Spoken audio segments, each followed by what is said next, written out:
In the month of September, a chill pervades the air. At dawn, as night gracefully yields to day, the town of Daition remains enshrouded in slumber, the thick fog enveloping it unbroken save for the few diligent hunters ascending the hills in search of game. The occasional crow of a rooster or bark of a dog fails to disturb the tranquil dreams of the town, quickly fading into the silence.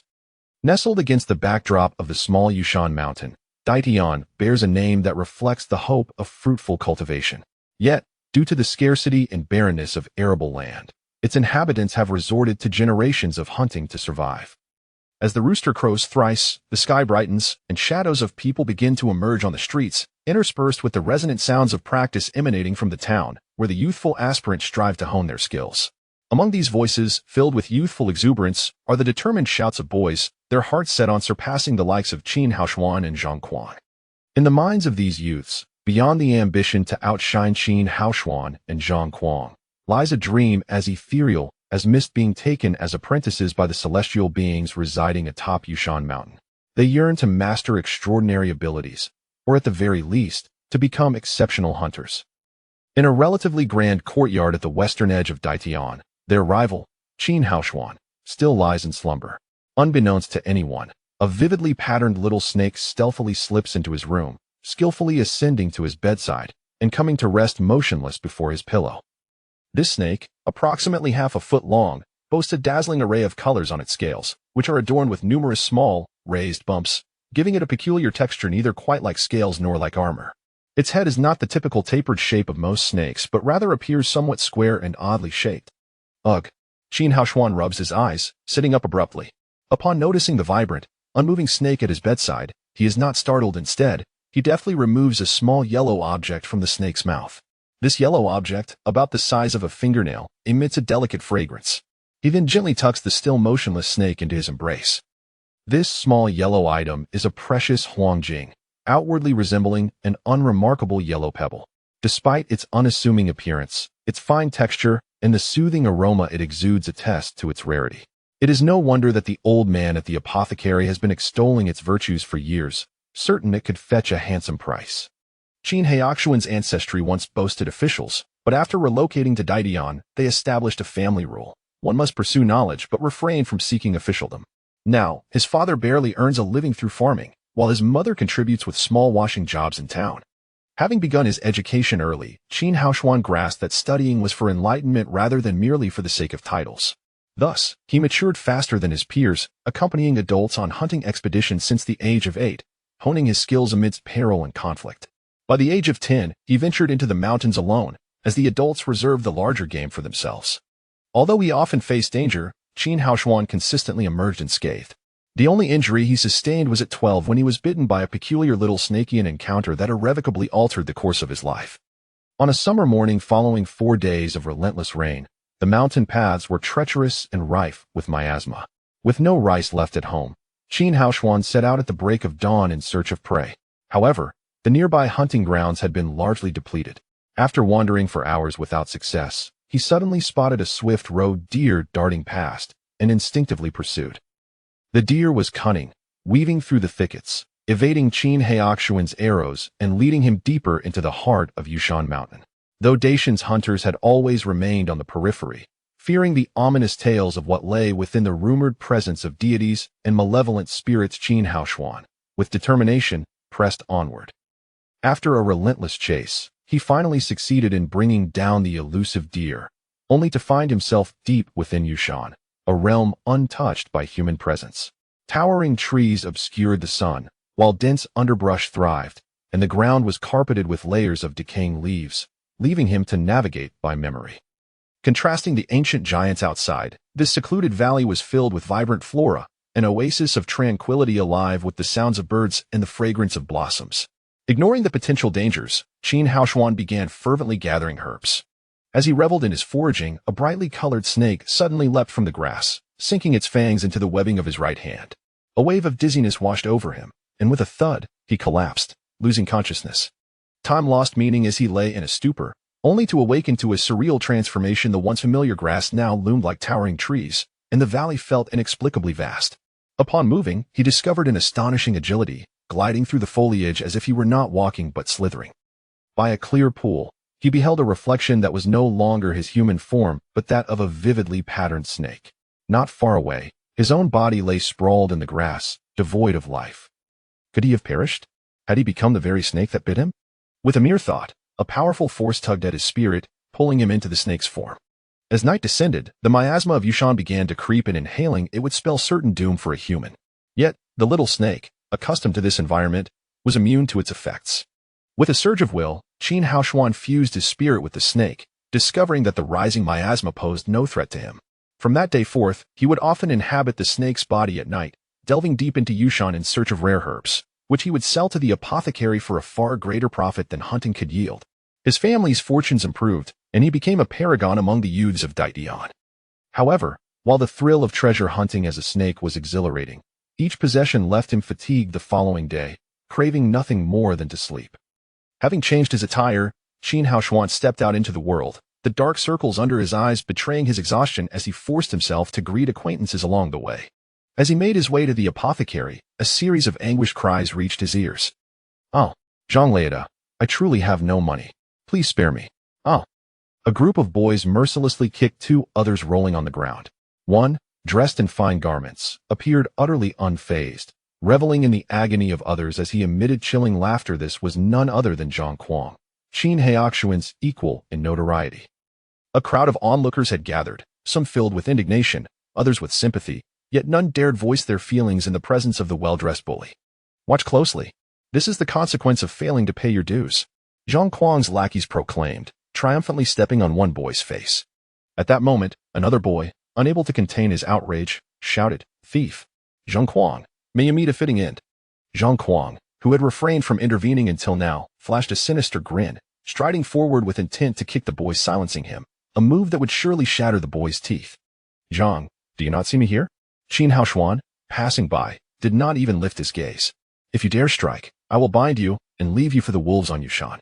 Among the youths of Daitian, Qin Haoshuan was indeed an anomaly, having shouldered family responsibilities and ventured into the mountains to hunt since the tender age of 8. He seldom mingled with his peers, allowing Zhang Kuang to naturally rise as the leader among the boys.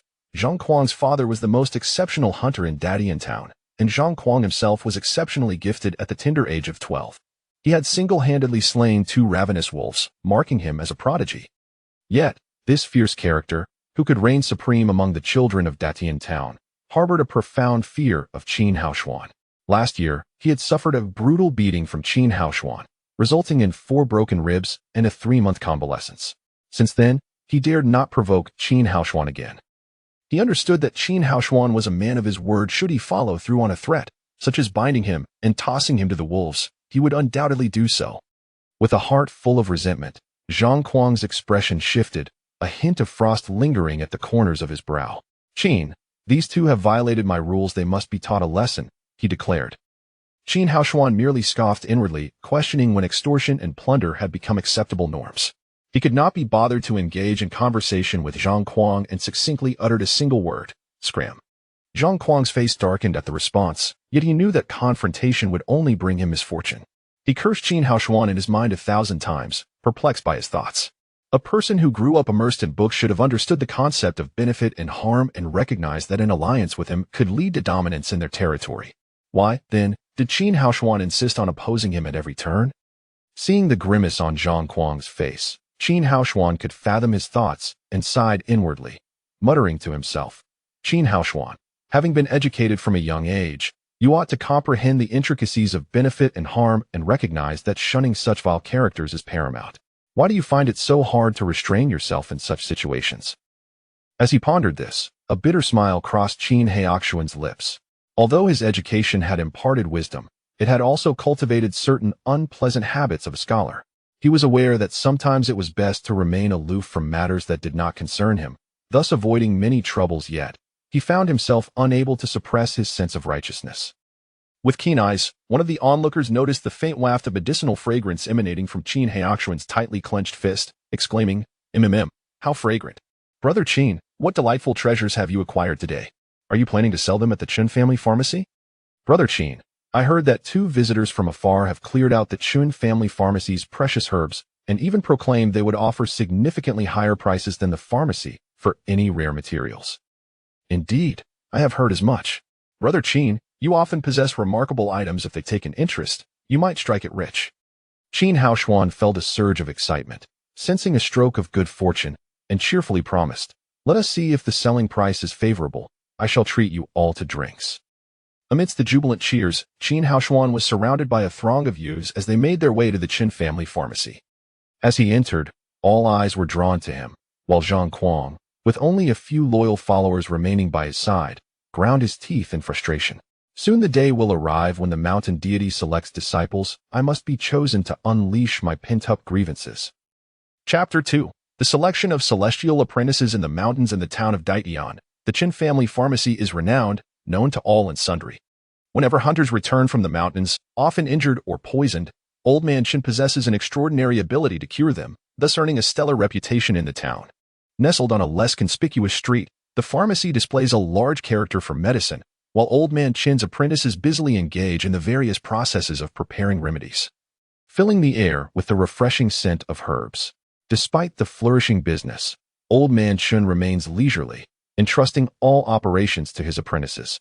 He often sits in a wrought-tin chair in the pharmacy's courtyard, savoring tea and reading, enjoying his tranquility. He only intervenes in complex cases or when the medicinal materials are too precious for his apprentices to handle confidently. Otherwise, he refrains from meddling in trivial matters. Amidst a throng of youths, Qin Haoshuan strides into the pharmacy, attracting numerous curious gazes. The townsfolk are well aware that he has come to sell medicinal materials again. And given the grandiosity of his entrance, it is likely he possesses something of considerable value. Besides the injured hunters and scattered herbal gatherers, only two unfamiliar faces stand out in the pharmacy. It is rare to see strangers in Daitian, and these two are currently selecting precious herbs under the enthusiastic recommendations of Old Man Qin's discerning apprentices. Judging by the nearly sycophantic smiles of the apprentices, it seems these two have already made several purchases, likely wealthy outsiders. As Qin Haoshuan approaches the entrance of the pharmacy, the subtle fragrance of Huangjing stands out amidst the rich aroma of medicinal herbs, immediately drawing the attention of the two unfamiliar faces. "Young man, are you here to sell herbs?" One of the men, dressed in a green robe and sporting a small goatee, inquires as he steps forward. "Is it true that this little village has superior Huangjing?" Before Qin Haoshuan could respond, a village youth, eager to join the conversation, interjects. "I can't speak for the quality of the Huangjing, but whatever Brother Qin offers is never subpar." The goateed man scrutinizes Qin Haoshuan's face, and upon seeing his silence, infers the affirmation of the Huangjing's quality. He then continues, "Young brother, I am preparing a medicinal formula that precisely requires Huangjing. Name your price for this piece today, and I shall purchase it." Recognizing that this man has some standing, Qin Haoshuan refrains from quoting a price, as the village youth beside him eagerly begins to bid. 5 taels. 5 taels is too little. It must be at least 10 taels. Come on, Brother Qin's treasures deserve at least 15 taels. The youths, unfamiliar with the value of Huangjing, argue heatedly, their bids escalating from 5 taels to 50 taels. The two strangers exchange amused glances before the goateed man produces 5 gleaming silver ingots, stating, "Here are 100 taels. If you agree to sell me this piece of Huangjing, this silver is yours." The display of 100 taels leaves the local youths in shock. Though they had enthusiastically called out bids, none had ever seen so much silver at once. Even the son of the town's finest hunter earns only 20 to 30 taels a year, making them one of the wealthiest families in Daitian. As the youths gawk in disbelief, the two strangers believe the deal is sealed. However, Qin Haoshuan, equally taken aback by the offer, finally shakes his head, saying, "I cannot sell it to you." The goateed man, momentarily taken aback, retorts, "While Huangjing is rare, you could only sell it to a pharmacy for 20 or 30 taels. And I am offering you 100. Before he could finish, the second stranger interjects, "If you are unsatisfied with that price, I will add 20 taels." How does 120 taels sound? 120 taels, an amount that represents 10 years of income for an ordinary family in Daitian, leaves Qin Haoshuan's heart racing. Despite the allure of such a sum, he ponders the implications of selling it to these individuals. Old Man Qin had long desired a piece of Huangjing. If he were to sell it now, it could affect future dealings with him. "I believe it is not prudent for me to part with this Huangjing," Qin Haoshuan asserts, eliciting nods of approval from the onlookers, including the two strangers. The adults purchasing herbs nearby regard him with admiration, lamenting that they cannot produce such a son. Interesting, indeed. The two unfamiliar faces share a knowing smile, gracefully departing. Just as they exit, Old Man Qin rushes out from the inner courtyard upon hearing the news. Huang Jing. Did you find Huang Jing? His voice precedes him, robust for a man nearing 80, his face flushed with excitement as he strides towards Qin Haoshuan. I heard someone was trying to buy Huang Jing at a high price. Where is it? Have you sold it? Fear not. I have kept it for you, Qin Haoshuan replies, releasing his grip to reveal a small, yellow stone, no larger than a fingernail, which exudes a rich aroma that overwhelms the various scents in the pharmacy. Huang Jing. It truly is Huang Jing. Old Man Qin, unable to contain his emotions, hastens forward to take the stone into his hands, examining it closely while tears of joy stream down his face. Young lad, how much do you wish to sell this Huang Jing for? After a moment of regaining composure, he inquires, I heard someone offered 120 taels? Qin Haoshuan nods and asks, what do you think is a fair price? Medicinal ingredients lack a standardized price. In urgent circumstances, one could demand 1,000 taels for Huang Jing. However, for the present, he settles on 30 taels. Old Man Qin gently pinches the Huang Jing between his fingers, exclaiming, what a treasure! What a treasure! The disparity between this price and the previous one of 120 taels is stark, prompting the youths behind Qin Haoshuan to voice their discontent. How can you offer such a low price when others bid so high? Brother Qin was considerate enough to keep it for you. Indeed, this is outrageous. The difference is too vast. Qin Haoshuan smiles gently, blocking Old Man Qin's hand as he attempts to offer the Huang Jing back. 30 taels it shall be. Without you, I would not be where I am today. Since I harvested it, whether I sell it for a little more or a little less is inconsequential. Consider it fulfilling your wish. Old Man Qin, moved and elated, clutches the Huang Jing tightly, as if fearing it might be snatched away at any moment. After receiving 30 taels of silver, Qin Haoshuan gathers his friends and heads to the tavern in the town for a celebratory feast, where they revel in their merriment before dispersing. During their revelry in the tavern, the youths hear exhilarating news. It has been announced that tomorrow marks the day when the celestial beings in the mountains will select their apprentices. Upon returning home, Qin Haoshuan sleeps soundly until evening, when the town mayor sends word to gather all 16-year-old eligible youths in the town square to announce this thrilling news. Tomorrow at Posy Ridge, the celestial beings will choose the finest among you to become their apprentices. This is an extraordinary opportunity that you must all take seriously. Should you be selected, you will receive a generous annual stipend of 200 taels of silver. 200 taels of silver. Annually. For Qin Haoshuan, this amount is monumental, let alone for these youths, who have never encountered such wealth, leaving them utterly astonished by the prospect of receiving 200 taels every year. Those who aspire to enlist should register with me. We shall depart for Slope Ridge at the crack of dawn. Even without the allurement of 200 taels of silver annually, the prospect of being favored by a mountain deity and accepted as a disciple would suffice to draw these youths like moths to a flame.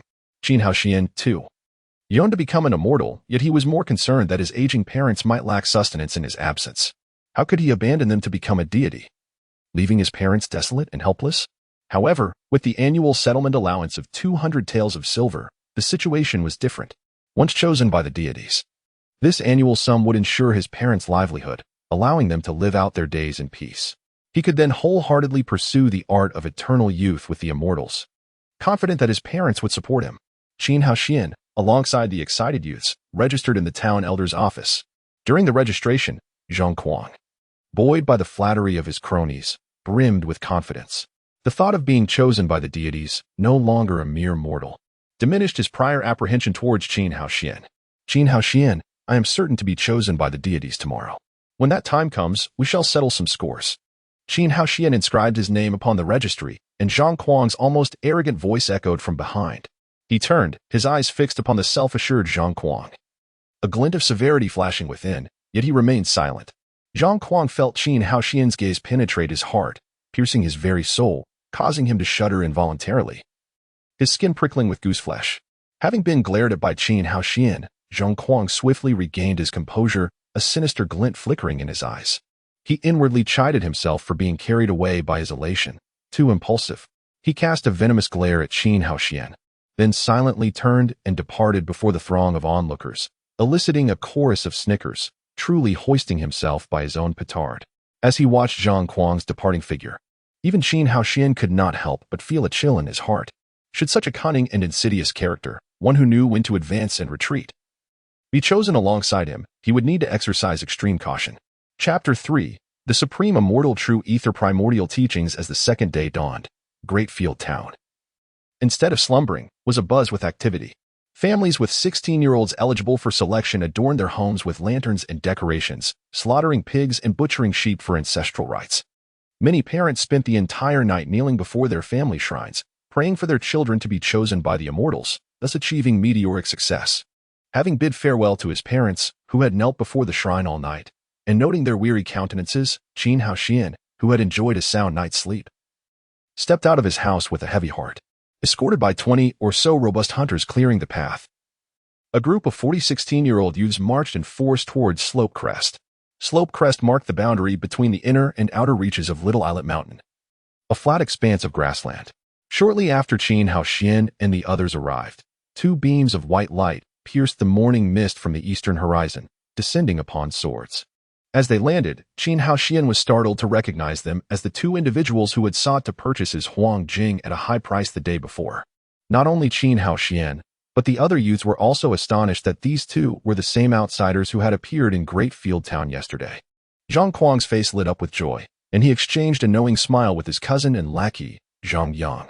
They knew that after their failed attempt to buy the Huang Jing from Qin Haoxian yesterday, they had later bought it from Old Qin for the exorbitant price of 500 taels. Perhaps they harbored resentment towards Qin Haoxian, which would further diminish his chances. The spectacle of flying swords parting the mist captivated the youths present. Upon the arrival of the two immortals, the town chief was the first to kneel on the ground. Great Field Town has 41 eligible youths this year. We beseech the two celestial masters to select from them. The 41 youths, along with the 20 hunters escorting them, knelt reverently in obeisance. Surveying the 41 eligible youths who had come for testing, they found a motley assortment. Most lowered their heads timidly, while a few held their heads high, projecting an air of confidence, yet their expressions betrayed a complex mix of inferiority and self-assurance. Only one youth, clad in a gray cloth robe, possessed deportment, a dignified demeanor, and a composed temperament, which caught their attention. Was this not the same youth who had sold Huang Jing at Chen's apothecary yesterday? They held some anticipation for this youth's test results. In Great Field Town, they had heard of Qin Haoxian's reputation, and they had personally witnessed him selling Huang Jing. Gathering spiritual herbs once or twice could be attributed to luck. But Qin Haoxian frequently produced items as good as Huang Jing, which was no mere coincidence. If they could recruit this lad into their sect, it would be advantageous to them. This immortal is Su Tunhu, and this is my senior brother, Zhao Jialong. After a brief introduction, the goatee-bearded Su Tunhu cut to the chase. Selection is based on two aspects, root and bone, and immortal seed. Those who pass both tests will be selected. First, following the order previously arranged by the town chief, the first youth stepped forward to undergo testing. However, before the test, a complex procedure of incense burning and mouth rinsing was carried out. The test subject extended his left hand, and Su Tunhu took it, kneading it for a moment before frowning and declaring, mortal bone. Next, the so-called feeling for the Dao bone was a preliminary probing of the bone structure and meridians. If one could not pass this, there was no need to proceed to the next stage. Several youths followed, all of whom were labeled as dregs by Su Tunhu. Finally, one managed to pass the Dao bone test and proceeded to the immortal seed test, which was overseen by Zhao Jialong. The immortal seed test examined the immortal seed. Almost everyone possessed an immortal seed, but many people's immortal seeds died after birth. Even if the immortal seed survived, it had to be observed for 16 years to see if it was still alive. Because only at 16 could one infuse and absorb the spiritual energy of heaven and earth. Therefore, one had to be 16 to cultivate immortality, and during these 16 years, many people's immortal seeds withered and died. The youth who passed the bone-feeling test discovered that his immortal seed had already died during the immortal seed test. Subsequently, several people passed the first Dao bone test, but were utterly defeated in the immortal seed test. Amidst the regrets of the town chief and others, Zhang Kuang stepped forward, rekindling the hopes of the town chief and others. Zhang Kuang's child had an overbearing and unpopular temperament, but he inherited the excellent genes of his father, and had shown extraordinary talent since childhood. His father was almost taken away by the immortals on the mountain that year, and even now he was one of the best hunters in Great Field Town. Taking Zhang Kuang's hand, Su Tunhu needed it for a moment, his gloomy expression replaced by delight, and he repeatedly praised him. Zhang Kuang smoothly passed the first round of Dao bone feeling, which was expected, but judging from Su Tunhu's performance, his aptitude was quite extraordinary. Perhaps he was about to become the first immortal disciple in Great Field Town in decades. Amidst the envious gazes, Zhang Kuang came before Zhao Jialong. The radiant Zhang Kuang walked up to Zhao Jialong, put on a humble smile, and respectfully saluted. Seeing Zhang Kuang, Zhao Jialong's eyes lit up, but the arrogance that Zhang Kuang could not hide between his eyebrows made him frown slightly. But no matter his personal preferences, the test had to continue. Zhao Jialong exhaled a wisp of immortal spiritual energy into Zhang Kuang's body. Then cut open Zhang Kuang's index finger and dripped a drop of blood containing immortal spiritual energy onto the immortal spirit flower. If the immortal spirit flower did not move, it meant that the immortal seed was dead, and the more luxuriantly the immortal spirit flower bloomed, the more full and vigorous the immortal seed was. The blood dripped onto the immortal spirit flower and was immediately absorbed. Then the dry little buds quickly grew larger and fuller, and then the petals slowly opened and closed, blooming. In the end, the fairy spirit flower showed Zhang Kuang's full and vibrant immortal seed in a state of full bloom. The people of Great Field Town burst into cheers and screams. For decades, an immortal disciple, a future immortal figure, had appeared in Great Field Town again. People who had previously had a bad impression of Zhang Kuang now looked at him with extremely complex eyes, with envy, jealousy, and a flattering taste. Qin Haoxian frowned slightly, and he was also a little worried in his heart. This Zhang Kuang had really achieved his ambition. Judging from the expressions of the two immortals, his talent was extremely good. It was really a bad omen to step on a dog's dung before going to a banquet. Afterwards, Zhao Jialong officially announced that Zhang Kuang had passed the examination. After Zhang Kuang, several more teenagers failed the test. Soon, it was Qin Haoxian's turn. Qin Haoxian had always been a role model among the teenagers in Great Field Town. Not only was he agile and good at hunting, but he could also collect many rare and precious medicines that old Qin could not collect. His limelight steadily overshadowed Zhang Kuang, and the two had always disliked each other. Among the 41 people, Qin Haoxian had the highest voice to be selected. Now that Zhang Kuang, whose voice was not as high as his, had been selected by the immortals, Qin Haoxian was under great pressure. Taking Qin Haoxian's left hand, Su Tun, who greeted him for the first time. "You're here. Don't let us down." Qin Haoxian smiled slightly and let Su Tun, who touch his hand bones. Slender, but more than enough. Life bones are slightly shorter. Bones are exquisite, but meridians are slightly blocked. What a pity, what a pity, what a pity. Su Tun, who said 3 pities in a row, and looked at Qin Haoxian with a look of regret. Although you can be considered to have passed the test, your aptitude is really average. Walking up to Zhao Jialong, Qin Haoxian's unpretentious, humble demeanor made Zhao Jialong secretly praise him. Zhao Jialong smiled slightly at him and exhaled a wisp of immortal spiritual energy into Qin Haoxian's body. Qin Haoxian only felt a gentle warm current pouring into his meridians from his back, instantly flowing through his whole body, even temporarily integrating the immortal spiritual energy into his blood. A gray-green seed that did not exist before appeared in his dantian. He could not see its appearance clearly in the surrounding layers of mist. Before he officially cultivated immortality, he could not even look inside himself, even if he temporarily had this breath of immortal spiritual energy. He cut open his index finger and dripped a drop of blood to water the fairy spirit flower, which had returned to its small bud shape. This time, although the fairy spirit flower moved, it was not as immediate as Zhang Kuang's. The small flower bud slowly grew larger at a rather slow speed, and it took a long time to become the size of a normal flower bud, and then a small slit opened between the petals. Then, after waiting and waiting, the fairy spirit flower did not move. This showed that Qin Haoxian's immortal seed was not dead, but it was quite dry. After a few months, it was possible that the immortal seed would dry up and die.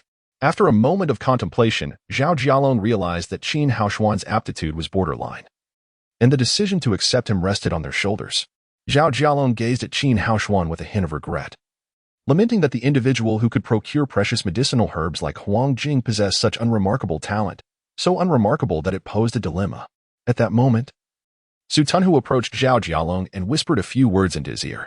Zhao Jialong's eyes flickered, seemingly weighing the pros and cons. After a brief pause, Zhao Jialong announced that Qin Haoxian would also be accepted. The people of Dadian Town erupted in jubilation once more.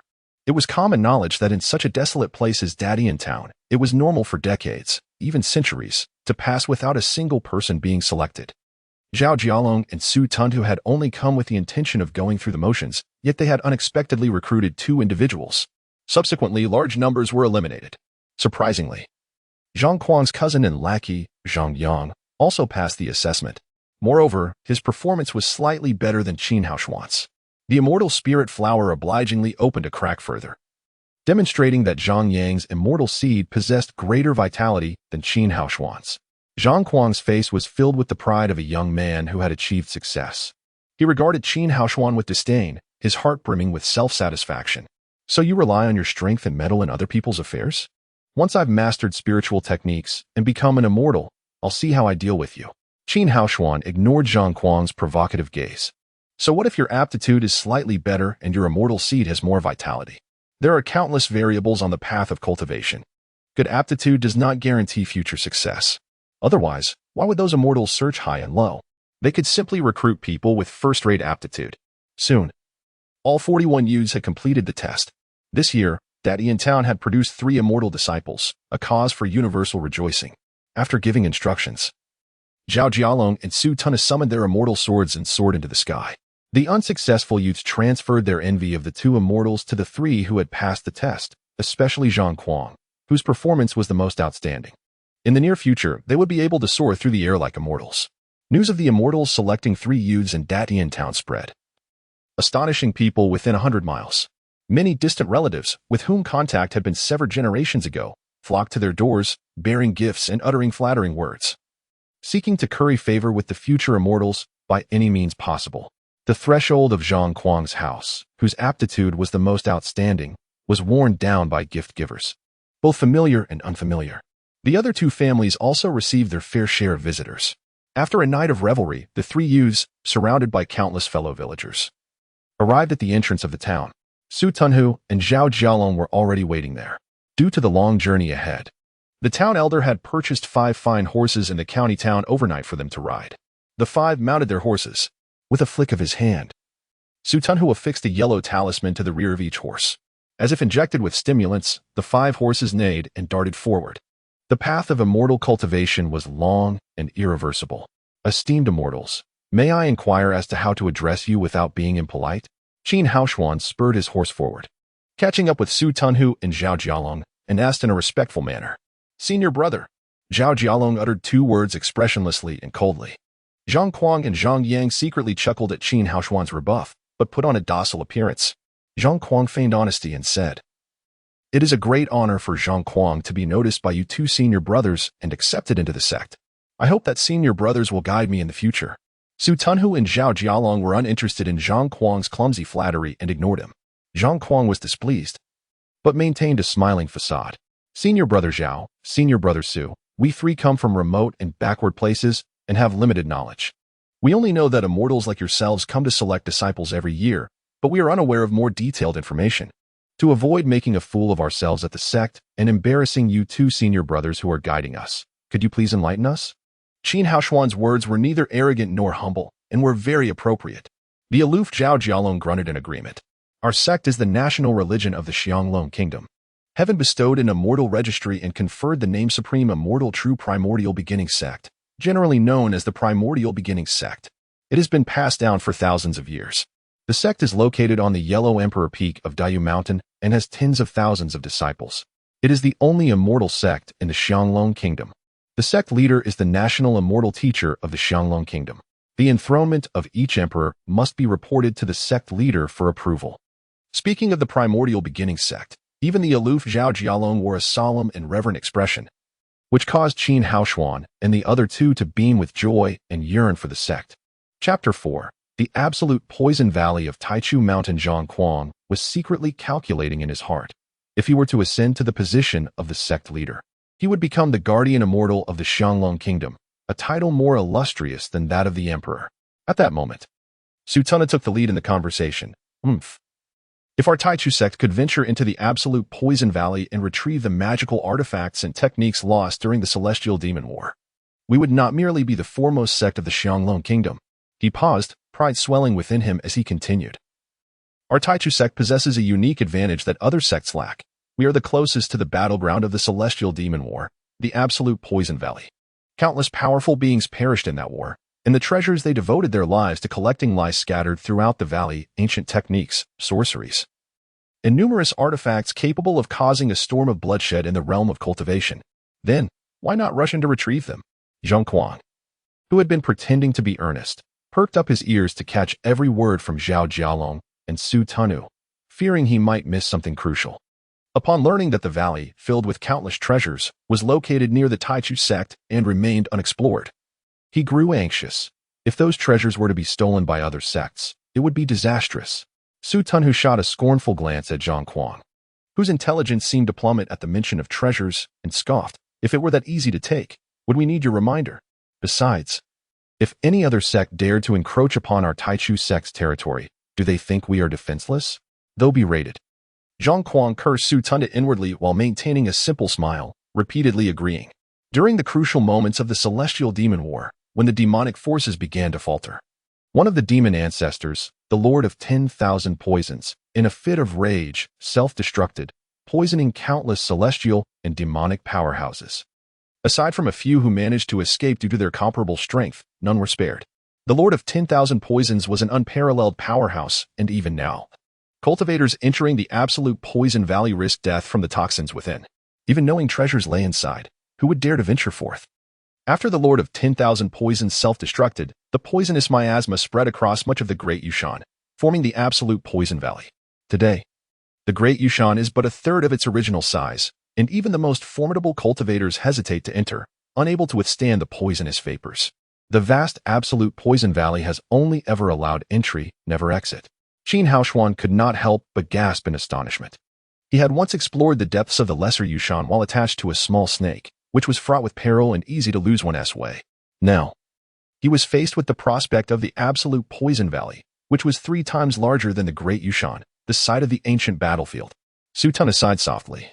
In places of extreme yin, extreme poison, or extreme yang, it is not uncommon for mutated spiritual herbs to arise. After so many years of nurturing, the absolute poison valley must have birthed numerous mutated herbs. If we could obtain these, perhaps our aging ancestors could break through to the 5th level of the celestial infant realm and gain several hundred more years of life, allowing our Taichi sect to soar once again. Listening to Su Tunhu, Qin Haoshuan gradually pieced together that these so-called immortals were merely cultivators. Although capable of soaring through the skies, they were not true deities. There were still places they dared not tread, rife with conflict and territories, and contrary to legend. They were not ageless. To attain longevity, one must break through new realms and defy fate to extend one's lifespan. With such formidable senior brothers, they were surely experts of the 3rd or 4th level. Zhang Kuang beamed, eager to flatter. Is it really that simple? Su Tunhu lamented about cultivation. The 1st level of cultivation is to plant the immortal root, merely guiding the spiritual energy of heaven and earth into the body to nourish the immortal seed. Only when the seed begins to sprout leaves does one progress to the 2nd level, the immortal seed stage. The more leaves the immortal seed produces, up to 49, the stronger the power, and only upon achieving all 49 leaves can one hope to grow into a tree. I've been in the sect for 30 years and have only reached the immortal seed stage, growing 11 leaves. Brother Zhao is the best among us, having spent over 30 years to cultivate 22 leaves. If one cannot grow into a tree and break through to the 3rd level, the immortal tree stage, one will perish once their lifespan of 150 years runs out, unless they have miraculous pills to extend their life. The path to the 3rd and 4th levels of cultivation is not as simple as it seems. If miraculous pills could aid cultivation, would that not yield quicker results? Nonsense. If miraculous pills were readily available, even Elder Huang's useless son would have reached the 17th leaf of the immortal seed stage. If Brother Zhao's father were also an elder of the sect, with Brother Zhao's talent. Noticing Su Tun's increasingly absurd statements, Zhao Jialong cleared his throat and coldly interjected, Junior Brother Su, tread carefully. Su Tun's expression grew cold, realizing he had spoken too much, and he fell silent. The 3 of them pondered in their own thoughts, each calculating their own schemes. It appeared that on the path of cultivation, mere exceptional talent was insufficient. One must possess countless miraculous pills and treasures as aids to progress swiftly. Although his innate talent may not rival Zhang Kuang's, Qin Haoshuan had the advantage of the indomitable small snake. Perhaps he could possess it to enter the absolute poison valley, if he could obtain a treasure or 2. He would surely shine brightly within the Taichu sect. Despite the grave dangers, Qin Haoshuan's desire to search for treasures in the absolute poison valley intensified. Within the Taichu sect, there were countless individuals with talents surpassing his own, including many who were born with golden keys as descendants of immortals. Without a special background, if he did not seize this opportunity to take a bold risk. He would have no hope of standing out among the tens of thousands of disciples in the Taichu sect. After 3 days and nights of relentless travel, they finally arrived at the foot of the Great Yushan. The Great Yushan, the location of the foremost sect of the Xianglong Kingdom, boasted majestic peaks that rose and fell in a grand manner. Among the towering mountains, the main peak, Huangdi Peak, pierced the heavens, while a winding, rugged celestial staircase led directly from the summit to the foot of the mountain, beginning at a colossal, intricately carved stone entrance that was both simple and elegant, devoid of gaudy embellishments. 2 blood-red characters inscribed upon the gate read Taichu. At the end of the celestial staircase lay the Taichu Treasure Hall, a place that stirred the hearts of all in the Xianglong Kingdom. Unless one were a disciple of the Taichu sect, even the emperor, no matter how extraordinary, could only enter once in a lifetime during a formal ceremony. The Great Yushan, suffused with celestial energy, stood in stark contrast to the barren landscapes of the Lesser Yushan, leading them to the foot of Huangdi Peak, where clouds and mist danced in ethereal harmony, creating an otherworldly ambience. Even the composed Qin Haoshuan was momentarily taken aback. He had imagined the area near the absolute Poison Valley to be desolate and tragic, believing that the Taichu sect must reside deep within the Great Yushan, expecting it to be even more perilous than the Lesser Yushan.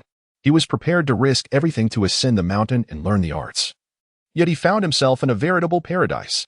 The Great Yushan is the most auspicious locale in the Xianglong Kingdom, further enriched by our sect's thousands of years of celestial energy. It is only natural for the mountains to be beautiful and the waters clear, with outstanding individuals thriving in such an environment. Su Tunhu did not mock them, for he too had been similarly astonished when he first joined the sect 30 years ago. After hastily traveling for 3 days and nights, they finally arrived just before the final examination tomorrow. Zhao Jialong exhaled a sigh of relief, dismounting his horse. He turned to the 3, still enraptured by the scenery, and instructed, Huangdi Peak forbids riding up the mountain. You must follow the celestial staircase to the mid-mountain pavilion, where someone will be there to assist you. Rest well tonight. The final examination tomorrow is extremely important, so remember. After guiding Qin Haoshuan and the others to the registration point at the mountain gate, he and Su Tunhu ascended swiftly, their figures disappearing from sight in no time. Qin Haoshuan hastened his pace, taking 3 full hours to reach the mid-mountain pavilion. As dusk approached, the setting sun cast its golden rays upon the Great Yushan, painting a picturesque scene of twilight.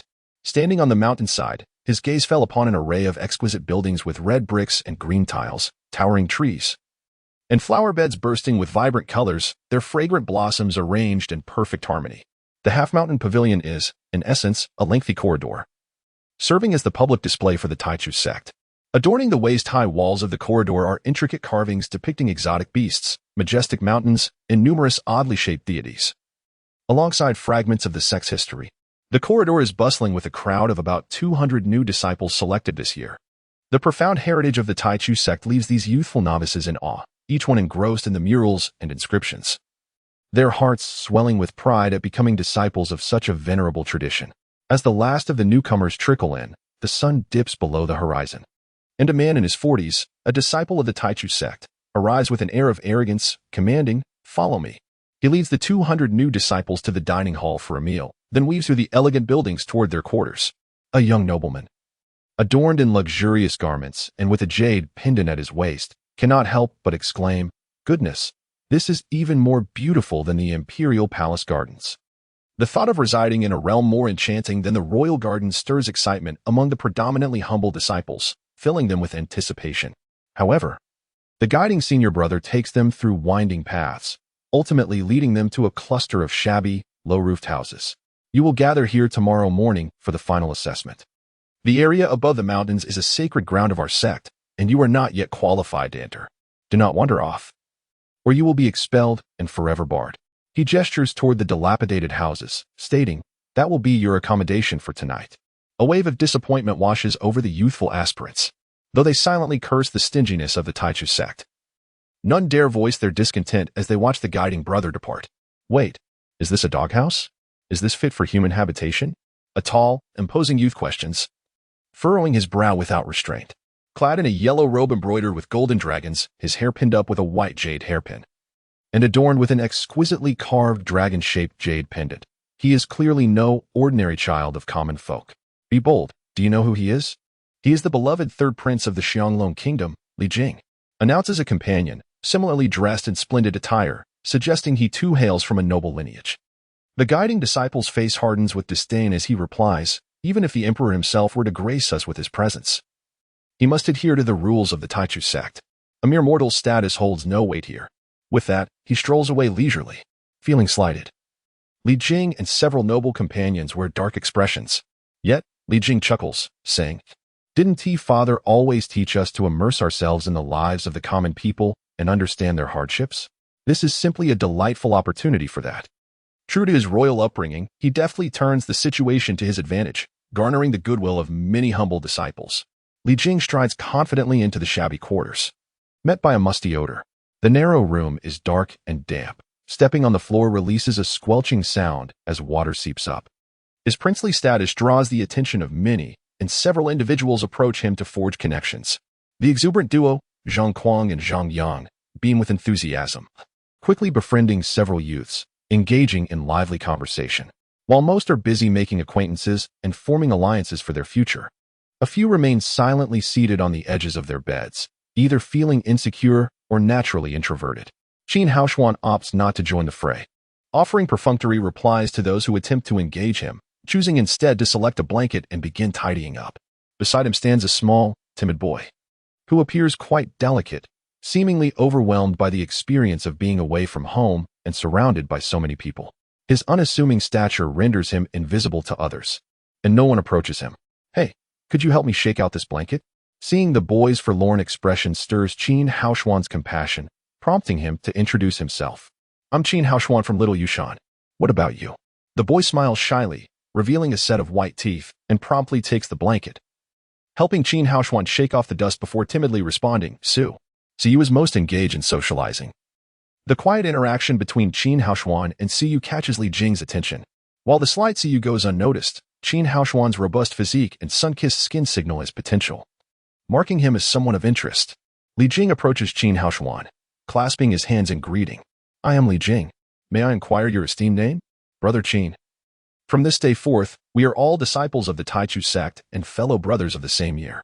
With so many strong individuals within the sect, we newcomers may not receive much attention, but let us support each other in our journey ahead." Li Jing's warm smile and friendly demeanor suggest camaraderie as he drapes an arm around Qin Haoshuan's shoulder. Given Li Jing's status as a prince, Qin Haoshuan recognizes the importance of reciprocating this overture of friendship, engaging in light conversation. However, the diminutive Siyu stands silently by his side, completely overlooked by Li Jing, as if he were invisible. Soon, Qin Haoshuan forms a judgment about Li Jing. While he presents a facade of warmth, he appears to be quite opportunistic, only forming connections with those he deems valuable or promising. The group of youths chat for a while, as darkness envelopes the surroundings, and the chill of the mountain wind whistles through the cracks in the walls. Although the two large dormitories can comfortably accommodate 200 individuals, with over 200 blankets laid out, the blankets are damp and thin, exuding a pungent mildew scent upon squeezing. Chapter 5. The Spirit Manifesting Platform and the immortal Suyu lay closely beside Qin Haoshuan, her lips turning a shade of blue from the biting cold that penetrated the thin blanket.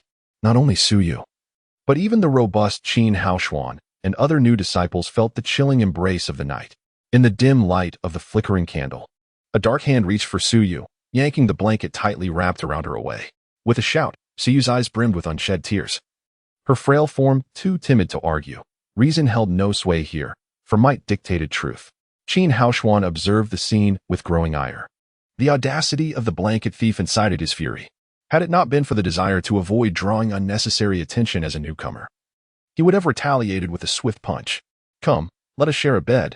It will keep us warmer," he offered, pulling the shivering Suyu closer and sharing his blanket. However, the covering was insufficient, compelling him to hold her in his embrace.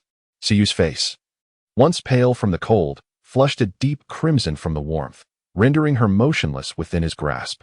Qin Haoshuan felt no embarrassment. Two men sharing a blanket was hardly scandalous. The delicate scent wafting from Suyu's form alleviated the musty odor that lingered in the air. Once the precedent for blanket theft was set, the shivering youths became emboldened, with several self-assured boys brazenly engaging in blanket raids, while those deprived fought fiercely to defend their warmth, resulting in several heated skirmishes. Nearby, Li Jing stirred restlessly, and under his silent command, A few privileged youths swaggered forth to seize blankets. Trained in martial arts from a young age, these noble scions quickly overpowered their peers, leaving their victims battered and bruised. Soon, blanket theft transformed into blanket acquisition, and the atmosphere was charged with tension. The noble youth named Murong Chao snatched Qin Haoshuan's blanket, causing him to shiver anew.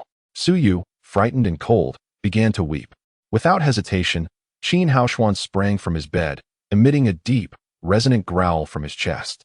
With a sharp crack, his fist connected with Murong Chao's face, sending him sprawling to the ground, unable to rise for some time.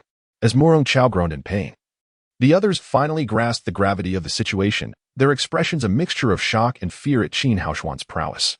Despite Murong Chao's background in martial arts, he had been effortlessly subdued. Just as the other noble youths contemplated charging at Qin Haoshuan, Li Jing's voice cut through the tension. "How dare you disturb Brother Qin's rest?" The noble youths immediately retreated, their fear of Li Jing overshadowed by their terror of Qin Haoshuan. However, Murong Chao, undeterred by the circumstances, drew a dagger from his waist and lunged at Qin Haoshuan. With remarkable reflexes, Qin Haoshuan seized Murong Chao's wrist, immobilizing him and causing the dagger to embed itself in the ground. With a swift kick, he sent Murong Chao stumbling away, fixing a fierce glare on Li Jing, who was momentarily taken aback by Qin Haoshuan's ferocious skill.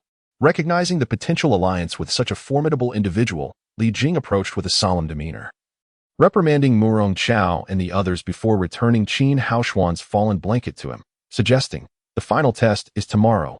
Brother Qin should rest well." As Qin Haoshuan resumed his embrace with Su Yu, the remaining disturbances faded away. None dared to challenge him further, though he had antagonized the third prince, Li Jing. Qin Haoshuan suppressed his urge to venture into the perilous, immortal Poison Valley for treasure, understanding the importance of the upcoming test. At the break of dawn, the sound of 3 resonant bells roused the 200 young disciples from their slumber.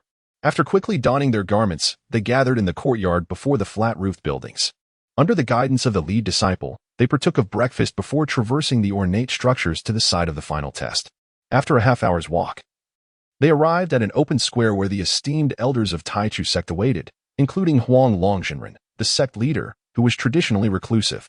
The final test for new disciples was a significant event across all sects, and this year, even Huang Longjinren, who had long secluded himself, was present. Amidst the fragrant incense and ethereal melodies, he announced the commencement of the test. An elder took the stage to elaborate on the evaluation of their innate talents and potential. The elder, known as Luo Yezhenren, explained the classification of immortal seeds into colored and colorless types, with further distinctions among them.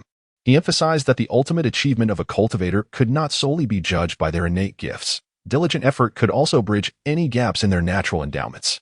As the test commenced, dozens of new disciples were called forth, each revealing only colorless and underdeveloped seeds, eliciting little reaction from the elder council, who accepted this as the norm. Then came Zhang Yang from Daitian town, who approached the testing platform and placed his hand upon the Mingjian immortal eye. As Liu Zhenren infused the device with spiritual energy, it radiated a gray light, an exceptional gray seed. Huang Longjinren leapt to his feet, his eyes sparkling with disbelief and joy. This was a remarkable find, as it was exceedingly rare for a sect to recruit a disciple with such outstanding potential. The presence of a gray seed promised a bright future for Taichu sect, potentially ensuring its prosperity for centuries. The elders watched in exhilaration, their expressions a mix of delight and rivalry, each eager to claim this exceptional talent as their own disciple. For the path of their lineage could very well lead to the sect's leadership. Master Huang Long, our Guyan Hall has long refrained from accepting disciples. However, I perceive that the child named Zhang Yang possesses a unique affinity with our lineage.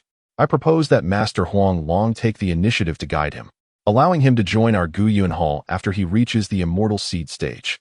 The other elders collectively turned their gazes towards the plump Xian master who had spoken. This Xian master, though not tall, had a robust figure and a benevolent smile on his cherubic face. His goat-like beard trembled as he spoke, exuding an air of ethereal wisdom. Sensing the attention of others upon him, the plump Xian master smiled gently and clasped his hands in greeting. "Dear brothers and sisters, do you all share the same sentiment? If so, Gu Yunzi expresses his gratitude." Gu Yunzi, I was unaware that you possess such skills in physiognomy and divination. How could you ascertain that this child is fated to be your disciple? In my humble opinion, this child bears a closer connection to our Xiaoyan Hall. In our Tai Chu sect, The 6 lines divination of Xia Yunhao remains unparalleled. Gu Yunzi rolled his eyes in exasperation and turned to the speaker. A gaunt Taoist clad in a purple robe resembling a festive envelope rather than a true cultivator. Master Xia Yun, for the past decade, every time a disciple has joined, you have seized them for yourself. Even the splendid immortal seed, Qi Ming, was taken by you 5 years ago. Surely, not all promising seedlings should be claimed by your Xia Yunhao. I concur with Gu Yunzi's assertion. Your Xia Yunhao already possesses an abundance of gifted disciples. It would be intolerable to allow you to monopolize further, exclaimed Bai Zhu, a scholarly figure with an air of otherworldliness, hastily interjecting.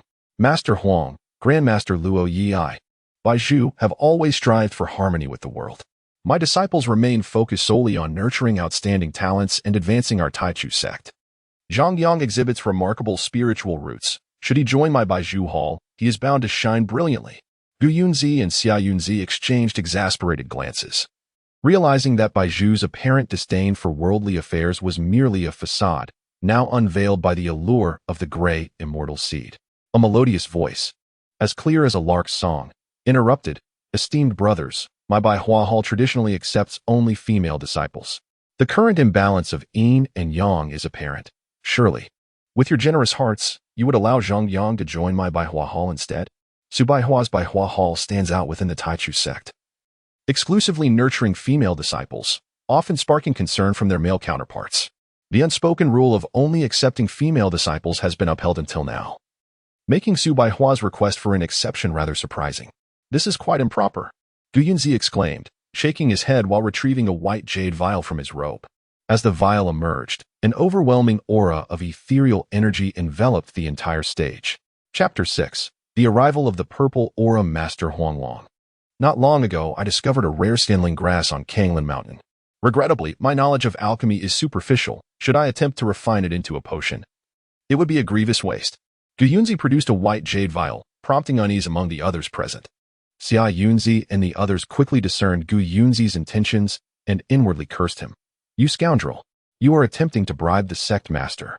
If it were any other item, Master Huanglong might not have shown much interest. However, this millennium-old Xianling grass is crucial for an ancient alchemical recipe. Master Huanglong had subtly indicated his desire to exchange other items for Gu Yunzi's precious herb, but Gu Yunzi had feigned ignorance. To his astonishment, in order to take Zhang Yang as his disciple, he was willing to part with such a treasure. Indeed, Master Huanglong's eyes lit up, fixated on the Xianling grass. Unable to look away. At his level of cultivation, progressing further is exceedingly difficult, but with this herb, he could concoct that ancient elixir and potentially ascend another realm within a century. "This Xianling grass is too dear. I cannot accept such a precious gift." Master Huanglong feigned modesty, though his gaze remained glued to the herb. His meaning was clear. While the Xianling grass was exceptional, it was not enough to warrant the acquisition of a disciple from the gray seed lineage. Gu Yunzi lamented silently, cursing his previous frugality. The sect master was intent on taking advantage of him. However, for the sake of the gray seed disciple and the future leadership of Gu Yundang, he resolved to go all in. Just as Master Huanglong was about to decline, Gu Yunzi pressed the Yun Beast's inner core and the Xianling grass into his hands. The Blackwood, the Yun Beast's inner core, and the millennium-old Xianling grass, each a supreme alchemical material. Bai Zhuzi, who prided himself as the foremost alchemist of Taichu's sect, felt as if countless feline claws were scratching at his heart, inwardly cursing Gu Yunzi for his apparent poverty while secretly possessing such riches. Unable to refuse Gu Yunzi's earnestness, Master Huanglong graciously accepted, and Zhang Yang, this rare seedling, naturally fell under Gu Yundong's banner. This was a gray seed, potentially the future sect master. Xia Yunzi sighed, contemplating if Zhang Yang were to enter his tutelage. His remarkable 6-year-old divination would have a worthy successor, and perhaps this gifted youth could elevate the art further. However, Master Huanglong nodded in agreement, leaving the others with no choice but to resign to their fate. The sect master's decision was not one they could contest. Zhang Yang gazed up at the struggle among the elders, a smug grin spreading across his face. It appeared that the gray seed was indeed a rarity. With so many esteemed figures vying for him, it seemed that from this moment forth, he would ascend to great heights. Not only could he settle scores with Qin Haoshuan, but soon even Zhang Kuang might have to acknowledge him as their leader. Splendid. Absolutely splendid. Zhang Yang could not restrain his laughter. Casting a haughty glance over the other candidates awaiting their tests, his gaze finally landing on Qin Haoshuan. Just wait. You once broke my ribs to elevate someone else. Once I master my spiritual techniques, I shall return the favor tenfold. Qin Haoshuan, sensing Zhang Yang's disdainful stare, frowned slightly. How could such a brash individual possess such exceptional potential? Was it mere luck or perhaps a fortunate lineage? Observing Zhang Yang's arrogance, he mused that such a lack of composure would limit his achievements in the vast realm of immortality. Seeing Master Huanglong accept Gu Yunzi's bribe and bringing Zhang Yang under his wing, others dared not voice dissent, and Qin Haoshuan came to a realization. Despite their ethereal appearances, these cultivators, powerful as they were, remained human, driven by desires and greed, a clear reflection of worldly flaws, perhaps even more pronounced in this realm. Master Huanglong, at the helm of Taichu sect, commanded respect. If he could successfully refine the ancient elixir, his power would surely increase, along with his influence. Strength. Your power is intertwined with your voice. The stronger you are, the greater your words resonate. As Zhang Yang descended from the testing platform, Princely Jing approached, clasping his hands in congratulations. Congratulations, Brother Zhang. May your future in the realm of immortality be prosperous. Do lend us your support. Brother Zhang, what a fortuitous encounter. From the moment I laid eyes on you, I sensed your extraordinary presence. You are truly a dragon among men. Let us be comrades henceforth, Brother Zhang. You shall be my leader. Indeed, our leader is a remarkable figure from the Gray Seed lineage. Rumor has it that even Master Huanglong was once a Gray Seed. Zhang Yang wore a self-satisfied smile, casting glances at the distant yet grim-faced Zhang Kuang. What was he waiting for? Did he genuinely believe he could rival a Gray Seed? Zhang Kuang, take the stage. The voice of the elder resonated, and Zhang Kuang ascended the testing platform, burdened by an immense weight.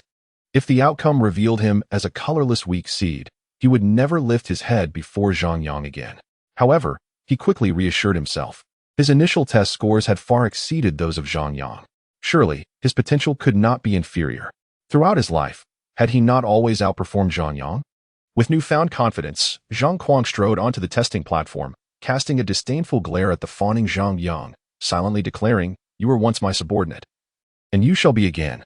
With one Gray Seed already present among the disciples, Master Huanglong and the others had little hope for additional exceptional candidates. The emergence of a Gray Seed was already a divine blessing, and one ought not to be overly greedy. Even if the remaining disciples turned out to be weak seeds, Master Huanglong would still be content, dreaming of the possibilities. Yet, just as Zhang Kuang's hand made contact with the Mingjian Xianyan, an intense and resplendent purple light erupted, illuminating half the sky and piercing the hearts of all present. In that moment, everyone believed they were hallucinating, instinctively rubbing their eyes. No, the Mingjian Xianyan indeed emitted a brilliant purple glow. A purple seed. Master Huanglong's eyes widened in disbelief as he nearly shouted, his gaze ablaze with unfathomable joy. The calm he had cultivated over a century shattered in an instant. A purple seed. A supreme purple seed. What is a supreme purple seed? A sect possessing such a seed has the potential to ascend to an unparalleled great sect if nurtured properly. Such a sect is beyond comparison to Taichu's sect. Even among the highest of great sects, finding a purple seed successor may take millennia. The emergence of such a successor would incite fierce competition between sections. A purple seed. It truly is a purple seed. Master Huanglong rubbed his eyes vigorously. This was no illusion. The purple seed lay before him. He had thought that in his lifetime, encountering even a blue seed would suffice. Yet here he stood, witnessing a purple seed, something he had never imagined. Breathless, Master Huanglong felt as if he were suffocating. The rise of Taichu's sect, its true glory, and the potential to become an unparalleled great sect, was to be realized through his hands. Oh, ancestors, do you see this? Our Taichu sect has a purple seed. Gyunzi stared in shock at Zhang Kuang. Having just exchanged numerous resources for a gray seed, only to have a purple seed emerge moments later. Oh, my celestial ancestors, are you toying with me? A gray seed is already rare. How could a purple seed possibly appear? Was my investment in vain? Gyunzi glanced at Zhang Yang below, suddenly finding his once cherished disciple exceedingly irksome. Regretfully, one could not help but wish to deliver two resounding slaps to oneself, had it not been for exchanging that precious saliva spirit herb for Zhang Yang. Perhaps one could have bartered for the opportunity to take on a disciple of the esteemed purple seed. To become the master of a disciple from the illustrious purple seed would be an honor worthy of immortalization in history, illuminating the annals for millennia. Even if one were to achieve nothing else. With the purple seed, the disciple of the gray seed acquired at great cost would hold no hope of ascending to the role of the sect leader. No, one must strive once more. Just as Gu Yunzi was about to speak, the ever-amiable Bazuzi suddenly stood up, her voice trembling as she declared, Master Huanglong, this Zhang Yang must come to my Buzhu Hall. We place great importance on the inner cultivation of our disciples. Each disciple of Buzhu Hall possesses a remarkably stable temperament. This child, Zhang Yang, has a character with distinct edges, and I am certain I can nurture the unique qualities within him. Nonsense. Look at your own temperament, so restless. How can you guarantee you will teach Zhang Yang well? Gu Yunzi retorted vehemently, his demeanor betraying the serene composure expected of a practitioner. Zhang Yang's character resonates well with me. He is best suited for Gu Yundang. Summer Yunzi scoffed and countered, Brother Gu, you have only just taken in Zhang Yang. Do you seek to gather all the promising talents for yourself? Turning to Master Huanglong, he continued, my 6 Yao divination is unparalleled throughout history, possessing an extraordinary ability to foresee fortune and misfortune, with the mysterious power to confound even the divine. Zhang Yang, with his exceptional talents, is the most fitting heir to the 6 Yao. As Summer Yunzi spoke, he turned to Zhang Yang, stating, the 6 Yao divination is an ancient and extraordinary art, capable not only of predicting fate but also of ensnaring the enemy invisibly. It is the most profound secret of our sect. Brother Summer, your 6 Yao is merely a superficial understanding of the ancient art, incomplete and fragmented. To pass this technique on to Zhang Yang would be to squander a supreme purple seed. Su Baiwa interjected, her youthful and beautiful visage as the head of Baiwa Hall unexpectedly sharp-tongued, a testament to the adage that women, especially those who have lived for centuries, should not be trifled with. Indeed, Summer Yunzi, your 6 Yao claims to comprehend all, past and future. Why not divine the whereabouts of other purple seed disciples and gather more instead of competing with us for Zhang Yang? Su Baihua's cutting remark left Summer Yunzi blushing furiously as he swept his wide sleeves, causing several 6 Yao divination slips to float before him, seemingly on the verge of a demonstration. Chapter 7. The calm reflection of the Tao's original intention under the scrutinizing gaze of the revered Huanglong, an unsettling sensation washed over the 4 individuals. With the Master's decree firmly established, Gu Yunzi and the others ceased their discourse, their eyes gleaming with hunger and adorned with smiles as they cast flirtatious glances towards Zhang Kuang. Zhang Kuang, do visit Gu Yun Hall more often. You and Zhang Yang can support each other and progress together. What is so special about Gu Yun Hall? Come to Xia Yun Hall instead, where we can delve into the intricacies of divination. Once their words echoed through the air, Su Baiwa, who had remained silent until then, suddenly interjected. After 3 months of initial training, as winter is upon us, the cold plum blossoms of Baiwa Hall will soon bloom. Zhang Kuang, do join me in Baiwa Hall to warm wine and admire the flowers. The 4 hall masters, who held significant rank just below the master and the esteemed elders, were typically beyond the reach of ordinary disciples. Yet, in a bid to win over Zhang Kuang, they cast aside their dignity, particularly Su Baiwa, who extended an invitation to a male disciple in a place where men were usually forbidden. This preferential treatment ignited envy among many male disciples. Countless disciples cast envious glances at Zhang Kuang, while the previously arrogant Zhang Yang approached him, calling him boss with an exaggerated enthusiasm that betrayed his earlier pride, revealing the stark divide between the gray and purple cultivators. My brother Zhang Kuang, it is a great honor to join the Taichu sect alongside you. Princely Jing promptly encircled Zhang Kuang with a group of noble youths, exuding warmth and a seemingly genuine eagerness for companionship. Does your family still reside in Daitian town on Shiyu Mountain, brother Zhang Kuang? I have a newly constructed royal residence in the capital. If you do not mind, I would like to invite your parents to reside there. My father will surely treat them with the courtesy befitting nobility, allowing them to enjoy a life of luxury in their twilight years. Several haughty noble scions echoed his sentiments, proclaiming Zhang Kuang to be the future pillar of the Xianglong kingdom, the vanguard leading the Taichu sect towards unmatched greatness. Given Zhang Kuang's purple-grade potential, such accolades seemed well-deserved. Many humble disciples lamented their own lack of purple-grade potential, contemplating how their own parents could bask in noble privileges, achieving a meteoric rise and bringing glory to their families. Next, Li Jing. As the esteemed Lao Yu called out, Li Jing ascended the testing platform. Each generation of the royal family selects a particularly gifted prince to join the Taichu sect. tasked with safeguarding the dynasty for generations to come. Li Jing was that chosen prince of the current era. Raised in royalty, Li Jing had consumed various medicinal herbs since childhood, even bathing in herbal infusions. Despite holding a noble title, he had little chance of inheriting the throne and decided to test whether he could find a successful path in cultivation. In the realm of mortals, a princess status is unparalleled, yet in the world of cultivation, it holds little weight. Initially, Li Jing was confident in his abilities. But upon witnessing Zhang Kuang's revelation as a purple cultivator, a profound sense of crisis surged within him. In a realm where strength reigns supreme, even a prince must possess extraordinary power and potential to establish himself, let alone build his own faction. Despite his inner turmoil, Li Jing maintained a composed demeanor as he approached the testing platform. Beneath the radiant sun and gentle breeze, the Mingjian immortal eye erupted with dazzling purple light, blinding many in attendance. Purple grade. The elders, the four hall masters, and the master Huang Long stared in disbelief at the resplendent Mingjian immortal eye. Is our Taichu sect defying the heavens? 2 consecutive purple grade cultivators. This is unimaginable even among the supreme sects, heralding a glorious future for Taichu. How remarkable that Prince Li Jing is also a purple grade. The Li dynasty is destined for eternal prosperity, with 2 purple grade disciples emerging in succession. Even the usually composed Huang Long could not contain his laughter. A decade ago, the master of the Qing sect claimed he would surpass our Taichu sect within 3 centuries. Today, we have 2 purple grade disciples. How could that possibly compare? Even among the most exalted sects, the emergence of a purple grade disciple is a rarity. Yet today, Huang Long Peak witnessed the unprecedented rise of 2. With Zhang Kuang and Li Jing, the Taichu sect was poised to ascend, potentially surpassing certain supreme sects. Envisioning an era of unparalleled prosperity. But do come to my Baiwa hall. Before Su Baiwa could continue, she was interrupted by the sarcastic remarks of Xia Yunzi, who harbored resentment. Cultivators must avoid the allure of women. How can one pursue the supreme Tao with such distractions?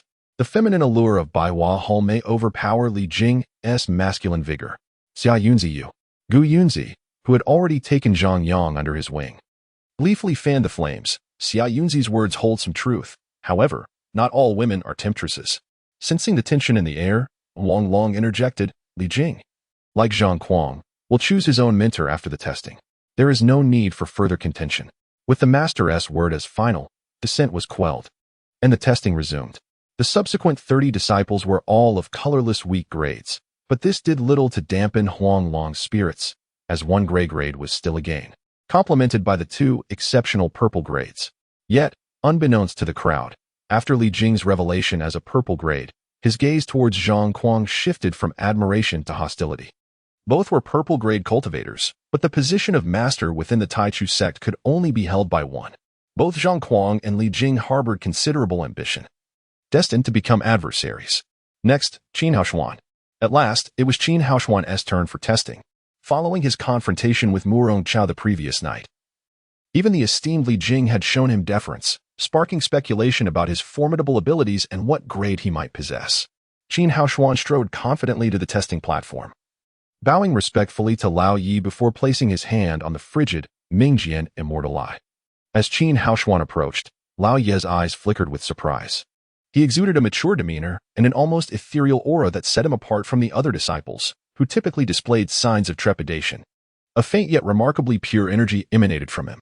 Even among the finest purple grade disciples, the absence of such energy was conspicuous. And those who exhibited such waves of energy before their grades were revealed were exceedingly rare, hinting at extraordinary potential. Lao Yi found himself filled with anticipation for Qin Haoshuan's results. The Mingjian immortal eye seemed to possess an enchanting ability to delve into the depths of one's being. As soon as Qin Haoshuan placed his hand upon it, it adhered to him with a peculiar force.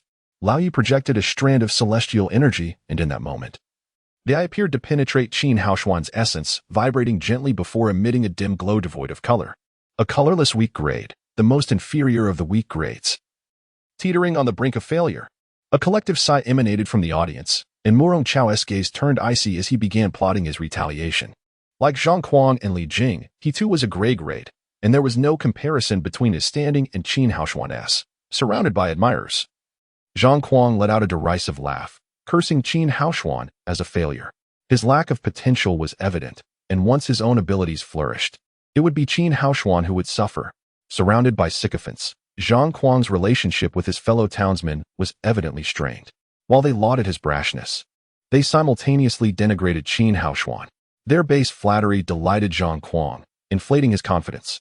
And the frustration he had endured for the past 16 years under Qin Haoshuan's relentless pressure was instantaneously alleviated. Upon discovering that Qin Haoshuan was of inferior lineage, Elder Luo Ye's eyes flickered with uncertainty. How could someone with innate spiritual energy possess such poor aptitude? The Mingjin immortal, I could not be mistaken, surely. He must have misjudged. Having already assessed two individuals of superior lineage, the elder did not dwell on Qin Haoshuan. Offering him a pitying glance and encouraging words, "Do not lose heart. Strive diligently. The path of cultivation is filled with infinite possibilities. Postnatal effort and favorable circumstances can indeed compensate for innate deficiencies." With utmost respect to the ancestral teachings, Qin Haoshuan bowed deeply in return. Elder Luo Yi, revered within the Taichu sect, carried no airs of superiority, and his encouragement was worthy of respect. Yet, the elder's words were largely hollow, unless a miraculous encounter occurred. A disciple of inferior lineage would never match the achievements of those of superior lineage. But such fortuitous encounters were not something everyone could attain. Descending from the testing platform amidst a sea of mocking gazes, Qin Haoshuan caught sight of Su Yu's large, expressive eyes filled with profound disappointment and regret. Being of inferior lineage was not insurmountable, yet last night, Qin Haoshuan's assertiveness had compelled even the prince to yield, leading others to believe in his prowess, only to reveal him as a mere paper tiger, formidable in appearance but lacking substance. Su Yu parted her lips, intending to offer solace, but Qin Haoshuan, in turn, comforted her. "It is merely an inferior lineage. There is nothing of great consequence. Did not Elder Luo Yi say that the path of cultivation is replete with possibilities, and that effort can amend innate shortcomings?" Su Yu smiled shyly, her expression laden with regret and melancholy. Observing Su Yu's demeanor, Qin Haoshuan maintained a facade of calm. Yet his heart was a tumultuous mess.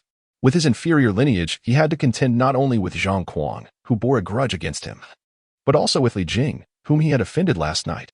He needed to enhance his strength swiftly, otherwise, the days ahead would be fraught with difficulty. Nevertheless, Qin Haoshuan remained undaunted. He firmly believed that diligence could offset his innate limitations. Moreover, he had the little snake as his trump card. If only those with powerful spiritual seeds could achieve greatness, then why would the Taichu sect retain disciples of inferior lineage? They might as well just use the Mingjian immortal eye to select only those with superior seeds. Su Yu was the last of the new disciples to ascend the testing platform.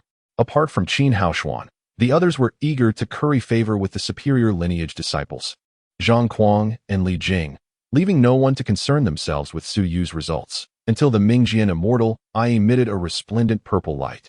The brilliant purple radiance illuminated every corner of the testing platform, leaving everyone astonished that such a slight frame harbored a purple spiritual seed. The disciple who had stolen Su Yu's blanket the night before was instantly paralyzed with fear, collapsing to the ground. "Heavens, are you playing with me? I just stole the blanket of an unparalleled purple lineage disciple." As for the esteemed elders of the Taichu sect in the viewing area, they were rendered numb with excitement. A disciple of purple lineage could elevate a sect to prominence. What then of 2 or 3? Was the Taichu sect on the verge of unifying the cultivation world? In 100 years, once these 3 purple lineage disciples matured, they would be able to assert themselves against the most esteemed sects, compelling even the ancient sects to yield their leadership to Taichu. At that time, would the spiritual mountains and veins not be at Taichu's disposal? With a peculiar expression, Su Baiwa scrutinized Su Yu before suddenly laughing. "Zhang Kuang and Li Jing may compete for each other. Our Baiwa Hall has Su Yu, and that suffices. Why should she belong to your Baiwa Hall?" Xia Yunzi retorted, his tone laced with sarcasm. Su Baiwa, unfazed, continued. And only then did others realize that Su Yu possessed a delicate beauty, her features exquisite. Despite the intentional smudges of soot on her face, they could not conceal her fair skin. Though disguised as a boy, her slight frame increasingly resembled that of a woman. "Humph, that is not a certainty. Does your Baiwa Hall not wish to accept male disciples? Can our Xia Yun Hall not welcome female disciples?" With a contented smile, Su Baiwa dismissed Xia Yunzi. Unless unforeseen circumstances arose, Su Yu would inevitably join Baiwa Hall, leaving the remaining 2 to squabble amongst themselves.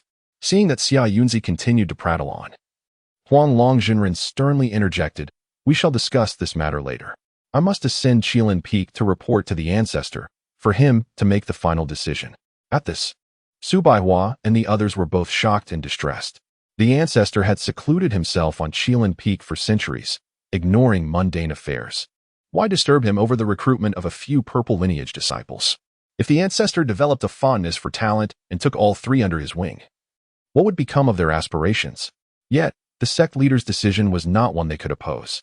Upon learning that Suyu was a girl, the disciples who had been near Qin Haoshuan's bedding the previous night cast envious glances in his direction. How fortunate would it be to share a night with a purple lineage female disciple? Soon, the gossip regarding Qin Haoshuan and Suyu spread like wildfire, igniting a flurry of envious, resentful, and amorous gazes directed at Qin Haoshuan. Zhang Kuang and Murong Chao exchanged complex glances, pondering the possibility that Suyu, recalling their connection from the previous night, might choose to protect Qin Haoshuan in the future, complicating their intentions. Chapter 8. The Spirit Seed in Ling Tian Valley. The face of Qin Haoshuan, who was the center of many gazes, instantly flushed crimson. Despite his mature demeanor, he was merely a spirited young man, his bashfulness evident. Similarly, Suyu, who had been exposed, lowered her head as she descended from the testing platform, her face burning all the way to her neck. Before her identity was revealed, she felt fine. But now, recalling the embrace she shared with the unfamiliar Qin Haoshuan overnight, especially knowing that many were aware of this, she felt apprehensive about facing others. As soon as she stepped off the platform, Suyu was quickly surrounded by a throng of eager disciples, overwhelming her with their attention. In a state of panic, she cast a pleading glance toward her only acquaintance, Qin Haoshuan. Still blushing, Qin Haoshuan hastily navigated through the crowd, shielding Suyu behind his broad back. Seeing his towering figure brought her a sense of security, one that Qin Haoshuan uniquely provided, unrelated to talent or strength. Concealed behind Qin Haoshuan, Suyu inadvertently attracted more animosity towards him. Those wishing to approach her irrationally harbored resentment against him. However, Qin Haoshuan paid little heed to their hostility, as he regarded it as mere motivation to grow stronger. At this moment, Li Jing approached, dispersing the crowd surrounding Suyu with a smile.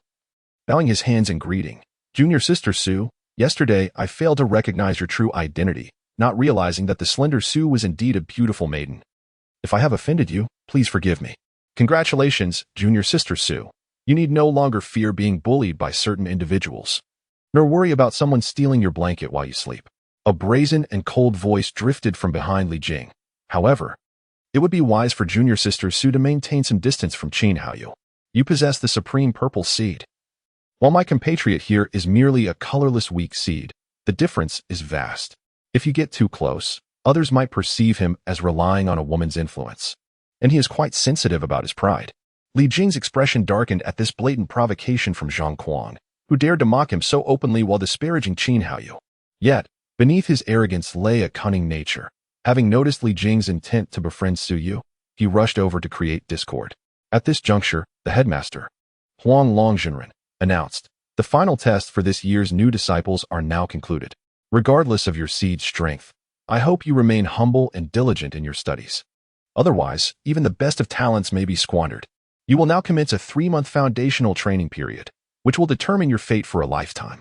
With that, several elders led the 200 new disciples aboard a massive, fully enclosed celestial carriage, bound for a place known as Ling Tian Valley. In the hall of Huangdi Peak, the entire upper echelon of Taichu had gathered. Nods of agreement filled the air. The previous competitive atmosphere among disciples had dissipated, replaced by solemnity. All understood the significance of the purple seed. If the Wanzai sect became aware of this, they might attack the mountain in an instant. While Taichu could withstand some blows, it was no match against the terrifying existence that was the Wanzai sect, a force that had endured for millennia. As the celestial carriage soared into the sky, breaking through the clouds at mid-mountain, the elders announced, "Due to the emergence of 3 disciples with purple seeds among you, the headmaster has granted you a rare opportunity to behold the entirety of Huangdi Peak. This peak resonates with the Tao, presenting a unique chance for reflection." As the elders spoke, the windows of the celestial carriage slowly opened, and several elders gestured, releasing streams of ethereal energy that activated the protective formation surrounding Huangdi Peak, dispersing the mist that enveloped the air. Even Li Jing, a prince of considerable status, displayed excitement. The layout and scenery of Huangdi Peak blended the insights of past patriarchs into the Tao, harmonizing with the essence of the universe. Merely gazing upon it was a profound cleansing for the mind, a reward reserved for disciples who contributed significantly to the sect. Thanks to the 3 disciples with purple seats. Over 100 others who might never have had the chance to see Huangdi Peak splendor were also fortunate. Any insights gained, no matter how slight, would greatly benefit their future cultivation. Even if they learned nothing, this experience would serve as excellent fodder for boasting. As the celestial carriage glided swiftly through the air, the full panorama of Huangdi Peak unfolded before them. The architectural marvels and the lush growth of flora appeared so natural and harmonious that it evoked a sense of tranquility, causing many mundane thoughts to vanish. A profound sense of compassion for all living beings arose within them. As the saying goes, the layman sees the spectacle while the expert perceives the essence. Several elders entered deep contemplation, sitting cross-legged to reflect on the Tao, even though they held the esteemed title of elder. Opportunities to view the entirety of Huangdi Peak were rare. Meanwhile, most of the new disciples, aside from a few exceptionally perceptive individuals, were entranced by the breathtaking scenery. The beauty of the half-mountain pavilion and the ethereal aura surrounding Huangdi Peak. The azure sky resembled a pristine mirror, devoid of any clouds. And a gentle breeze wafted through the air, occasionally accompanied by graceful cranes gliding past the celestial carriage. In stark contrast to the excited shouts of the new disciples, the cranes remained calm and composed. Huangdi Peak seemed as if sculpted by a colossal axe, its summit forming a vast plateau where the magnificent Taichu treasure hall stood, occupying over 1,000 acres with its grandeur and majesty. Its rhythmic chimes resounding in the air. Beneath the Taichu treasure hall, numerous exquisitely constructed buildings nestled in the mountains, their elegance visible among the towering ancient trees. Only the esteemed elders and core disciples of Taichu's sect could enter this hallowed space. The celestial carriage, moving rapidly, circled Huangdi Peak before descending into a valley at its rear. Lingtian Valley, as its name suggests, was a place abundant in spiritual energy, akin to fertile soil where countless generations of new disciples began their journey in cultivation, planting their spiritual roots and nurturing their talents. Qin Haoshuan's cohort was no exception. Within a meticulously constructed classroom, 200 new disciples awaited eagerly as a middle-aged man, dressed as a scholar, appeared before them. I am your guiding master, Elder Chu Kai of Lingtian Valley. Over the next 3 months, you will study spiritual techniques and cultivate your spiritual roots. Those who successfully break through and sprout their spiritual seedlings within this period will receive priority training from the sect, potentially entering the inner sect and becoming disciples of the 4 primary branches. Furthermore, your annual stipend will increase from 200 taels to 400 taels. However, those who fail to sprout within 3 months will be assigned to menial tasks, starting as servant disciples. Elder Chu delivered this straightforward message, distributing a gray pill the size of a longan, rich in spiritual energy, to each disciple. Currently, you are all mere mortals and cannot perceive the pure spiritual energy of the heavens and earth. Even the most gifted among you will require at least a month to sense its presence. To expedite the process of drawing in spiritual energy, each of you will receive 1 spirit drawing pill daily for the next 3 months, allowing you to instantly feel the spiritual energy. The duration for which you can draw it into your body depends on your own fortune. Remember, after taking the spirit drawing pill, the effects last only half an hour. If you fail, you must wait until tomorrow to try again. The success of drawing energy into your body relies on your determination and aptitude. Remain calm and avoid arrogance. Otherwise, you will not succeed. Heed this warning.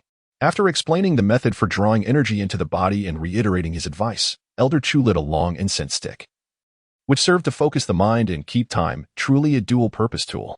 The moment to begin their cultivation had finally arrived. The 200 eager new disciples dispersed to find their spots, calming their minds as they consumed the spirit-drawing pills. Whether motivated by the promise of 400 taels or the chance to join the ranks of the esteemed sect leaders, each held a firm belief in their success, striving for rapid progress.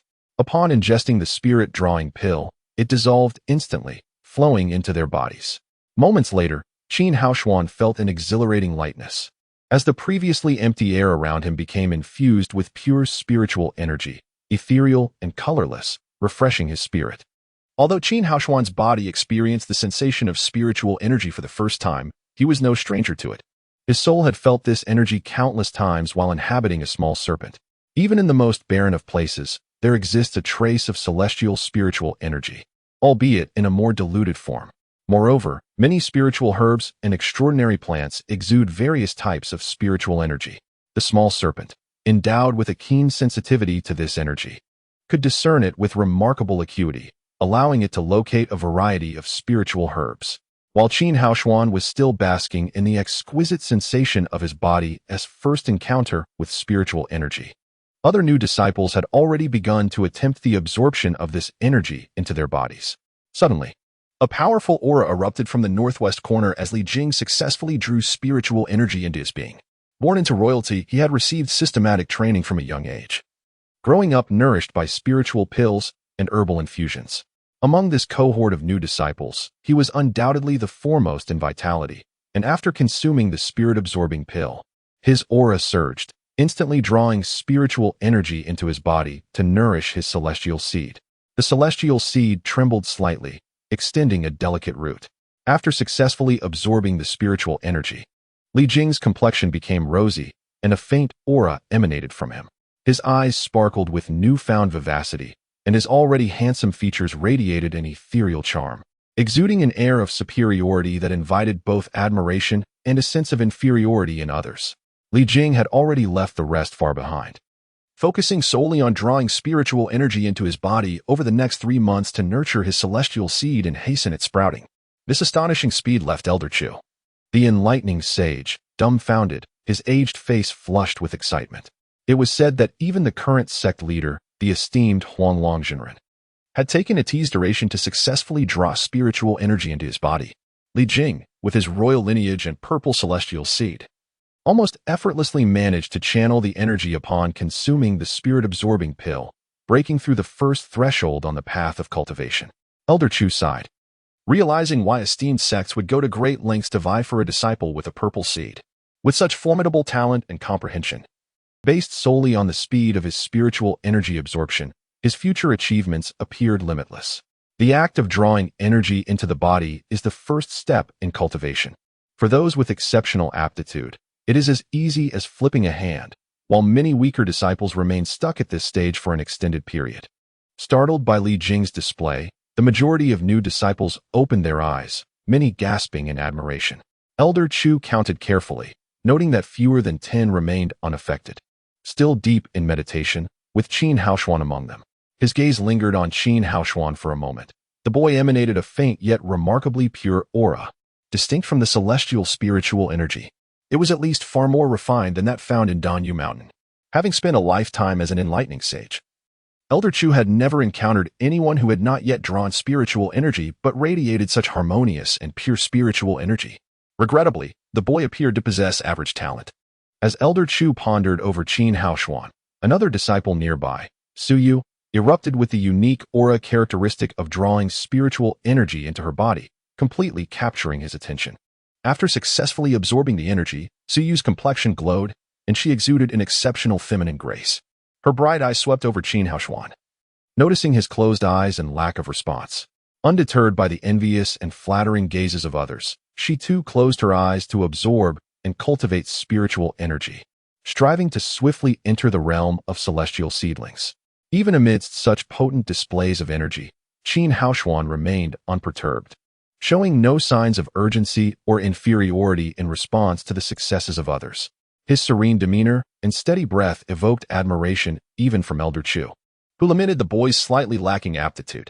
Before Elder Chu could express further sentiments, not far away, Zhang Kuang also manifested the distinct aura of drawing spiritual energy into his being, exuding a wild vigor, as the energy emanated from the heart.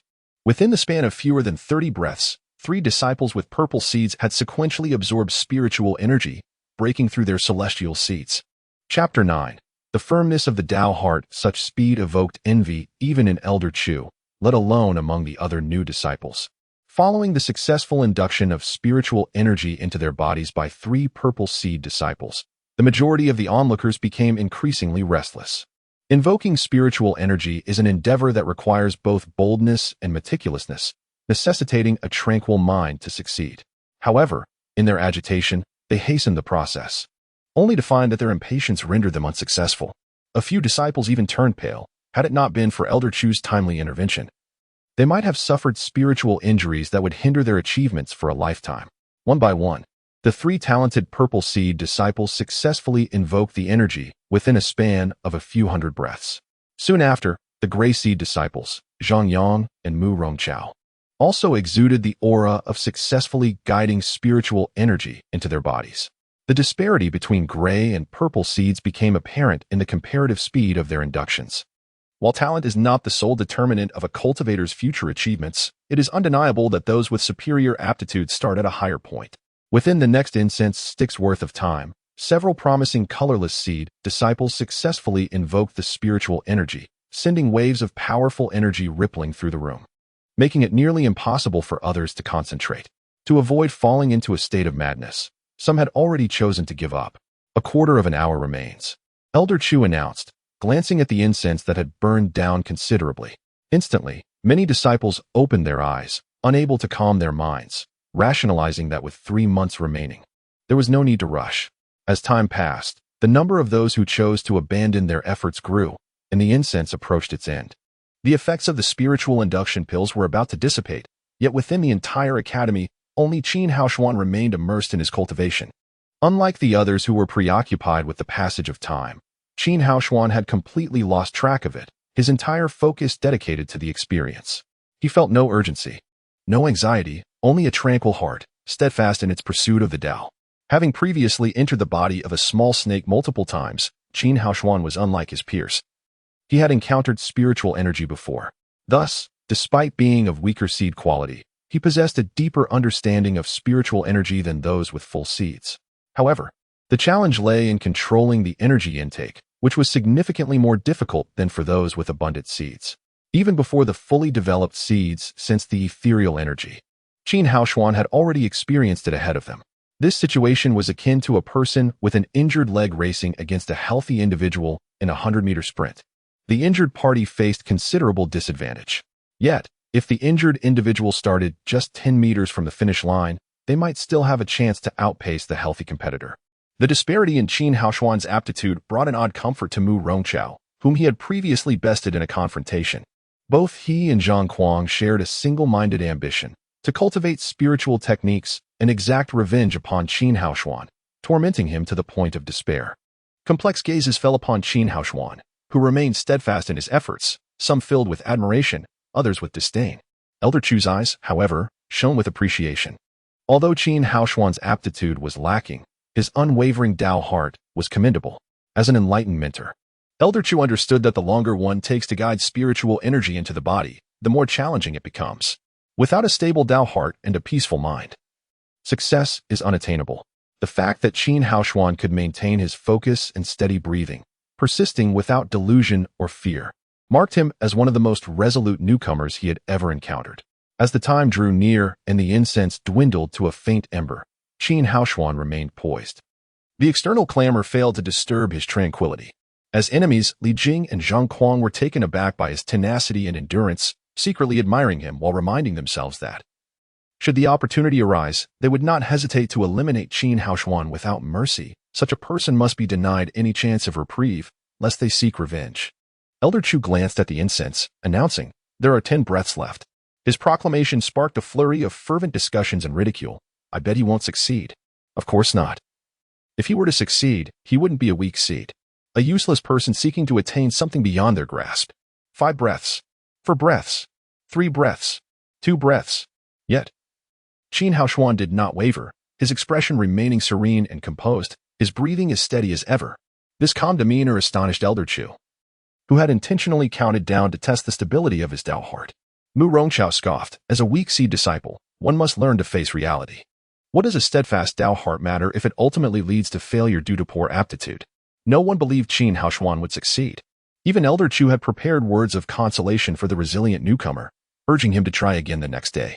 However, before he could voice his thoughts, an unexpected surge of energy emanated from Qin Haoshuan, leaving everyone astonished.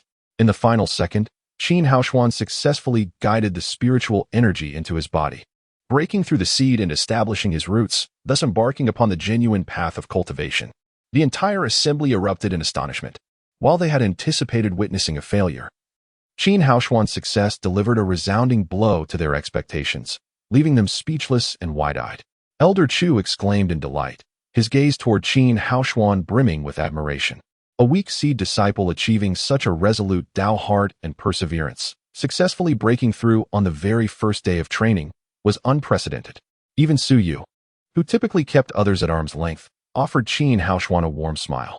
The praise from Elder Chu and the smile from Su Yu undoubtedly intensified the animosity toward Qin Haoshuan, particularly among those new disciples who had faltered and felt a growing envy fueled by Qin Haoshuan's success. In contrast to Li Jing and Zhang Kuang, Qin Haoshuan, as a weak seed, did not falter at the starting line. Yet, he felt discontent. The disparity in talent was indeed significant, and it was likely that he would lag behind in cultivation. If this continued, Zhang Kuang and the others would not hold back in the future. Was it truly necessary to seek out the Xianshan Poison Valley to gamble for a fortuitous remedy? Comparing the talents of the small snake and his own body, he could not deny the inferiority of his physical form. It seemed imperative to venture into the Xianshan Poison Valley to acquire some elixirs to refine his body and enhance his aptitude.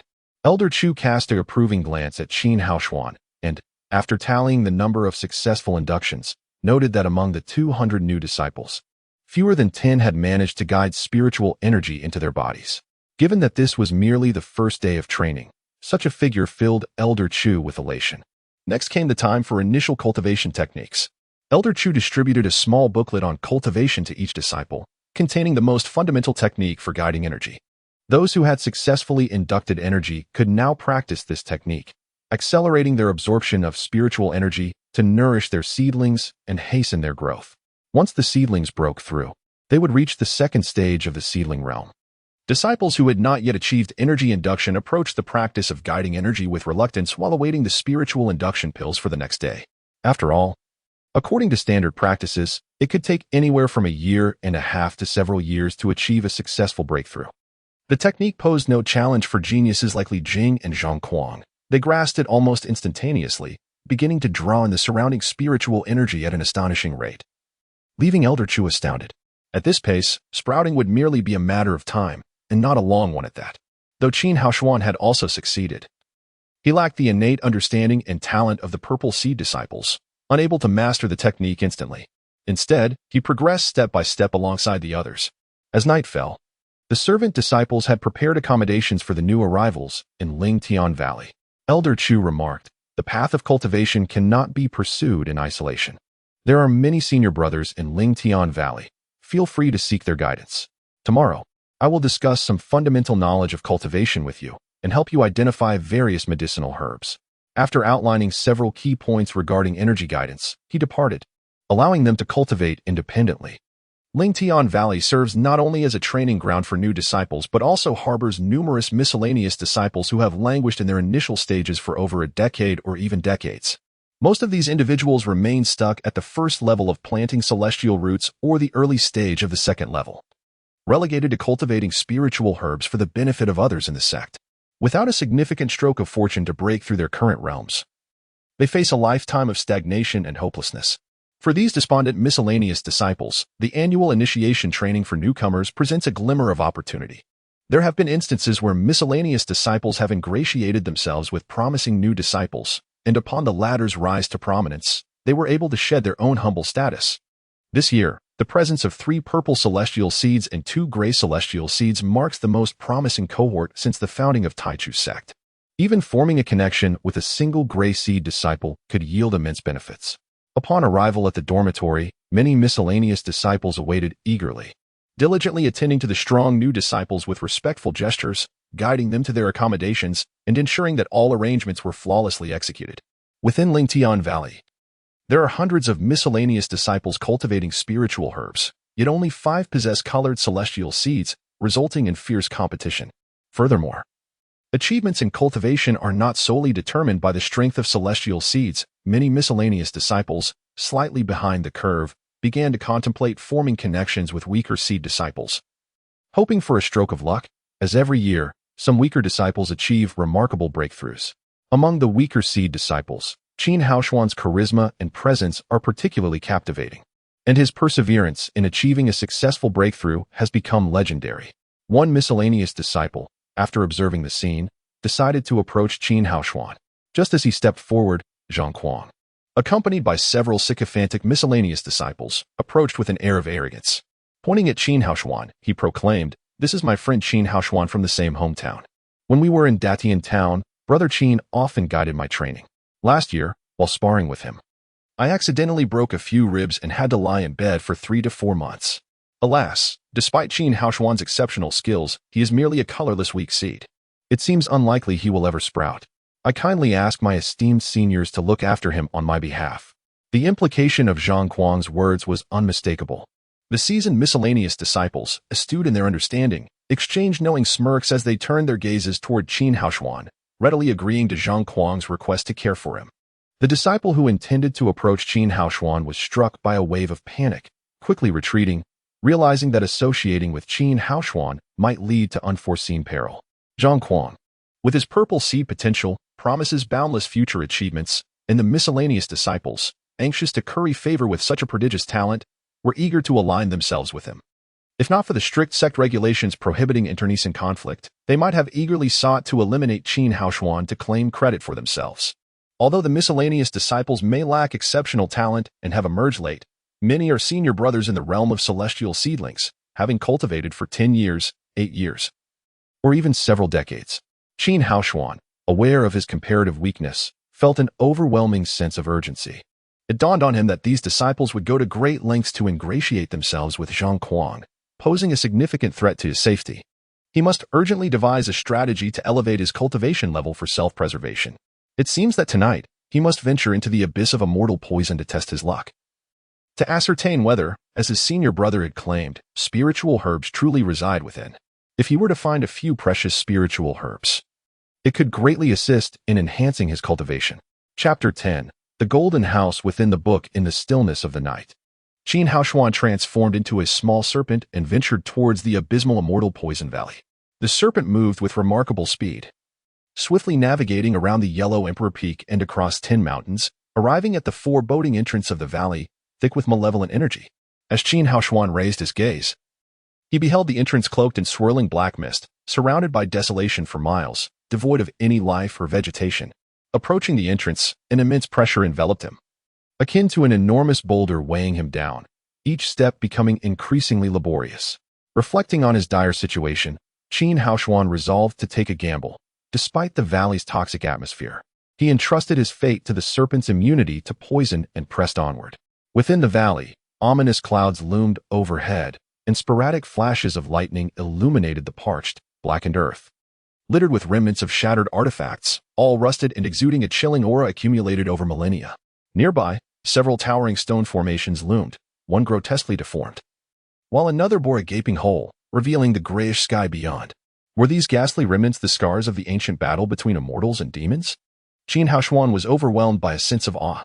Suddenly, a voice pierced the silence, drawing his attention to a grotesque figure leaning against a withered tree. Its skin mirrored the valley's dark hues, making it appear as a part of the tree itself. The figure, seemingly on the brink of death, spoke, proposing to impart its profound knowledge to Qin Haoshuan to prevent its legacy from vanishing. Qin Haoshuan remained cautious, scrutinizing the figure with skepticism. The figure, claiming to be an immortal sorcerer who had roamed the world for millennia, insisted that his teachings were among the most esteemed in the cultivation realm. As the atmosphere thickened with tension, the sorcerer's formidable presence became palpable, instilling fear in Qin Haoshuan, who retreated yet remained unharmed. In a moment of hesitation, as Qin Haoshuan contemplated approaching the golden plant nearby, the sorcerer unleashed a peculiar purple spell, a cacophony of energy surging toward Qin Haoshuan's mind. Despite the initial terror, he soon realized that the sorcerer was more bluster than threat, as he absorbed the arcane knowledge that appeared in his consciousness, unharmed and unhindered. With the pressure of the valley bearing down on him, Qin Haoshuan laboriously made his way to the golden plant, taking 10 arduous minutes to cover the distance. Observing the serpent's remarkable resilience, the sorcerer seemed pleased with his choice of successor, although Qin Haoshuan remained indifferent to the sorcerer's intentions. The golden plant, a delicate bloom reminiscent of a lotus, emanated potent spiritual energy, yet Qin Haoshuan hesitated to partake, wary of potential toxins. Considering his obligations the next day, he chose to retreat from the valley. The following day, Qin Haoshuan, weary and burdened by dark circles under his eyes, arrived at the academy for the commencement of formal training. Despite the initial session focusing on energy cultivation, he struggled to keep pace. His absorption of spiritual energy markedly inferior to his peers. Fatigued from the previous night's ordeal, he succumbed to sleep during the lecture delivered by Elder Chu. Much to the elder's chagrin. As Qin Haoshuan snored audibly, Elder Chu's disappointment grew. The impression he had of Qin Haoshuan as a dedicated if flawed student was swiftly tarnished. Among the 200 new disciples, Qin Haoshuan's disruptive snores drew disdainful glances, particularly from Zhang Kuang, who regarded him as a lost cause. Li Jing's gaze briefly lingered on Qin Haoshuan before shifting to Zhang Kuang, recognizing the latter as his primary rival for leadership of the Taichu sect. The focus of their ambitions was clear. The future of their sect would rest upon the shoulders of one among the 3 exceptional disciples. With Zhang Kuang standing as a formidable contender, Zhang Kuang also took note of Li Jing. The gazes of these 2 supreme disciples of the purple lineage met briefly, each perceiving a fierce determination in the other's eyes, neither willing to yield. Siyu nudged Qin Haoshuan with her elbow, yet the slumbering Qin remained blissfully unaware, his snoring eliciting peals of laughter throughout the hall. Siyu, whose timid nature blushed a deep crimson, scowled and exclaimed, "What are you laughing at?" Instantly, silence enveloped the room. After all, they were supreme disciples of the purple lineage. Following Su Yu's admonition, the others hastily closed their mouths, unable to fathom that the usually gentle Su Yu would stand up for Qin Haoshuan, feeling a mix of astonishment, envy, and jealousy. Though they felt displeasure at being scolded by the seemingly frail Su Yu, none dared to express it. Offending a disciple of the purple lineage, endowed with boundless potential, was no trivial matter. Had it been anyone else roaring in defense of a dozing student, they would have been expelled by Elder Chu. But the standing of a supreme purple disciple rendered such actions inconsequential. Elder Chu's expression shifted several times before settling into a calm demeanor, choosing to disregard Qin Haoshuan. After all, respect must be accorded to disciples of the purple lineage. Simultaneously, he sighed internally for Qin Haoshuan. If only he did not wallow in self-pity. With his strong resolve, any fortuitous encounter could lead to remarkable achievements. Yet, as it stood, he was destined to remain a mere servant disciple for life. Qin Haoshuan slept from dawn until dusk, finally lazily opening his eyes to see Elder Chu lecturing. A sudden realization struck him. Today marked the first day of initial training. Just as he lamented missing an entire day of classes, Su Yu offered him her notebook. Upon opening it, a delicate fragrance wafted forth, revealing neatly pinned notes that clearly outlined the lecture's key points, accompanied by charming illustrations of flora on the subsequent pages. Qin Haoshuan smiled. It was typical for a girl to enjoy writing and drawing, and Su Yu was no exception. He dismissed it and returned to examining the lecture notes. One particular note captivated Qin Haoshuan's attention. It detailed a term he had never encountered before: spiritual consciousness impact. This technique, attainable only upon reaching a certain level of mastery, involved an assault derived from the cultivation of one's soul. It could incapacitate an opponent in an instant, conjure illusions, or even shatter their very spirit. The stronger the soul, the more profound the mastery, the more formidable the spiritual attack. Such a wondrous method of assault was revealed in the brief introduction, igniting excitement within Qin Haoshuan. However, the subsequent details doused his enthusiasm like a bucket of cold water. Spiritual attacks could only be cultivated by those at the immortal infant level. This level was akin to that of the sect's ancestors, underscoring the necessity of diligent listening in future lectures. Had it not been for Su Yu's meticulously detailed notes, he would have remained oblivious. With gratitude, he cast a thankful glance towards Su Yu. As he grew weary of the lecture notes, his eyes inadvertently fell upon the illustrations of flowers and herbs once more. His heart skipped a beat, excitement flooding through him as he fixated on one particular plant. Su Yu had annotated beneath the illustration: one-leaf golden lotus, entirely golden, thrives in places of extreme een and toxicity, producing one leaf every 100 years, with a maximum yield of 9 leaves, hence also known as the 9-leaf golden lotus. It reaches maturity at 9 leaves, at which point its medicinal efficacy is at its peak and most comprehensive, making it a prime ingredient for alchemical concoctions. Even a single one-leaf golden lotus is sufficient to refine high-level elixirs, such as the void-returning pill and the transforming life pill. Chapter 11. The Unlearned Alchemist's Bold Consumption. According to the lecture notes recorded by Su Yu, the Xiuhai Dan and the Huaxing Dan are exceptionally advanced elixirs, so rare that even the most formidable masters, such as the heads of the 4 great halls, cannot utilize them. These elixirs are reserved for practitioners at the immortal infant Dao fruit realm. Within the entire Taichu sect, aside from the sect leader, Huang Longzhenren, There are only 4 ancestral-level experts who have reached this realm. One perished from old age decades ago, 2 have been in seclusion, indifferent to worldly affairs, and the last is nearing the end of their lifespan, desperately searching for celestial herbs to prolong their life. A single leaf of the golden lotus, an extraordinary spiritual herb sought after by the ancient ancestors of the immortal sex. Qin Haoshuan was instantly overwhelmed with excitement, his blood racing as any remnants of drowsiness vanished. It was evident that he would have to endure another day of drowsiness in class, for he resolved to venture into the Juetian Poison Valley tonight to collect this treasure. With a treasure like the golden lotus, even disdain from others would be inconsequential. As night fell, after dinner, everyone settled into meditation. The aura around the few purple seed disciples surged, their bodies absorbing spiritual energy like the boundless ocean, a sight that even Elder Chu found astonishing. This was the innate talent of purple seed disciples. In contrast, the gray seed disciples also experienced a rich influx of spiritual energy. But their absorption rate paled in comparison to that of the purple seed disciples, though they were still superior to the weak seed disciples. Lingtian Valley is one of the more spiritually abundant areas of Danyu Mountain, where the absorption of spiritual energy is significantly faster than in other places. Yet, Qin Haoshuan could only draw a meager amount of energy, compared to the purple seed disciples, and even the gray seed disciples like Zhang Yang and Murong Chao. His progress was akin to that of a sluggish snail in comparison to their lightning speed. If this continued, he would undoubtedly fall behind within 3 months. And neither Zhang Yang nor Li Jing would show him any mercy. Gritting his teeth, Qin Haoshuan resolved to cultivate the heartseed demon method of the undying witchcraft. This demonic technique was inherently perilous, yet he could not afford to lag behind the likes of Zhang Yang. He was determined to take a gamble. The profound and enigmatic script of the heartseed demon method appeared in his mind, accompanied by a brief introduction. The heartseed demon method is an unparalleled technique, inherited from the supreme demon god.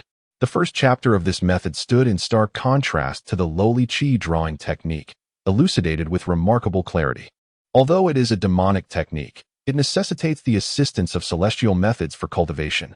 One cannot succeed solely by practicing the heartseed demon method.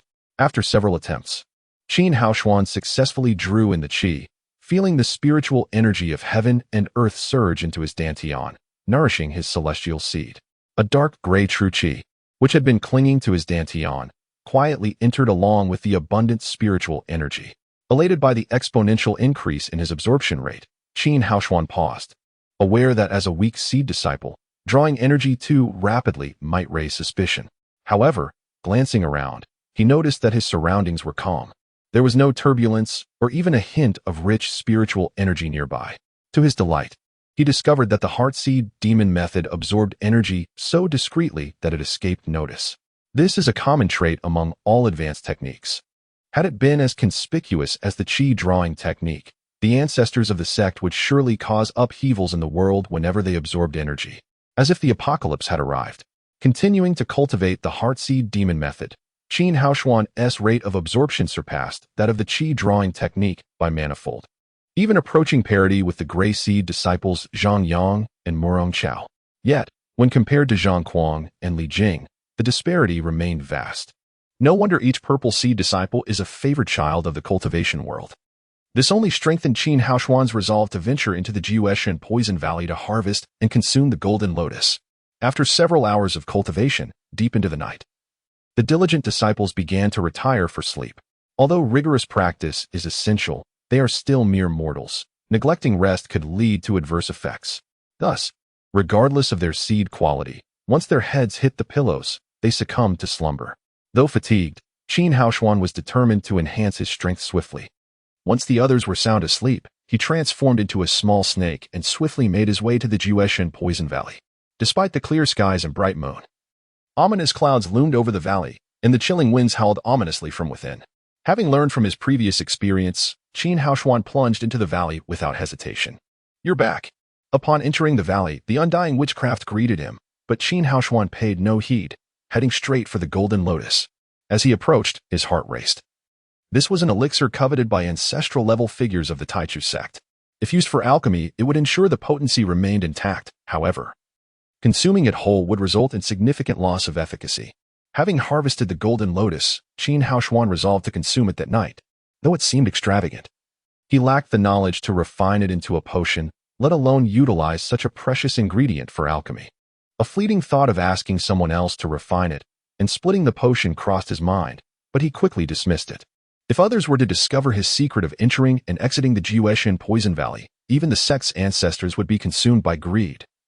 Capturing him and forcing him to constantly seek treasures, offering him no share of the spoils. To avoid future troubles, he decided to indulge in his wastefulness. The valley was vast, teeming with countless celestial herbs. As long as his secret remained concealed, the Jeweshan Poison Valley would serve as his private treasure trove. And even such extravagant consumption would not deplete its riches. Just as Qin Haoshuan was about to leave the valley, the undying witchcraft, feeling neglected, exclaimed in frustration, "Hey, are you really going to just swallow it like that? This single-leaf golden lotus, though it has only one leaf, is still a rare treasure. If used for alchemy, it would benefit you immensely." Qin Haoshuan shot him a glance, his snake form unable to speak. Yet the look clearly conveyed his thoughts. "Is it so easy for you to help me refine it?" Indeed, the undying witchcraft muttered to himself. "Though you can enter the Jeweshan Poison Valley, you are but a snake." He sighed, lamenting the loss. This golden lotus had sprouted before his eyes hundreds of years ago. A rare celestial herb. Anyone fortunate enough to possess it would cherish it dearly. With some auxiliary spiritual herbs, it could yield a superior elixir, yet here it was, destined to be consumed by this insufferable little snake. If he could stand, the undying witchcraft would have surely stomped on the extravagant Qin Haoshuan, cursing him as a wastrel. Ignoring the ramblings of the long-dormant entity, Qin Haoshuan swiftly departed with the golden lotus in tow. Watching Qin Haoshuan's retreating figure, a sinister smile crept across the undying witchcraft's withered face, murmuring to himself, "Just a little longer, and it will be mine." Returning to his dormitory around the second watch, Qin Haoshuan carefully placed the golden lotus into a jade box he always carried. He had purchased it during his herb-gathering days. For many spiritual herbs would lose their potency and energy if not properly stored. Over time, even the most potent herbs would become as worthless as weeds. While this jade box was not crafted from the finest jade, it would nonetheless slow the loss of its potency. Stepping outside, he chose a secluded spot in the wilderness. Taking the golden lotus from the jade box, he held it delicately in his hands, examining it closely.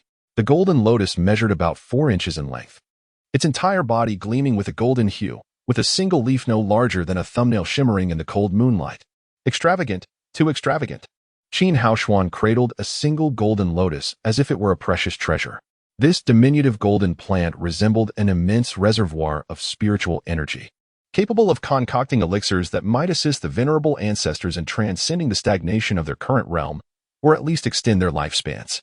The spiritual herbs previously unearthed paled in comparison, barely worthy of mention. Though he wished to admire the golden lotus a while longer, he noticed its luster had significantly waned, likely due to the dissipating potency of its medicinal properties. Additionally, holding such a rare treasure was fraught with danger. It would be prudent to consume it swiftly. Resolute in his decision to avoid any prolonged uncertainties, Qin Haoshuan disregarded concerns of wastefulness and brought the golden lotus to his lips. Initially intending to take a small bite and consume it in portions, he was taken aback when the moment the lotus touched his mouth. It transformed into a fervent essence that flowed effortlessly down his throat. Once ingested, it felt as if a conflagration erupted within his belly, igniting an overwhelming heat throughout his body.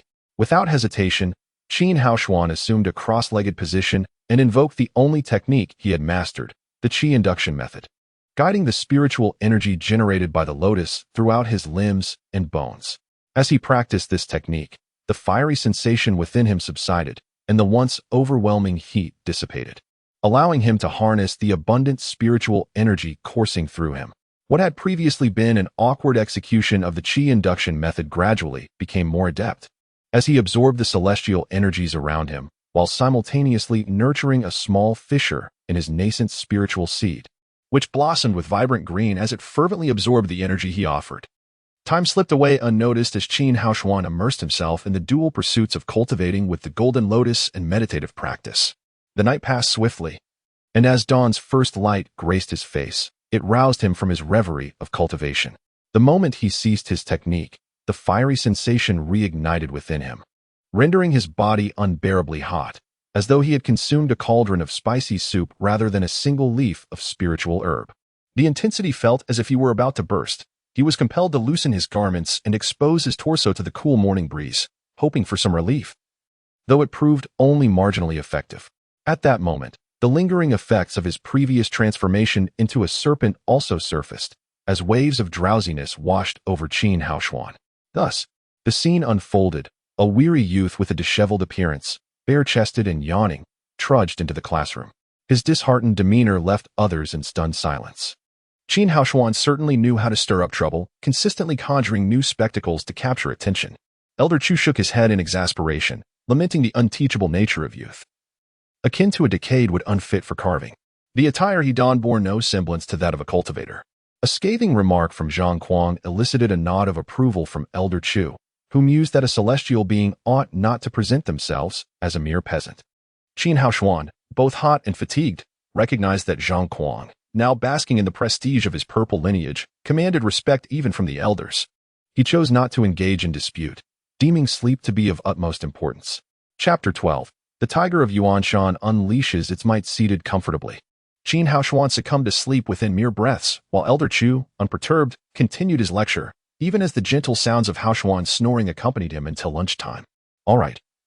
Remember the key points I've mentioned. Let us now proceed to the dining hall. Elder Chu, feeling parched after a morning of discourse, was reluctant to continue speaking. As he prepared to depart, he cast a glance at the slumbering Qin Haoshuan. As if sensing something, Qin Haoshuan stirred from his slumber, his drowsy eyes occasionally meeting Elder Chu's gaze, startling the elder momentarily. Typically, one's expression upon waking is often dull and vacant. Yet Haoshuan's eyes sparkled with an extraordinary brilliance, captivating and almost overwhelming in their intensity, akin to a resplendent gem radiating an aura of formidable power. At that moment, Qin Haoshuan felt a surge of heat coursing through him, causing him to be somewhat restless. Unaware of Elder Chu's scrutiny, he strode purposefully toward the dining hall, loosening his garments to allow the mountain breeze to cool his skin. Ziyu followed closely behind, her beautiful eyes shimmering with curiosity. She found it perplexing that such a dedicated and resolute individual like Qin Haoshuan would sleep through class for 2 consecutive days and nonchalantly exit with his shirt open. What could have transpired to provoke such disregard for his image? Aside from Su Yu's concern, Zhang Kuang was also fervently preoccupied with Qin Haoshuan. A few disciples from the Lingtiangu had gathered around him, their faces adorned with sycophantic smiles. Well, the several junior disciples, whose roles were primarily servile, nodded and bowed, eager to cater to a disciple of such esteemed rank, for it was a rare opportunity indeed. After all, dealing with a novice of lesser cultivation was hardly a challenge. Zhang Kuang's smile bore a hint of satisfaction as he slightly inclined himself in acknowledgement to the junior disciples, aware that their futures were unlikely to be illustrious. Nevertheless, their years of cultivation were sufficient for the task at hand. The distance from the study to the dining hall was neither too far nor too near, taking about 5 minutes to traverse. As Qin Haoshuan walked with his arms wide open, he attracted considerable attention. Turning a corner, the junior disciples from Lingtianga spotted him approaching and exchanged knowing glances before deliberately colliding with him. Hey, are you blind? How dare you bump into me on purpose? Qin Haoshuan lifted his gaze to confront them, detecting their malice, and realized they were indeed seeking trouble. Regardless of whether he would apologize, a confrontation seemed inevitable. But why provoke him intentionally? As he scanned the area, he noticed Zhang Kuang greeting him with an insidious smile not far off, which made it apparent who was orchestrating this encounter. While observing Zhang Kuang, he felt someone scrutinizing him as well. Out of the corner of his eye, he caught sight of a rugged man clad in azure garments, seemingly aligned with Zhang Kuang's faction. However, when Qin Haoshuan turned to get a better look, the man had already turned away, leaving behind a solitary figure exuding an air of aloofness, distinct from the other junior disciples. Hey, are you blind? You bump into a senior and don't even mutter an apology? One of the junior disciples shoved Qin Haoshuan, but was taken aback when he found that his push had no effect, instead causing him to nearly stagger backward. Furrowing his brow, Qin Haoshuan contemplated whether to simply concede to Zhang Kuang. After all, his purpose here was to pursue the path of cultivation. Avoiding trouble would be prudent. Yet upon seeing Zhang Kuang's smug demeanor, his scholarly pride flared. To bow to such a person would only lead him to despise himself further. What was the point of cultivating if he could not uphold his dignity? Senior, I must apologize for inadvertently colliding with you. I hope you can forgive my oversight, Qin Haoshuan said, clasping his fists in a formal gesture, bowing respectfully. He calculated that if a conflict were to arise, he could justify himself regardless of the outcome. Cough. Yuan Shanhua cleared his throat, masking his embarrassment, and declared with a scowl, "You've damaged one of my elixirs. Kneel and apologize, and perhaps it would suffice." Kneel? Qin Haoshuan raised an eyebrow, having been taught to kneel only to heaven, parents, or officials.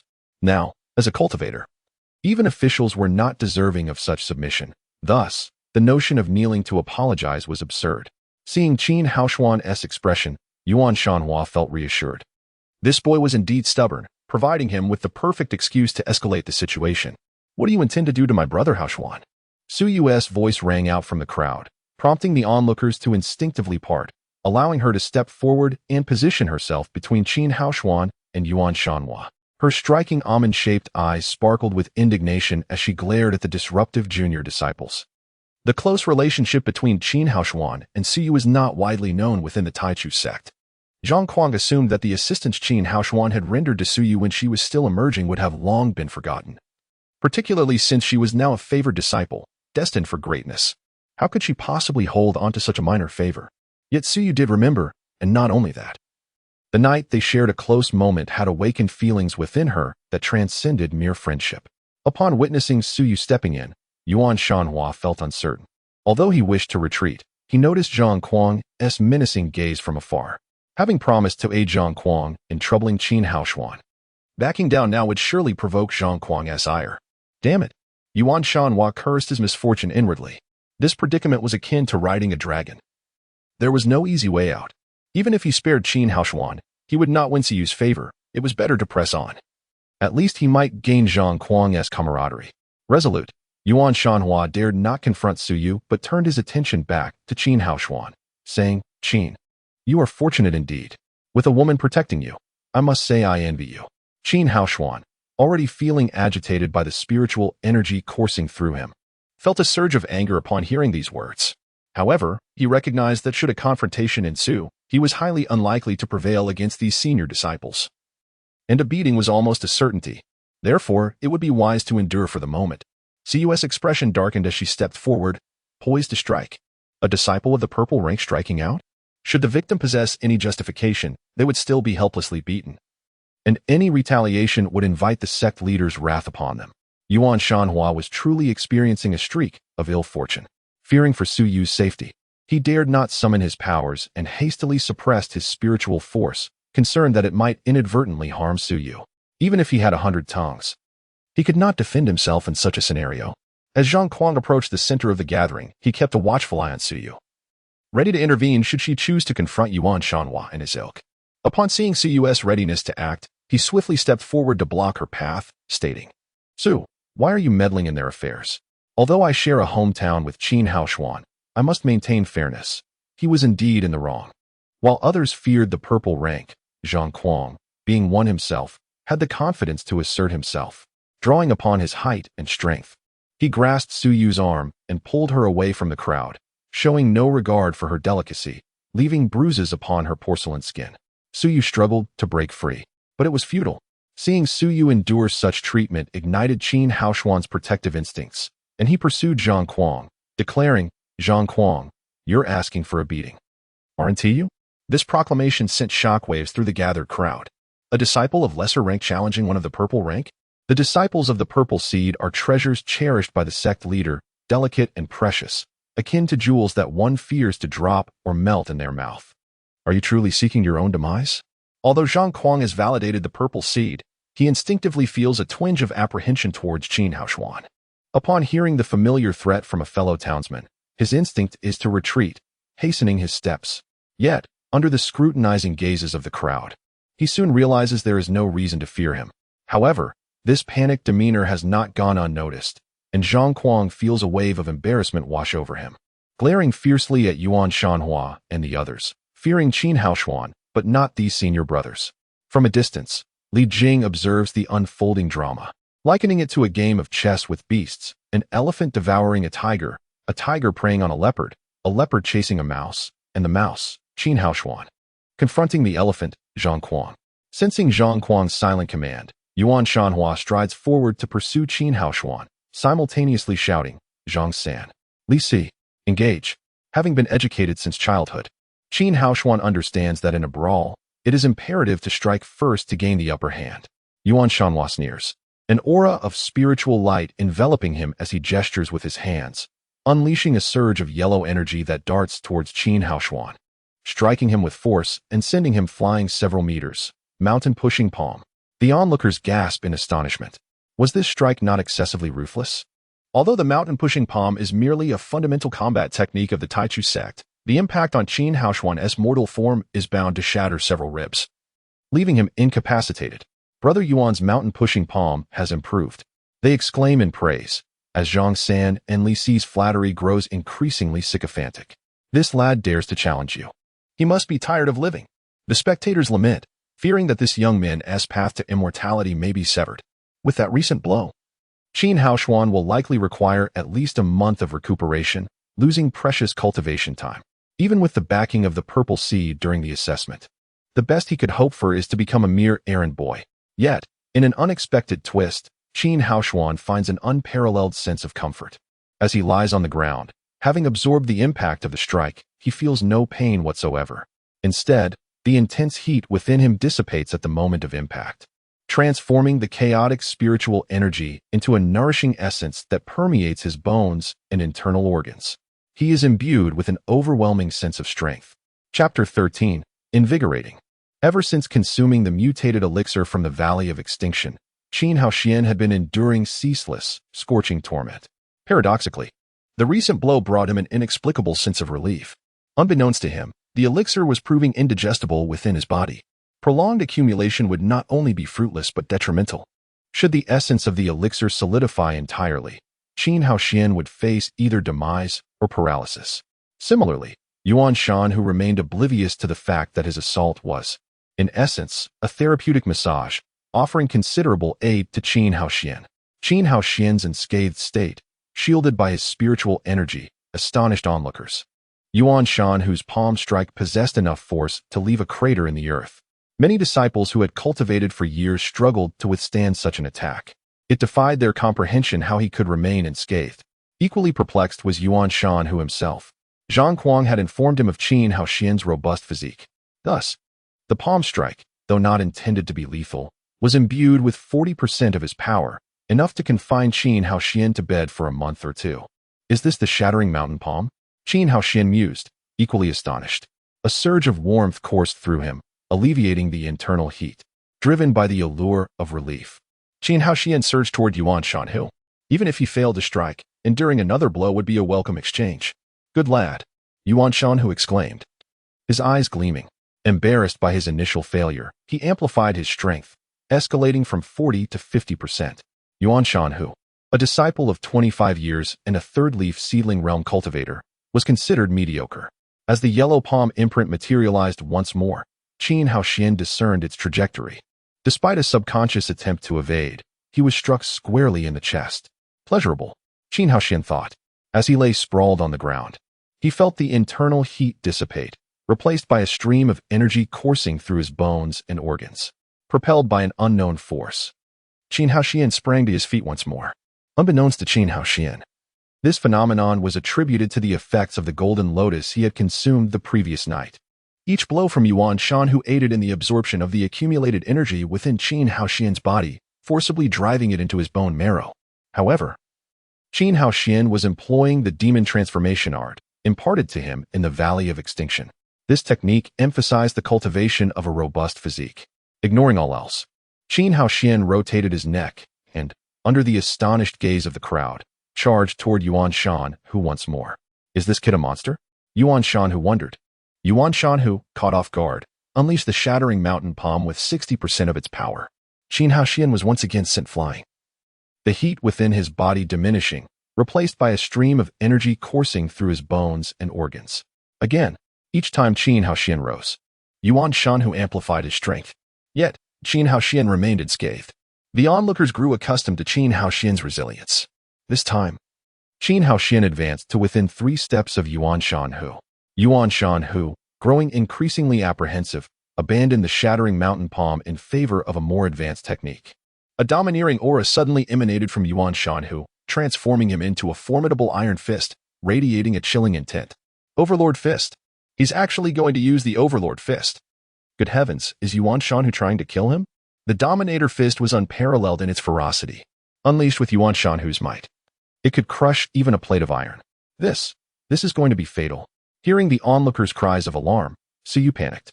With a voice tinged with anguish, she shouted, Senior Brother Qin, retreat. Yuan Shanhu, if you harm Senior Brother Qin, I will not forgive you. Suyu struggled, feigning an attempt to rush forward and shield Qin Haoxian from the blow. The female disciples who had been restraining her paled, desperately holding her back. To joke, the Dominator Fist was so powerful that even a disciple of the same third leaf of the immortal seed realm wouldn't be fully confident in receiving it. Although Suyu was a supreme violet seed, her cultivation was currently shallow, and rushing forward would only result in another casualty, if she were to suffer even a scratch. The sect leader would not spare them. Yuan Shanhu also found himself in a predicament, as he saw Zhang Kuang's expectant face, eager to see Qin Haoxian meet his demise. Since he had already offended Suyu, even if he stopped, she might not spare him when her cultivation reached its peak. He had no choice but to continue appeasing Zhang Kuang. Furthermore, once the Dominator Fist was unleashed, it could not be stopped. Forcibly retracting the power would lead to a backlash of spiritual energy, potentially shattering his meridians. At best, he would become a cripple. At worst, he would die. Sensing the oppressive, murderous intent emanating from Yuan Shanhu, Qin Haoxian was also unable to stop. Thus, he collided with Yuan Shanhu's fist shadow once more. Boom! A deafening sound erupted as spiritual energy exploded, stirring up dust that blotted out the sky.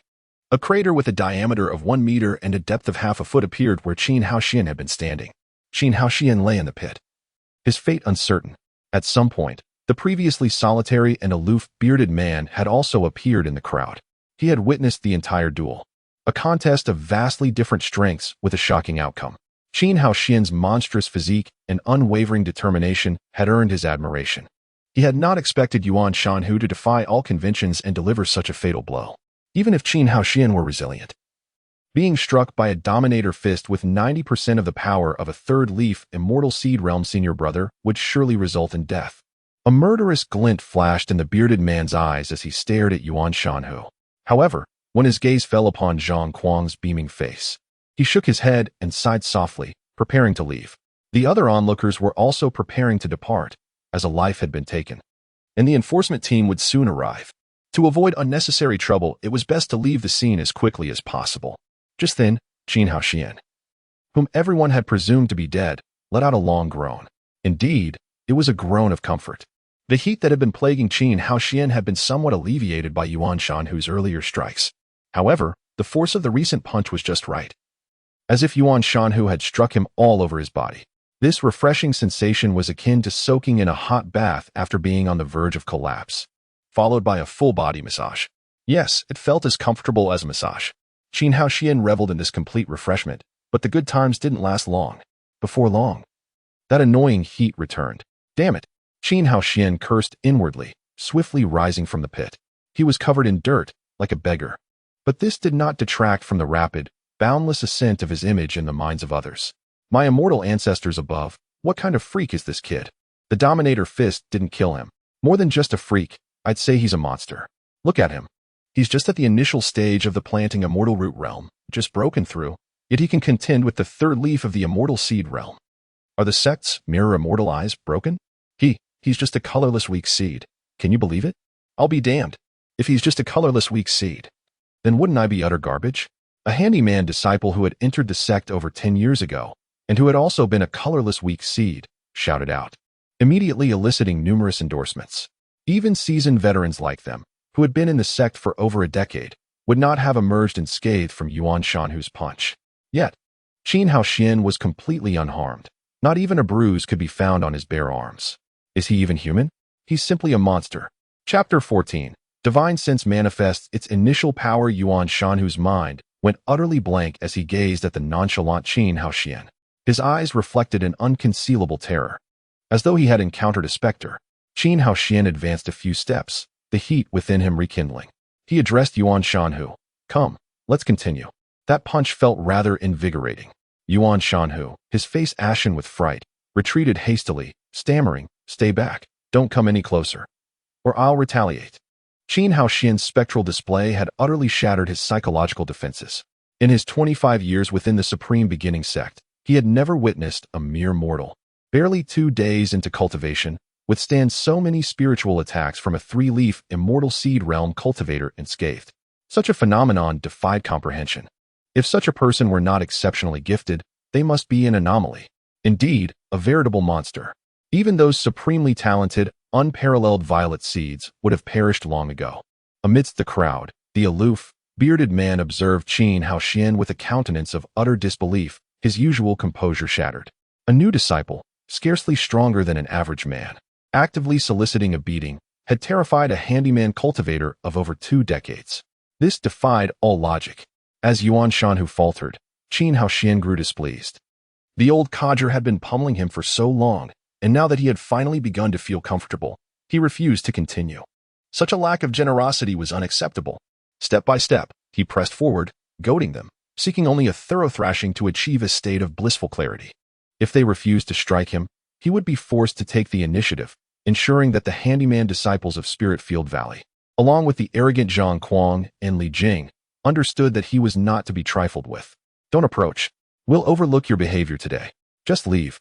Zhang San and Li Si, aligned with Yuan Shanhu, also began to waver. They readily admitted their inferiority to Yuan Shanhu, who had been utterly routed by this monster. What chance did they stand? Were it not for the inescapable shame of desertion in full view of the crowd, they would have already fled. Qin Haoxian closed the distance, now but a few paces from Yuan Shanhu and his cohorts. Qin Haoxian, you press too far. I'll fight you. Li Si finally lost his nerve, raising his fist to strike. The situation had undergone a dramatic reversal. Qin Haoxian, defying expectations, had gained the upper hand against 3 opponents despite his apparent weakness. Some lamented his inability to recognize a favorable situation, warning that even his remarkable resilience would not suffice against the combined might of Yuan Shanhu and his companions. As he watched Li Si and the others fight with the desperation of cornered beasts, the onlookers once again held their breath for Qin Haoxian. Brothers, let's fight him. Yuan Shanhu roared, staking his honor. Qin Haoxian, if I, your grandfather Yuan, don't beat you into groveling submission, I'll be your grandson. Even if you're made of steel, I'll tear you apart. The enraged Yuan Shanhu, Zhang San, and Li Si unleashed their most potent attacks, disregarding the ignominy of a 3-on-1 assault, and lunged at Qin Haoxian. Yuan Shanhu's self-proclaimed grandfather status amused Qin Haoxian, who regarded his opponent as a defeated cur, tail tucked between its legs, howling ineffectually. Devoid of spiritual techniques, he relied solely on brute force. Yet, his composure in the face of ferocious beasts returned. He sought weaknesses in Yuan Shanhu and his allies, hoping to exploit them and secure victory. Otherwise, he would merely serve as a punching bag. While his immunity to injury remained a mystery, he was unable to harm them. It was best to resolve the matter swiftly, before his resilience waned. The trio disregarded the potential harm to their immortal seeds from excessive spiritual expenditure. Focusing solely on defeating the seemingly invincible Qin Haoxian, they unleashed a torrent of spiritual techniques upon him. Each blow absorbed by Qin Haoxian served to further assimilate the medicinal energies within him, forcibly driving them into his marrow. The earlier Overlord Fist had triggered a spiritual explosion, akin to a barrage of indiscriminate strikes, forcing nearly a tenth of the vast spiritual power stored throughout his body into his bones. As Yuan Shanhu and his companions grew weary from their expenditure of spiritual energy, Qin Haoxian, with each blow received, felt as though he had diligently cultivated for half a month. His spirit naturally flourished, as Qin Haoxian scrutinized their movements. Seeking an opening, his Naiwan palace throbbed violently. A golden radiance erupted within his mind, momentarily elevating his spirit. Everything in the world gained an unprecedented clarity. Simultaneously, an imperceptible glimmer flashed in Qin Haoxian's eyes. As the glimmer subsided, Li Si, who had been charging ahead, abruptly halted, his mind overwhelmed by a sharp pain. He froze in place. Divine sense. Despite his lack of spiritual techniques, Qin Haoxian's agility allowed him to seize the opportunity. He pounced upon Li Si, pinning him to the ground and delivering 2 forceful blows to his nose. Li Si's vision swam with stars as blood gushed forth. At that moment, Zhang San lunged forward, preparing to unleash his signature wind blade technique. However, after another flash of that subtle glimmer in Qin Haoxian's eyes, Zhang San's hand gestures slowed to a crawl. Qin Haoxian swept him off his feet and onto the ground, where he was subjected to a brutal pummeling. This defies all logic. Never before has anyone heard of someone simultaneously overcoming the weak to defeat the strong and contending against 3 opponents single-handedly. Yet, today it has been witnessed. The onlookers had become accustomed to the surprises Qin Haoxian brought, and were numb to the astonishment. Only Yuan Shanhu remained. He mustered all his spiritual power, preparing to unleash another overlord fist. The surrounding air surged, stirring up dust from the ground as an aura of domineering might emanated from him. The spectators eagerly awaited the culmination of this unequal contest, curious to see how it would conclude and how Qin Haoxian would withstand Yuan Shanhu's all-encompassing blow. However, Yuan Shanhu's fist never landed. Once again, a faint glimmer flashed in Qin Haoxian's eyes. He seemed to perceive Yuan Shanhu's soul, a faint golden light, far inferior to the vast, river-like golden radiance within his own mind. His own mental energy flooded into the other's mind, instantly overwhelming the meager golden light. Yuan Shanhu staggered back, his face ashen, unable to utter a word. The domineering aura that had surrounded him vanished. What is happening? As Yuan Shanhu faltered, Qin Haoxian seized the opportunity. Pouncing like a ravenous tiger, he rained blows upon Yuan Shanhu's chest. The self-proclaimed grandfather Yuan emitted a series of crisp cracking sounds as several ribs fractured. Without the aid of restorative elixirs, he would be bedridden for months. Silence descended upon the scene, broken only by the sound of Qin Haoxian's fists and the cracking of Yuan Shanhu's bones.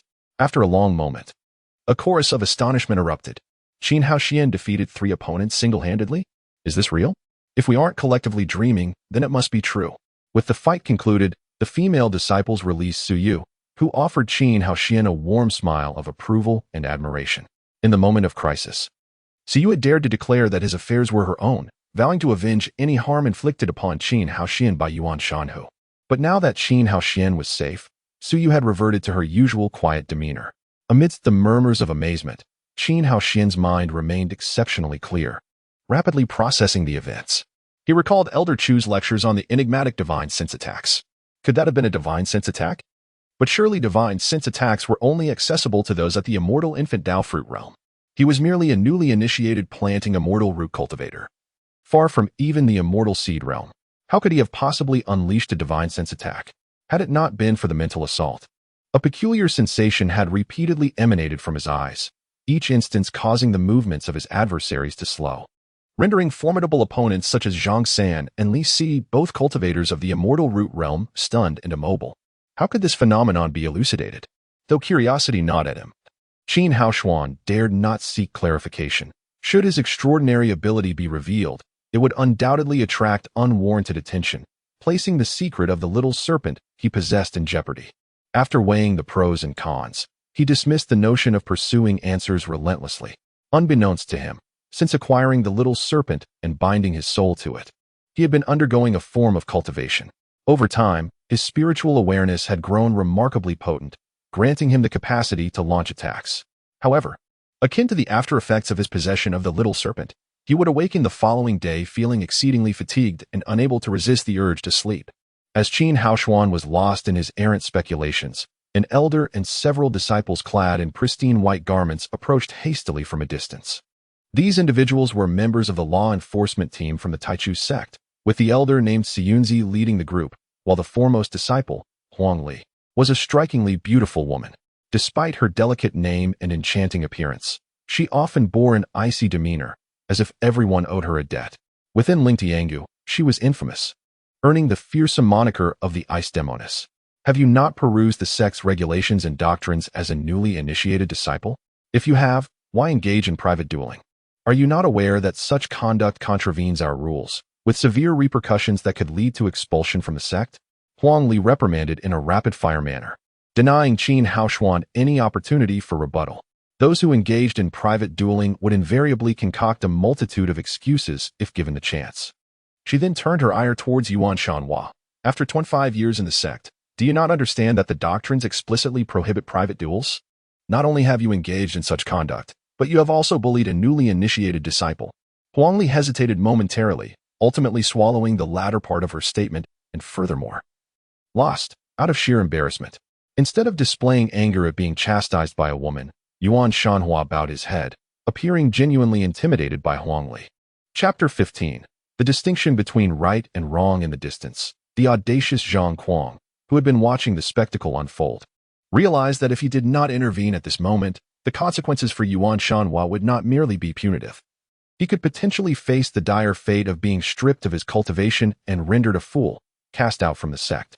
The Taichu sect upheld strict regulations. Without the proper teachings to guide one, exiting the sect was impossible. However, transgressions against these rules were not met with simple penalties. The offenders would be subjected to sorcery that would render them mentally incapacitated, ensuring that the sect's secrets remain secure. Esteemed senior sister, may I inquire for clarity before passing judgment? Zhang Kuang approached the enforcement team with a demeanor tempered by respect, clasping his fists in a gesture of deference. Brother Yuan Shanhua is my friend. I witnessed the events firsthand. Might I be allowed to share my account? Huangli, aware of Zhang Kuang's status as a supreme purple seed, recognized that Yuan Shanhua, being a seasoned individual, was likely seeking to curry favor. Yet, she felt compelled to grant the supreme purple seed some regard, even if he was merely a new disciple under the guidance of an entry-level brother. Disciple Zhang, please proceed. She replied, her internal resolution firm. No matter how Zhang Kuang articulated his defense, Yuan Shanhua would still face some form of punishment, for this was Taichu, and she was a member of the enforcement team. My compatriot, Qin Haoshuan, clashed with brother Yuan Shanhua and refused to apologize. After a few exchanges, Qin Haoshuan even injured both brother Yuan and the others, Zhang San and Li Si.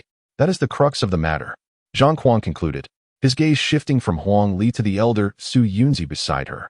Compared to Huang Li, Zhang Kuang understood the elder's authority far better and sensed Huang Li's commitment to upholding Taichu's rules, while the elder would view the situation from a more elevated perspective. Weighing the value of each party involved, a supreme seed against a weaker one, the answer was all too apparent. With renewed confidence, Zhang Kuang felt bolstered. Huang Li struggled to suppress a smile. Despite witnessing Yuan Shanhua and his companions lying injured on the ground, while Qin Haoshuan appeared unperturbed, she recognized that a newly admitted disciple would be foolish to provoke a brother who had been in the sect for over 20 years. Su Yunzi, perceiving Huang Li's expression, preempted her response. In that case, let us bind Qin Haoshuan. Who dares?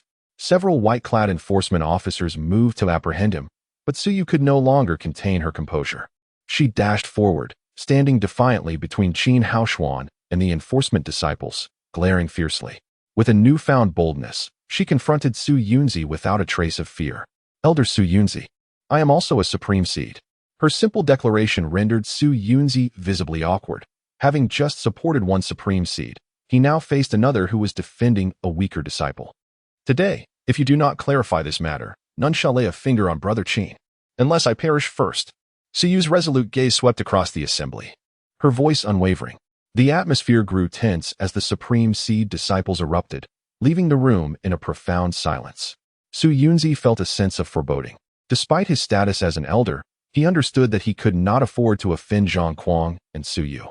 Though Suyu typically exuded quietude, she transformed into a fierce protector when it came to Qin Haoshuan. Observers cast envious glances at Qin Haoshuan, wondering why they lacked such a devoted supreme seed willing to risk everything for them. Amidst the crowd, Li Jing observed the commotion with regret, lamenting his earlier superficiality that led him to overlook the unassuming Suyu.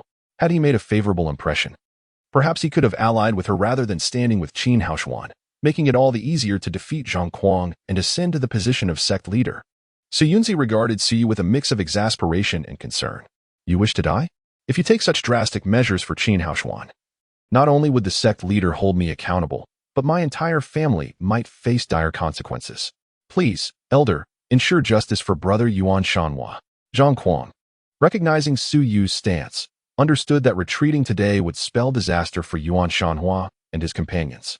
He was determined, knowing that if anyone were to perish in his defense, it would deter others from rallying to his side in the future. He had no choice but to confront the situation head-on. Su Yunzi assessed Su Yu and Zhang Kuang, feeling overwhelmed by the discord among the supreme seats. Had he anticipated such complications, he might have allowed Huang Li to proceed without interference. This matter requires thorough investigation, he finally managed to say, mustering an awkward smile. Until the truth is ascertained, I shall have all 4 individuals taken into custody. How do you both see this? As the enforcement team escorted Qin Haoshuan and Yuan Shanhua away, Li Jing contemplated his position, with a supreme seed supporting each side. His choice would tip the scales of advantage. He pondered which faction he ought to align with at this juncture. Approximately 2 to 3 miles from the academy lay a vast expanse of spiritual fields abundant with medicinal herbs. Traversing through this verdant landscape, one could glimpse a building adorned with red bricks and green tiles, the branch of the enforcement hall situated within the spiritual field valley, overseeing the area and its attendant disciples. A veritable realm of judgment. Disciples engaging in private disputes was not unprecedented. Typically, they would face a brief confinement and minor penalties. More obstinate cases would be addressed by the formidable Huang Li, whose interventions left no room for defiance. Yet, today's events had drawn the attention of the enforcement elder from the spiritual field valley. Within the main hall of the enforcement hall, beneath a prominent plaque, the 4 enforcement elders, Su Yunzi, Jing Yunzi, Yuan Yunzi, and Shu Yunzi, sat in deliberation. Over 20 enforcement disciples stood expressionless, wielding red and white enforcement rods, flanking the hall's sides. Extending to the entrance, in the center of the hall stood Qin Haoshuan, Su Yu, and Zhang Kuang. While the severely injured Yuan Shanhua and his companions lay incapacitated on the ground, their spirits crushed, rendered pale in the dim, foreboding atmosphere of the enforcement hall. Following Huang Li's extensive inquiries and the testimonies of those involved, alongside Yuan Shanhua's prior indiscretions, a classic case of bullying a newcomer had emerged before all. While the attendees harbored their own conclusions regarding the rightness or wrongness of the matter, the enforcement hall had the authority to punish the instigators, Yuan Shanhua and his associates, while exonerating Qin Haoshuan. Yet, in this seemingly straightforward case, the enforcement elders were deeply troubled, contemplating the appropriate course of action. Had Yuan Shanhua merely bullied Qin Haoshuan, the resolution would have been simple. Such a breach of sect rules could warrant execution, as the enforcement hall had executed individuals in the past. However, the involvement of 2 supreme seeds complicated matters. Despite their relative immaturity, their status as supreme seeds attracted significant attention from the hall leaders, who regarded them with eager eyes. Although sect rules may be rigid, the enforcement elders were not. Regardless of the outcome, one supreme seed would inevitably be offended, and no one wished to antagonize a disciple with boundless potential. If an offense were to be committed, it would be prudent to avoid crossing a future powerhouse. After extensive deliberation, the elders concluded that Su Yu and Zhang Kuang were both supreme seeds. Given Su Yu's reserved nature, her future prospects appeared limited compared to Zhang Kuang's. Thus, they decided to grant Zhang Kuang some leeway, punishing Yuan Shanhua and his companions while imposing a heavier penalty on Qin Haoshuan. Just as their discussions reached a consensus and they prepared to announce their verdict, an enforcement disciple rushed in, bearing an unusual expression. This year's new disciple, Li Jing, requests an audience with the 4 elders and seeks to attend the judgment. In order to uphold the justice of the law, the enforcement hall generally permits others to attend as spectators. However, the other disciples regard the enforcement hall with trepidation, fearing it like poison. Not only do they refrain from applying to observe, but even invitations fail to elicit their presence. Thus, the audacity of a newly initiated disciple to boldly request to attend is unprecedented since the establishment of the enforcement hall in Lingtiangu. It is little wonder that the reporting disciple displayed an odd expression. "Let him in," commanded Su Yunzi, waving his hand. In the astonished gaze of the reporting disciple, he ushered Li Jing into the hall. During the initial training period of 3 months, the new disciples had yet to be outfitted in the sect's uniform robes, still donned in their individual garments. Consequently, Li Jing appeared in a striking golden robe embroidered with a double dragon motif, undeniably eye-catching. The distance from the entrance to the main hall was approximately 30 paces. Many, under the scrutinizing gaze of the stern enforcement disciples, found themselves unable to move. However, Li Jing strode forth with confidence, a smile upon his lips, his gaze unwavering. The golden dragon robe accentuated his regal demeanor, evoking admiration for the strikingly handsome youth he was. Indeed, it was the unparalleled purple seed, Li Jing.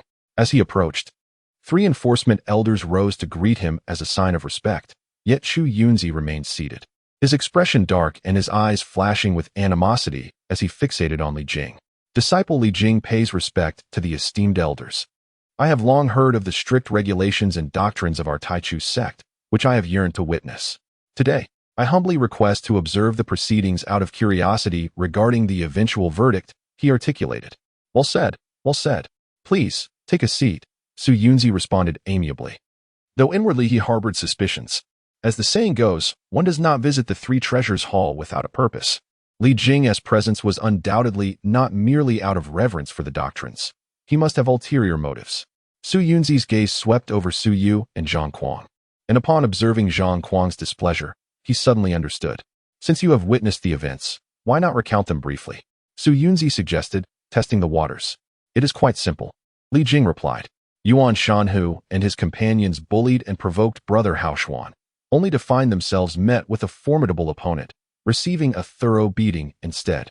It was a welcome reprieve for those who had suffered under Yuan Shanhu's oppression. Several elders of the enforcement hall inwardly cursed upon hearing this. What nonsense! What business is this of yours? Why have you interjected? We just reached a consensus on the verdict, and now your outburst complicates matters. Su Yunzi nodded. Recognizing that Li Jing's statement revealed his position, aligning him squarely against Zhang Kuang while ostensibly advocating for Qin Haoshuan. It appeared that these two Purple Seed disciples had begun to vie for dominance in their pursuit of the future leadership of the sect. With Li Jing testifying on behalf of Qin Haoshuan, the weight of their support was undeniable, indicating that the previously agreed-upon verdict would require alteration. Just as Su Yunzi prepared to reconvene with the other three elders, Chu Yunzi, who had remained seated, suddenly erupted in fury, exclaiming, "Nonsense!"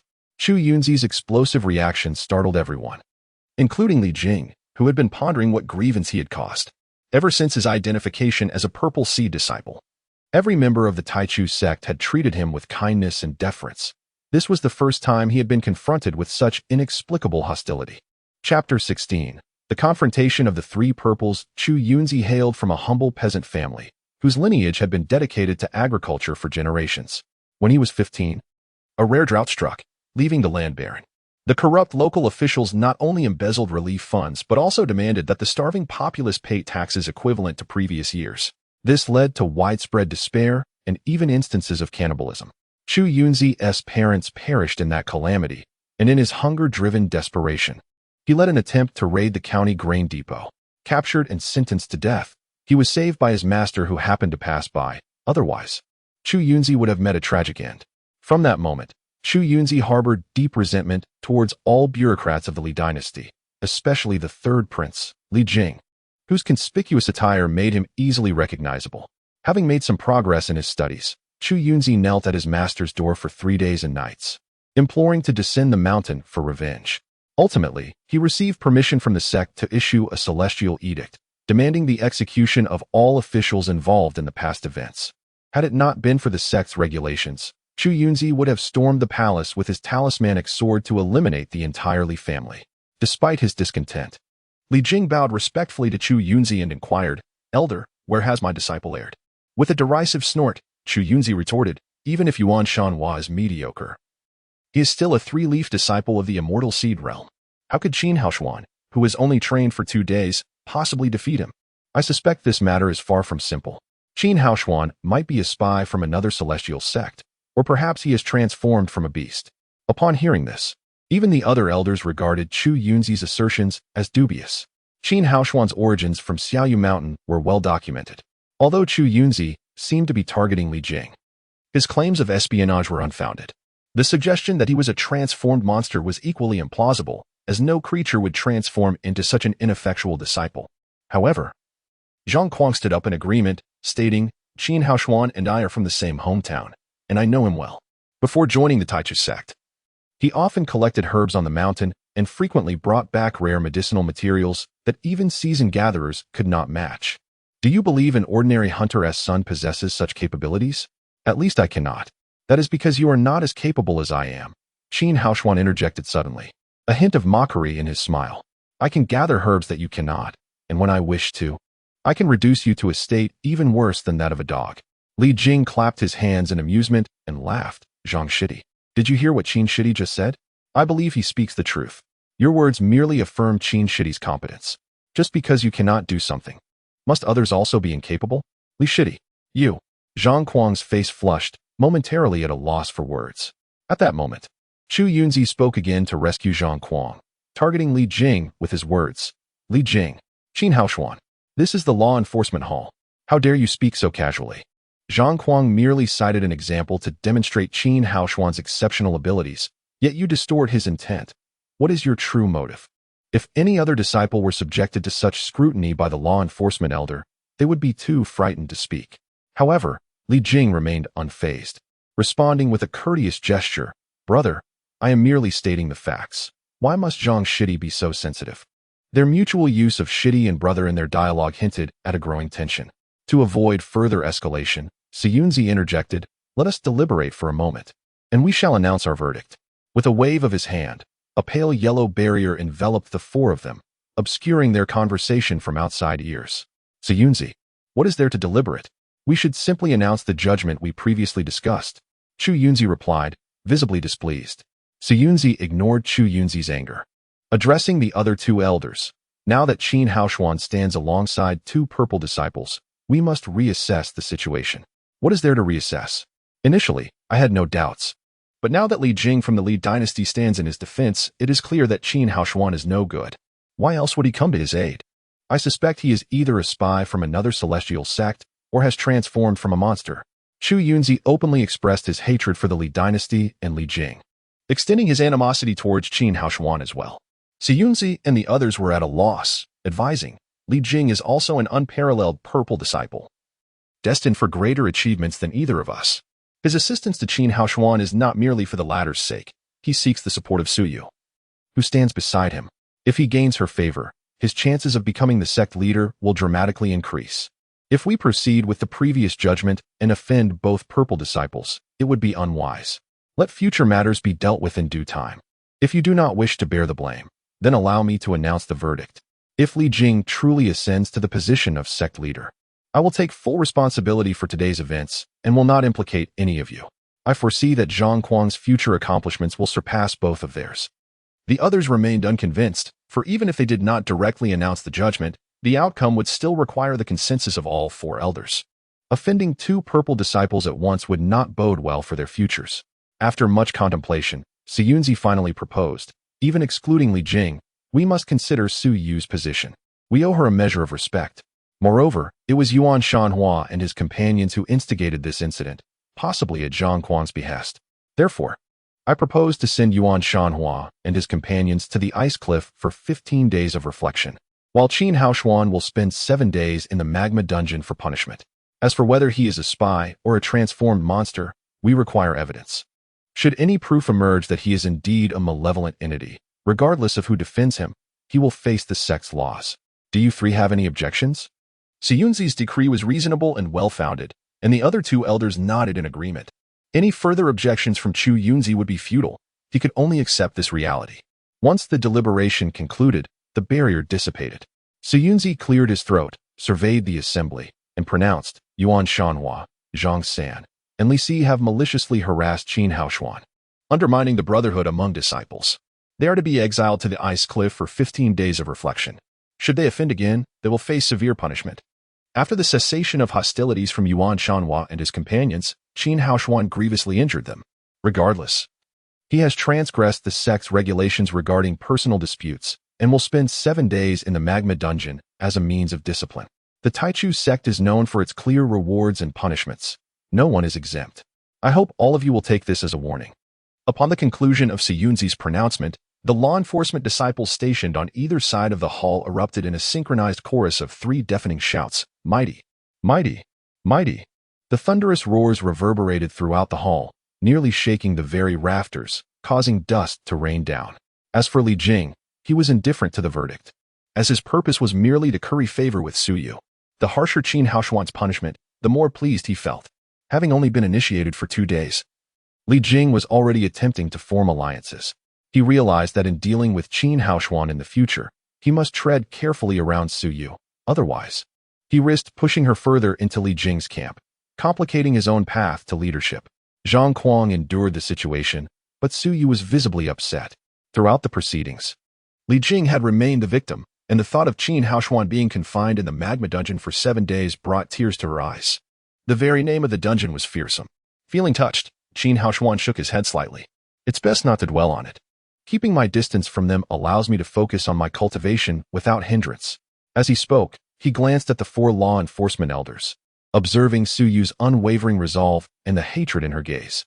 The elders felt a pang of unease, for as the saying goes, The fear of a thief lies not in the theft itself, but in the thief's lingering thoughts, especially when it comes to the jealousy of purple disciples. If it were other disciples, these elders could devise a scheme to ensnare them into making a mistake and subsequently expel them from the mountain. However, with a purple seed, the elders dared not to set a trap. The sect leader is no fool, should he uncover the truth. He might indeed resort to extreme measures against entire families. Hence, it is imperative to engage in thorough communication and clarification. The elders, upon reflecting on their age, felt a profound bitterness at the thought of having to explain themselves to a mere novice. Yet, there was no alternative, for the individual in question possessed a purple seed.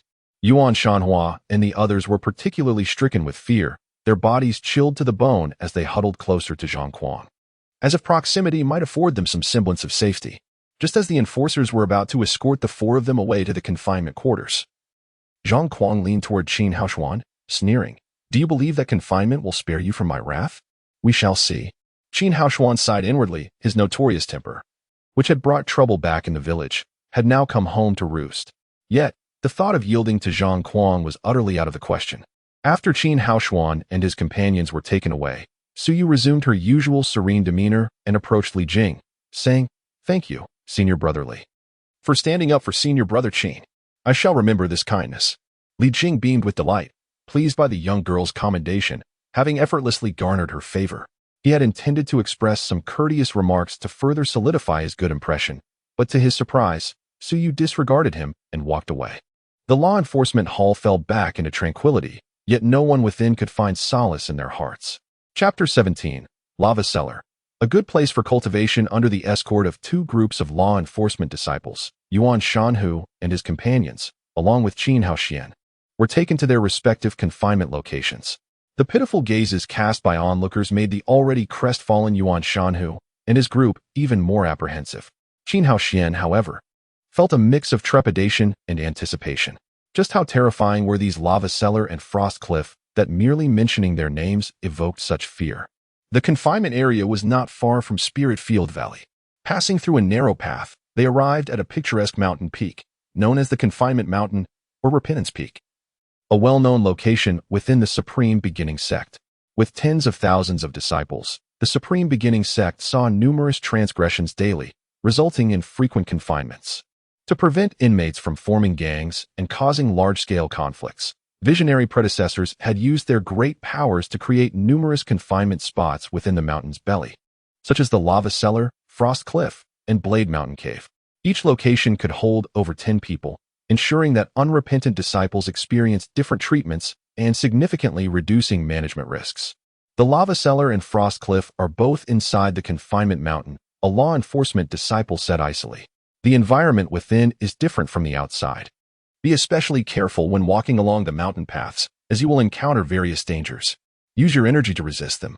If you can't, call for help, and we will assist you. Following the stone steps to the mountainside, Qin Haoxian felt a tremendous sense of oppression as he gazed at the entrance of the Confinement Mountain, which looked like an ordinary cave. The entrance resembled the gaping maw of an ancient beast, capable of swallowing everything. Under the stern gaze of the law enforcement disciples, Yuan Shanhu and his group endured the throbbing pain from their broken bones and reluctantly entered the dreaded mountain belly. Qin Haoxian followed closely behind. As they stepped inside, the dark and narrow mountain path suddenly opened up. It was not a path at all, but a broad avenue, 4 to 5 meters wide, with an unfathomable depth. Torches were placed every meter along the walls, their flickering flames casting an eerie glow that heightened the sense of dread. Between each pair of torches was a small door, each leading to a confinement location that struck terror into the hearts of every Supreme Beginning Sect disciple, with names like Blade Mountain Cave, Windblade Valley, and Lightning Gorge inscribed above. Each time they passed a door, they could feel the terrifying aura emanating from the confinement area behind it. When they passed the Blade Mountain Cave, several sharp blades shot out through the door. Had it not been for the warning from the law enforcement disciples and the relatively weak power of the blades, Yuan Shanhu and his companions would have covered themselves in protective energy. Qin Haoxian, however, was protected by the law enforcement disciples. His strength was insufficient to withstand the blades, but the law enforcement elders had instructed the disciples to ensure his safety, as he was being protected by 2 purple-gray disciples.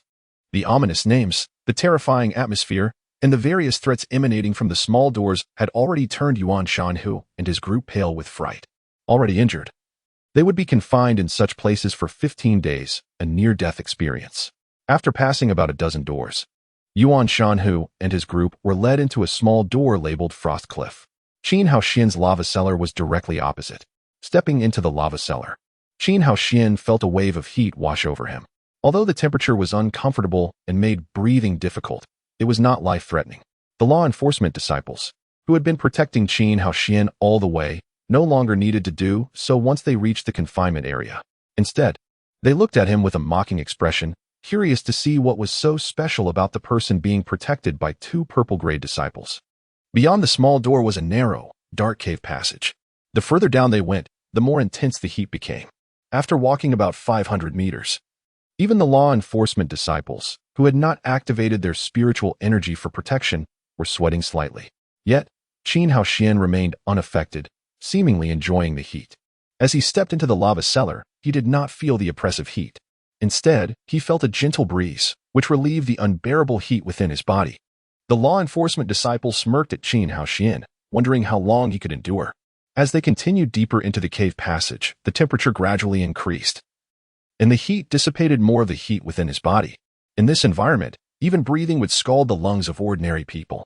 But to Qin Haoxian, the scorching heat felt like a cool summer breeze, making him grateful to the law enforcement elders who had sent him here.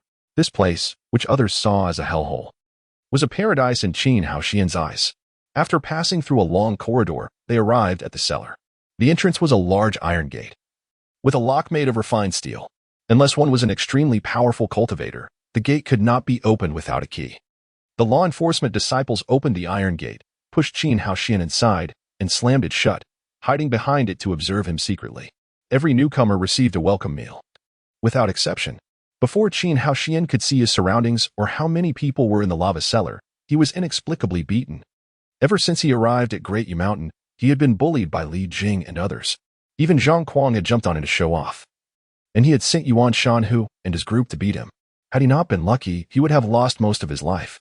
He had originally wanted to spend a few quiet days in the lava cellar, diligently improving his cultivation. But as soon as he entered, he was beaten mercilessly.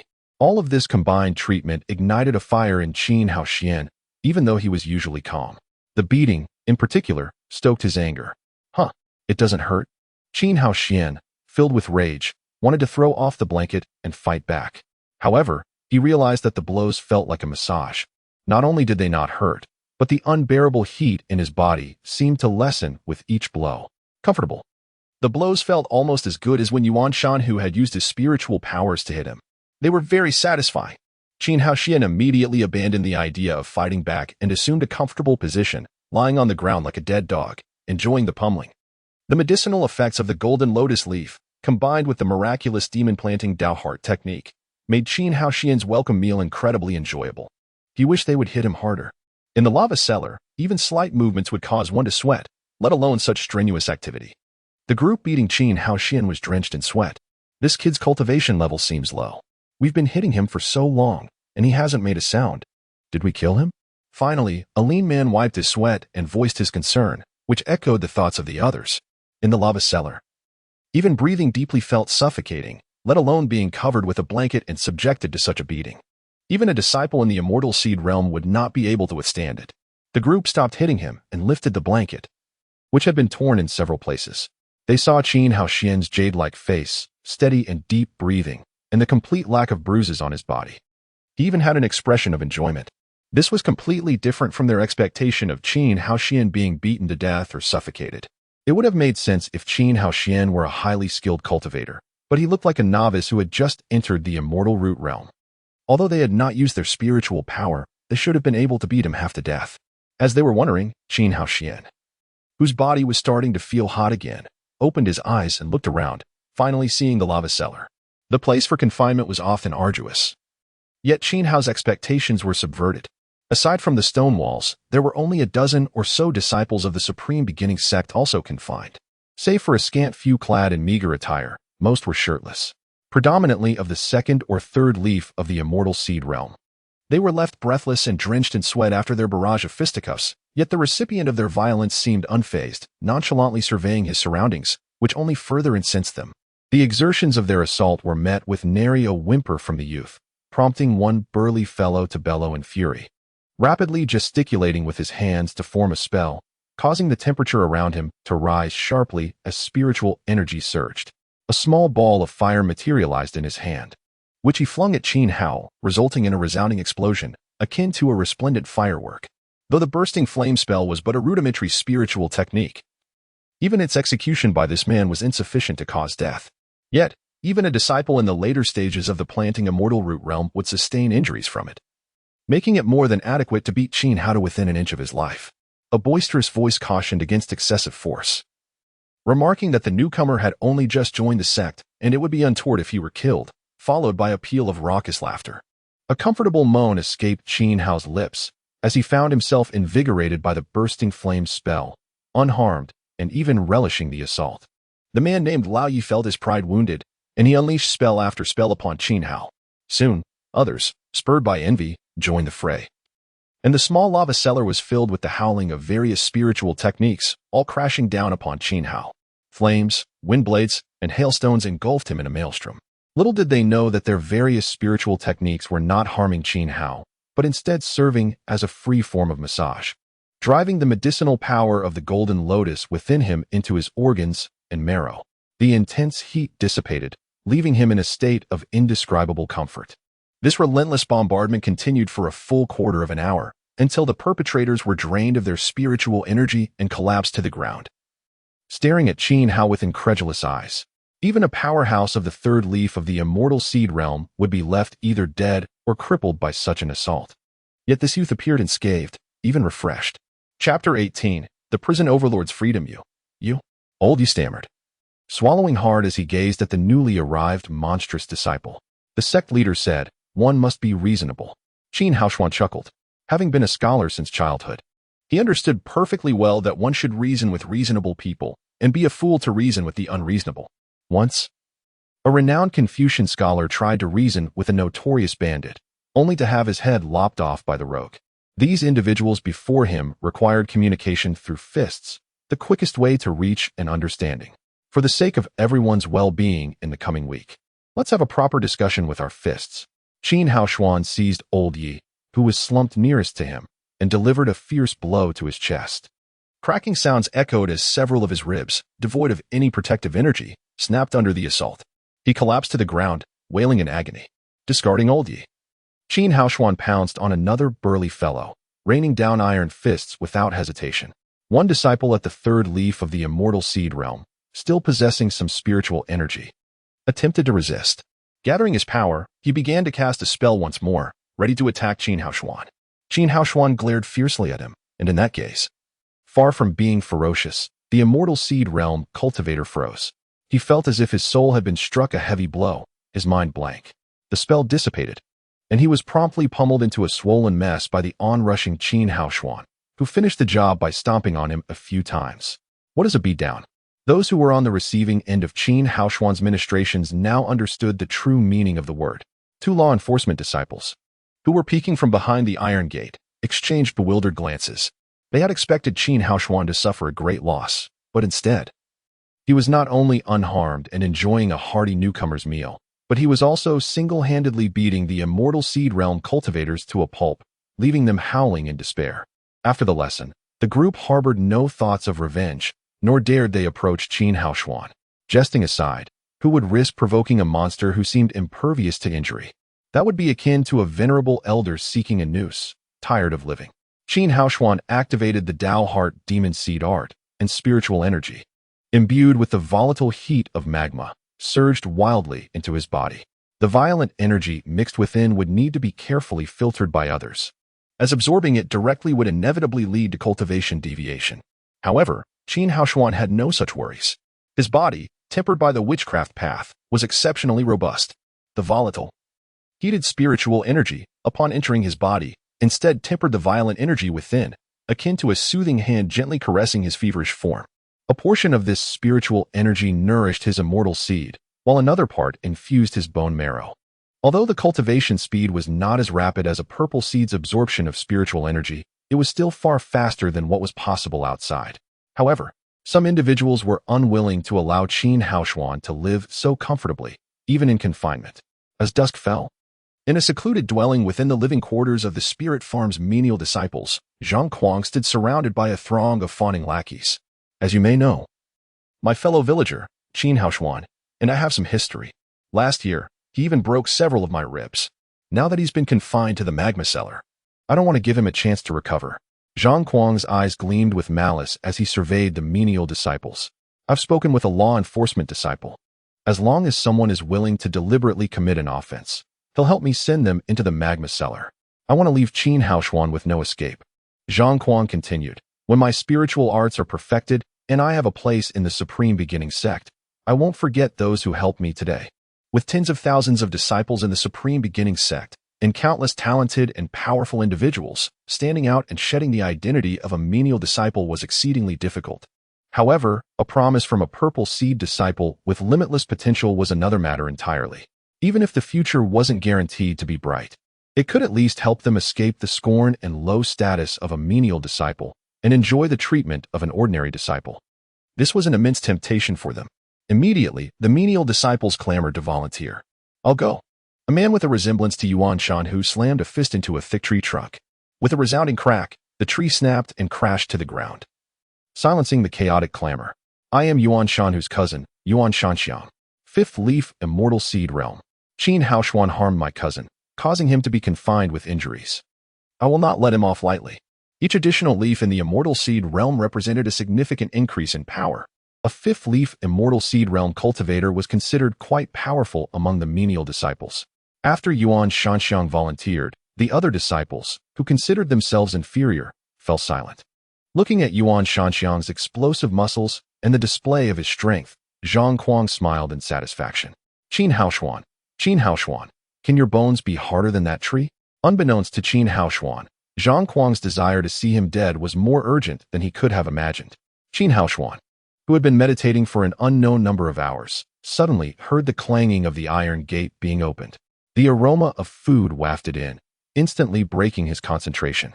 The scent of food stirred not only Qin Haoshuan but also the immortal seed realm disciples who were lying listlessly in the corners, their eyes now gleaming with hunger. They resembled a pack of starving ghosts reincarnated. For ordinary people, eating was a daily necessity, even a meal-by-meal one. But for newcomers confined to the prison, it was usually a luxury. Cultivators generally had large appetites, and in a place like the magma cellar, they needed to eat even more to replenish their depleted energy. One could only imagine how difficult it would be to go without food for a day. Food's here. Food's here. The disciple delivering the food divided a large pot of rice into 16 portions, casting a pitying glance at the newcomer, Qin Haoshuan. According to the laws of the confinement mountain, newcomers who were not particularly strong or influential were usually denied food on their first day. However, to the surprise of the food delivery disciple, the usual pack of ravenous veterans, who would normally pounce on the food before it was even set down, hesitated. They wanted to approach but dared not, instead stealing fearful glances at Qin Haoshuan. The food delivery disciple was momentarily confused. Could it be that these people were afraid of the newcomer? Upon closer inspection, he noticed that they all had bruises to varying degrees, and the face of the usually loudest, Old Yi, was swollen into a grotesque shape. Meanwhile, the newcomer was completely unscathed.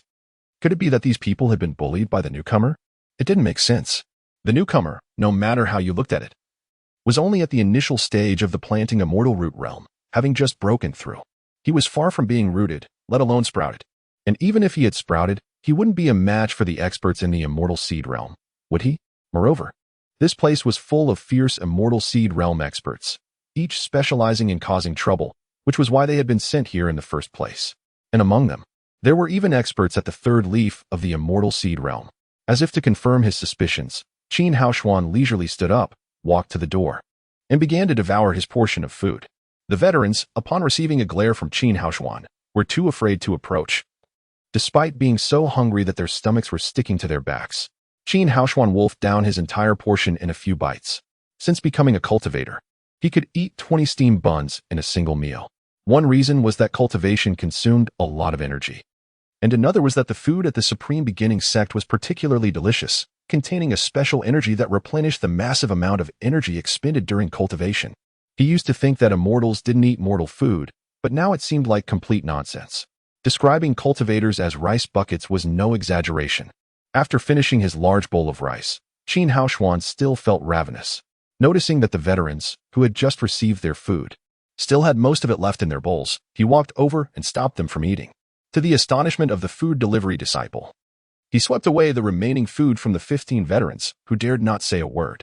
Even the other cultivators, who were gluttons themselves, couldn't help but curse him in their hearts. Rice bucket. The meal delivery disciple felt a sudden dizziness, having become accustomed to witnessing the strong bully the weak. Yet, for the first time, he beheld the weak overpowering the strong.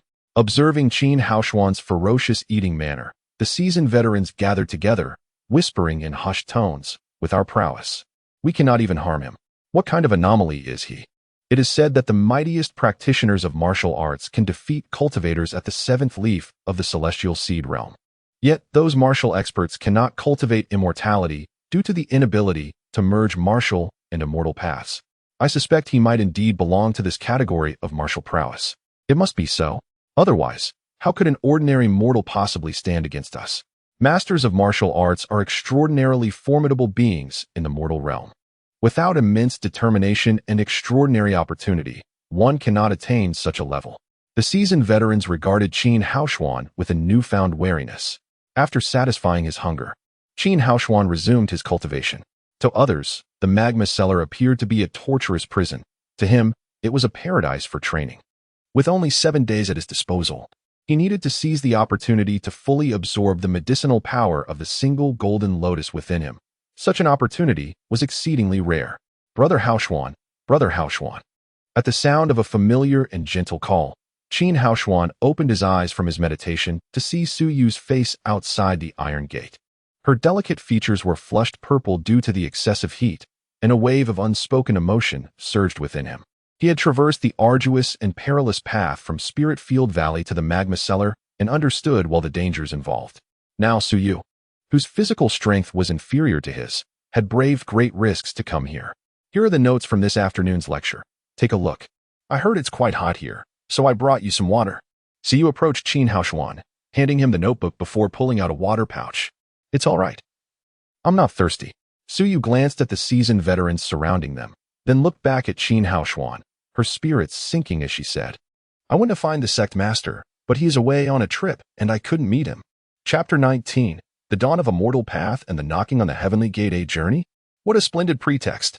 Qin Haoshuan harbored a quiet suspicion that it was not merely a casual outing for the sect leader, but rather that the leader had already been apprised of the situation. After all, it's a matter of principle.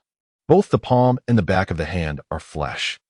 If the law enforcement hall is willing to offend others, the sect leader may prefer to retreat into obscurity. Elder Siyunzi has also bestowed upon me a considerable number of spiritual herbs. She retrieved several exquisite spiritual herbs from her small backpack and presented them to Qin Haoshuan, saying, "Although it may seem as though he is punishing you, that is not his intention. He offers these as compensation, ensuring that your fundamental cultivation will not be hindered during your confinement. Why not accept them? Are you afraid of incurring a debt of gratitude?" Su Yu scrutinized the spiritual herbs in her hands. "I am aware that Elder Siyunzi wishes to quell my anger and foster a closer bond. If he is willing to give, I shall not hesitate to take. However, this incident will not be forgotten merely because of these herbs. Wherever I go, it seems I am the one who bullies others." Qin Haoshuan accepted the notebook and several books that Su Yu had passed through the crevice of the iron door with one hand, while gently stroking her head with the other, a tender smile gracing his face. "We have gotten along splendidly. They are quite amiable. And they even shared their food with me upon my arrival. Wouldn't you agree? This junior brother and I hit it off immediately. It feels as though we have known each other for ages. Indeed. It feels as if we have missed each other for far too long."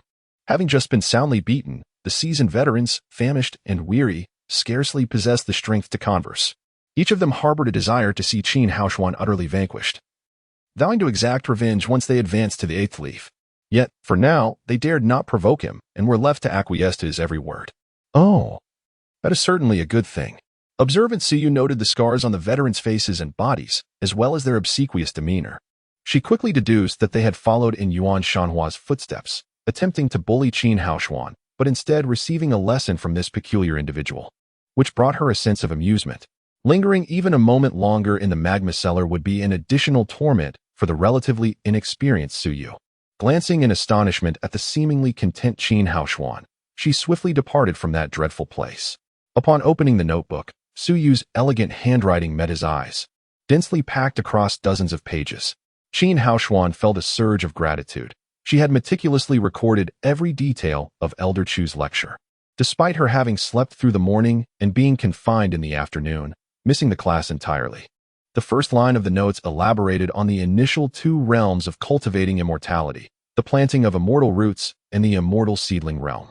Qin Haoshuan, possessing scant knowledge on these matters, began to read from the very first word.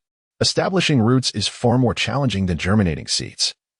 It necessitates the absorption or cultivation of a substantial amount of spiritual energy to nourish the immortal seeds, allowing the nascent seedlings to take root within the dantian. Germinating seedlings is even more arduous, requiring the already rooted seedlings to emerge from the fissures of the immortal seeds. This step demands more than tenfold the spiritual energy needed for rooting. For other disciples of weaker lineage, this accumulation process is exceedingly protracted. However, for Qin Haoshuan, with the support of the absolute immortal Poison Valley, this conundrum posed no significant issue. In addition to the thorough exposition on the realms, the notes contained a wealth of foundational knowledge on cultivation, such as the technique of puncturing a pine resin ball to facilitate a more rapid and effective meditative state, or the practice of positioning the 5 hearts towards the sky to slightly enhance the absorption speed of spiritual energy, insights that proved immensely beneficial to Qin Haoshuan, who was entirely unversed in such concepts. The latter pages of the notes delved into alchemy. The grain provided by the sect contained only a meager amount of spiritual energy, insufficient to meet the needs of the body post-germination, and this supply would only last for 6 months. Thereafter, one must be self-sufficient. To avoid hunger, there are only 2 options. First, to refine a rudimentary elixir known as the immortal origin pill, akin to the staple food of ordinary folk. Second, to cultivate spiritual herbs. After fulfilling the basic contributions to the sect, the surplus can be exchanged with the alchemy disciples for immortal origin pills to stave off hunger. Once the sect ceases its supply of provisions, one must not only be self-sufficient, but also contribute to the sect, whether in alchemy or the cultivation of spiritual herbs. Each disciple is required to submit a fixed share of contributions monthly, at the beginning of each month. The sect estimates the expected yield and mandates that 70% be surrendered. Should calamities or misfortunes lead to a shortfall in harvest, even if one must sell their trousers, they must make up the difference. Otherwise, they risk expulsion from the sect. Upon reading this, Qin Haoshuan could not suppress a bitter laugh. How utterly exploitative. After laboring diligently for a month, one must surrender 70% of their earnings to the sect, leaving only 30% for sustenance and personal property. Falling short could lead to banishment. Does this not resemble the extortion of protection fees by thugs? Qin Haoshuan suddenly pondered a pressing question. For someone with an insatiable appetite like himself, would that 30% suffice? Since embarking on the path of immortality, particularly after practicing the Heart of Tao Seed of Demon method, his appetite had surged dramatically. He had effortlessly consumed the equivalent of nearly 10 people's meals earlier. Now, he resembled a bottomless pit. Should he continue cultivating the Heart of Tao Seed of Demon method, his consumption would only escalate further. Now, the once easily accessible treasures seemed elusive as Qin Haoshuan found himself troubled over the matter of mere 3 dough of rice. He had initially thought that by aligning himself with the grand sect of Taichu, not only would his family enjoy a life free from want, but he too would be unburdened by concerns of sustenance. Little did he anticipate such circumstances. The notes indicated that only those of elder status within the Taichu sect were exempt from cultivating spiritual herbs and contributing to the sect. All others, even those disciples of the most promising potential, such as the Purple Seed disciples, were not spared from this obligation. Upon reaching this point, Qin Haoshuan felt a slight easing of his spirits. It made sense upon reflection. The various expenses required to maintain the sect's operations, as well as the costs incurred by elders in their daily cultivation, were sourced from these contributions. The subsequent entries in the notes provided Qin Haoshuan with a deeper understanding of the immortal cultivation world. All new disciples begin as ordinary disciples, and upon reaching a certain level of contributions, they may be promoted to gray-robe disciples, who are required to submit 1 less tenth of their contributions than ordinary disciples. To attain gray robe status, one must either reach a specified contribution level or achieve a strength level of 10 leaves in the immortal seedling realm. Above gray robe disciples are the brown robe, blue robe, orange robe, red robe, gold robe, and purple robe ranks, with each ascension allowing one to submit one less tenth of their harvest. Should one fail to strive for progress, not only would they risk retaliation in the future, but even mere survival would become meaningless if they could not secure enough food.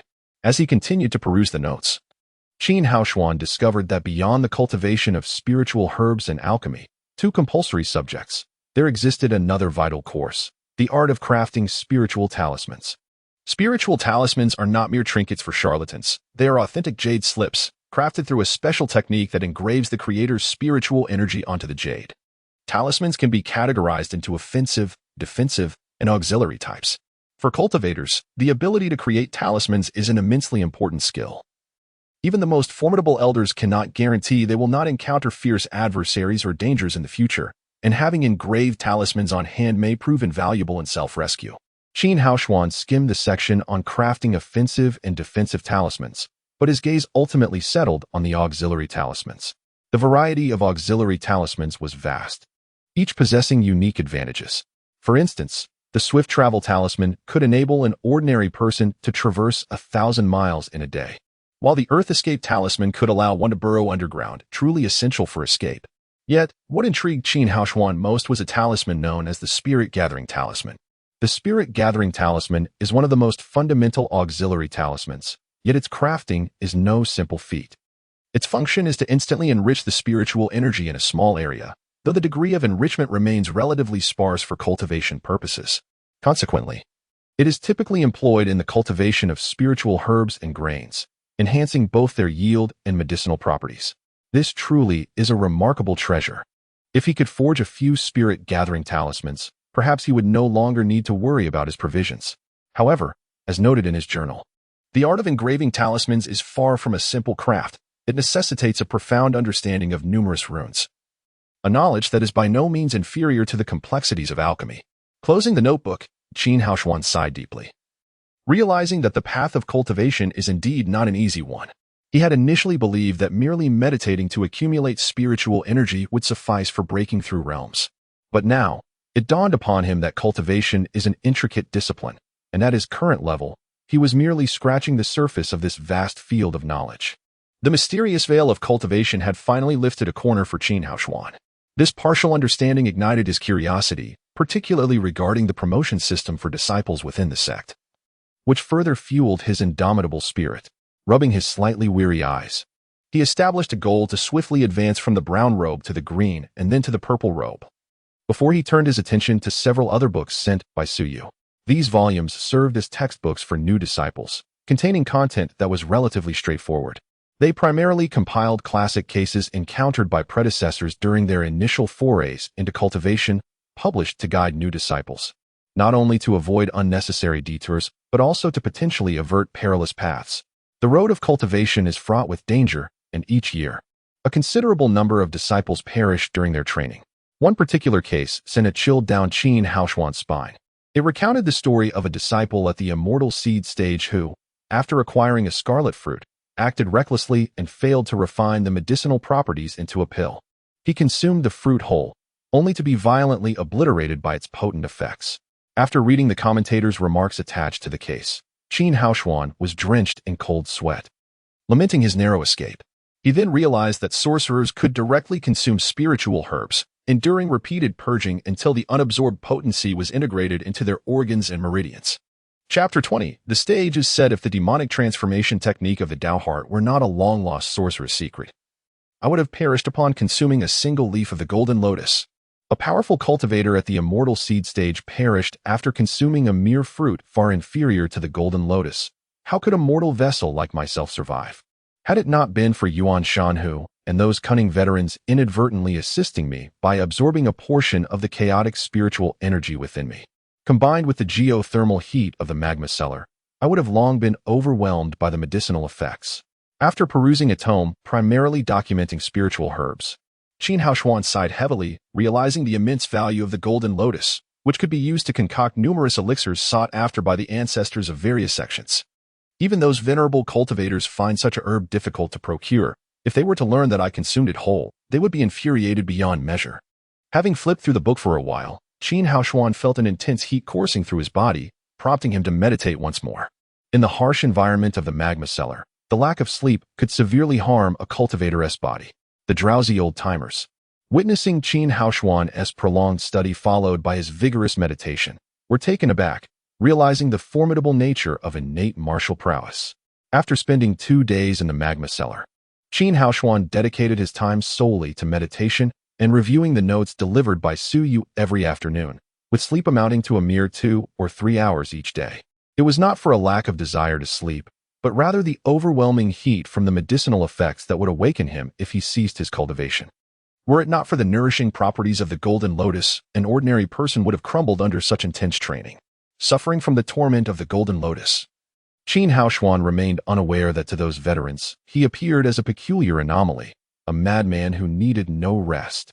Although they harbored deep resentment for his constant appropriation of their meals, their initial fear of him had transformed into a sense of awe, tinged with respect. For those with strength and perseverance are revered wherever they may be. That afternoon, just as Qin Haoshuan was about to enter a meditative state after closing the notes from Su Yu, the iron door clanged open. A brawny man, muscles rippling with explosive power, was escorted into the magma cellar by several law enforcement disciples. These 2 disciples were the same ones who had previously brought Qin Haoshuan in, and they exchanged knowing glances, aware of the impending spectacle. As the new arrival stepped inside, his formidable physique radiated a fierce aura, overshadowing even the most intimidating of the veterans. His menacing gaze swept across the faces of all present, finally locking onto Qin Haoshuan, a glint of cold intensity flickering in his eyes. After suffering a setback at Qin Haoshuan's hands, the veterans dared not recklessly introduce newcomers. Upon closer inspection, they realized this newcomer exuded an innate aura. He was indeed a 5-leaf cultivator. This man was Yuan Shanxiang, sent by Zhang Kuang to deal with Qin Haoshuan in the magma cellar. Without a hint of subtlety, he approached Qin Haoshuan, his gaze sharp as a blade. And without uttering a word, he formed a hand seal, concentrating spiritual energy at his fingertips. After a brief moment of accumulation, he launched a fireball with great precision at Qin Haoshuan. Crimson cloud flame explosion. Having entered a state of alertness due to the bizarre atmosphere, Qin Haoshuan remained vigilant. Although the magma cellar served as a confinement area, it bore the essence of a lawless realm, necessitating constant awareness, especially during meditation. A sudden ambush could spell disaster. Yet, given Qin Haoshuan's current cultivation level, even with his awareness, there was no evading the attack from a 5-leaf expert. He could only watch helplessly as the fireball hurtled toward him. In an instant, the acrid scent of burning fabric filled the air as the fireball struck him, sending him crashing against the rocky wall, dislodging fragments of stone. Pain. No, it was exhilarating. Rising and scathed from the ground, the heat within him subsided considerably from the impact, leaving him feeling strangely invigorated, although his forehead simmered with ire, having been subjected to an inexplicable beating upon entry into the magma cellar. And now being assaulted without provocation after 2 days of confinement, Qin Haoshuan could not help but wonder if there existed some kind of elder-s meal as well. Yuan Shanxiang furrowed his brow slightly. That crimson cloud flame explosion was difficult for ordinary 1- or 2-leaf cultivators to withstand, yet this fellow seemed unfazed. The rumors surrounding him were evidently true, but what manner of anomaly was he? Zhang Kuang must be intent on extermination. What a formidable physique. Could he be an innate martial artist? Yuan Shanxiang continued to weave intricate hand seals, conjuring successive crimson cloud flame explosions to hurl at Qin Haoshuan. Strike! Strike! Strike! He wouldn't grant this young man a moment's respite. Qin Haoshuan, dodging left and right to protect the small snake nestled against his chest, found himself under relentless assault as the fireballs rained down like arrows soaked in oil. He could evade the first, but not the second. In the blink of an eye, his already tattered outer garment lay in ruins. He could not allow himself to be beaten down like this. If this continued, his small snake would truly be discovered. This was his ultimate trump card. Lowering his head to shield the little serpent with his shoulder, he fixed his gaze on his opponent. A conflation of urgency and fury surging within him. With a furious roar, even the old-timers watching from the sidelines could feel the intensity of his rising anger. How dare this insignificant insect show defiance? Taste my meteor fist. Yuan Shanxiang sneered, his spiritual energy surging forth. As Qin Haoshuan's fury reached its zenith, his muscles bulged, and he unleashed a punch into the void, the speed of which was astonishing, accompanied by a sharp whoosh through the air. A phantom of his fist emerged, growing to the size of a millstone, hurtling toward Qin Haoshuan's forehead. The spectators, delighted at the prospect of Qin Haoshuan's downfall after days of oppression, eagerly anticipated the outcome. Unavoidably, Qin Haoshuan braced himself for the impact of that colossal fist, which struck him squarely on the forehead with a resounding thud. He was sent reeling, crashing once more against the rocky wall, his head creating a small dent, sending debris cascading down. Lying on the ground like a lifeless dog, Qin Haoshuan remained motionless for some time, leaving his fate uncertain.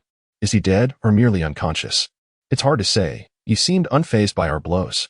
However, the one delivering the punishment is a five-leaf expert, so it's quite possible he has succumbed to unconsciousness. Indeed, if he were to die just like that, what a pity it would be. But consider how you were humiliated 2 days ago. Does that not diminish your sense of loss? Your words spark my ire. I can hardly contain my fury. The meteor fist, an exceptionally difficult technique to master, is devastating in its execution. The moment it struck Qin Haoshuan, the overwhelming pain rendered him momentarily unconscious, taking quite a while to regain his senses. An unyielding blow. A sardonic smile crept across Yuan Shanyan's lips as the recent rumors surrounding Qin Haoshuan in Lingtian Valley reached a fever pitch. To counter these whispers, he had invested a substantial sum in procuring a basic offensive spirit talisman, only to find himself vanquished in mere punches. The pain was excruciating. It was a delightful agony that left his entire being tingling with exhilaration. He yearned to endure another few blows. Yet he was acutely aware that too many could indeed lead to his demise. With both hands pressed against the ground, Qin Haoshuan murmured to himself, as if confiding in his own thoughts or perhaps confessing to his opponent. He swayed momentarily before regaining his footing. How is this possible? Yuan Shanyang's eyes widened in disbelief. Even a cultivator of the five-leaf celestial seed realm would have their head turned to mush by my meteor fist. Genuine rock would be reduced to powder. Yet here stands Qin Haoshuan, his forehead merely sporting a slight bruise and swelling, seemingly unscathed. Wow, that weirdo is actually injured. Did you see that? His forehead is all swollen. Indeed, a master of the five-leaf celestial seed realm is extraordinary. He has managed to wound him. If he can hurt him, he can surely kill him. Five-leaf realm. No wonder he is so formidable. Qin Haoshuan thought to himself, shaking his head vigorously. Relieved that he had consumed the golden lotus, or else he might have been struck down just now. After speaking, Yuan Shanyang opened his arms wide. Pure spiritual energy surged forth from his being. Within a few breaths, it coalesced into tangible daggers, and after a full 20 breaths, these daggers had formed completely, hovering silently in the air, poised for action. For a five-leaf celestial seed realm expert to take 20 breaths to gather their spiritual technique, its power must be formidable indeed. Chapter 21. Never belittle a young man. Qin Haoshuan sought to intercede, yet the arcane art had preempted such an intrusion. Cognizant of the extended incantation time that rendered one vulnerable to close-quarters combat, Yuan Shanxiang had erected a protective barrier of formidable energy around himself. 1,000 cuts, an astute veteran exclaimed, recognizing the daggers floating before Yuan Shanxiang. This technique, among the most potent accessible to novice disciples, demanded exceptional control over spiritual energy. Its mastery hinged on the precise manipulation of every minute particle of spiritual power. At its zenith, this arcane art could conjure 1,000 daggers, their lethality scaling with the caster's prowess. Yuan Shanxiang, in his current state, could only manifest 50 blades, yet that sufficed to overwhelm Qin Haoshuan. In the flickering firelight, the daggers, forged from spiritual energy, gleamed with a chilling brilliance, sending shivers down the spines of even the seasoned observers, who deemed Qin Haoshuan's demise imminent. An unprecedented sense of peril washed over Qin Haoshuan, his heart pounding in his chest. The 50 daggers suspended in the air resembled 50 harbingers of doom, threatening to riddle him with holes. Yuan Shanxiang, a sardonic smile playing on his lips, flicked his right hand, and a dagger shot toward Qin Haoshuan as a test. The dagger hurtled forward with incredible velocity, but under Qin Haoshuan's unwavering gaze, its trajectory became discernible. As it neared his heart, he lurched to the left, narrowly evading the blade. Yuan Shanxiang granted Qin Haoshuan no respite. After the first dagger missed its mark, 3 more, shimmering with cold light, assailed him from the left, center, and right. The flanking daggers arced sharply, converging on his ribs, while the central dagger aimed directly for his heart. Remarkable control, someone exclaimed, impressed that the spiritual daggers could change direction at such high speeds. Yuan Shanxiang's smile deepened, gratified by the recognition. His years of secluded practice were finally bearing fruit. his hidden strength earning him admiration. The three beams of frigid light converged from different directions. Qin Haoshuan, barely able to track their paths, sought refuge on the ground. Executing a clumsy roll, though covered in dust, he once again narrowly escaped. The three daggers pierced the iron-hard rock face, sinking an inch deep. Try dodging this. Exasperated by his repeated failures, Yuan Shanxiang unleashed his full power. The 40-odd daggers hovering before him began to spin rapidly, emitting a low hum. They launched toward Qin Haoshuan from every conceivable angle, leaving the onlookers awestruck. Simultaneously controlling 46 daggers, each following a unique trajectory, some direct, others arcing, some soaring overhead before diving down, effectively created an inescapable net. The spectators were deeply impressed by Yuan Shanxiang's mastery, their admiration growing. It was exceedingly difficult for a man of such rugged build to cultivate such delicate control. Most could only manage 20 daggers at once, and even that was a feat. Yuan Shanxiang's display of control not only stunned the veterans but also humbled the two disciples observing from beyond the Iron Gate. Both at the fifth leaf of the immortal seed stage, they believed they could control 30 daggers at most, and that was with simple linear attacks. Replicating Yuan Shanxiang's feat, launching each dagger at a different angle and with a different arc, would double the difficulty and have the number of daggers they could manage. Amid the flurry of daggers, Qin Haoshuan focused with unprecedented intensity. His mind was consumed by a single thought: to evade the deadly net and survive. He had to live, if not for himself, then for his parents. As long as he lived, they would continue to receive their annual stipend of 200 taels of silver, freeing them from financial worries. Survive. Survive. I must survive. Driven by an overwhelming will to live, Qin Haoshuan's mind cleared, and his Ni Gong pill pulsed. The golden light that had surged through his mind during the fight with Yuan Shanhu erupted once more, invigorating him. It was as if a veil had been lifted from his eyes, granting him unprecedented clarity. He could even discern a speck of dust on the distant ground. The 46 daggers hurtling toward him seemed to crawl at a snail's pace. He could clearly see their trajectories, but he knew that merely seeing them was not enough to evade them. His body was still too weak. His gaze then shifted back to Yuan Shanxiang. As Qin Haoshuan's focus intensified, a subtle light flickered in his eyes. He sensed the faint golden light within Yuan Shanxiang's mind, a light far weaker than his own. Concentrating his mind, he experimented countless times before finally launching a sliver of his own golden light, piercing Yuan Shanxiang's consciousness and obliterating the feeble light within. In that instant, Yuan Shanxiang felt as if his brain were about to explode. Time seemed to stand still, his thoughts and consciousness vanishing into a void. At this critical juncture, the 46 daggers, poised to shred Qin Haoshuan, lost their guidance, abruptly halting in midair before plummeting to the ground, dissolving into formless spiritual energy. Had it been a moment later, Qin Haoshuan would have been riddled with holes. To onlookers, Yuan Shanxiang had suddenly frozen, much like Qin Haoshuan had earlier. They were baffled. The veterans racked their brains, unable to fathom why Yuan Shanxiang had withdrawn his attack. Was he out of energy? But Yuan Shanxiang appeared composed and full of vigor. Each explanation seemed plausible yet ultimately unsatisfying. As the disciples and veterans struggled to comprehend the situation, an astonishing scene unfolded. Qin Haoshuan, who had narrowly escaped being turned into a sieve, suddenly leaped forward like an arrow, delivering a powerful punch to Yuan Shanxiang's nose. The dazed Yuan Shanxiang collapsed, a torrent of blood gushing from his nostrils. His massive frame crashed to the ground, sending a cloud of dust into the air. The tables had turned. Qin Haoshuan pounced on Yuan Shanxiang, raining blows upon him. Deprived of consciousness and unable to summon his spiritual energy for protection, Yuan Shanxiang was little more than a stronger-than-average man. Qin Haoshuan's relentless assault left him bruised and battered, his face swollen beyond recognition. Having witnessed Qin Haoshuan's previous brawls, the disciples exchanged bewildered glances. If they hadn't seen it with their own eyes, they would have dismissed it as a fabricated jest. An immortal cultivator at the fifth leaf of the immortal seed stage was being brutally beaten by a mere mortal.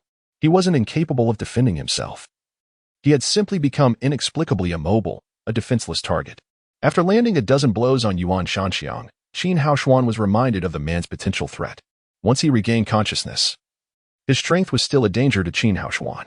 Without hesitation, Qin Haoshuan intensified his assault, focusing his attacks on Yuan Shanxiang's wrists and ankles. However, a series of cracking sounds echoed as Yuan Shanxiang's leg bones were shattered. You are merciless, and I shall be just as unyielding. This principle had always governed Qin Haoshuan's conduct, To show kindness to one's adversaries is tantamount to inflicting cruelty upon oneself, particularly when confronted by foes intent on one's demise. Qin Haoshuan relished the confrontation, having already broken Yuan Shanxiang's legs. He proceeded to shatter the bones in his left hand, poised to incapacitate his right hand, when he suddenly sensed Yuan Shanxiang's consciousness making a resurgence. Spiritual energy began to flow through his meridians, enveloping his body in a protective shield, rendering Qin Haoshuan's subsequent strikes ineffective, akin to striking a stone slab, causing his fists to throb with pain from the recoil. This was a sign of awakening. In the notebooks provided by Su Yu over the past few days, there were insights into spiritual consciousness, further affirming Qin Haoshuan's realization that his recent assault was indeed a spiritual attack.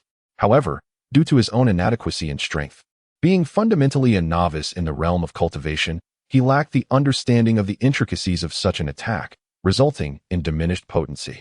Otherwise, how could Yuan Shanxiang have regained his senses so swiftly?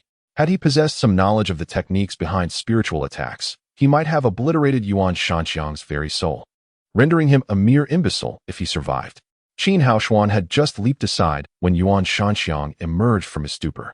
It had taken Yuan Shanhu nearly 100 breaths to regain consciousness, yet Yuan Shanxiang had done so in merely 20 breaths. This indicated that the strength of one's spirit allowed for swifter recovery, should he encounter a more formidable opponent. His rudimentary spiritual attack would likely only induce temporary daze or mere distraction. Awakening, Yuan Shanxiang felt an excruciating pain coursing through his body. Observing the extensive bruises that marred his form and the grotesque swelling of his face, which resembled that of a pig's head, he could hardly comprehend the agony radiating from his left hand and legs, which had become completely unresponsive. How could it be that he, a practitioner of the five-leaf realm within the esteemed ranks of the Taichu sect's vast assembly of disciples, had been bested by a mere mortal fresh to the world of cultivation? To be publicly humiliated in such a manner stripped him of all dignity. Should this incident become known, he would undoubtedly become the subject of ridicule, jeopardizing his standing within the sect. Chapter 22. The regulation of the door and the madness within. He withdrew a spirit talisman from his bosom with his right hand. This talisman, shimmering with a bluish luminescence and roughly the size of 2 fingers, was crafted from jade, intricately engraved with enigmatic symbols. A wave of scorching energy emanated from the talisman, permeating the rather confined magma chamber.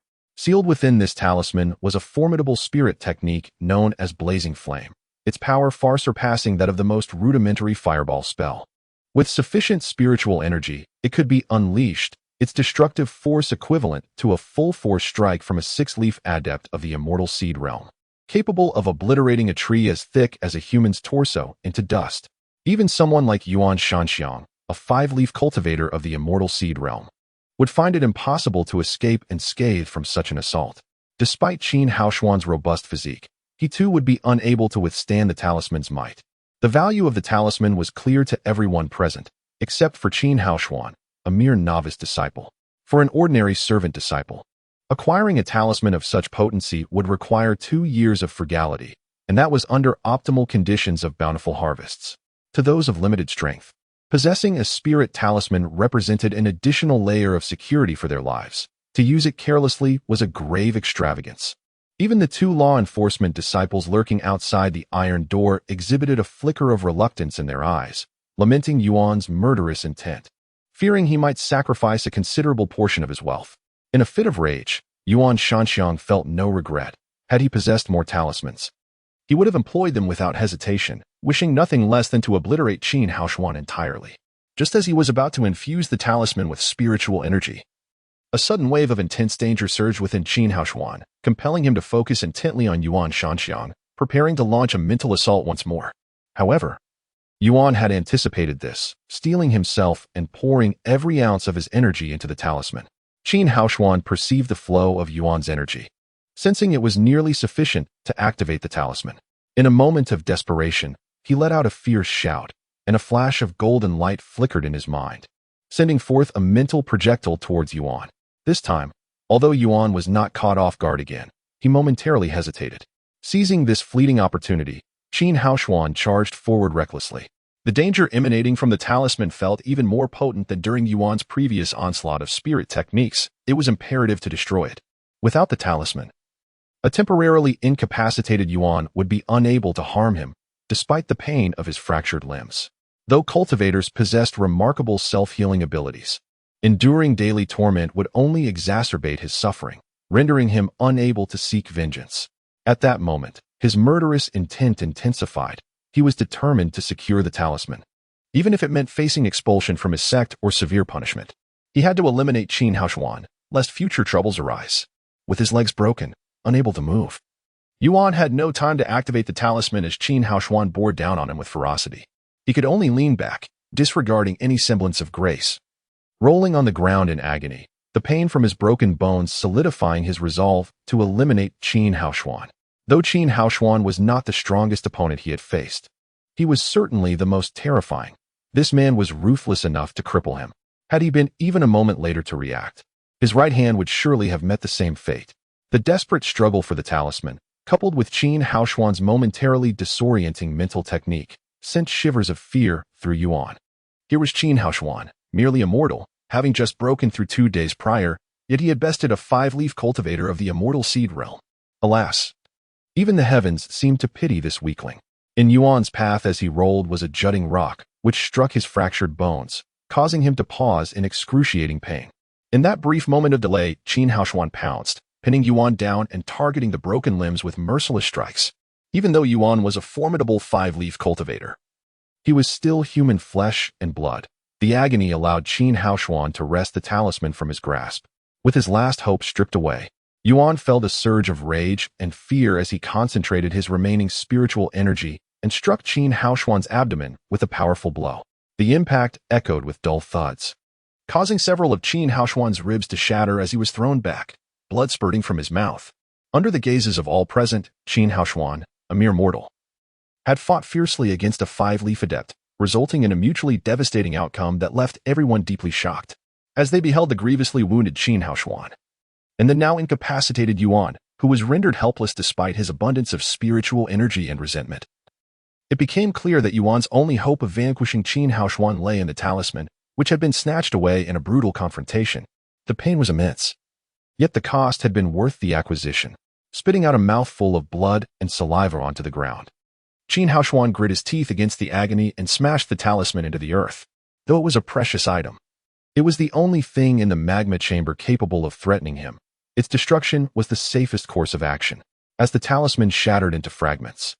Both the seasoned veterans within the magma chamber and the 2 law enforcement disciples outside the iron door regarded Qin Haoshuan with a newfound fear for his decisive actions, unclouded by immediate self-interest. A singular thought crossed their minds, never provoked Qin Haoshuan. In that moment, Yuan Shanxiang, noticing the group of seasoned veterans in the corner, had a sudden idea. He shouted, "Whoever kills him will receive 3 spirit talismans upon my exit." 3 talismans. Such a reward would undoubtedly spur someone into action. To anyone here, 3 spirit talismans represented a fortune. Yet, the seasoned veterans glanced at the wounded Yuan, then at the equally battered Qin Haoshuan, exchanging uncertain looks. But none dared to move. A 5-leaf cultivator had been reduced to such a pitiful state. Though Yuan had sustained injuries, who could predict what hidden cards he possessed? In comparison to 3 precious talismans, their lives held far greater value. Qin Haoshuan merely chuckled coldly. "Kill me?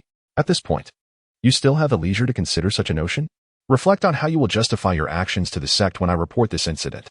According to the regulations, you would be stripped of your cultivation and rendered a fool, cast out of the sect." Yuan Shanxiang felt a chill run down his spine upon hearing this.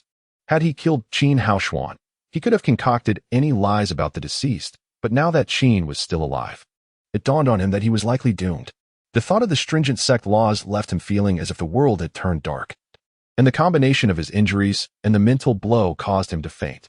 News of Qin Haoshuan's audacious victory over more than a dozen disciples of the immortal seed realm, as well as his fierce clash with Yuan Shanxiang, spread rapidly. Narrated vividly by a veteran who had just been released from confinement that afternoon. "Have you heard? Qin Haoshuan battled Yuan Shanxiang, who sought trouble with him in the confinement chamber, and they both sustained injuries, with Qin even gaining the upper hand. How could this be?" Yuan Shanxiang was a disciple of the 5-leaf immortal seed realm. Among the disciples of Lingtian Valley, we considered ourselves rather exceptional. It was rumored that in 3 months, he might participate in the final selection, potentially becoming a true disciple of the Mountain Gate. The news of Qin Haoshuan injuring Yuan Shanhu, a three-leaf cultivator, had already made him a household name. Now, the astonishing revelation of him defeating Yuan Shanxiang left everyone utterly astounded. The Taichu sect, usually tranquil, was suddenly abuzz with this sensational gossip, swiftly becoming the most talked-about news among the disciples. The news swiftly reached Su Yu and Li Jing's ears. A mere mortal, having just embarked on the path of cultivation, clashing with a five-leaf cultivator of the immortal seed realm? Such an occurrence, were it to happen to another, Li Jing would undoubtedly dismiss it as improbable. However, upon learning that the mortal in question was Qin Haoshuan, he fully believed it. Observing Zhang Kuang, who was frantically pacing in a fit of rage upon receiving the same news, he immediately surmised that this incident had to be linked to him. It must have been Zhang Kuang's doing. With a face full of concern, Su Yu exclaimed, "This will not do. I must go to the magma cellar to check on Brother Haoshuan." Li Jing gently restrained her, a warm smile gracing his features as he said, "Junior sister Su, rushing there will yield no benefits. It would be wiser for us to deliberate on a more strategic approach."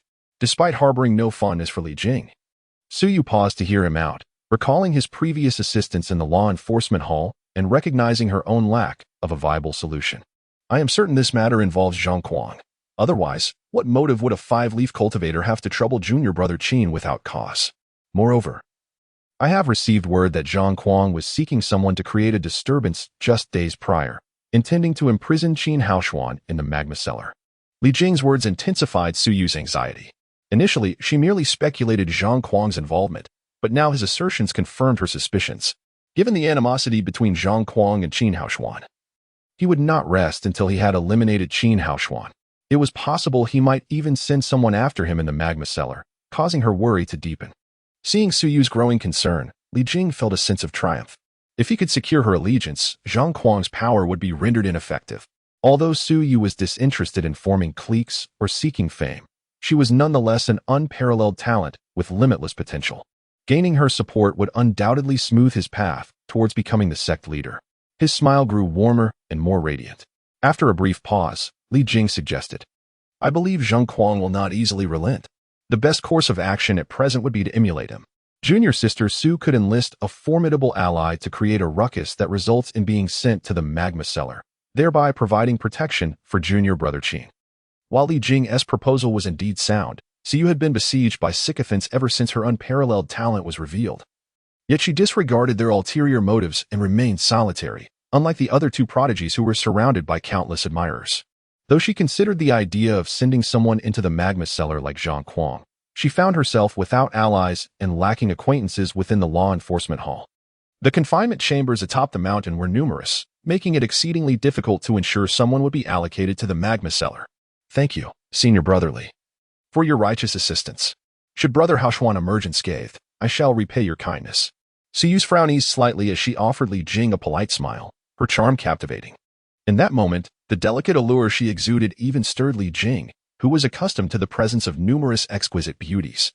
She was not the type to strike one as breathtaking at first glance. Rather, her moderate beauty was endlessly captivating, and her serene demeanor was a rarity among women. Li Jing couldn't help but feel a pang of regret for not recognizing her femininity earlier, and for having unwittingly offended her. Had he not done so, he wouldn't need to exert such effort now. With her now referring to Qin Haoshuan as Brother Haoshuan, their closeness necessitated a re-evaluation of his plans against Qin Haoshuan. He resolved to secure Su Yu's allegiance before proceeding with any strategies.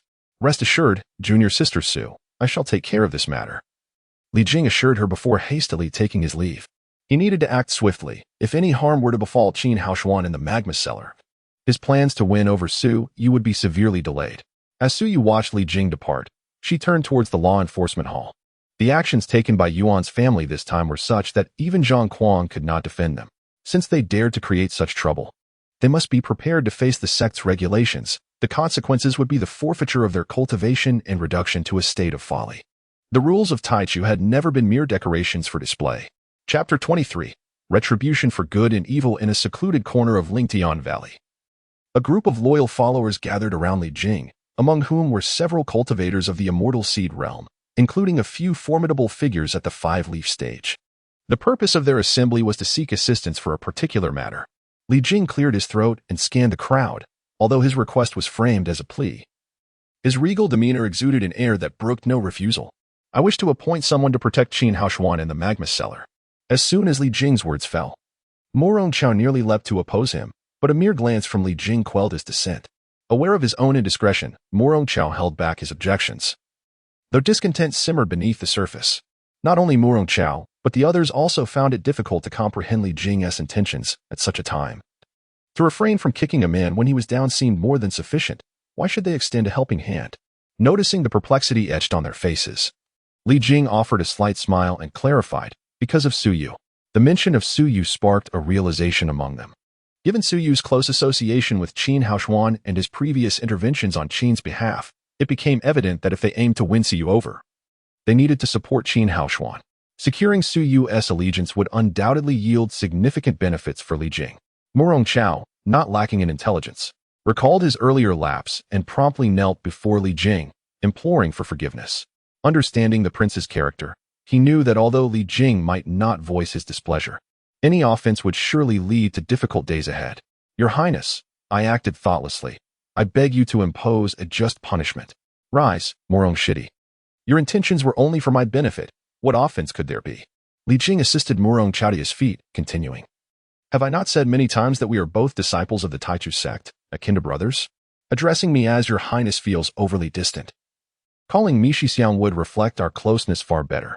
Li Jing's display of camaraderie won him considerable goodwill, prompting many to extol his virtues. Shidi, your humility and unparalleled wisdom are commendable.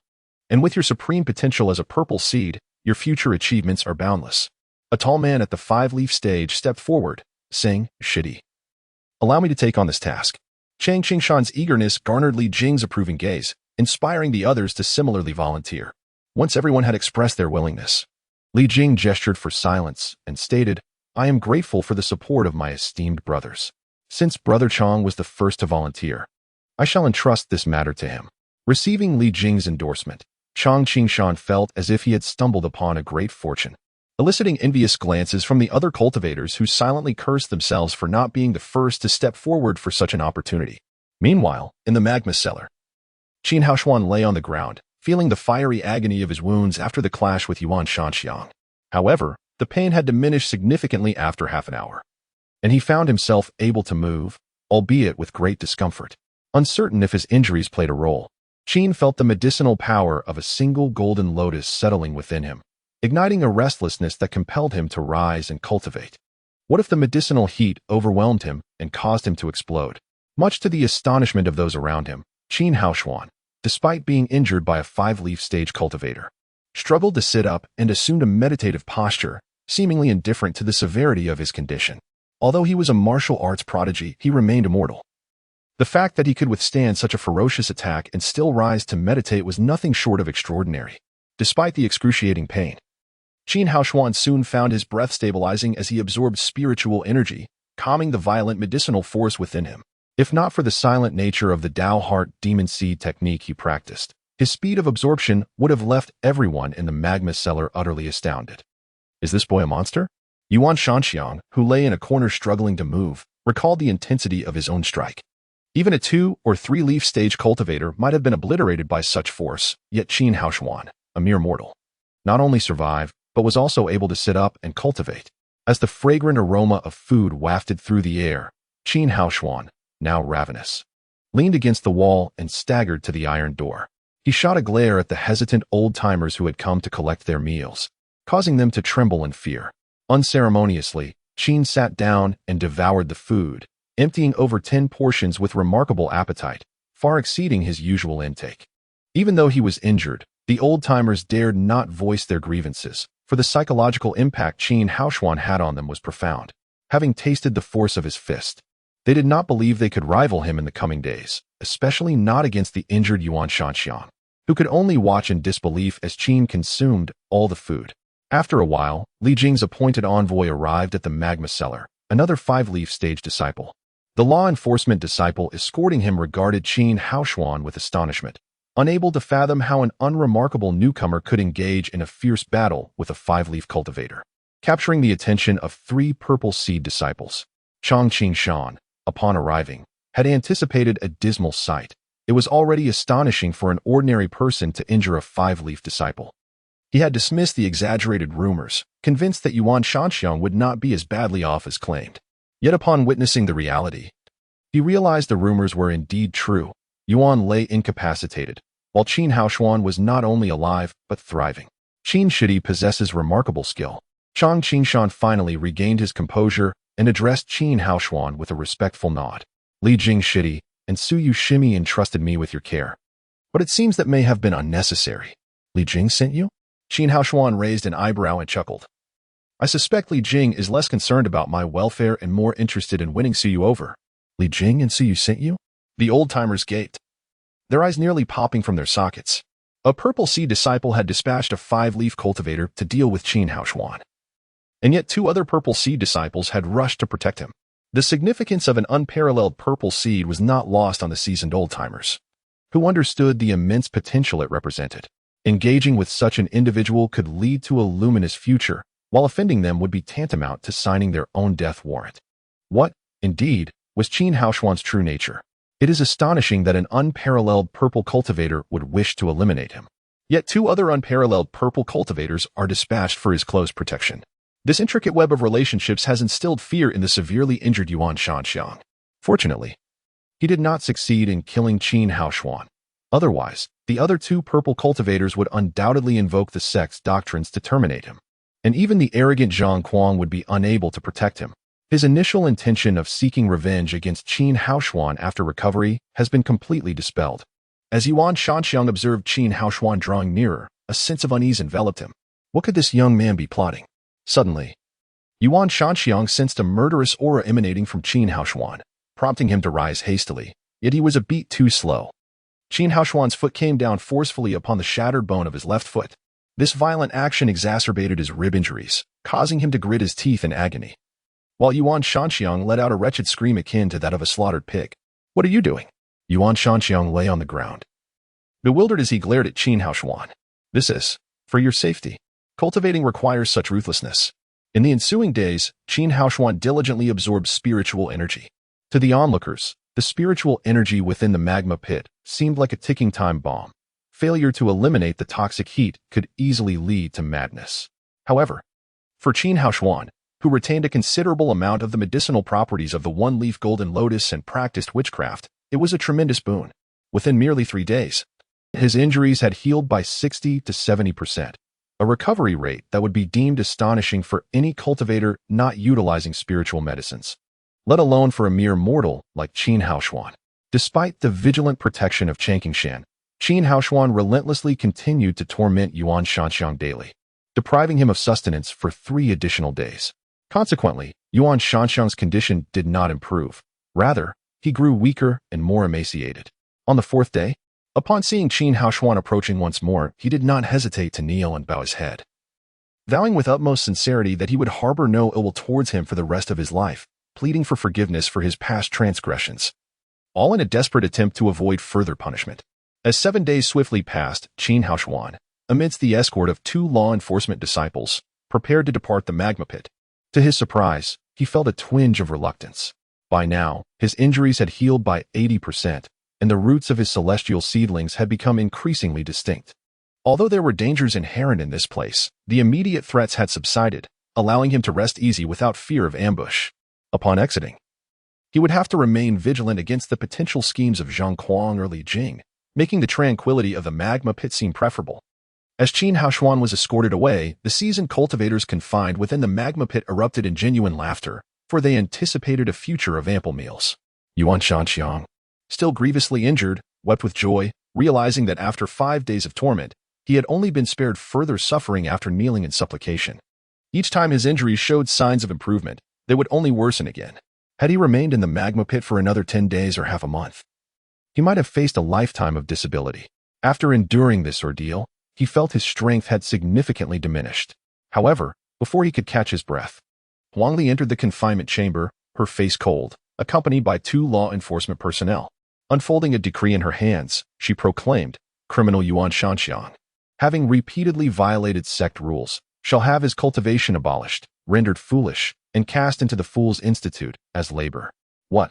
Yuan Shanxiang felt as though struck by lightning, collapsing helplessly to the ground as he cried out in desperation, How dare you do this? I am Zhang Kuang's disciple. What will Zhang Kuang say about this? Huang Li's visage was frostbitten. Zhang Kuang? He can protect himself, but he cannot safeguard you. Do you truly think the rules of Tai Chu are mere formalities? Guards, drag him away. Junior brother Qin, I was wrong. I was wrong. I beseech you to intercede on my behalf and spare me.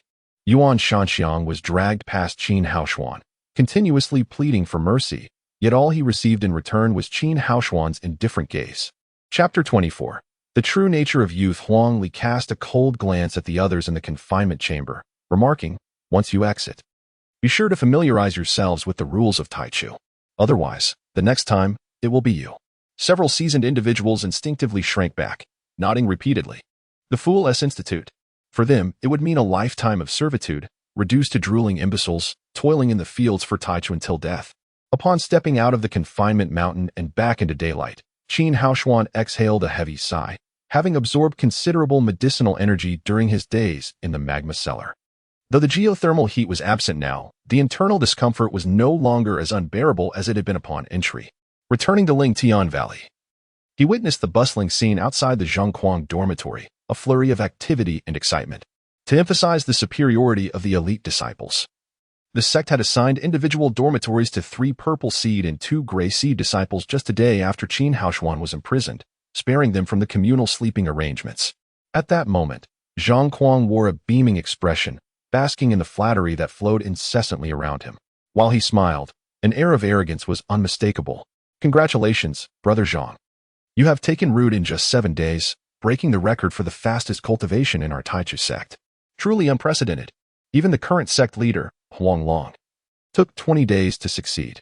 Your speed not only surpasses his, but leaves the other 2 purple seeds far behind. Remarkable. After a flurry of compliments, a senior brother, unable to interject, grew anxious. Ignoring the ongoing flattery, he produced a basket of gifts he had prepared earlier. Brother Zhang, here are some of my homegrown purple sweet potatoes. They are far tastier than the buns you are currently eating, and the spiritual energy within them is significantly stronger than that of ordinary grains. Without hesitation, Zhang Kuang accepted the basket, thanking him before initiating a wave of gift-giving. This humble offering is but a token of my respect. Please accept it, Brother Zhang. This 30-year-old ginseng, when sliced and brewed, has the effect of nourishing and invigorating one's spirit, perfect for when you tire from cultivation. As a newcomer, you surely lack a satisfactory alchemical furnace? This one, crafted from bronze and enhanced with a touch of secret silver, is far superior to ordinary iron cauldrons in retaining medicinal potency. Brother Zhang, this is a spirit-gathering pill I concocted.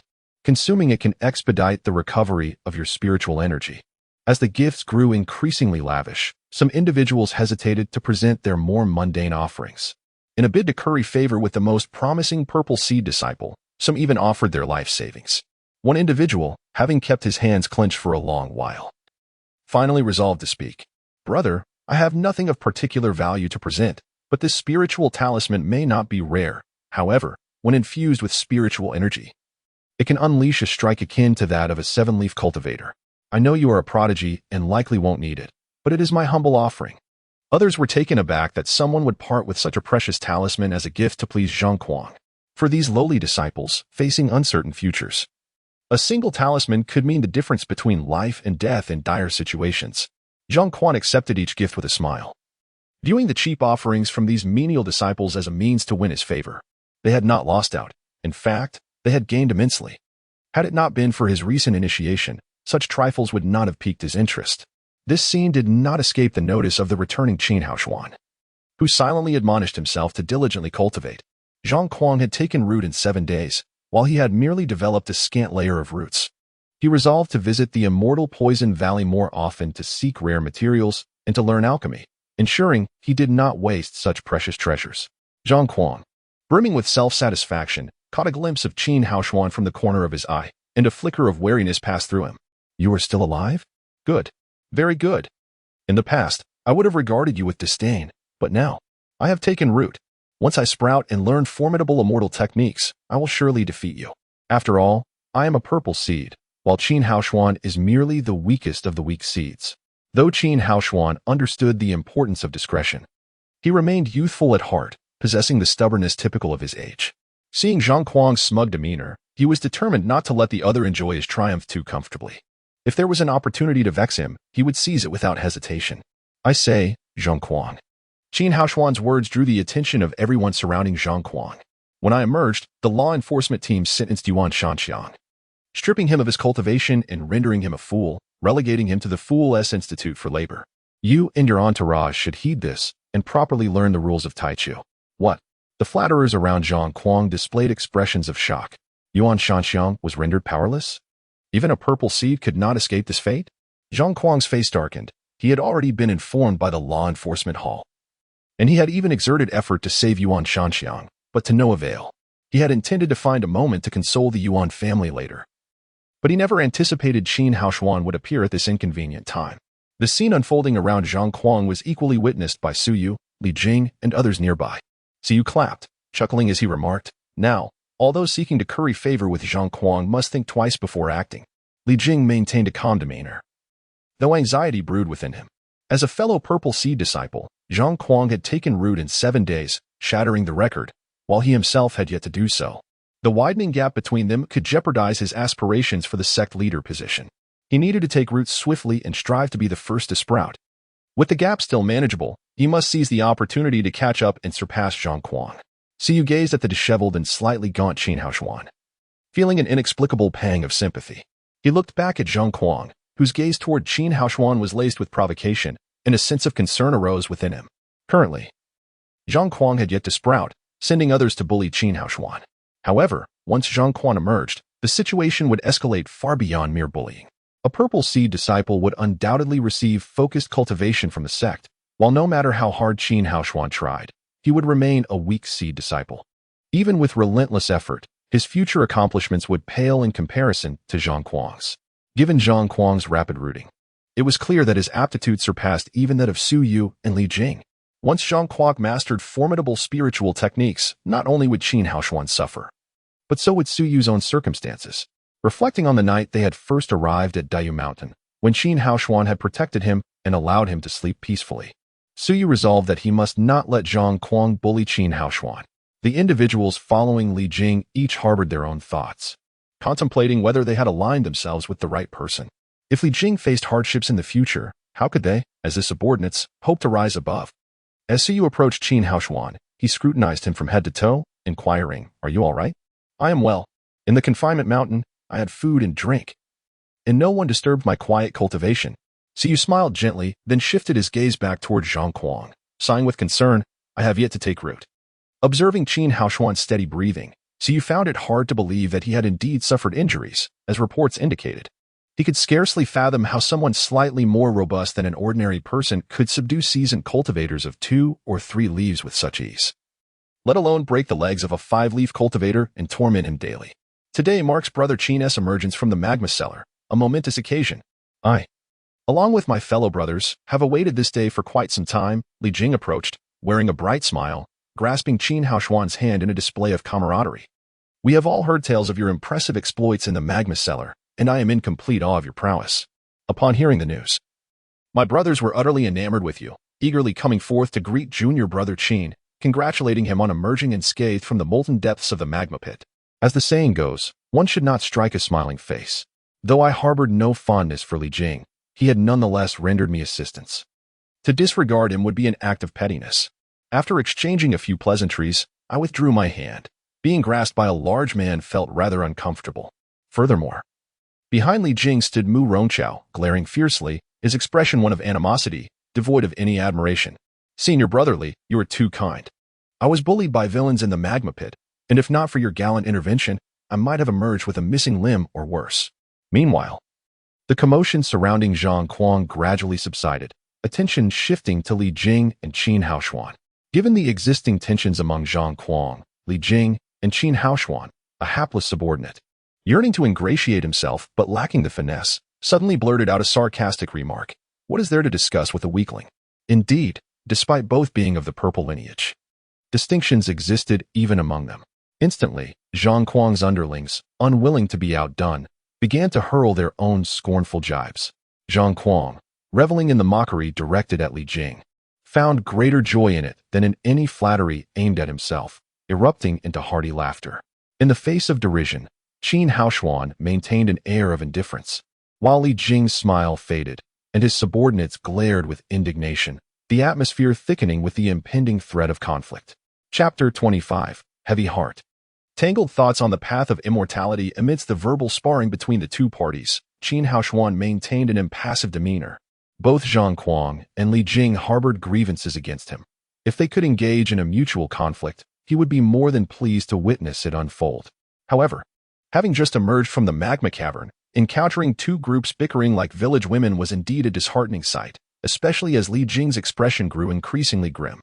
The argument seemed poised to escalate, and for the sake of tranquility, Qin Haoshuan offered a gentle smile, advising Li Jing, "Brotherly, why let anger consume you?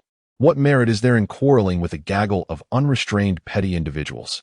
It would be far more fruitful to devote oneself to cultivation, to take root early, and to outpace Zhang Kuang. That would be akin to delivering a resounding slap to their faces, leaving these sycophants with nothing to say." Prompted by Qin Haoshuan's words, Li Jing experienced a moment of clarity. Zhang Kuang's premature rooting had already dampened the morale on his side. Engaging in a war of words would be tantamount to offering his cheek for a slap and could potentially lead to a physical altercation, irreparably damaging his long-term plans, a prospect fraught with peril. "Your reasoning is sound, junior brother Qin," Li Jing conceded, his ire dissipating slightly as he forced a smile. "You have just emerged from confinement on the mountain. I shall not impose further. Farewell." Having distanced himself from Zhang Kuang, Li Jing lacked the inclination to engage in further pleasantries with Qin Haoshuan, whose indifferent demeanor irked him greatly. Particularly, the earlier council had stirred a tumult within Li Jing's mind. For him, adopting a demeanor of camaraderie meant that others must pledge their loyalty in return. Moreover, when Qin Haoshuan had alluded to Zhang Kuang's subordinates as bullies riding on the coattails of power, it subtly implied a similar critique of Li Jing's own followers. This indicated that Qin Haoshuan still bore no fondness for him and would not be inclined to serve under his banner. Such ignorance of one's standing must eventually be rectified. Yet for now, Li Jing recognized Qin Haoshuan's utility and chose to tolerate him for the time being. In Li Jing's estimation, the only individuals in Lingtian Valley who could engage with him as equals were Zhang Kuang and Su Yu. The likes of Zhang Yang and Mu Rongchao were beneath consideration. Qin Haoshuan's actions not only irked Li Jing, but also left his followers feeling equally discontented. By treating Li Jing as an equal, he insinuated superiority over them. How could a mere weakling presume to elevate himself above them? Particularly resentful was Mu Rongchao, who had previously suffered at Qin Haoshuan's hands. He wore a face of indignation but turned away to avoid disrupting his master's grand ambitions. With Li Jing remaining silent, Zhang Kuang's subordinates lost interest in their quarrel with him and redirected their jibes towards Qin Haoshuan. The long-standing enmity between Zhang Kuang and Qin Haoshuan was an open secret in Lingtian Valley, and these subordinates reveled in their unrestrained mockery. Seeking to curry favor with Zhang Kuang, Qin Haoshuan merely scoffed at their antics. These individuals were aware that Zhang Kuang would not send them to confront him, and thus, they need not fear being reduced to mere shadows of their former selves. Yet, did they truly believe that such flattery would bear fruit? Though Zhang Kuang was indeed overbearing, he harbored ambitions far grander than to concern himself with them. In this world, many fail to grasp that flattering the powerful pales in comparison to striving to become powerful oneself. "Look, he has just emerged from 7 days of confinement." One sneered. He must have suffered greatly in those tattered clothes. This is the fate of offending junior brother Zhang. Indeed, with junior brother Zhang's pace of cultivation, sprouting leaves is merely a matter of course. It is said that purple blood disciples at the seedling stage, with 2 leaves, are even qualified to challenge those at 5 leaves. With junior brother Zhang's talent, the mentors will surely nurture him with utmost care, imparting all manner of supreme techniques. He shall have his day. Laughter erupted, mingled with a litany of flattery directed at Zhang Kuang. A moment later, a voice with an exaggerated tone chimed in. "Why does he seem so resilient despite lacking a tortoise shell? Perhaps his shell is hidden beneath his clothing. Would you dare to strip him to find out?" Quipped another, with a lewd grin. "I lack the ability. I am not Su Yu, after all," came the retort, punctuated by laughter. Initially, Qin Haoshuan regarded their taunts as the barking of mad dogs, dismissing them entirely. However, when they insulted Su Yu, he could no longer contain himself. How much can one endure? He stormed forward, his expression aflame with righteous fury, striding toward Zhang Kuang's group, capturing the attention of all present. Even Li Jing and his companions halted, curious to see how he would contend with a group that included several senior disciples at the five-leaf seedling stage.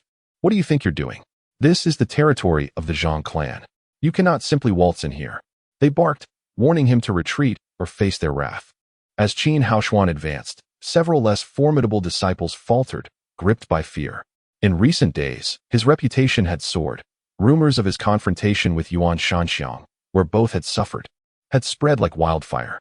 Yet, while Yuan Shanxiang was now a mere shell of his former self, Qin Haoshuan appeared unscathed and vigorous. Even if the accounts of their mutual defeat were exaggerated, it was undeniable that he had reduced Yuan Shanhua, a disciple at the three-leaf stage, to tears. A spectacle witnessed by many. As Qin Haoshuan approached, his fierce determination ignited a sense of unease among even the senior brothers present. The aura of dominance he exuded compelled them to part ways, lest they invite humiliation upon themselves. Zhang Kuang, sensing the intensity of Qin Haoshuan's fury, instinctively took a step back, a flicker of fear crossing his gaze. Yet, he quickly rationalized that as a distinguished purple blood disciple, he had a bright future ahead. Bolstered by the presence of numerous subordinates, including powerful five-leaf disciples.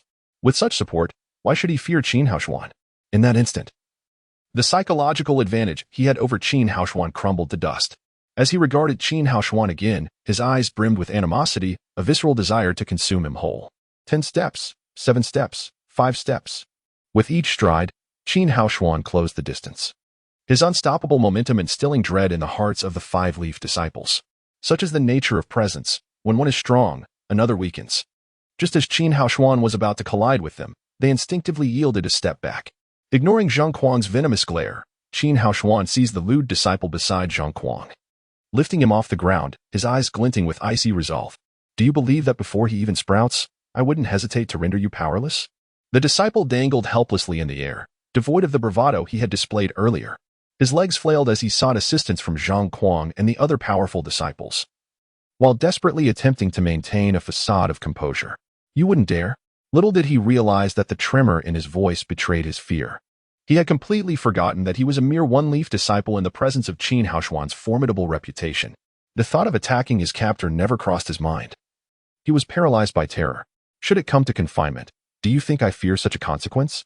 Qin Haoshuan chuckled coldly, tightening his grip around the disciple's neck, causing his face to flush crimson. To insult a purple blood disciple, I could end you without a second thought. And not a word would be said by the elders, do you believe that? As Qin Haoshuan concluded his words, a pair of cold and menacing eyes swept across the entire assembly. Those who had been eager to step forward and rescue the lewd disciple now hesitated, rooted in place by an overwhelming sense of trepidation. Chapter 26. The path of cultivation is filled with obstacles jokingly. Even a fifth leaf in the immortal seed realm could not hold its ground against him. What fate awaited this band of minions if they dared to confront him? Witnessing the fear in his subordinates, Zhang Kuang realized he could no longer feign cowardice. Otherwise, how could he hold his head high in the future? With only 2 or 3 steps separating him from Qin Haoshuan, he mustered his courage and proclaimed loudly, why should we fear him? Once I attain the supreme path, a mere Qin Haoshuan is insignificant. If he dares to harm you today, I shall repay him 100-fold in the future. Qin Haoshuan, however, chose to disregard Zhang Kuang's empty threats, disdainfully patting the face of the captured, now crimson-faced, disciple in his grasp. He then surveyed the surroundings, scoffing. You are at least a person of the immortal seed realm. If I, who has not yet sprouted, were to cripple you, how could you ever hold your head high again? This statement, ostensibly directed at the captive, served as a warning to the others to refrain from intervening. The sound of slaps echoed as they struck the face of the wretched disciple, equally resonating as a blow to Zhang Kuang's pride. Any novice disciple, even Zhang Kuang or Li Jing, would face dire consequences for uttering such words in front of these seasoned cultivators from the immortal seed realm. If incited to anger, they would surely retaliate with lethal force. Yet, when spoken by Qin Haoshuan, who had bested cultivators of the 3 and 5 leaves, the weight of his words was altogether different. Qin Haoshuan's remarkable resilience to adversity was already well known in Lingtian Valley. Should one fail to injure him and instead suffer injury at his hands, the shame would be unbearable, marking them for life, regardless of their future cultivation achievements. Furthermore, even if they were to triumph over Qin Haoshuan, what honor lay in bullying a mere mortal who had just begun his journey? Such news would surely invite ridicule. After weighing their options, those who had been poised to act hesitated, including the several formidable cultivators of the 5 leaves and the immortal seed realm. For individuals of their standing, reputation was paramount. The peculiar Qin Haoshuan was not one they wished to provoke, fearing the potential for disaster that could tarnish their lifelong legacies. The disciple held captive by Qin Haoshuan displayed a visage of deepening embarrassment, gasping for breath. With a dismissive toss, he flung the individual to the ground, stirring a cloud of dust, and then placed his foot upon the hapless one's face, his icy gaze fixed upon Zhang Kuang, who stood only 3 steps away. Before you possess the ability to defeat me, it is wise to refrain from arrogance in my presence. Otherwise, extinguishing your existence would be as effortless as a mere flick of my wrist. Do not test me. At this moment, Zhang Kuang was drenched in cold sweat. The weight of Qin Haoshuan's reputation bore down heavily upon him. The intimidating aura he displayed, one that even the cultivators of the 5 leaves dared not challenge, rendered Zhang Kuang powerless. The sheer force of Qin Haoshuan's presence subdued all, even Li Jing, who watched from a distance, feeling a twinge of inferiority. He silently lamented that if Qin Haoshuan were not a weak seedling, he would surely pose the greatest threat to his aspirations of becoming the supreme leader. For now, he need not concern himself with Qin Haoshuan. Given time, he would surely surpass him. However, Qin Haoshuan's bold intrusion into Zhang Kuang's territory had effectively crushed his bravado, exposing his fragile facade. This delighted Li Jing. A mere weak seedling could not contend with Zhang Kuang, who had gathered a cadre of timid and cowardly cultivators of the 5 leaves. Should this trend continue, as long as he could recruit Su Yu, Zhang Kuang would not amount to much. In due course, he could devise a plan to eliminate the ungrateful Qin Haoshuan. After creating a stir within Zhang Kuang's camp, Qin Haoshuan wisely chose to withdraw, for his intent had always been to quell Zhang Kuang's arrogance rather than engage in a futile deathmatch. With several formidable cultivators of the 5 leaves present, he was unlikely to emerge unscathed if a confrontation ensued. As he turned, his gaze collided with Li Jing's, who was watching him with evident caution. Qin Haoshuan could not help but smile ruefully. The 2 supreme purple seeds of the Taichu sect seemed intent on shirking their responsibilities, entangling themselves with a lowly seedling like himself. Entering Su Yu's room, located in the female disciple's dormitory, he was greeted by the unmistakable fragrance that characterized a young girl's quarters. The room was sparsely furnished, just a bed, a desk, and a chair, yet everything was meticulously arranged. On the small windowsill, a few potted plants thrived, one delicate flower basking in the sunlight, while in a corner, several small medicinal seedlings added a touch of vitality to the modest space. After surveying the room, Qin Haoshuan's attention settled on Su Yu, who was blushing deeply. Realizing her embarrassment, he understood how shy she was. Even he felt the weight of the lingering gazes, making it all the more difficult for her. The atmosphere grew slightly awkward until the host broke the silence, apologizing. "I'm sorry, Brother Haoshuan. Elder Chu has assigned too many tasks these past few days, and I simply haven't had the time to bring you the notes." Seeing Su Yu's downcast demeanor, Qin Haoshuan felt a mix of amusement and affection. This naive girl regarded the act of delivering notes as an obligation. He chuckled and replied, "You are a purple seed disciple. Of course, Elder Chu will prioritize your needs. I can peruse the notes all at once." As he spoke, he reached for Su Yu's notes on the desk, intending to flip through them. However, sensing a shift in the atmosphere, he glanced at Su Yu again and noticed her eyes were slightly red, her expression filled with distress. "Brother Haoshuan, I didn't mean to look down on you. Your lack of purple seed status is inconsequential. I believe your future accomplishments will surely rival those of Zhang Kuang and his ilk." Su Yu's quivering voice startled Qin Haoshuan, causing him to feel a sudden rush of panic. He had faced formidable cultivators but had never been so flustered, at a loss for how to respond. He fumbled for words. This display amused Su Yu, who chuckled. "All right, Brother Haoshuan, focus on the notes. Feel free to ask me anything you don't understand." Qin Haoshuan sighed in relief, nodding vigorously, wishing to bury himself in the notes. As he perused the pages, he came across a description of a technique called spirit infusion technique. This technique gathers nearby spiritual energy and infuses it into growing plants, accelerating their growth and enhancing their medicinal properties. After sprouting, it can be cultivated. Upon finding the spirit infusion technique, Su Yu elaborated, "In 6 months, our sect will cease providing us with provisions, and we must cultivate our own crops. The spirit infusion technique will enhance the growth speed of the spiritual herbs we plant. Thus, we must master it now to put it to good use later." Additionally, during alchemy, The technique can infuse spiritual energy into materials, improving the quality of the elixirs. However, this requires a high level of cultivation, which we cannot achieve at present. After explaining, Xi began to teach Qin Haoshuan the incantation. She extended her 10 delicate fingers, palms together, bending her middle and ring fingers while resting the remaining 3 fingers together. As she chanted the incantation, thin wisps of spiritual energy began to coalesce in her hands. Yet, when she attempted to infuse this energy into the growing medicinal seedlings, it abruptly dissipated. With a light laugh, Suyu remarked, "I have yet to establish a strong foundation. The spiritual energy I gathered is too sparse to meet the infusion standards, and my technique is still unrefined. A slight movement causes the energy to vanish. However, once I sprout, I should be able to master the spirit infusion technique." Qin Haoshuan nodded in understanding. For a purple seed, such a basic technique was likely second nature. Just days prior, when practicing the qi drawing technique, the 3 purple seeds had nearly perfected it immediately, while he and the other weak seedlings had taken an extensive amount of time to grasp it. After Suyu instructed Qin Haoshuan several times, he attempted to emulate her but ultimately met with failure. Nevertheless, he remained undeterred.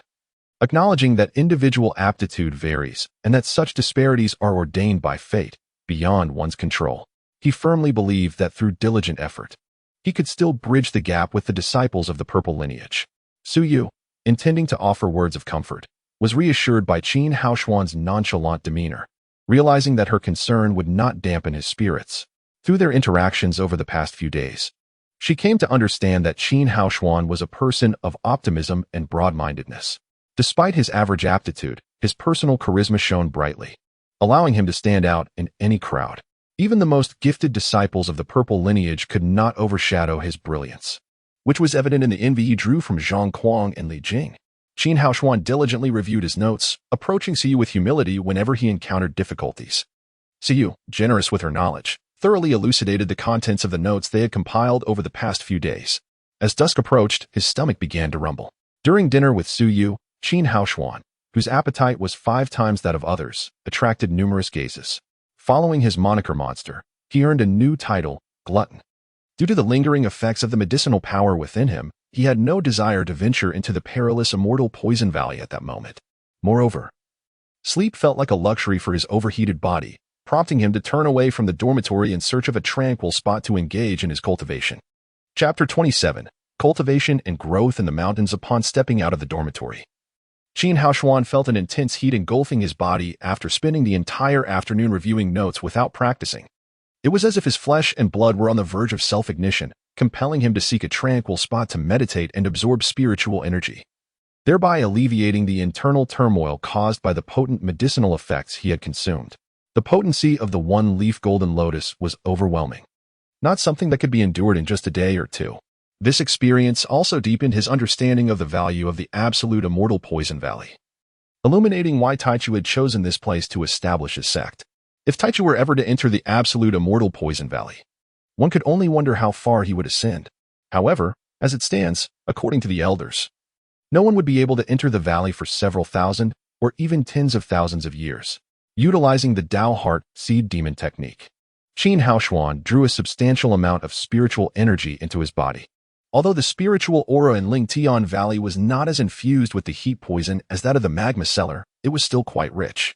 He had become adept at neutralizing the agitated medicinal energy within him with the spiritual power, directing the energy imbued with the essence of the one-leaf golden lotus into his dantian, nurturing the celestial seed that had begun to sprout small tendrils yet still had a way to go before truly taking root. Were it anyone else enduring such an excessive and prolonged cultivation session, their body would have crumbled long ago. Yet, bolstered by the one-leaf golden lotus, Qin Haoshuan was unfazed. In the frigid embrace of the thicket, he continued his cultivation until dawn broke the following day, having gone an entire night without sleep. Yet he remained invigorated and showed no signs of fatigue. In the dead of night, the middle-aged man with the scruffy beard returned quietly. Seeing Qin Haoshuan tirelessly cultivating, he noted the lack of spiritual fluctuations around him, entirely unlike the fervent energy of a purple seed disciple. While he admired the young man's diligence, he couldn't help but sigh inwardly. This boy is indeed industrious, yet his aptitude is rather lacking. The amount of spiritual energy he absorbed in a night pales in comparison to what a purple seed disciple could gather in a single breath. However, If he could persist in this manner and encounter a few fortuitous opportunities, perhaps he might achieve something noteworthy. Zhang Kuang, who had also spent the night awake, had been intimidated by the unparalleled aura of Qin Haoshuan earlier that day, and somehow the news reached the ears of the sect leader, Huang Longzhenren. Every purple seed disciple represented the future stars of the Taichu sect, prodigious talents destined for the realm of cultivation. Huang Longzhenren, unwilling to let Zhang Kuang harbor any psychological shadows after being intimidated by Qin Haoshuan, sent someone to escort him to his place of cultivation, Qianlong Temple. Qianlong Temple was a sacred site for the leaders of the Taichu sect, nestled above a spiritual eye, a location where spiritual energy was most concentrated. Born from the essence of heaven and earth, it was immensely beneficial for cultivators, comparable to certain realms of lesser spiritual energy, and such spiritual eyes were exceedingly rare. Often, one would find none even amongst several mountain ranges. In the vast Xianglong kingdom, there was but one spiritual eye located on Huangdi Peak. This was also one of the reasons why Li Jing and Zhang Kuang coveted the position of sect leader. Whoever occupied the spiritual eye among the 3 purple seed disciples could easily outpace the others after 3 to 5 years of cultivation. As a sanctuary for the sect leader's secluded practice, Qianlong Temple was not a place accessible to just anyone. Upon reaching a nearby grove of purple bamboo, the guide halted, gazing at Zhang Kuang with envious eyes, saying, "Beyond this grove of purple bamboo lies Qianlong Temple." Zhang Kuang bowed in gratitude, suppressing any arrogance he might have displayed as a servant disciple. He understood that anyone frequenting such a hallowed ground, even a guiding elder, could potentially be a formidable figure, someone to avoid offending at all costs. Following the guide's direction, after traversing through the deep grove of purple bamboo, he indeed beheld a hexagonal pagoda constructed of black and white bricks, standing nearly 4 stories tall, with a faint purple light shimmering atop, an indication of the spiritual energy reaching its zenith, transforming into vaporous clouds. Upon witnessing this spectacle, he thought to himself, "If I could cultivate here for 10 days or half a month, it would undoubtedly be more effective than 3 months of training outside." His ambition swelled, and he vowed to seize the position of sect leader, solely to spend his days and nights cultivating within Qianlong Temple. But he knew who he was to meet soon.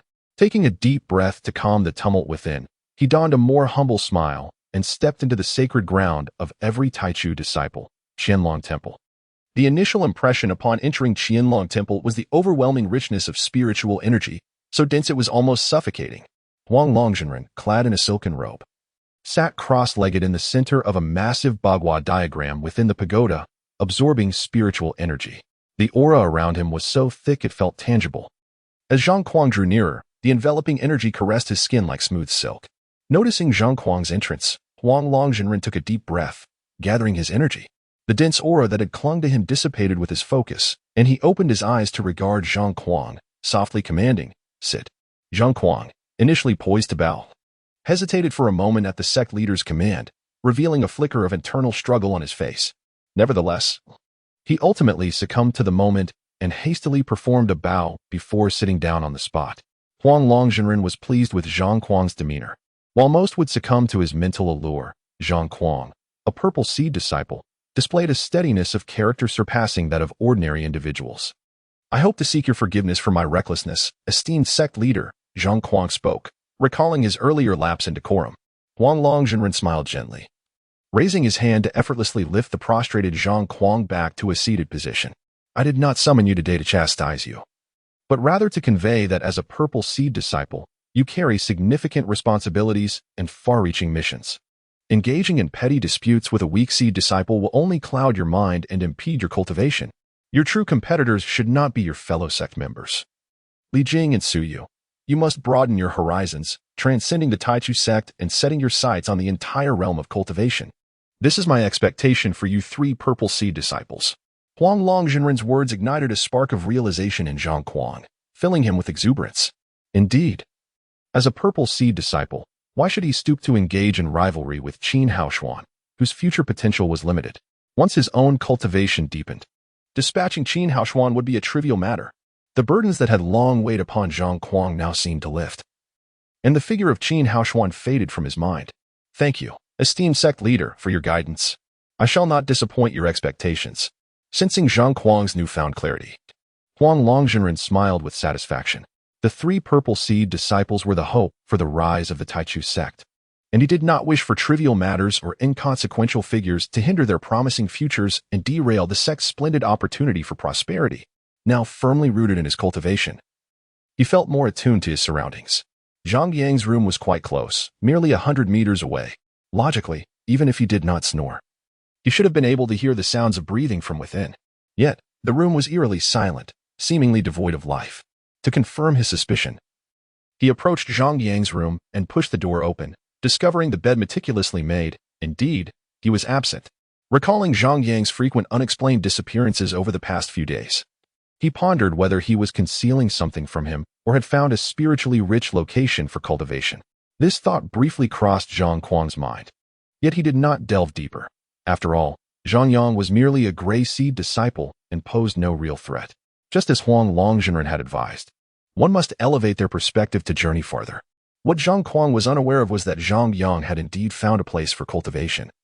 Yet the sanctuary was not located within Lingtian Valley, but rather in Guyun Hall. Gu Yunzi, having bribed the esteemed Huang Longzhenren, secured his approval to take Zhang Yang as his disciple. However, he was troubled by the presence of 3 other disciples of the purple seed lineage. And as his unease grew, he could no longer wait for the initial 3-month training period to conclude. Thus, he discreetly brought Zhang Yang to Guyun Hall for his cultivation. Each day, Zhang Yang consumed various elixirs as sustenance, while Gu Yunzi personally guided his training. Occasionally, he infused Zhang Yang with his own vital energy to cleanse his marrow and strengthen his bones. Despite the fact that Zhang Yang had yet to establish a solid foundation after 7 days of this fortunate encounter, he was already the foremost among those who had previously been under Zhang Kuang's influence. That night, Gu Yunzi stealthily took him away once more. For Zhang Yang was on the verge of establishing his roots, and Gu Yunzi wished to assist him in doing so that very evening, ensuring that he would not fall too far behind Zhang Kuang. Embrace the essence and guard your mind against distractions. I have performed the final cleansing of your marrow and bones. You may now begin to take root.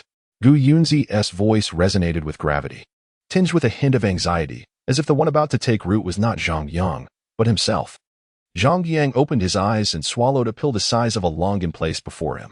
He then settled into meditation, ready to absorb spiritual energy and prepare for the establishment of his roots. As Zhang Yang consumed the pill, Gu Yunzi's plump lips involuntarily twitched. This elixir, known as the Wanling Dan, had cost him dearly to procure from the miserly Xia Yunzi.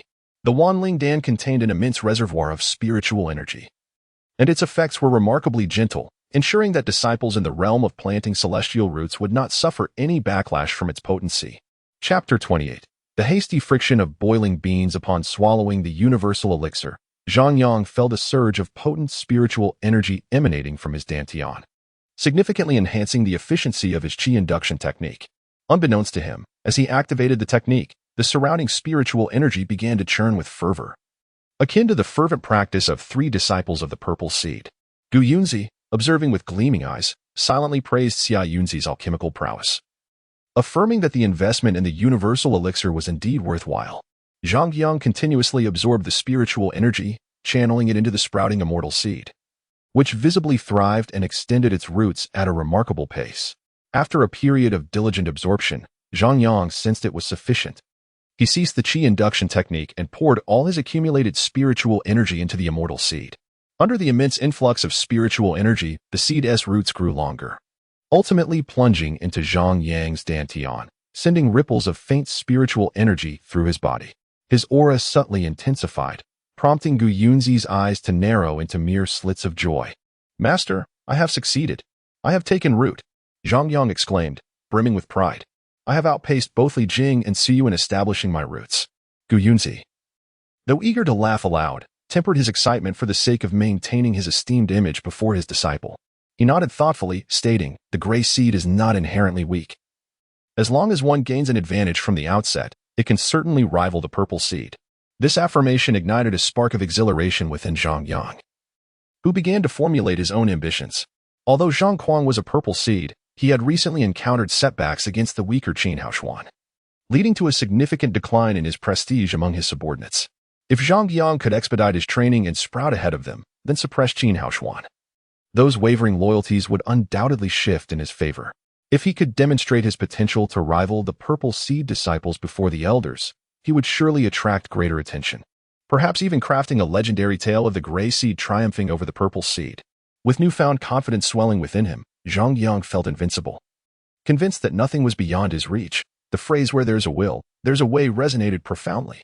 Meanwhile, Qin Haoshuan, having hidden in the thicket, spent the night fervently absorbing spiritual energy, blending the essence of the one-leaf golden lotus into the immortal seed. He could sense that the roots of the fledgling immortal plant had indeed lengthened. As dawn approached, and being close to the Lingtian Valley, he emerged from the bushes, shaking off the frost from his garments, and made his way to the academy. As he passed by Li Jing's quarters, he detected a subtle surge of spiritual energy. And soon after, the jubilant figure of Li Jing emerged, fatigue etched across his features, a clear indication of a knight spent tirelessly establishing his roots. He had become the second disciple of the purple seed to achieve this milestone, prompting a wave of fellow disciples to rush from their dormitories to congratulate him. Amidst the flurry of flattery, Li Jing spotted Qin Haoshuan and greeted him with a beaming smile. "Good morning, junior brother Qin." Such a simple acknowledgement stirred slight discomfort within Li Jing, yet he quickly reminded himself of his need to enlist Qin Haoshuan's support to win over Su Yu. Moreover, his joy over his success kept his spirits high as he approached. "I have just taken root. Sushimi, has she succeeded yet, has she? Come. Let us visit her, and I shall share my insights on establishing roots." Li Jing's generosity sparked envy among the weaker disciples, yet Qin Haoshuan remained nonchalant, merely smiling faintly. He mused that Li Jing's overtures were likely self-serving, aimed at securing Su Yu's allegiance while simultaneously flaunting his own abilities. Had he perceived Su Yu as a genuine threat, would he have been so magnanimous? The spiritual energy emanating from Li Jing's successful rooting did not escape Zhang Kuang's notice. He stepped from his room, gazing disdainfully at the triumphant Li Jing, a smirk of derision flitting across his lips. Observing Li Jing's smug expression, along with the prideful demeanor of his followers, Zhang Kuang's companions were incensed. They scoffed at the notion of Li Jing's accomplishment, noting that he had merely rooted a full day later than Zhang Kuang.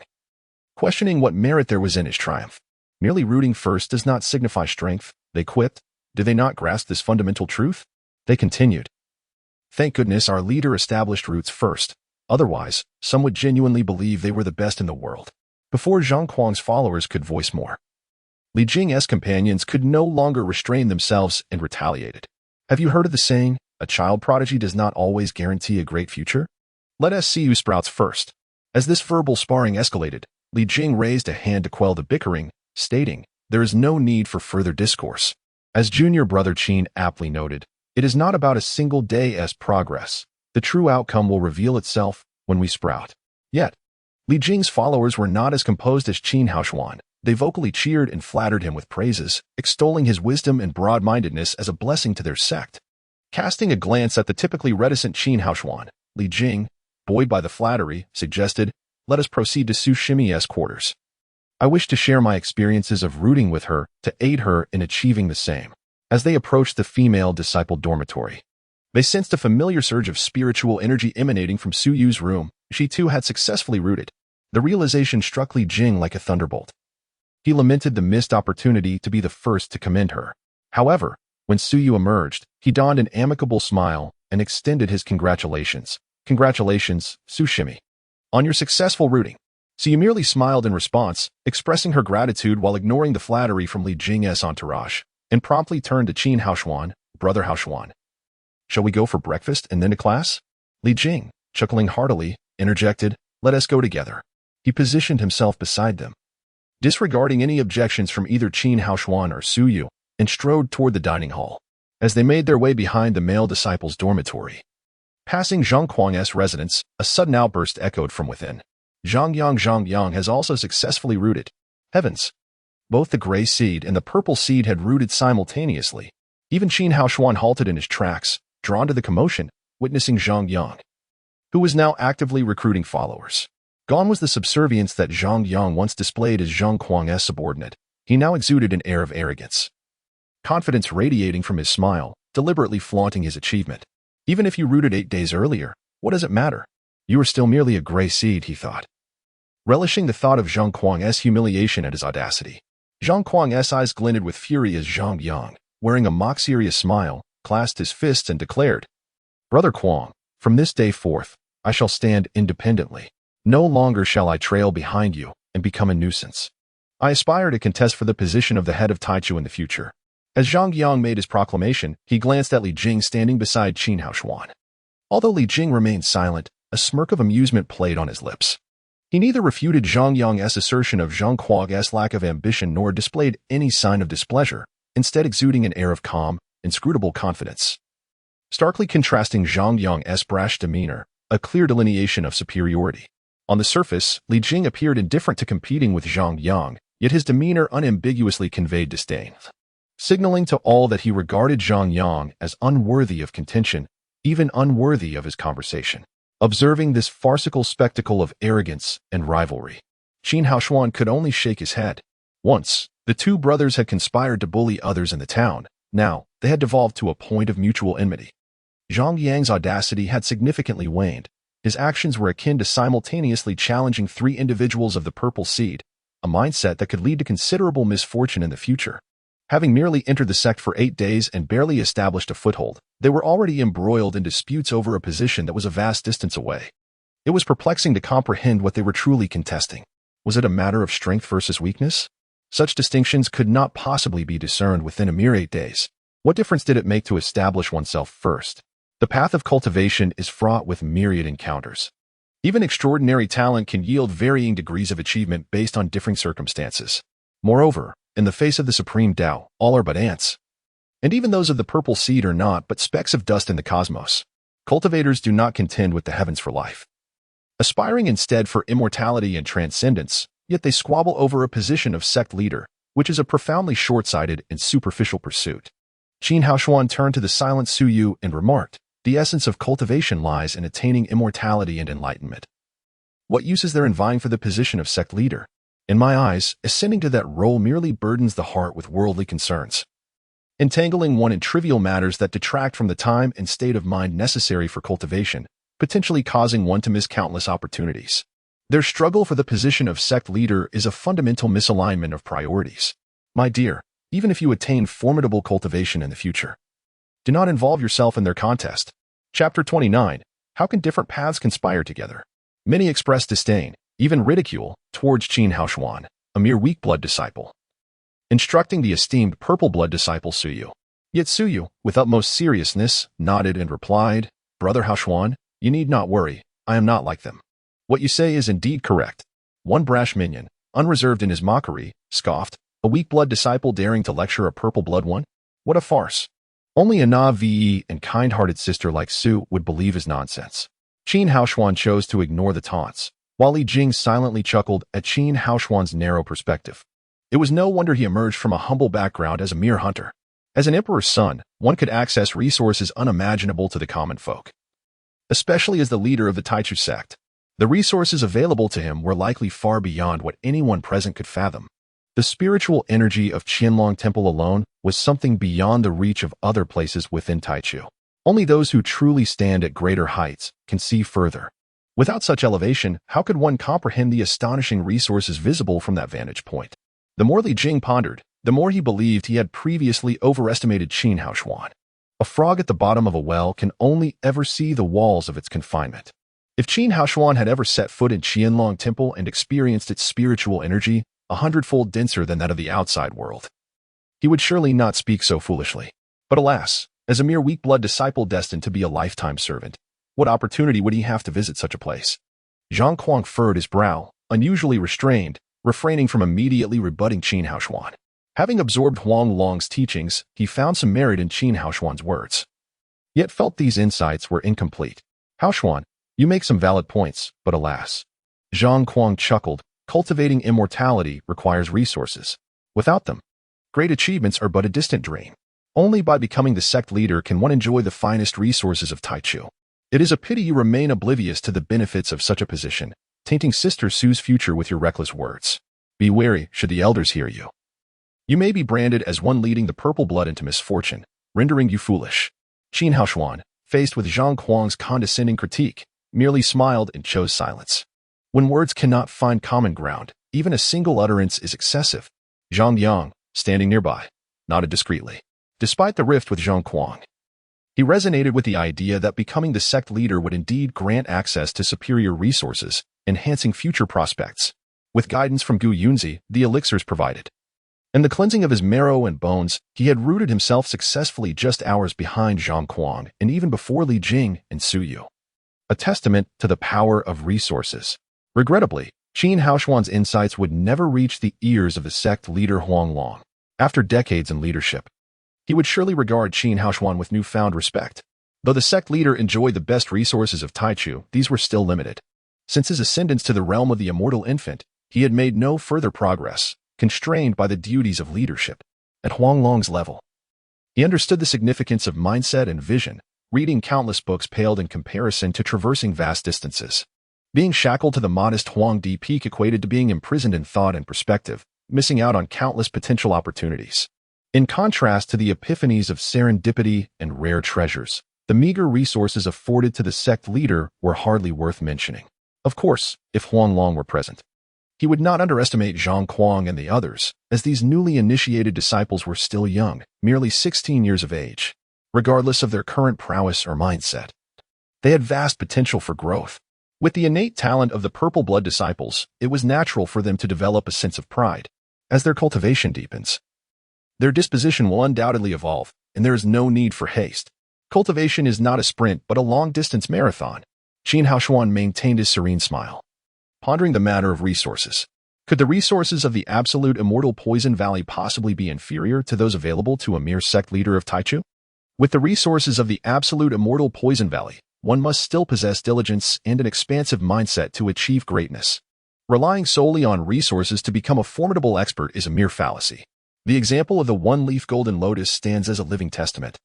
Is the one-leaf golden lotus, a treasure sought after by the ancients, not sufficiently potent? Had he not cultivated the Tao Heart Seed demon method? Consuming it would have led to his demise. Currently, he merely needed to nurture the roots of his immortal seed with ample spiritual energy until they sprouted. However, as one ascends to higher realms, not only is the accumulation of spiritual power necessary, but so too is an expansive mindset. The Tao Heart Seed demon method states that a moment of enlightenment can equal 10 years of arduous cultivation. Having endured the torment of the one-leaf golden lotus's potency, Qin Haoshuan reflected deeply, ultimately concluding that the true adversary of a cultivator is not fellow humans, but the heavens themselves. While Siyu concurred with Qin Haoshuan's perspective, many considered him merely sour grapes. Yet, in an unnoticed corner, a burly man with a full beard stood, his expression cold. He was ensconced in the shade of a large tree, seemingly merging with nature itself. One would scarcely notice him upon a casual glance. He observed the unfolding events, particularly Qin Haoshuan's words to Su Yu, nodding repeatedly, internally lamenting such a strong Tao heart and keen insight. Yet alas, his aptitude is so lacking. What a pity! If only such a Tao heart and insight were bestowed upon any of the other 3 purple blood disciples, their future achievements would be limitless. The farcical scene concluded without cheer, and after breakfast, they hurried to the classroom. Elder Chu entered, sensing the faint tremors of 4 strands of elemental energy, an unmistakable sign of successful rooting. He gazed in astonishment at the 3 purple blood disciples and gray-blooded Zhang Yang, lingering particularly long on Zhang Yang. The 3 purple blood disciples had rooted successfully in 8 days, which was to be expected given their superior qualities. However, Zhang Yang, a gray blood disciple, intrigued him. He recalled that the former gray blood sect leader, Huang Long, had taken a full 20 days to achieve the same feat, setting the record for the fastest rooting in Taichu. Looking over at another gray blood disciple, Moron Chaoshi, he noticed he had yet to root. Could it be that Zhang Yang had encountered some fortuitous event? Otherwise, how could he have rooted so swiftly? Typically, a gray blood disciple would need at least 20 days to root, while a fully developed colorless immortal seed would require over 25 days. A colorless weak blood might take months to root.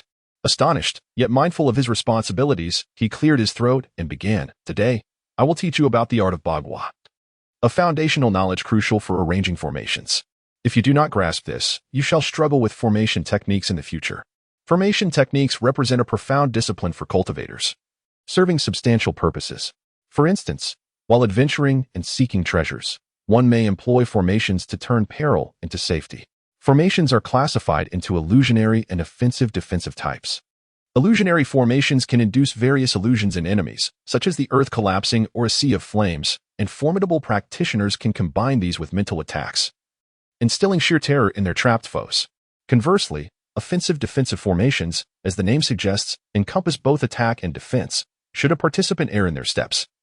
The formation can harness the might of heaven and earth to retaliate, and certain advanced formations can bolster the practitioner's defenses, enhancing resilience against assaults. After Elder Chu expounded on the intricacies of formations, the disciples listening exhibited a glimmer of enthusiasm in their eyes, clearly intrigued and eager to engage. To temper their impetuousness, he added a cautionary note. The art of formations is a profound discipline, demanding exceedingly high standards from its practitioners. A single misstep may even result in self-damage. Without a solid foundational skill set, one may find it exceedingly difficult to successfully establish a formation, or, if by chance they succeed, they may ultimately become ensnared within the very formation they created, leading to their own demise, a folly that has befallen many. Elder Chu's words swiftly quelled the eager aspirations of his audience. Satisfied with achieving his aim, he smiled gently and continued, "Nevertheless, formations are not insurmountably difficult. Provided you lay a firm foundation, setting up a few illusionary formations is quite straightforward. Now, let us delve into the 8 trigrams and their numerical principles. The trigrams consist of Qian, Kuan, Zhan, Zhen, Li, Kan, Dui, and Sun, while the numerical principles arise from the different arrangements of these trigrams, yielding a variety of calculations. Distinct methodologies will produce diverse outcomes, such as the life gate, death gate, and injury gate of a formation. Elder Chu spoke with fervor, captivating the new disciples below. Although the 8 trigrams and their numerical principles are foundational knowledge for formation crafting, they remain profoundly enigmatic. Some disciples with keen intellect grasped partial understanding, while others, less perceptive, found themselves lost in confusion. Yet, to prevent the ludicrous fate of becoming trapped in their own formations, they strained to listen intently. Among the 200 new disciples, only one stood apart. Seated in the classroom, Qin Haoshuan felt the residual potency of the medicine within him stir restlessly, as if his very flesh were on the verge of spontaneous combustion. In such an oppressive heat, how could he maintain composure to absorb the lecture? Had it not been for the trials of the past few days enhancing his endurance, he would have long shed his garments. However, after enduring for a while longer, he discreetly turned to Suyu and said, "Please take notes for me. I need to meditate for a moment." In Suyu's astonished gaze, Qin Haoshuan positioned himself in a 5 hearts to heaven posture, beginning to absorb spiritual energy to temper the increasingly restless medicinal energy within him, fearing that any delay would lead to an explosion of his own body. Elder Chu observed this action with a flicker of discontent in his eyes. Yet, upon noticing Suyu diligently taking notes, he refrained from interrupting Qin Haoshuan, mindful of Suyu's reputation. Otherwise, given his temperament, he would have readily expelled Qin Haoshuan from the classroom. He internally lamented the student's excessive fixation, completely misplacing priorities. Cultivating immortality is not merely a matter of sitting in meditation to absorb spiritual energy to achieve the supreme path. It is an expansive study encompassing alchemy, talismans, formations, and myriad other disciplines. Even within these fields, which one can be deemed simple and comprehensible, many exceptionally gifted individuals, endowed with extraordinary insight, spend their entire lives merely grasping a single discipline of this vast study, and even so, they may become pivotal figures in the realm of immortality. Chapter 30. A regretful misstep. No one dares to claim they have mastered the art of alchemy, nor do they assert their understanding of the intricate mysteries of formations. Nevertheless, even such modest acknowledgement is commendable. In the realm of cultivation, the most foolish approach is to solely engage in meditation to accumulate spiritual energy. Elder Chu is not the stern, bearded sage one might envision. He is unaware of Qin Haoshuan's actions and words from yesterday and today. After glancing at Qin Haoshuan a few times, he chose to disregard him entirely. For Elder Chu, the priority lies in nurturing the 4 disciples who have already established their roots. The future of the Taichu sect rests upon their shoulders. During the class, with an enlightened master presiding, Qin Haoshuan found an unprecedented sense of relaxation in his meditation, free from the previous worries of being targeted by Zhang Kuang or Li Jing. As he employed the heart of Tao to cultivate the devil's seed technique, a tremendous surge of spiritual energy flooded into his being. With deft skill, he swiftly neutralized the burning effects of the medicinal properties within him, reinvigorating the immortal seed. He watched as the roots of the immortal sapling gradually extended. Feeling the pressure from Zhang Kuang intensifying, time was of the essence.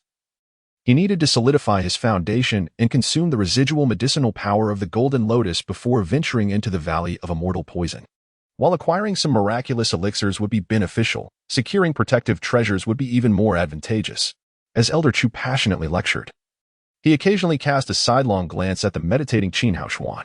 A weak seedling is indeed a weak seedling. During the process of absorbing spiritual energy, there was not even a hint of energy fluctuation. At this rate, even with constant meditation, he would be outpaced by the gray seeds, let alone the purple seeds. It seemed that his confinement had not made him wiser. Rather, he had wandered deeper into a dead end. Reflecting on the astonishment Qin Haoshuan had caused on the first day, Elder Chu inwardly lamented, a fine heart of the Tao. Yet it has strayed onto a misguided path. What a pity. As Elder Chu delved deeper into the intricacies of the 8 trigrams, more disciples found themselves ensnared in a fog of confusion, unable to grasp the content. One weak seedling mused that since he could not comprehend the lecture, he might as well meditate and cultivate like Qin Haoshuan, at least to enhance his own strength. Just as he positioned himself to enter a meditative state, he was abruptly struck by a blade of wind, and Elder Chu's furious gaze fell upon him as he bellowed, "Get out!" The unfortunate disciple, dazed from the wind blade, had merely pointed at Qin Haoshuan in an attempt to defend himself, but Elder Chu sent him flying out of the classroom with another gust. Witnessing the expulsion of their fellow weak seedling, the others looked at Qin Haoshuan, who was free to meditate, with envy, and thus rumors began to circulate. Truly, with a purple seed disciple as his backing, Elder Chu dared not reprimand him during class. Alas, there was only one purple seed female disciple. Otherwise, one could find a companion for a night and dominate the Taichu sect with ease. The latter comment came from Murong Chao, who believed they were too far from Qin Haoshuan to be overheard. Little did they know, having cultivated the heart of Tao to control the devil's seed, Qin Haoshuan possessed not only extraordinary strength but also keen senses. Their whispers reached his ears distinctly, and he easily discerned who was speaking. Qin Haoshuan scoffed inwardly. When you sought to establish your authority by robbing fellow disciples of their bedding, had I not been forceful, both Suyu and I would have frozen that night. Now, having made a remarkable rise as a highly regarded purple seed disciple, you all turned to jealousy, attempting to curry favor while speaking ill behind my back. Such a mindset is hardly conducive to cultivation. If you cannot remain unperturbed by honor and disgrace, should you, by chance, reach the tribulation stage, your inner demons will surely thwart you, leading you to become either a cripple or worse, dead. However, not everyone can reach the tribulation stage, given their mentalities. Qin Haoshuan could confidently assert that it was utterly impossible for them. Elder Chu continued his lecture until noon, and as he announced the end of class, Qin Haoshuan, feeling quite hungry, opened his eyes. Noticing Qin Haoshuan concluding his meditation, Elder Chu cast a disdainful glance his way and sighed. A decayed wood cannot be carved. To him, Qin Haoshuan's meditation during class was a sign of disrespect. Even though he had the backing of a purple seed disciple, Elder Chu refrained from expelling him from the classroom out of respect for the purple seed disciple, yet he found no reason to show him kindness. Qin Haoshuan understood that Elder Chu's comment about decayed wood was directed at him. He offered an apologetic glance toward Elder Chu, feeling helpless. It was not that he wished to ignore the lecture. On the contrary, Elder Chu's teachings encompassed foundational knowledge essential for cultivation. Yet attending class came at the cost of being overwhelmed by the residual medicinal energy of the golden lotus. Despite his predicament, he could not voice his grievances, which left Qin Haoshuan feeling quite frustrated. Amidst the disdainful gazes of other disciples, he departed the classroom with Suyu. Due to the profound nature of the 8 trigrams taught in the morning, it proved exceedingly challenging for the novice disciples to comprehend. Overextending themselves would yield little. Thus, Elder Chu permitted the disciples to study or cultivate independently in the afternoon. After lunch, Qin Haoshuan returned to Suyu's room, poring over notes while she elucidated the 8 trigrams. One must commend Suyu's remarkable comprehension.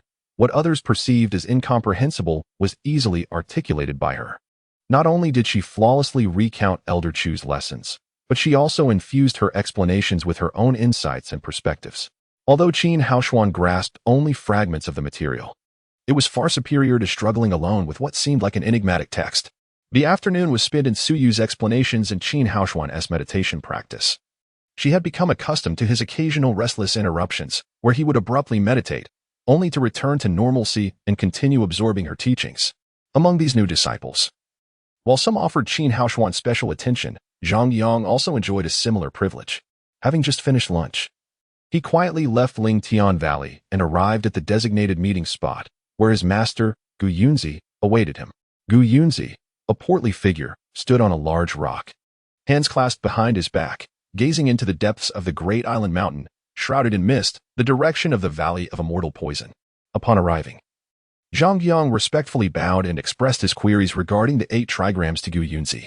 With a cold chuckle, Gu Yunzi replied, "The 8 trigrams are the forte of Xia Yunzi. My dear disciple, understand that on the path of cultivation, there are myriad routes. There is no need to pursue so-called shortcuts. Our guiding principle at the Gu Yun Hall is that one's own strength reigns supreme." He paused for a moment before continuing with a hint of pride. "Look at the Xia Yun Hall, adept in formations, alchemy, and pharmacology. Xia Yunzi spends his days calculating those 8 trigrams and studying the intricacies of elixirs, losing his hair in the process, yet he stands shoulder to shoulder with me. Focus on your cultivation for now. While basic knowledge is essential, do not become overly entangled in it to avoid hindering your progress."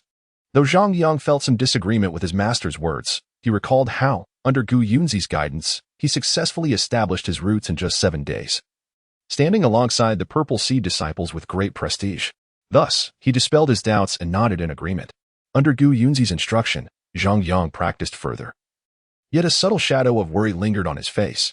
Gu Yunzi, wise and perceptive, could easily discern this and inquired seriously, "Disciple, do you harbor any concerns? If left unaddressed, such matters may fester into a chronic ailment, greatly detrimental to your future." "Master, I do have a concern," Zhang Yang replied with a deep bow.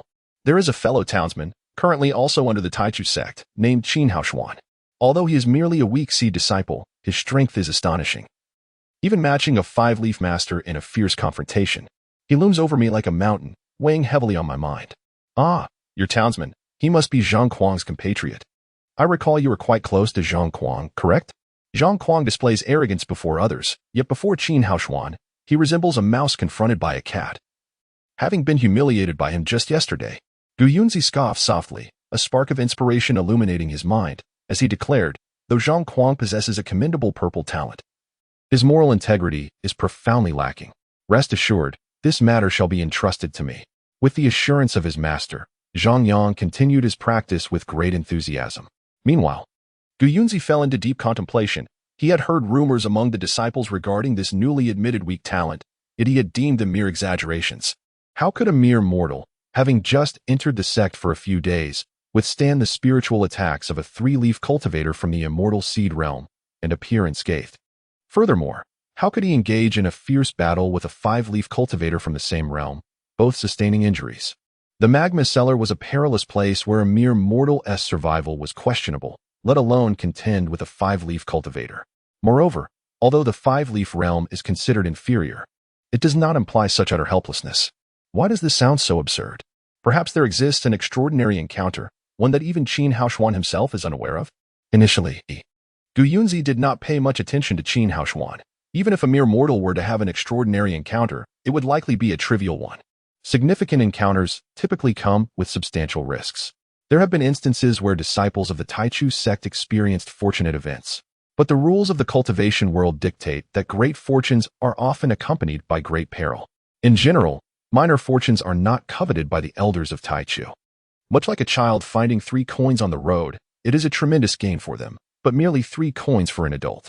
However, due to Zhang Yang's words, Gu Yunzi has conceived a plan for Qin Haoshuan to execute, one that would perfectly circumvent any subsequent investigations by the Huanglong sect leader. In the realm of cultivation, while the elevation of one's abilities is undoubtedly crucial, the cultivation of the heart is of paramount importance. A cultivator burdened with inner afflictions, regardless of their innate talent, will inevitably face limitations in their future achievements. From the disciples' account, it is evident that Qin Haoshuan embodies the shared affliction of both Zhang Kuang and Zhang Yang. Gu Yunzi intends to aid Zhang Yang in realizing his ambition to overwhelm Qin Haoshuan and eradicate his inner turmoil, thus also providing Zhang Kuang with an additional trump card for future confrontations against purple talent disciples.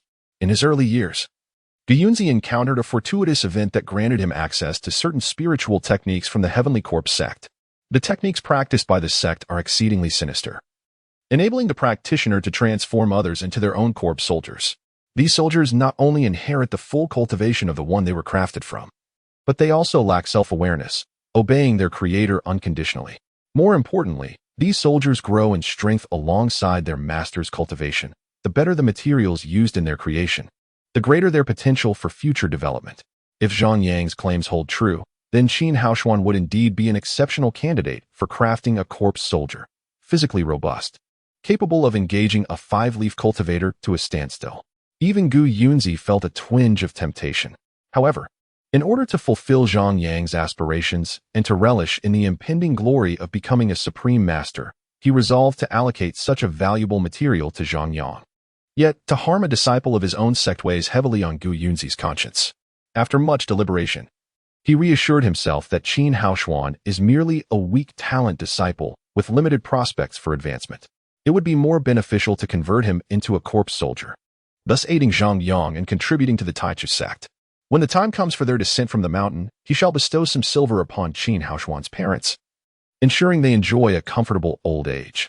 In this way, transforming Qin Haoshuan into a corpse soldier could still be seen as fulfilling a filial duty. Chapter 31.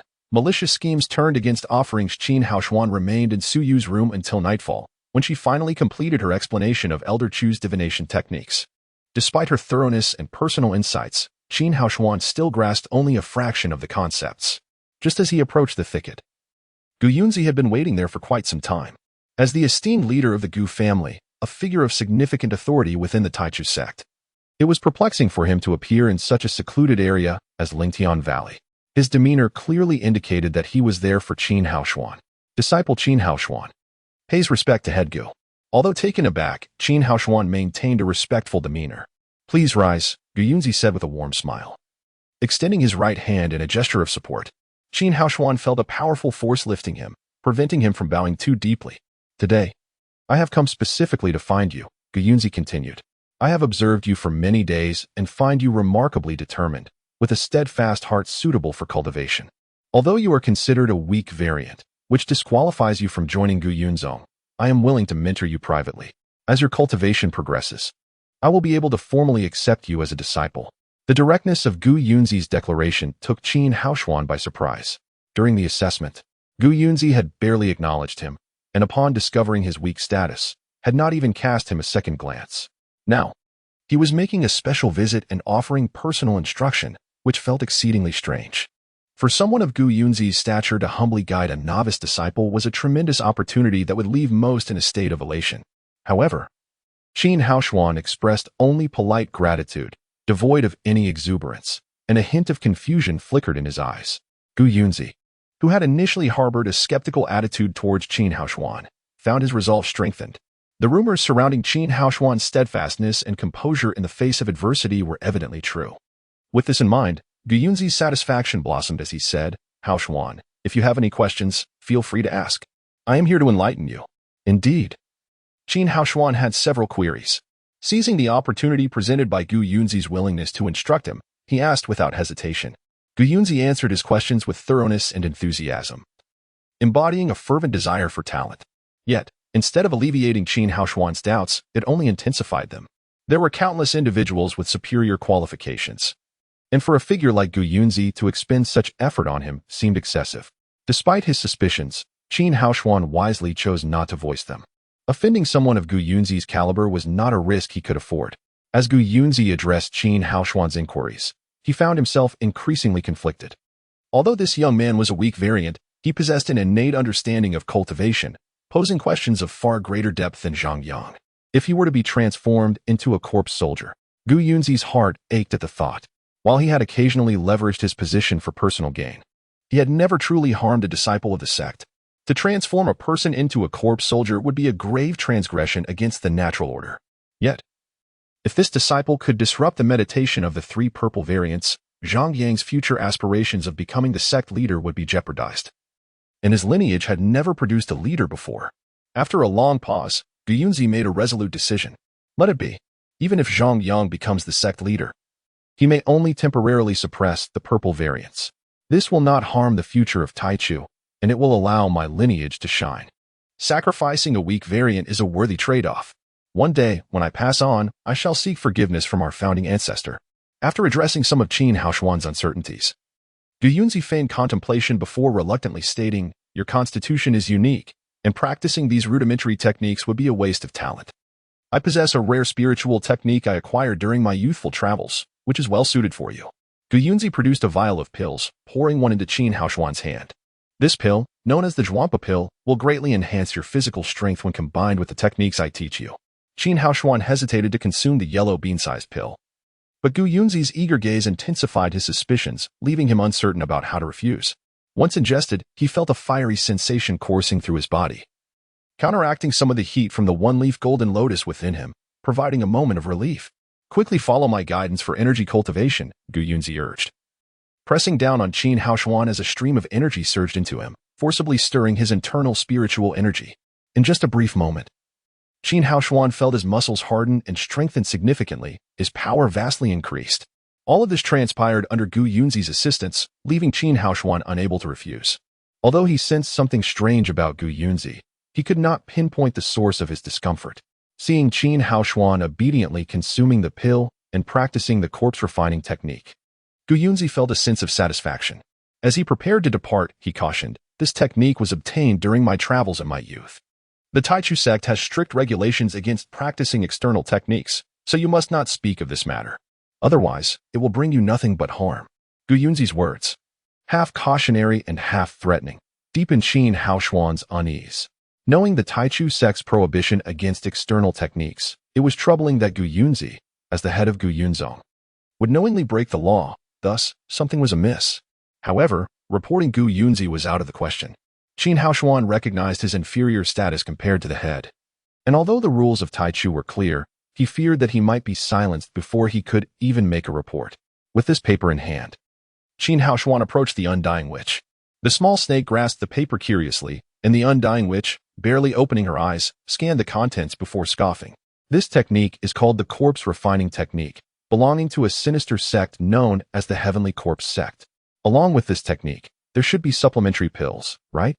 This pill is called the corroding pill. Long-term use will render your body impervious to blades and bullets, but you will become as rigid as a corpse, greatly enhancing both attack and defense. However, it will also erode your consciousness, and before long, you will become a mindless puppet, completely controlled by others. Qin Haoshuan was struck with terror, realizing that Gu Yunzi harbored ill intentions. While he had suspected that Gu Yunzi was up to no good, he never imagined that someone of such high standing within the supposedly righteous Taichu sect could harbor such malevolence, employing such treacherous methods to harm him. His mind raced as he contemplated Gu Yunzi's motives. Even if he were transformed into a corpse soldier with his limited cultivation, he would undoubtedly be the weakest of the lot. Why would someone of Gu Yunzi's caliber bother with him? Was it possible that he had ulterior motives regarding someone else? Then it struck him. Zhang Yang had established roots within 7 days, a feat comparable to that of purple variants, which was unattainable for a mere gray variant without assistance.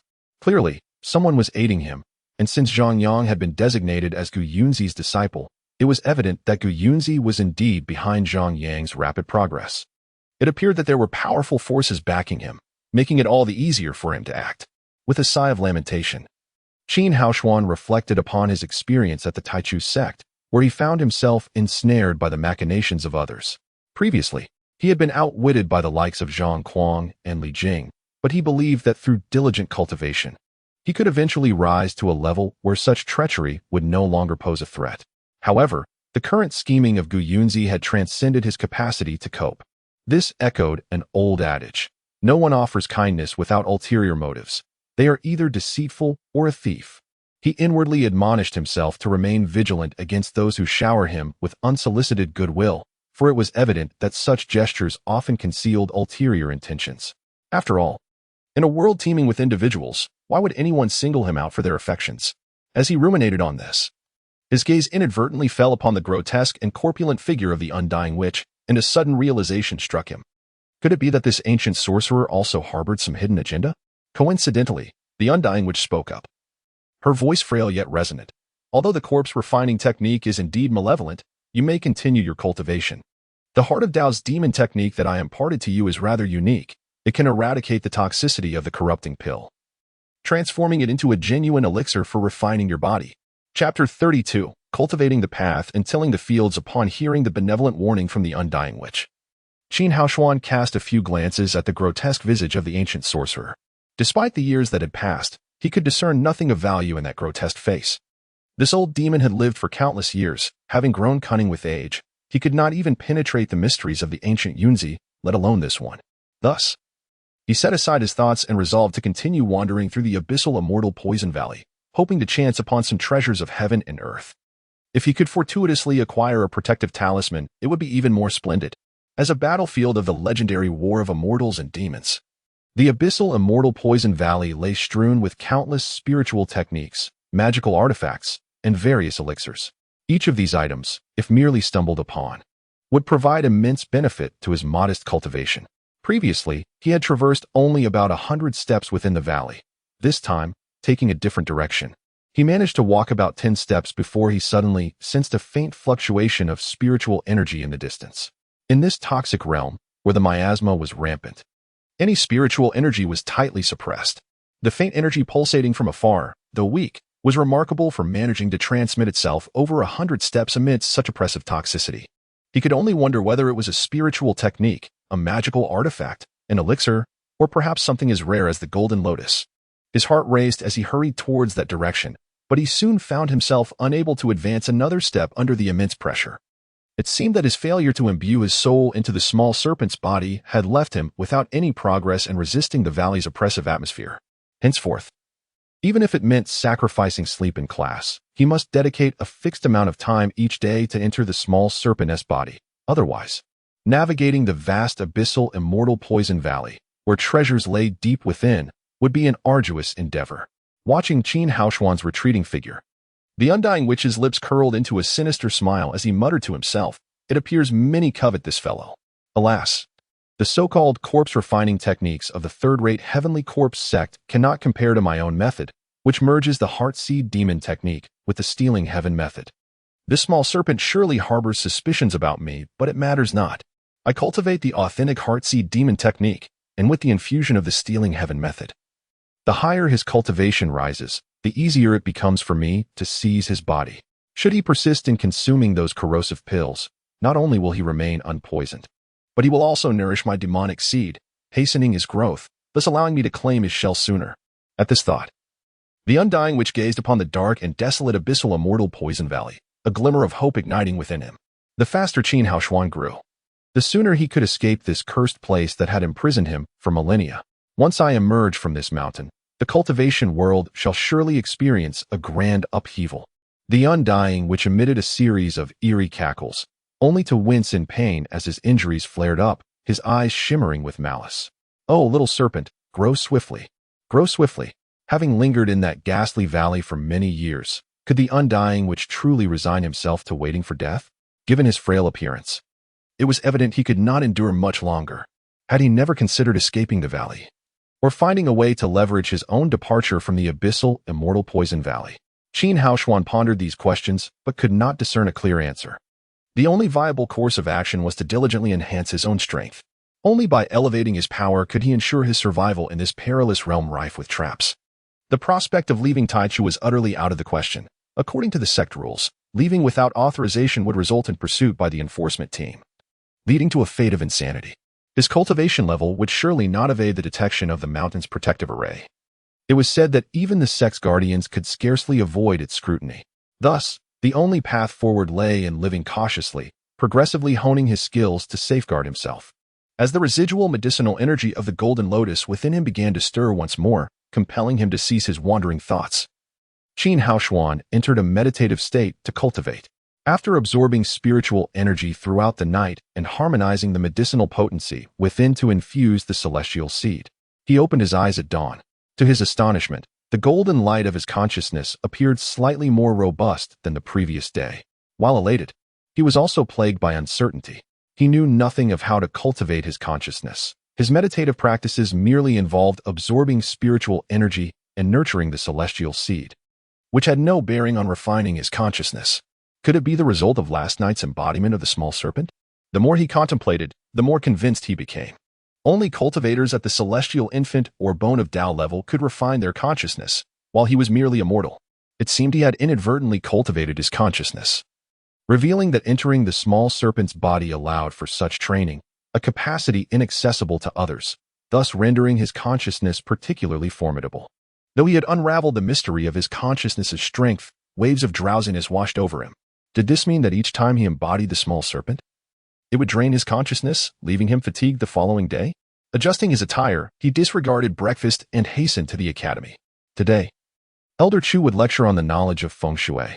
This subject was relatively significant as an auxiliary discipline, encompassing the study of mountains and rivers.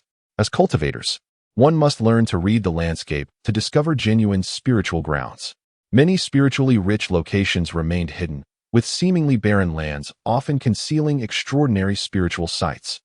To uncover these locations, knowledge of feng shui was essential.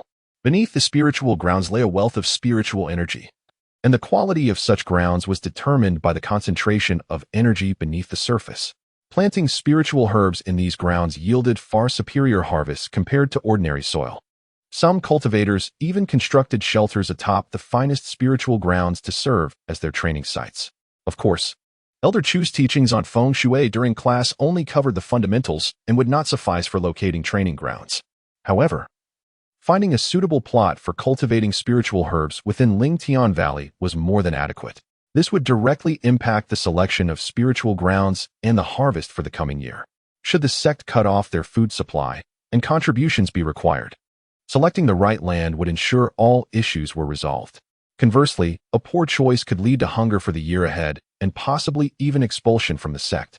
Thus, Qin Haoshuan, along with his peers, listened intently, though the waves of drowsiness eventually overwhelmed him.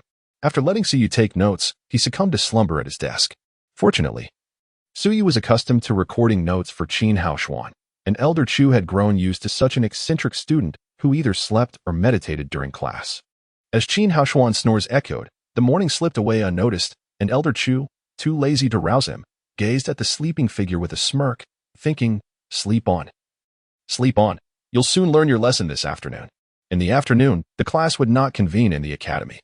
Elder Chu led the new disciples to a vast expanse of farmland, the fields neatly divided into square plots, all vacant, with some overgrown with weeds. Elder Chu gestured towards these fields, declaring, "Now is the time for you to apply what you've learned. These plots have been specially reserved for you. After the sect ceases its food supply, your rations and contributions will have to come from these lands. Of course, the quality of these fields varies. A few decent spiritual plots remain for your selection." After speaking, Elder Chu cast a mischievous glance at Qin Haoshuan, internally musing, among these 500 plots, only a handful are spiritual grounds, while around 50 are decent plots that might yield some surplus after contributions. If you neglect your studies, don't expect to find the best spiritual grounds among these 500, let alone even a few decent ones. The remaining land is of inferior quality, and cultivating spiritual herbs upon such soil necessitates a frugal lifestyle after contributing to the sect. With your gluttonous appetite, sustaining yourself after fulfilling the sect's contribution seems impossible. Let us begin. At the command of Elder Chu, the 200 new disciples, including Zhang Kuang and Li Jing, swiftly rushed into the 500 plots of land. Eager to apply the knowledge acquired earlier in the day, particularly Zhang Kuang and Li Jing, who were intent on selecting superior spiritual fields. Meanwhile, Qin Haoshuan, who had dozed off throughout the morning, had not even had the chance to review his notes and was unexpectedly summoned by Elder Chu to choose a plot in the afternoon. He silently lamented his misfortune. Having completely missed the morning's lessons, he stood before the vast expanse of land, utterly at a loss. Acutely aware that this decision would impact his sect contributions and food supply for the coming year. Observing Qin Haoshuan's bewilderment, not only did Elder Chu exhibit an unmistakable smirk of schadenfreude, but Zhang Kuang and Zhang Yang also laughed openly, eagerly anticipating Qin Haoshuan's dismal outcome. Even those aligned with Li Jing could not suppress their delight at his predicament. Sensing Qin Haoshuan's discomfort, the empathetic Suyu approached him and said, "Brother Haoshuan, do not fret. I shall assist you in finding a suitable plot." However, as soon as Suyu's words were uttered, disdainful glances were cast toward Qin Haoshuan. Indeed, a man reliant on the kindness of others was now seen as someone who depended on a young lady to do his bidding, displaying a remarkable lack of shame. A jealous and envious disciple from a weaker lineage whispered under his breath, believing he was far enough from Qin Haoshuan to remain unheard. Little did he know that as soon as he finished speaking, an irate figure approached, and those standing between him and that figure hastily recoiled as if from a plague. Chapter 33. The Divine Consciousness and the Golden Light. Exploring the spirit veins. Qin Haoshuan was already in a state of agitation due to the matters concerning Gu Yunzi, and the medicinal power of the golden lotus within him was causing further turmoil, leaving him as volatile as a powder keg. Normally, he would merely chuckle at such remarks. But today, upon hearing them, he instinctively felt a surge of anger. He strode over to the trembling weak disciple, his eyes glinting with a fierce light, and declared, "Are you seeking death?" The weak disciple, aware of his own shortcomings compared to Zhang Kuang, knew that even Zhang Kuang could not gain the upper hand before Qin Haoshuan. Faced with the crowd's scrutiny, he could not show weakness and thus mustered the courage to retort, "Just you wait. Once my cultivation is complete, I will settle the score with you." Qin Haoshuan regarded the disciple with a smile. Since he had already intimidated him into submission, he decided not to pursue the matter further, especially with Elder Chu present. After all, everyone else was diligently selecting the best plots of land, and if they delayed, the more desirable fields would be snatched away. Elder Chu observed this scene with a shaking head, realizing that Qin Haoshuan's composure was beginning to falter. A mere taunt could ignite his temper, and the only commendable aspect of his character, the stability of his heart, was now wavering. This boy was beyond saving. Despite appearing mature at times, he still possessed the impulsiveness of youth when confronted with challenges. As he watched others meticulously selecting fields, kneeling to sift through the soil, and infusing their spiritual energy into the land for investigation, some even combining their knowledge of divination with the principles of geography to analyze their findings. He noted that there were also disciples who, although attentive in class, felt overwhelmed by the numerous plots before them and randomly chose a piece with good appearance, merely sticking a wooden sign with their name on it. Elder Chu looked on with satisfaction as he observed the 200 new disciples showcasing their diverse skills, nodding frequently in approval as their excited shouts echoed upon finding satisfactory land. For most disciples, locating a spiritual plot was a daunting task. Settling for mediocre land was often the more prudent choice. If one were too fixated on finding a spiritual plot and failed, the already scarce medium-quality land would soon be depleted by others, resulting in a significant loss. Whether inspecting the soil or infusing spiritual energy for examination, these methods were slow and rather rudimentary. Disciples like Zhang Kuang, Zhang Yang, and Li Jing, being of special celestial lineage, combined the knowledge of divination from the previous day with today's geomantic principles to enhance their calculations.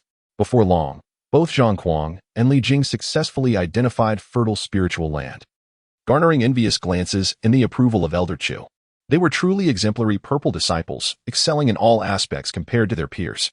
Shortly after their discoveries, Zhang Yang also found a spiritual plot.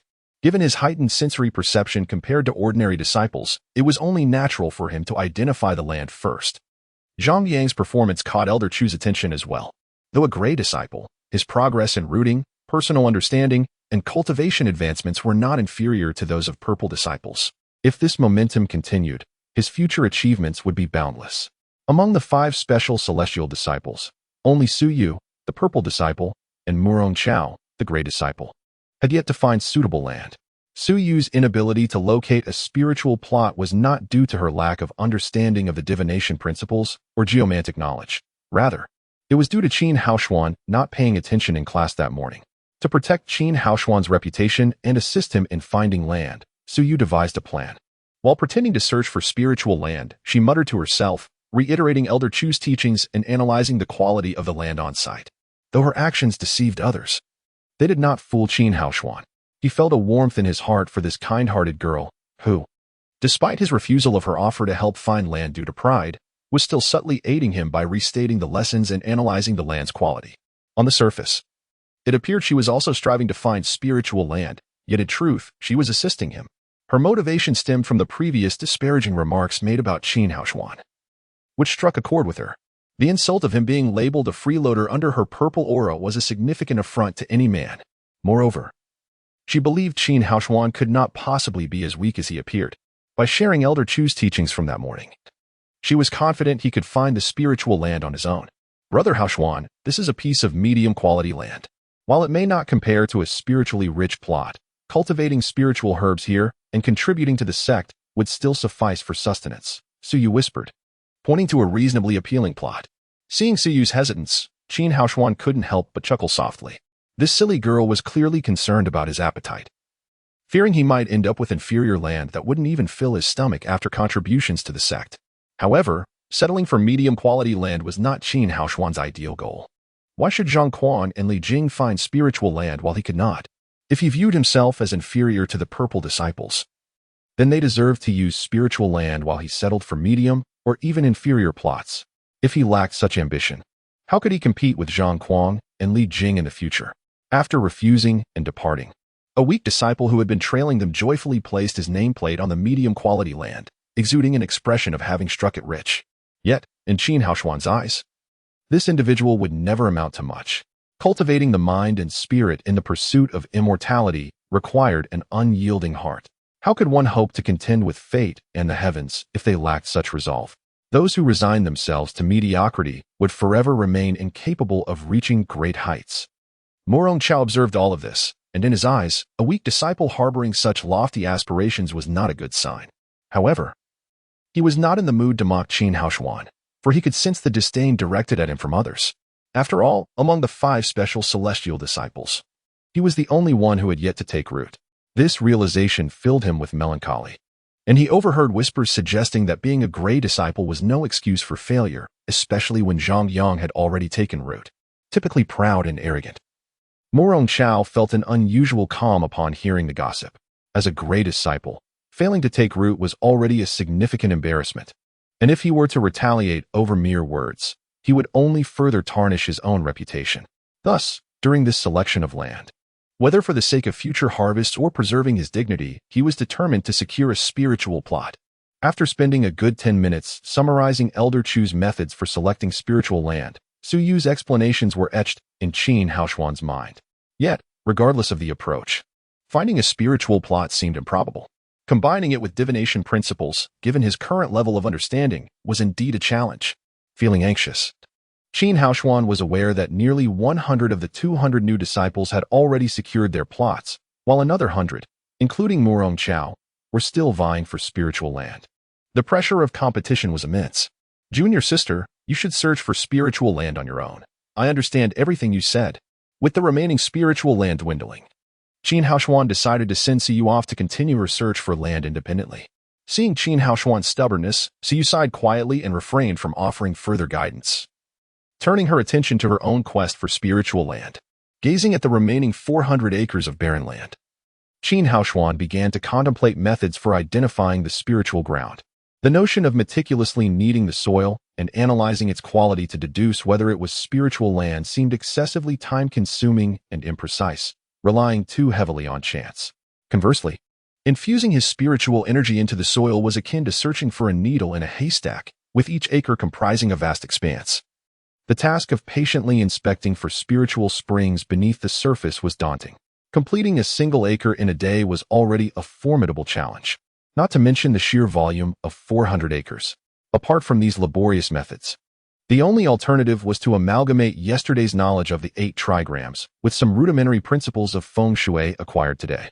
However, he did not consider himself to be an exceptionally perceptive disciple. His grasp of the 8 trigrams was still rudimentary, and any conclusions drawn from such deductions would likely be even less reliable. Just as Qin Haoshuan was grappling with his dilemma, an epiphany struck him. He recalled reading in a book that the application of spiritual consciousness was remarkably broad, proving invaluable in array formations, alchemy, and other fields. Could it not be applied in this context as well? With this thought, Qin Haoshuan calmed his mind and mentally regarded the land beneath his feet as an adversary. Activating the beam of golden light within his consciousness, he divided a slender strand of this golden light and spread it over the acre of land beneath him.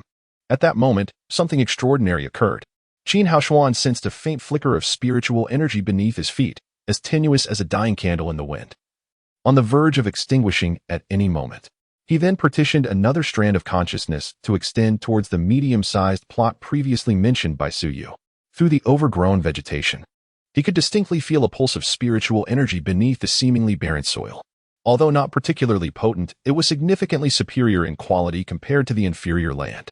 Noticing Qin Haoshuan's gaze directed at him, the disciple who had felt fortunate to have secured the plot instantly became wary. He clutched the wooden plaque inscribed with his name, preparing to call for help, fearing that Qin Haoshuan had changed his mind and intended to seize the land. This comical expression elicited a faint smile from Qin Haoshuan as he silently moved away. From the perspective of onlookers, Qin Haoshuan appeared almost deranged.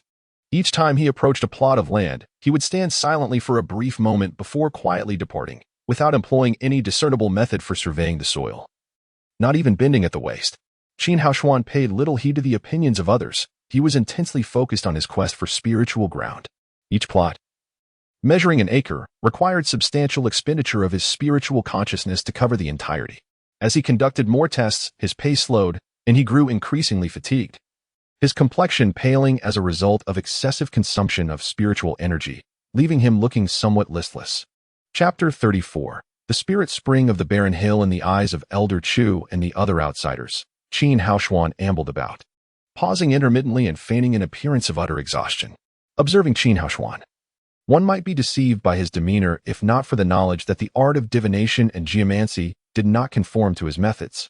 Indeed, once Siyu discovers the spirit ground, he plans to discreetly mark it and later summon Qin Haoshuan to claim it, allowing him to brazenly assert that he has found the spirit ground. At this moment, Qin Haoshuan, who was diligently surveying the land with his spiritual sense, was utterly drained and lacked the inclination to engage with the others. He wandered further afield until he arrived at a desolate patch of land overgrown with weeds taller than a person. The ground beneath his feet was not soft. Rather, it felt rigid, akin to stepping on stone slabs, uneven and quite uncomfortable. This area, located at the corner of the larger expanse, was so overrun with weeds and poor in soil quality that the disciples who had ventured here soon departed, leaving only Su Yu and Murong Chao, who had followed Qin Haoshuan. Employing some techniques taught by Elder Chu to assess the geology, Su Yu, after applying his knowledge of divination and geomancy, expressed his concerns, stating, "Brother Haoshuan, I fear this land may be of inferior quality." At that moment, Qin Haoshuan was wholly absorbed in covering the ground with his spiritual sense, driven by an instinct that within this weed-choked wasteland lay a spirit ground. Noticing that Qin Haoshuan was unresponsive, Siyu fell silent, contemplating the likelihood of discovering a spirit ground here, which ultimately remained at zero. Elder Chu, observing Su Yu's continued waste of time on this barren land, felt a pang of urgency. According to his calculations, the 20 or so plots of land here were all of inferior quality. After dismissing more than 10 plots as subpar, Qin Haoshuan approached the 3 plots at the edge. If the previous plots were deemed inferior, these 3 were scarcely even that. At least the inferior plots bore some weeds, whereas these offered only hard, dark clumps of soil, devoid of life. To Elder Chu and the others, this land was utterly barren, unfit for cultivating spirit herbs, which would assuredly yield no harvest. Standing upon this desolate land, Qin Haoshuan, nearly spent of spiritual energy, projected a beam of golden light to envelop the ground beneath him. He delved his spiritual sense 1 meter underground, finding nothing. 2 meters down, still no trace of spiritual energy, worse than the most inferior land. Was his intuition mistaken? Just as he was about to abandon hope, he suddenly sensed a faint current of water 2 meters below, imbued with an exceedingly pure spiritual essence, detectable only upon earnest concentration. Instantly revitalized, he realized that this trio of plots concealed a spirit spring. Previously, Qin Haoshuan had discreetly surveyed the spirit grounds discovered by Zhang Kuang and Li Jing, clearly perceiving the rich spiritual energy beneath their lands. While these 3 seemingly unpromising plots housed not spiritual energy but a spring the size of a child's arm. A fact he recalled from Su Yu's recounting of Elder Chu's lectures, spirit springs were exceedingly rare, ensuring bountiful harvest year after year, as their irrigation guaranteed fruitful yields regardless of the whims of fate. These 3 springs were deeply hidden. Without the aid of spiritual consciousness, they would remain undiscovered even with straightforward calculations. Even someone as composed as Qin Haoshuan could not suppress his elation, for the presence of a spirit spring was an entirely different concept from mere spiritual energy. With an unwavering tone, he addressed the still examining Su Yu, junior sister. "I shall choose this one." After a brief pause, he added, "You should select one of the other 2. I believe the one on the right is preferable." Seeing Qin Haoshuan decisively stake his claim with a wooden sign bearing his name, Siyu promptly followed his lead, placing her own sign on the right plot. Not far from them, Murong Chao, intrigued by the barren tracts, glanced at Qin Haoshuan and then Su Yu before ultimately placing his sign on the leftmost plot. This scene exasperated Elder Chu, who was deeply concerned, while Qin Haoshuan, a lesser seed, choosing a subpar plot aligned with his status. Siyu and Murong Chao were exceptional talents, the future hope of Taichu's sect.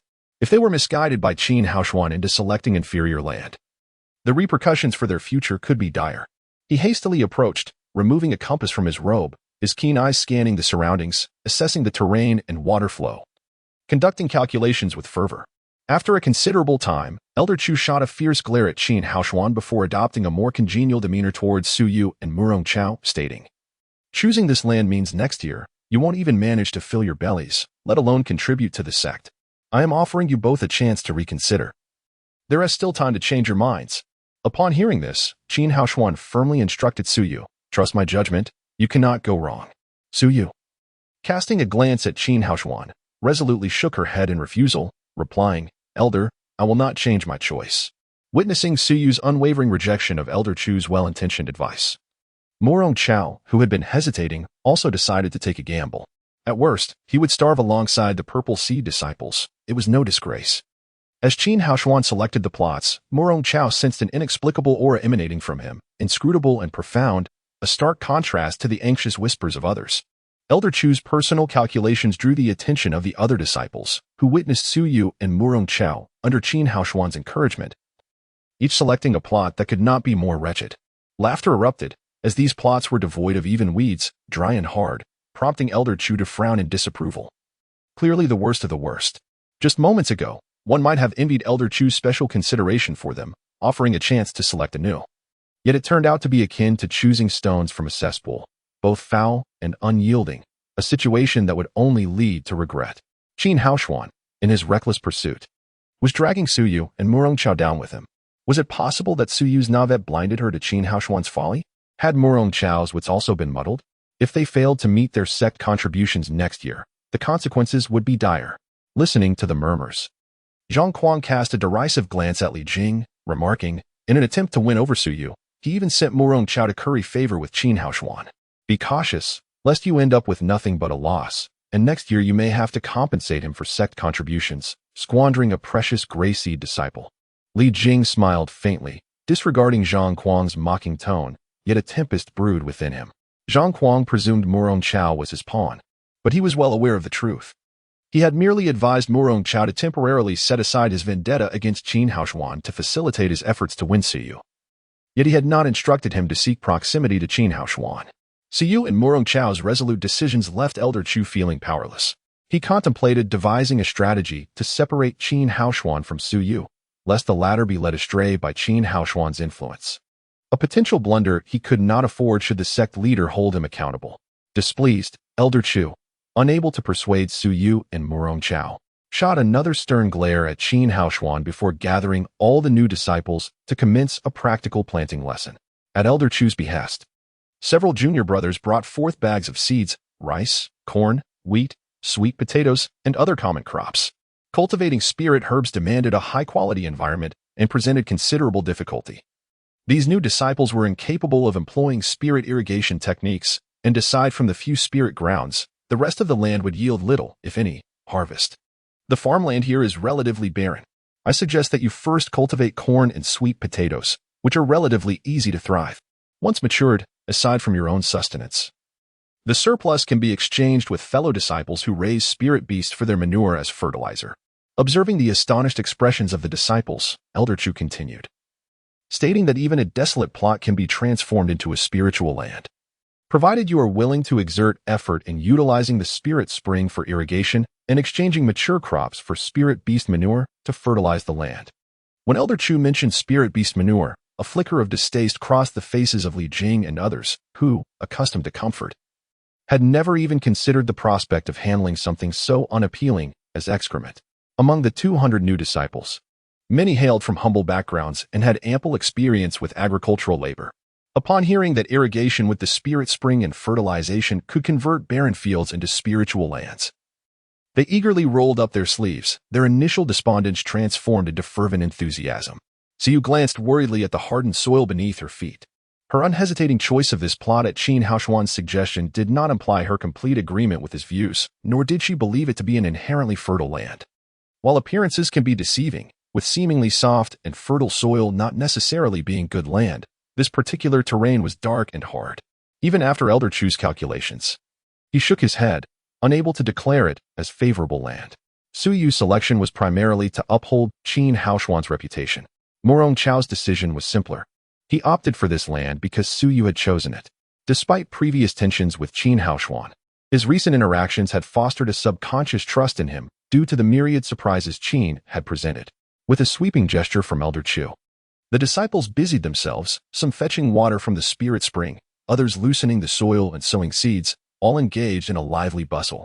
Observing her fellow disciples at work, Siyu turned to Qin Haoshuan with a serious expression, saying, "Brother Haoshuan, we must strive to irrigate and cultivate more fruits to exchange for spirit beast manure, and then plant a vast expanse of spiritual herbs here, proving that the land you chose is no inferior to theirs." Though Qin Haoshuan was somewhat fatigued from the immense mental exertion, he smiled without elaboration, picking up a hoe and stating, "Let's start by loosening the soil." As the hoe struck the dry, hard earth, Qin Haoshuan relished the task, having shouldered the responsibility of supporting his family from a young age. He had fought fierce beasts in the mountains, dreaming of having a piece of land like this to sustain himself. An acre of land is not vast. In half an hour, it would suffice to loosen the soil once.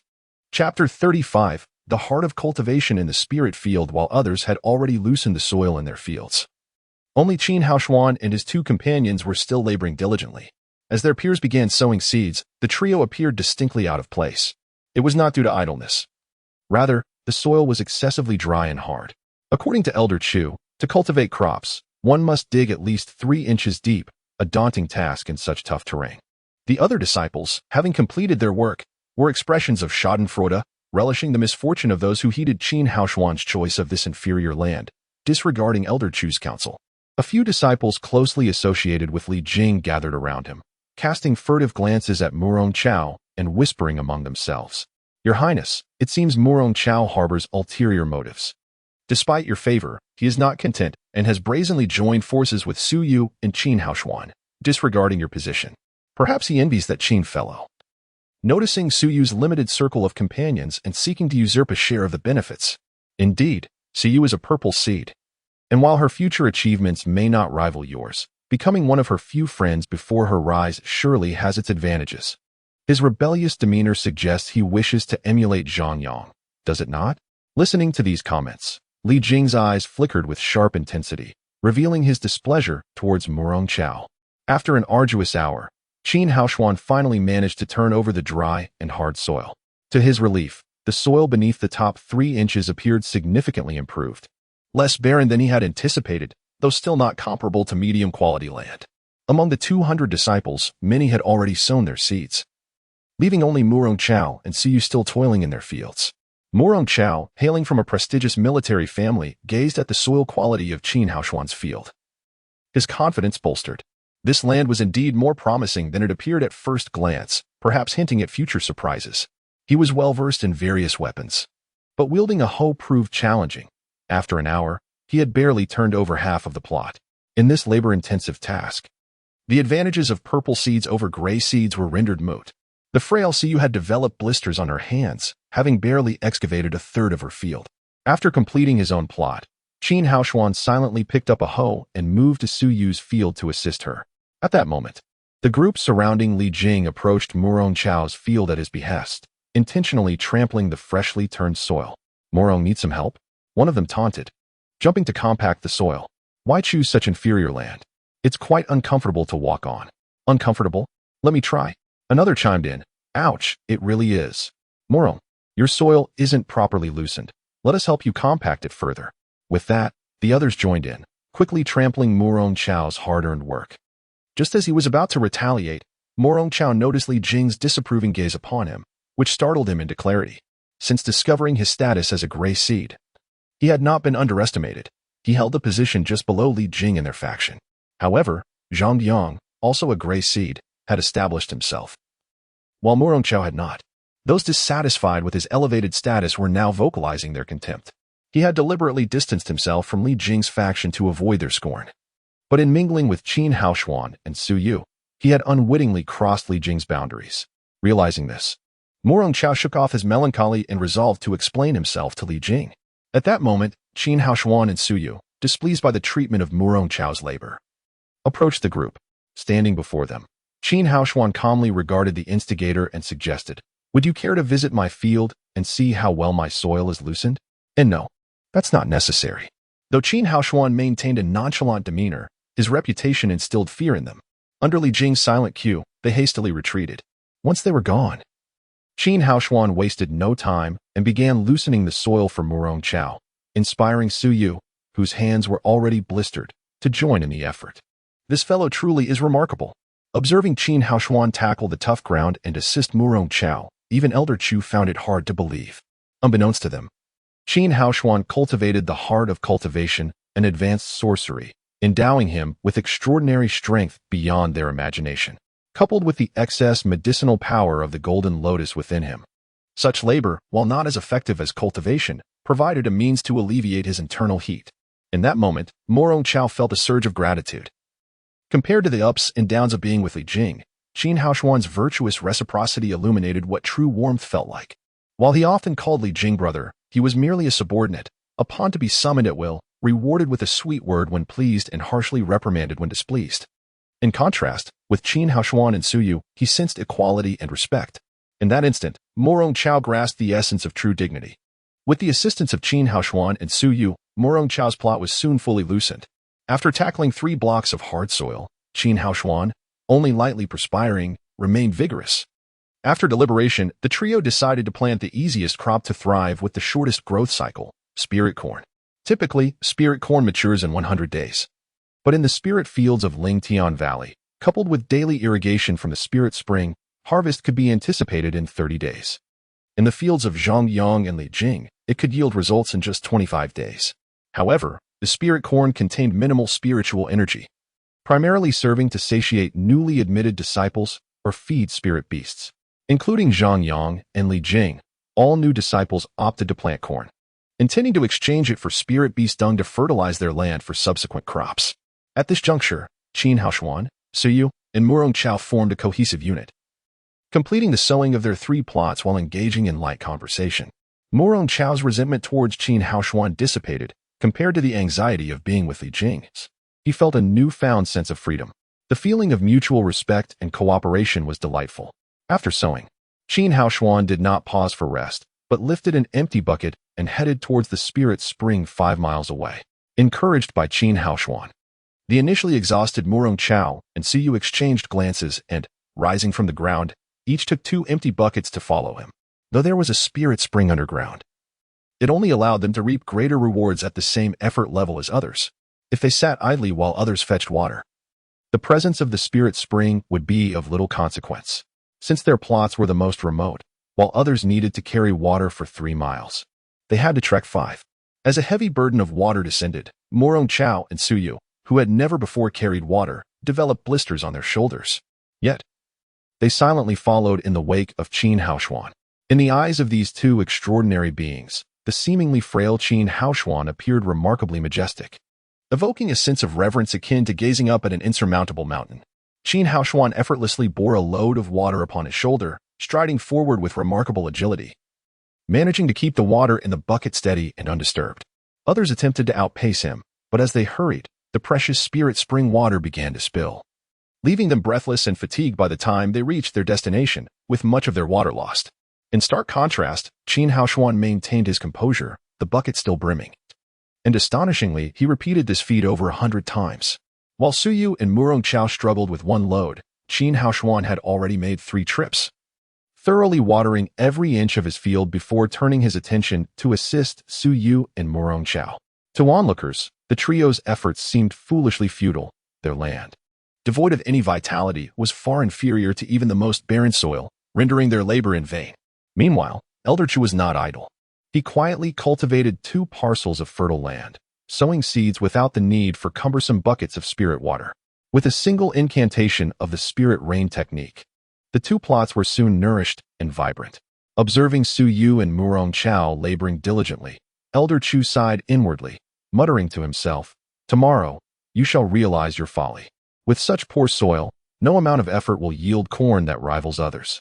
With a fierce glare directed at Qin Haoshuan, who was driving Su Yu and Murong Chao to work tirelessly, he grumbled, "Were it not for your encouragement of Su Yu and Murong Chao, as a venerable enlightenment master and elder of the Spirit Field Valley, I would not stoop to toil for them." Unable to persuade Su Yu and Murong Chao to reconsider, Elder Chu feared their early disadvantage might lead to repercussions from the sect leader, and thus felt compelled to lower himself to undertake this labor. The planting lesson persisted until nightfall, and the newly initiated disciples, having toiled all afternoon to transport the spirit spring water, harbored some resentment. To irrigate an acre of land, they would need no less than 40 to 50 loads of water. However, driven by a desire to ensure their crops did not fall short compared to others, they grit their teeth and carried on, each one aching from exhaustion. Only Suyu and Murong Chao, inspired by Qin Haoshuan, persevered, and with his assistance, they completed their task first despite the distance. Throughout the water-fetching process, Qin Haoshuan gleaned an important insight. Fetching water was akin to cultivating one's spiritual journey. It required not only speed but also steadiness, for arriving at the destination with an empty bucket rendered the effort futile. This water symbolized the heart of the cultivator. Thus, tilling the soil and drawing water became a metaphor for both cultivation and the nurturing of the spirit. Chapter 36. The mysterious connection of the Tao heart and the transformation of the immortal seed. Qin Haoshuan suddenly comprehended the profound intentions of the sect. This task of fetching water was indeed a test, honing the Tao heart. Otherwise, with the abundance of masters in the Taichu sect, would it not be far more efficient to simply channel the spiritual spring water from several miles away? After completing the arduous task, even Qin Haoshuan, who practiced witchcraft, felt somewhat exhausted. After exchanging greetings with Suyu and Murong Chao, he hurriedly consumed a meal in the cafeteria before retreating to the thicket to meditate and reflect. His cultivation persisted until nightfall, and as expected, Gu Yunzi arrived. Upon seeing Qin Haoshuan seated in meditation, a satisfied smile flickered across his face. "Here is your elixir for today. Eat it quickly." Gu Yunzi handed over the prepared corrosive pill, his expression radiating the warmth of a senior mentor. Were it not for the revelations of the undying which demoned the previous night, Qin Haoshuan might have truly believed that he was being appreciated and nurtured as a destined individual. Recalling the undying which demon's words that the corrosive pill posed no threat to him, Qin Haoshuan hesitated momentarily, but ultimately swallowed it. After all, being poisoned by the corrosive pill would serve no benefit to that old demon. There was no reason for him to deceive him. As the pill dissolved, a sweet essence flowed into his abdomen, igniting his muscles in a fiery blaze. Waves of warmth surged from his dantian throughout his body, as if he were immersed in a furnace, purging all impurities within. Qin Haoshuan distinctly felt that the potency of this corrosive pill far surpassed that of the one from the previous night, at least tenfold.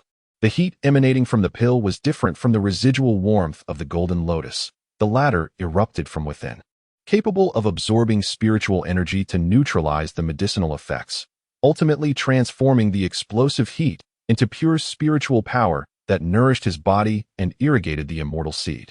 Conversely, the heat from the corrosive pill invaded from the outside, as if intent on devouring his vital essence entirely. Not only could it not be neutralized by spiritual power, but the more he activated his spiritual energy, the more potent the toxicity of the corrosive pill became. While it appeared to strengthen his physique, over time it would render his bodily functions rigid and immobile. This heat not only corroded Qin Haoshuan's body, but also sent a portion toward his consciousness. The potency of the corrosive pill was eroding his awareness. This particular pill, known as the corrosive pill, when taken over an extended period, could render one impervious to weapons, yet leave the body stiff and zombie-like, enhancing both offensive and defensive capabilities. However, it would also invade one's consciousness, leading to a state of mindless existence under the control of others. Recalling the undying which demon's words, a cold smirk surfaced in Qin Haoshuan's heart. The lofty hall master would treat a junior, with whom he bore no grudge, in such a duplicitous manner, merely because this junior was deemed suitable for becoming a corpse soldier. Luckily, he possessed the Tao Heart Seed demon method to counteract it. Otherwise, he would have truly fallen prey to such manipulation. Now, let your poisonous pill transform into a medicinal elixir that fortifies my physique. Observing Qin Haoshuan's expression of pain and struggle, Gu Yunzi could not help but nod in silent admiration. Under the corrosive effects of the corrosive pill, had it been anyone else, they would have long succumbed to the pain. Yet he had persevered until now, demonstrating a commendable Tao heart. Unfortunately, he was merely a weak seed. Had his aptitude been slightly better, he could have been nurtured into something remarkable. Alas, I shall encourage him to see if he can endure until the full potency of this corrosive pill is digested. If he succeeds, I could save a few precious corrosive pills. To entice Qin Haoshuan, the corrosive pill given to him yesterday contained only a tenth of its true potency. And given Qin Haoshuan's witchcraft training, he felt little effect. However, Tonight's corrosive pill was indeed the genuine article, with a toxicity tenfold greater than the previous night. Embrace the essence, maintain a tranquil heart, and do not resist with spiritual energy. The effects of the medicinal properties are fortifying your physique. Gu Yunzi's gentle voice rang with feigned concern, yet to Qin Haoshuan's ears, it sounded insincerely nauseating. Persevere, hold on. The longer you endure, the more effective the elixir will be. As the anguish on Qin Haoshuan's face intensified, Gu Yunzi, concerned about the corrosive pill's effects, continued to encourage him. Waves of heat surged violently within Qin Haoshuan, and the onslaught toward his consciousness began to wreak havoc, just as he felt he could no longer withstand it. A flash of golden light suddenly illuminated his mind. The corrosive energy aimed at eroding his consciousness was entirely absorbed by his awareness, while simultaneously, the tranquil immortal seed within his dantian surged with a powerful pull, consuming the tumultuous heat wreaking havoc within him. Gu Yunzi could never have anticipated that the toxicity of the corrosive pill would be completely absorbed by Qin Haoshuan's consciousness and immortal seed, leaving behind only the genuine medicinal properties that would strengthen his physique. After approximately a quarter of an hour, Qin Haoshuan exhaled heavily, concluding his cultivation and opening his eyes. Before him was Gu Yunzi's jubilant visage, which now bore a kindly smile as he inquired, "How do you feel?" Since the toxicity of the corrosive pill had been neutralized by him, leaving only the pure essence for fortifying his body, he was pleased to continue feigning ignorance, as it was ultimately beneficial. Gu Yunzi nodded with a smile, praising Qin Haoshuan, yet internally puzzled. The toxicity of this corrosive pill was such that even he would have to exert considerable effort to expel it from his body, and typically, one could barely endure under its influence for the length of a tea ceremony. Yet, Qin Haoshuan had persisted until he had fully digested the medicinal properties. Was he even human? Nevertheless, Gu Yunzi did not dwell on it further. The more extraordinary Qin Haoshuan's performance, the greater the potential for him to become a formidable corpse soldier. Rest well. Do not overexert yourself in cultivation, Gu Yunzi kindly advised before departing on his sword. Watching Gu Yunzi's seemingly pious retreat, Qin Haoshuan felt a shiver run down his spine. Cultivators were truly terrifying. These ancient beings who had lived for centuries regarded human life as mere chaff, poisoning others for their own selfish gains, with no regard for even their own sect members. If Gu Yunzi was so, then the undying witch demon, who had navigated the demonic path for a lifetime, was undoubtedly even more fearsome. Though he could not discern any immediate danger, he sensed that the old demon had ulterior motives. This old demon claimed, as a person nears death, their words become gentle. This phrase might apply to an innocent and benevolent individual, but was far from the truth for a villain who had wallowed in the demonic path for a lifetime. Were he not rotten to the core, how could he have survived to this day? However, unable to derive any conclusions, Qin Haoshuan dismissed such tangled thoughts. After digesting the potency of the corrosive pill, he sensed the immortal seed stirring, as if it were preparing to take root. Once Gu Yunzi had departed, Qin Haoshuan immediately closed his eyes, beginning to perceive the changes within the immortal seed. Indeed, the immortal seed was transforming, but rather than taking root, it was enlarging.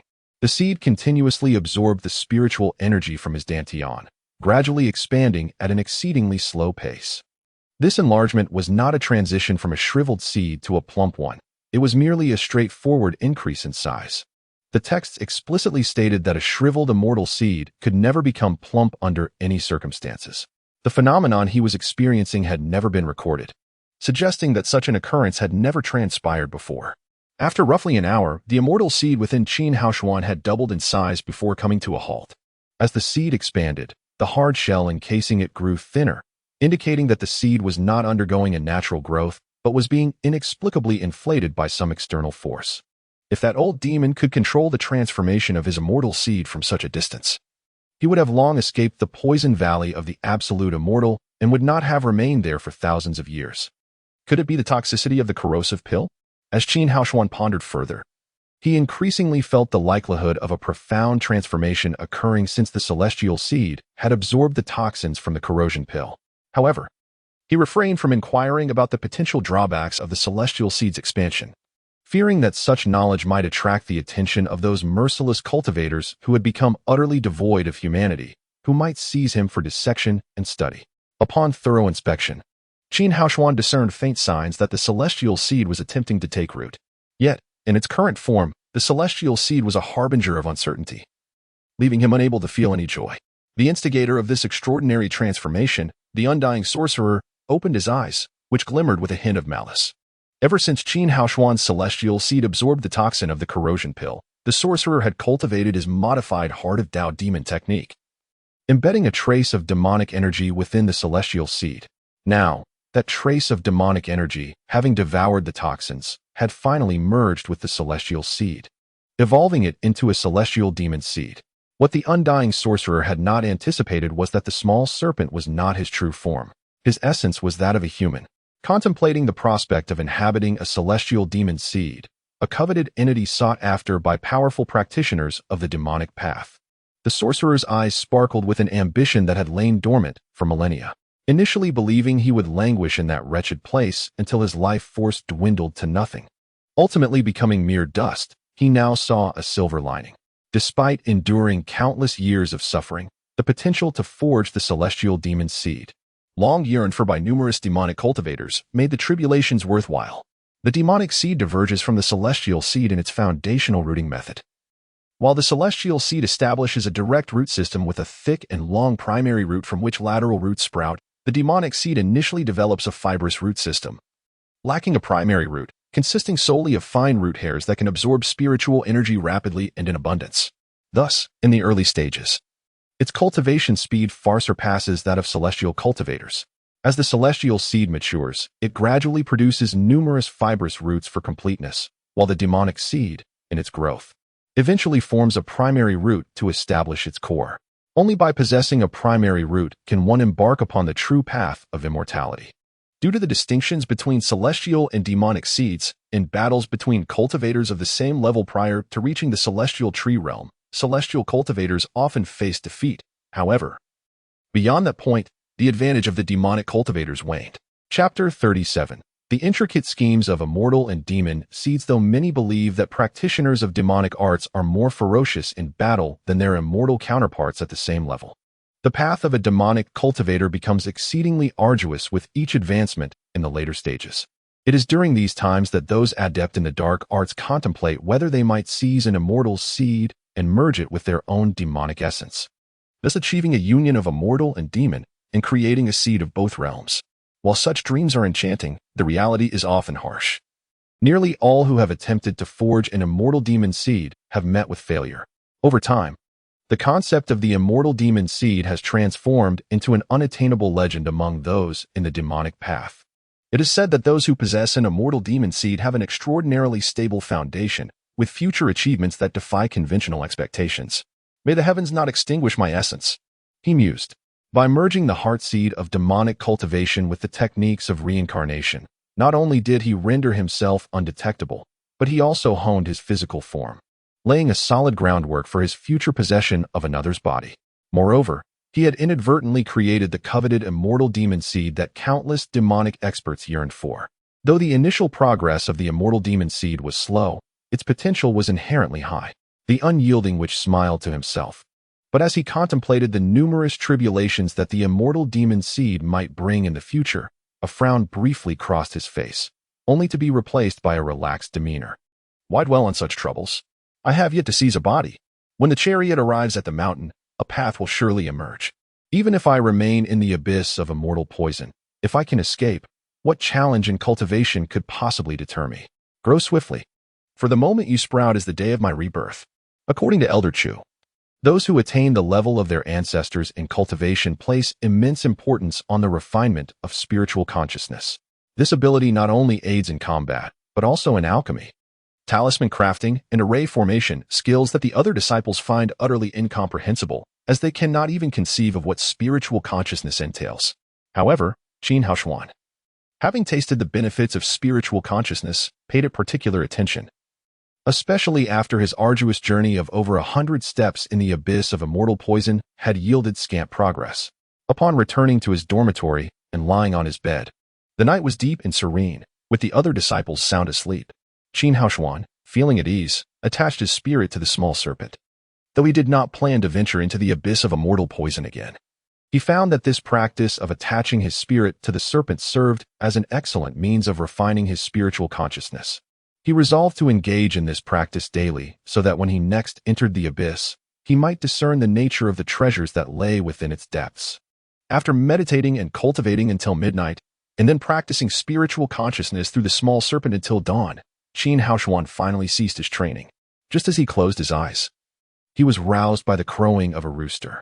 Struggling to open his eyes, he thought to himself that had he not planted corn in the spiritual field yesterday and been curious about how much faster the spiritual spring below would make it grow, he might have been reluctant to rise from bed. After hastily consuming breakfast in the dining hall, Elder Chu organized all the new disciples, leading them as they made their way to the fields. From a distance, he could see that what had been barren farmland yesterday was now lush with vibrant green sprouts, thriving in the morning sun, a sight that was truly delightful. "Haha, my corn seedlings have sprouted," exclaimed a weaker disciple from afar, eliciting a chorus of eye rolls and derision from the others. Aside from the corner where Qin Haoshuan and his companions' crops were obscured by half-grown weeds, the fields were filled with green sprouts. Every disciple's plot had produced sprouts at least an inch deep, particularly the fields of Zhongquang, Li Jing, and Zhang Yang, which had grown even taller at an inch and a half. Elder Chu had quietly cultivated 2 plots for Su Yu and Murong Chao, which had grown nearly 2 inches deep. After envying Zhang Kuang and the others, some began to engage in playful wagers. One individual, with a mysterious air, inquired, "How tall do you think Qin Haoshuan's corn seedlings have grown?" Another pondered for a moment, recalling how the 3 had also received substantial irrigation from the spiritual spring. Even if the soil is poor, it should have grown somewhat, he concluded, gesturing to indicate a height no more than a fingernail. This prompted uproarious laughter, with others joining in to speculate, though most, including Elder Chu, firmly believed that their plots remained barren. Despite the spiritual spring's irrigation, they thought it would provide little more than a drop in the bucket. "Why guess? We can simply go and see," on one disciple's suggestion. Even Elder Chu felt compelled to follow, leading the way behind Qin Haoshuan and his companions. Li Jing, Zhang Kuang, and the others trailed closely behind Elder Chu. And seeing them all head to the fields, the other disciples eagerly followed suit. Elder Chu, still nursing his displeasure from the previous day's rejection by Su Yu and Murong Chao, felt aggrieved. These 2 special seed disciples had disregarded his counsel, instead blindly trusting the words of a weaker disciple who had slept through class. This left him feeling quite vexed, based on his experience. The land was so barren that even 100 buckets of spiritual spring water would yield no results without the nourishment of spiritual energy. The thought of crops sprouting from such inferior soil seemed nearly impossible. A narrow smile crept across his face as he envisioned Qin Haoshuan and his companions' embarrassment amidst the ridicule of their peers, relishing the prospect like a fine delicacy. Unfazed by the cacophony of speculation, Qin Haoshuan proceeded with an air of calm. Having attached his spirit to the small serpent the night before, he wearily approached his spiritual field. Su Yu and Murong Chao, trailing behind him, were far less assured, their minds racing with anxiety about how they would face their peers, particularly Elder Chu, should their crops fail to emerge. As disciples of special seeds, being mocked by weaker disciples would be an unbearable indignity. Upon reaching the weedy patch, Qin Haoshuan suddenly halted, recalling that he had yet to observe the growth of the other crops, particularly those in Elder Chu's cultivated plots. He smiled to himself and silently turned to forge a path forward. Elder Chu had indeed taken issue with him. The 2 plots he cultivated were clearly intended for Su Yu and Murong Chao. Yesterday, he had employed the technique of spiritual rain, equivalent to irrigating each plot with 100 buckets of spiritual spring water, with the nourishing spring beneath his own field for an entire night. His crops should surely outshine Elder Chu's spiritual rain. To Elder Chu and the others, Qin Haoshuan's demeanor seemed humble, their expressions tinged with amusement as they closely followed Su Yu and Murong Chao, eager to witness the unfolding spectacle. The disciples who had been driven off by Qin Haoshuan the previous day trailed behind, ready with barbed remarks, awaiting the moment of their embarrassment. As they traversed the weedy expanse, they were greeted by a vibrant sea of green. Each corn seedling appeared as if meticulously crafted from the finest jade, and their superior quality far surpassed that of Zhang Kuang, Li Jing, and even Elder Chu's crops. Every single corn seedling stood 3 inches tall, significantly taller than those of their peers. Even Elder Chu found himself momentarily speechless at the sight. The disciples who had been driven away by Qin Haoshuan stared in disbelief at Su Yu and Murong Chao, as well as Zhang Kuang, Li Jing, and Elder Chu, mistakenly interpreting their expressions as shock at finding nothing in Qin Haoshuan's field. To them, it seemed utterly impossible for crops to grow in such hard and unyielding soil. Unable to contain themselves, they unleashed a torrent of scorn. I told you nothing could grow in this wretched land. Just look at Elder Chu and His Highness's fields, where the sprouts are at least 1.5 inches deep. Even our field has grown 1 inch deep. Poor Su Yu and Murong Chao must have labored in vain. They relished the opportunity to deride their peers for ignoring Elder Chu's advice. Their remarks sparked laughter among the other uninformed disciples, who began to shower praise on Elder Chu, Zhang Kuang, Li Jing, and even Zhang Yang for their flourishing crops. The louder their flattery grew, the more it served to slap Elder Chu and the others in the face. Silence. Witnessing the relentless mockery, the Elder Chu, overwhelmed by shame, let out a furious roar. With a swift gesture, he conjured a spell, transforming his spiritual energy into countless fireballs that accurately struck the mouths of each sycophantic disciple, leaving them wailing in agony. At that moment, those shameless flatterers sensed something amiss. Upon approaching, they beheld the corn seedlings in Qin Haoshuan's field, standing 3 inches tall, exquisite and resplendent like carved jade. They were rendered speechless, their astonishment palpable, even disregarding the fact that these seedlings towered 1 inch above those in Elder Chu's field. The quality of their growth was incomparable. If the corn seedlings in Qin Haoshuan's plot were to be deemed mediocre, then Elder Chu's were hardly worthy of consideration, resembling mere inferior fruits. As for the crops of Zhang Kuang and Li Jing, they could only be classified as weeds. How could this be possible? This question flickered through the minds of all present, including the mortified Elder Chu, gazing at the dry, dark, and hard soil beneath those jade-like corn seedlings. It was astonishing that such inferior land could yield crops that surpassed even the finest spiritual fields. Qin Haoshuan's harvest thrived beyond that of Elder Chu's, provoking not only admiration but also a surge of envy. If the crops in the fields of disciples like Li Jing and Zhang Kuang, who were of the purple seed lineage, flourished, it would be deemed natural due to their esteemed status. Yet, how could Qin Haoshuan, merely a weak seed, produce crops that excelled even those of Elder Chu? This bewilderment extended beyond the disciples. Even the embarrassed Elder Chu found himself at a loss. Was there something peculiar about his land? He regarded Qin Haoshuan with a gaze akin to one observing a marvel, pondering how he had discovered these 3 plots. Could it be that he had received divine guidance through dreams while napping in class? Faced with Elder Chu's piercing stare, Qin Haoshuan remained unperturbed, as if the superior growth of his crops were an ordinary occurrence, hardly warranting surprise. Succumbing to the lingering effects of his transformation into a small serpent, waves of drowsiness washed over him, and, disregarding the astonished glances directed his way, he lay down on the ridge and fell asleep. The Elder Chu, burdened with confusion, quietly departed the scene, seeking out several other elders from Lingtian Valley to collectively investigate the mystery of these 3 plots. During their deliberations, tempers flared as they fervently debated for an entire hour, scrutinizing the surrounding mountainous terrain and dragon veins. Ultimately, they concluded that a residual spiritual spring lay hidden beneath the ground. Chapter 38. Those who harbor treasures must bear their consequences. Elder Chu observed Qin Haoshuan, who was blissfully asleep on the ridge, his gaze becoming increasingly peculiar. The presence of a spiritual spring beneath the ground could not be deduced through simple reasoning. It required a wealth of knowledge and cultivation, and even then, the conclusions drawn might not be entirely accurate. How could a country bumpkin like Qin Haoshuan, who only knew to meditate and nap during classes, have discovered these 3 extraordinary plots of land? His resolute attitude yesterday suggested that he was already aware of their exceptional nature, which compelled Su Yu and the others to follow his lead in their selection. Reflecting on how he had broken through the seedling stage on the very first day, and then, with a mere mortal's physique, defeated cultivators of the 3-leaf and 5-leaf stages, Elder Chu found the situation increasingly bizarre. Could it be that this young man possessed extraordinary talent? Yet, how could one so gifted be a mere weakling? If not for his status, he would have liked to interrogate Qin Haoshuan further. After Elder Chu departed, the other disciples dispersed, fervently fetching water to irrigate the fields in preparation for the future upgrade of the spiritual land. Provoked by the situation, Li Jing, Zhang Kuang, and Zhang Yang were no exceptions. Although they too possessed spiritual land, theirs was of the lowest quality. Only Qin Haoshuan remained seated on the ridge, dozing peacefully until someone kicked him awake. Awake, awake. A bothersome voice jolted Qin Haoshuan from his slumber, accompanied by persistent nudges and kicks.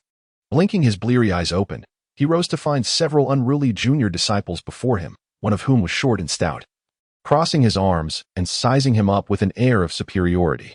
The expressions on their faces epitomized the classic archetype of the strong bullying the weak. Upon seeing their demeanor, Qin Haoshuan immediately surmised that this encounter would not bode well, especially as they had the audacity to kick him. Such disrespect irked him immensely. Despite recognizing that they possessed considerable strength, with the stout one boasting a cultivation level of 7 leaf in the seedling stage, Qin Haoshuan maintained a calm demeanor and replied unperturbedly. "Is there something you need?" The sycophantic junior disciple arrogantly inquired. "Are you Qin Haoshuan, junior brother Qin?" "That is I," Qin affirmed. "Very well. Allow me to introduce this esteemed senior brother Gu Shaoan, a 7-leaf cultivator in the seedling stage. Senior brother Gu is here today to extend a hand to you. If you are wise, you may navigate through the Tai Chu sect with ease." "Oh, extend a hand? I do not require it." Qin Haoshuan yawned, directly rejecting the sycophant's proposition, leaving him at a loss for words. "Hee, my junior brother may not be articulate. Please do not take offense, Qin junior brother." Sensing the awkward atmosphere, Gu Shaoyan stepped forward to smooth over the situation, casting a fierce glare before donning a friendly smile. He approached Qin Haoshuan and said, "Today, I wish to discuss a matter with you, a trade. Please, speak plainly, senior brother Gu." As Qin Haoshuan looked up, he was momentarily taken aback, as the figure before him bore a striking resemblance to Gu Yunzi. Shaking his head vigorously, he realized that while they shared certain features, they were indeed different individuals, though their tone and smile were somewhat alike. Having seen through Gu Yunzi's machinations, Qin Haoshuan grew increasingly cautious of these cultivators, firmly believing in the adage that no good deed comes without ulterior motives. After all, he was merely a weak disciple who had just begun his journey, lacking potential, background, or power in the eyes of others. Yet, they approached him with smiles, which warranted his suspicion. "I too possess a plot of land here. Though it may not compare to the 10-leaf lands of those in the seedling stage, it is still a first-class spiritual plot. I heard that you, junior brother Qin, have discovered a piece of land with a spiritual spring beneath it, so I came to propose a trade. Is it permissible for disciples to trade land privately?" Qin Haoshuan countered. "Elder Chu has stated that such matters are prohibited." At this moment, the sycophant interjected, his tone brimming with arrogance. "If it were anyone else, it would certainly be forbidden. However, senior brother Gu is the esteemed nephew of Gu Yunzi, the head of Gu Yuntang. He merely wishes to exchange land with another disciple. Who would be foolish enough to obstruct him?" So, Gu Shaoyan indeed had ties to Gu Yunzi, and they were related by blood. A smile crept across Qin Haoshuan's face as he mused. "I see. So, can I refuse the trade? That is not an option." Gu Shaoyan's expression darkened, and he snapped, only to realize he had overstepped, and quickly reverted to a smile. "Junior brother Qin, please think carefully. I do not wish to pressure you with my status as a senior, but consider this. After the trade, I will protect you. Zhang Kuang and the others will not dare to act against you, and everyone will heed my authority." "I refuse." Qin Haoshuan stubbornly shook his head. "If I trade land with you today, I am certain you will come seeking further exchanges in the future. This precedent must not be set." Gu Shaoyan's previously pleasant demeanor soured instantly, his round eyes glaring at Qin Haoshuan in fury. He coldly replied, "Junior brother Qin, I advise you to understand that one must know how to navigate this world to thrive in Tai Chu." Qin Haoshuan continued to shake his head, his gaze filled with disdain as he regarded Gu Shaoyan. He thought to himself, regardless of your uncle being the head of Gu Yuntang, or even if it were the esteemed Huang Long, the world of cultivation is one where the weak are preyed upon by the strong. Why should I rely on you for survival? Trading my spiritual land for yours, merely to appease someone like you, who relies on their elders' influence, is not a path I wish to tread. What future could someone like you possibly have?" The sycophants behind Gu Shaoyan began to shout, "Senior brother Gu, if he refuses to trade, we will pull up all the crops from his land. Whatever he has, we will uproot. Yes, we will uproot everything until he agrees to trade." Gu Shaoyan remained silent, fully endorsing his sycophant's words. Seeing that Gu Shaoyan did not object, they rolled up their sleeves, preparing to act. At that moment, Qin Haoshuan's expression hardened as he stepped back, positioning himself before the group of sycophants. He coldly huffed, "Who dares?" At his fierce shout, the sycophants exchanged glances, hesitating. They were merely cultivators of the 2-leaf and 3-leaf stages, and upon recalling the rumors of Qin Haoshuan defeating a 5-leaf disciple, they faltered. "What do you fear?" Gu Shaoyan retorted, unwilling to back down. With the backing of Gu Yunzi and his own cultivation at 7-leaf in the seedling stage, he had always acted with impunity in Lingtian Valley. Even Zhang Kuang and Li Jing, disciples of the Purple Seed, treated him with great respect. For a newly initiated weak disciple like Qin Haoshuan to challenge him was an affront he could not tolerate. Encouraged by Gu Xiaoyun's presence, the sycophants regained their courage. And the tension escalated as both sides braced for a potential conflict. "I am conducting my own affairs. This is none of your concern. Stand aside." Gu Xiaoyun's expression darkened as he asserted his authority as a senior. "Brother Haoshuan's matters are my matters. Try to lay a finger on him." Su Yu, having recognized the value of the Purple Seed, stood resolutely by Qin Haoshuan's side. Though Morong Chao remained silent, he too positioned himself beside Qin Haoshuan. With two exceptional disciples standing firmly on Qin Haoshuan's side, including one with immense potential, Gu Xiaoyun found himself at a crossroads. Even though his uncle, Gu Yunzi, held a high position in the sect, he understood that in a few decades, these exceptional disciples would dominate the realm. Offending them now would be unwise. Contemplating this, Gu Xiaoyun's imposing demeanor diminished slightly. Yet, he quickly recalled that even Zhang Kuang and Li Jing, who seemed destined for greater achievements, treated him with utmost civility. Su Yu, a mere girl, was showing no respect at all. How could he maintain his reputation if word of this spread? With a fierce glare directed at Qin Haoshuan, Gu Xiaoyun turned on his heel, accompanied by his sycophants, already plotting his revenge against Qin Haoshuan. Witnessing the unfolding events, Zhang Yang's eyes gleamed with malice. After Gu Xiaoyun departed, he stealthily followed, intercepting them in a secluded corner. "Senior brother Gu, wait a moment," he called out. Gu Xiaoyun, visibly impatient, halted upon recognizing Zhang Yang, a new disciple favored by his uncle. "What is it? Can't you see I am quite vexed?" He replied curtly.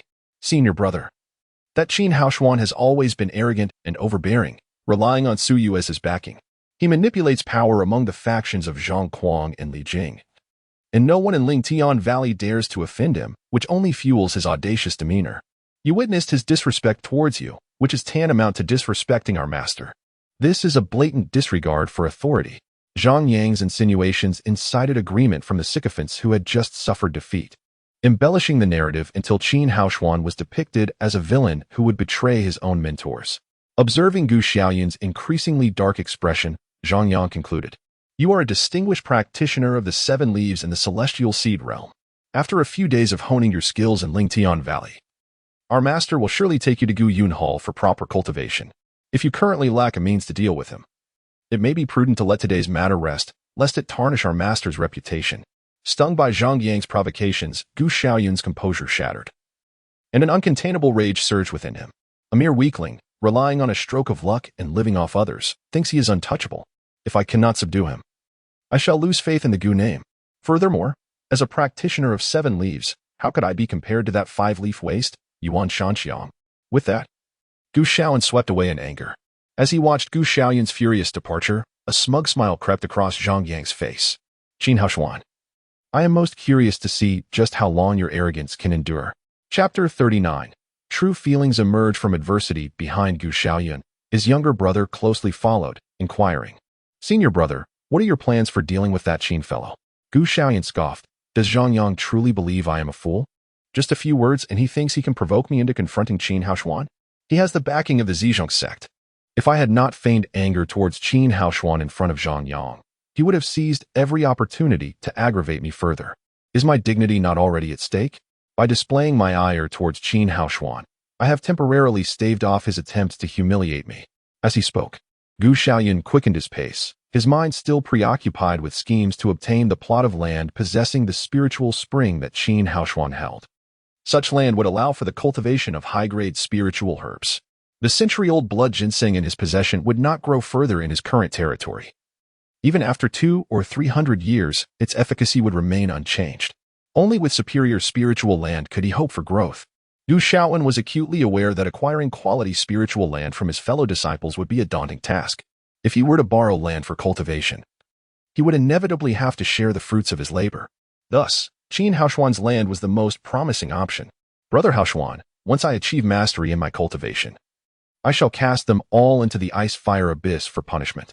Su Yu, harboring a hint of indignation, could only smile bitterly in Qin Haoshuan's presence. Despite the support from Su Yu and Murong Chao protecting him from direct conflict with Gu Xiaoyun, he understood that he could not rely on them indefinitely. He despised the notion of living off others. In the treacherous environment of Taichu sect, he needed to hasten his cultivation to safeguard what rightfully belonged to him. Otherwise, he would be devoured without a trace. Following recent events, the weariness that had clouded Qin Haoshuan's mind dissipated significantly. Observing his peers diligently drawing from the spiritual spring to nourish their fields in pursuit of upgrading their spiritual land, he learned from Gu Shaoan that spiritual land was categorized into various tiers. Consequently, he resolved to abandon his previous laziness and picked up an empty bucket to fetch water. While fetching water may be laborious, it served to refine one's resolve, and for Qin Haoshuan, who was eager to enhance his abilities, it proved to be an excellent method of cultivation. Immortal cultivation was not merely about meditation and qi refinement. In recent days, he had increasingly focused on cultivating his heart. The accumulation of spiritual energy could be supplemented with elixirs and rare materials, but the refinement of one's mental state could not be achieved through any amount of medicinal substances. After hauling nearly 100 buckets of water, the noon hour approached, and even Qin Haoshuan, a cultivator of the witchcraft path, found himself fatigued, collapsing onto the ground for a brief respite. At that moment, Morong Chao approached, placing his burdens down and sitting beside him on the ridge. "Thank you, senior brother Qin, for your assistance in breaking the soil and fetching water yesterday." Although he had spent more time with Morong Chao in recent days, Qin Haoshuan had not engaged in much conversation with him and was uncertain of his true intentions. He regarded the young man from a noble family with a gentle smile. "Thank you for coming to my aid this morning." Morong Chao returned the smile, the earlier hesitation in his demeanor vanishing. "Senior brother Qin, shall we become friends from this point onward?" "Friends?" The word, uttered from Morong Chao's lips, surprised Qin Haoshuan somewhat, prompting him to ask, "Why?" "Being around you and junior sister Su is refreshing. There are no schemes or deceptions. You exude an indescribable charm, one that even the 3 Zizhong disciples lack. Among our cohort of 200 disciples, you are the one closest to the Tao." "The Tao?" Qin Haoshuan's expression reflected confusion as he pondered aloud. "What is the Tao? What does it mean?" "No, senior brother Qin, your every word and action seems imbued with philosophical depth. Even during these past 2 days of hauling water, you surpass others like Li Jing and Zhang Kuang. We are far beneath you." Morong Chao's eyes sparkled with sincerity, a stark contrast to the selfish demeanor he had displayed on the night of their arrival at Taichu sect. Perhaps the recent whispers and ridicule had instigated a moment of self-reflection. "Senior brother Qin, I hail from a noble family, raised with rigid teachings of ethics. Yet that is merely the etiquette followed by commoners. From you, I have learned about equality and respect, and what it truly means to be unyielding. A cultivator must not bend to the heavens to achieve greatness. If one cannot stand firm against others, how can they hope to defy the heavens?" Listening to Morong Chao's words, Qin Haoshuan offered a faint smile. "Though your talent may not rival mine, you forge a genuine friendship with Su Yu, discover spiritual springs, and respond to enmity with kindness. In recent days, those in Li Jing's faction have mocked me for not yet taking root. Yet you and junior sister Su are the only ones who have never derided me in secret. I truly desire to be friends with you. Should fortune favor me and I surpass you in cultivation, I shall never allow scoundrels like Gu Shaoyan to bully you, and if I possess the power, I will assist you in your advancement." Qin Haoshuan smiled again, moved by the sincerity reflected in Morong Chao's expression while he spoke these heartfelt words. Friendship is about mutual support and shared fortunes, ensuring that one does not maliciously exploit the other during times of trial. If you can embody that, then we shall indeed be friends. Taking Qin Haoshuan's earnest words to heart, Morong Chao nodded solemnly. As they exchanged smiles, their hands clasped firmly in a shake of camaraderie. In the days that followed, all new disciples tended to the fields in the mornings and practiced their cultivation in the afternoons. By the 5th afternoon, a subtle wave of spiritual energy emanated from Morong Chao's quarters. Morong Chao had taken root. Though 14 days to take root could not compare to Zhang Yang's speed, it was still 6 days earlier than the current master Huang Long's 20-day feat. With all 5 special spiritual seed disciples firmly established, Elder Chu could not help but feel displeased. After Morong Chao's breakthrough, he rushed to his quarters to offer encouragement. Li Jing had intended to engage in further conversation, but upon hearing the news of Morong Chao's success, Qin Haoshuan and Su Yu arrived. The moment they appeared, Morong Chao turned his back on Li Jing, greeting Qin Haoshuan and Su Yu with a beaming smile. Had it not been for his plan to win Su Yu over, Morong Chao's public slight to Li Jing would have prompted a swift fallout. Even now, Li Jing silently vowed, "Morong Chao, just wait. Once I have secured Su Yu's allegiance, You will come to regret your betrayal. I shall ensure you pay the price, for I am not Zhang Kuang. Congratulations, Qin Haoshuan said with a smile, though his words were not embellished flattery, but rather sincere. Senior brother Qin, I have finally taken root. No longer shall I be looked down upon by those with contemptible gazes. Come, let us sit in my room. I wish to share some insights on taking root. Accepting Murong Chao's invitation, Qin Haoshuan felt no need for pretense. Although Suyu had shared some of her own experiences in taking root, her superior talent and comprehension as a Zizhong disciple made her insights less applicable to Qin Haoshuan. The knowledge from Murong Chao, a disciple of the Gray Seed, would be far more relevant. Under Li Jing's cold glare, the three of them entered the room together, further fueling Li Jing's ambition to ensure that Qin Haoshuan and Murong Chao would find themselves in a position of desperation. Time flowed swiftly, and 5 days passed in the blink of an eye. 5 days prior, Murong Chao had selflessly shared his experiences of taking root, greatly inspiring Qin Haoshuan. He had felt on the verge of taking root himself, yet like a laboring mother, the sensation lingered without the arrival of the spiritual seed. On that night, Qin Haoshuan sat amidst the thicket, having fully absorbed the elixir sent by Gu Yunzi.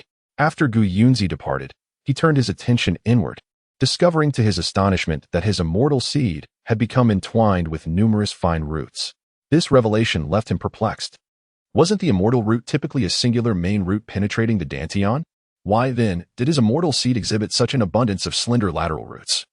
While the main root remained elusive, Qin Haoshuan pondered for an extended period yet could not identify the source of his confusion. Reluctant to consult others, he remained ensnared in his bewilderment. After sitting in meditation and cultivating his energy for a while, he infused the power within him into the immortal seed. The seed, which had recently shown signs of rooting, began to stir once more. Having been deceived by the immortal seed on several occasions, Qin Haoshuan paid it little heed and continued to channel his energy. As he focused intently on absorbing energy and harmonizing the residual potency of the medicinal effect of the golden lotus within him, an inexplicable jolt surged through his heart, and the immortal seed quivered violently. However, indulging in errant thoughts proved futile at that moment. Alarmed, Qin Haoshuan realized that if he continued down this path of contemplation, it could evolve into a form of inner turmoil. He swiftly expelled the myriad distractions from his mind and centered himself, embracing tranquility as he silently observed the transformations occurring within the immortal seed. During the tremors, from the fissures of the seed emerged numerous delicate roots, more than 100 in total. These slender roots encircled the entire seed before beginning to extend toward Qin Haoshuan's dantian. Chapter 40. A fortuitous turn of events. The act of establishing roots is the first and most crucial step towards transcending into the realm of cultivation. Elder Chu devoted a full 2 days to elucidate the myriad possibilities that could arise during this process. The celestial root comprises a primary root and 100 delicate lateral roots. Rooting is not merely a matter of embedding it into the dantian. It is a sophisticated art. Each root must achieve a harmonious connection with the dantian, with compatibility levels ranging from complete alignment to minimal connection. A poor connection would inevitably limit future accomplishments. If one were to liken the dantian to the earth, then the celestial roots represent various flora. Some thrive in arid regions, while others flourish in moist environments. Some plants bask in sunlight, whereas others prefer the shade. Thus, when establishing roots, one must consider the unique characteristics of each lateral root and position them accordingly within the dantian. Typically, individuals strive to channel their spiritual energy into the celestial roots, guiding them through a series of attempts to anchor them in areas deemed most compatible. The higher the compatibility with the dantian, the greater the potential for future achievements. However, even the most gifted disciples cannot ensure that every root finds perfect harmony with the dantian. Some discrepancies are inevitable. Elder Chu advised that during the rooting process, one should strive to guide the internal spiritual energy mindfully, selecting the area with the highest compatibility for the celestial species. If the first attempt fails, one should remain undeterred and persist with the second. Suyu managed to achieve perfect compatibility with as many as 90 roots, while Murong Chao succeeded with 60, a commendable accomplishment in comparison to the typical disciples of lesser talents, who often settle for just 10 perfectly aligned roots. From the moment of rooting, the advantages of special celestial species over weaker ones became evident and increasingly pronounced.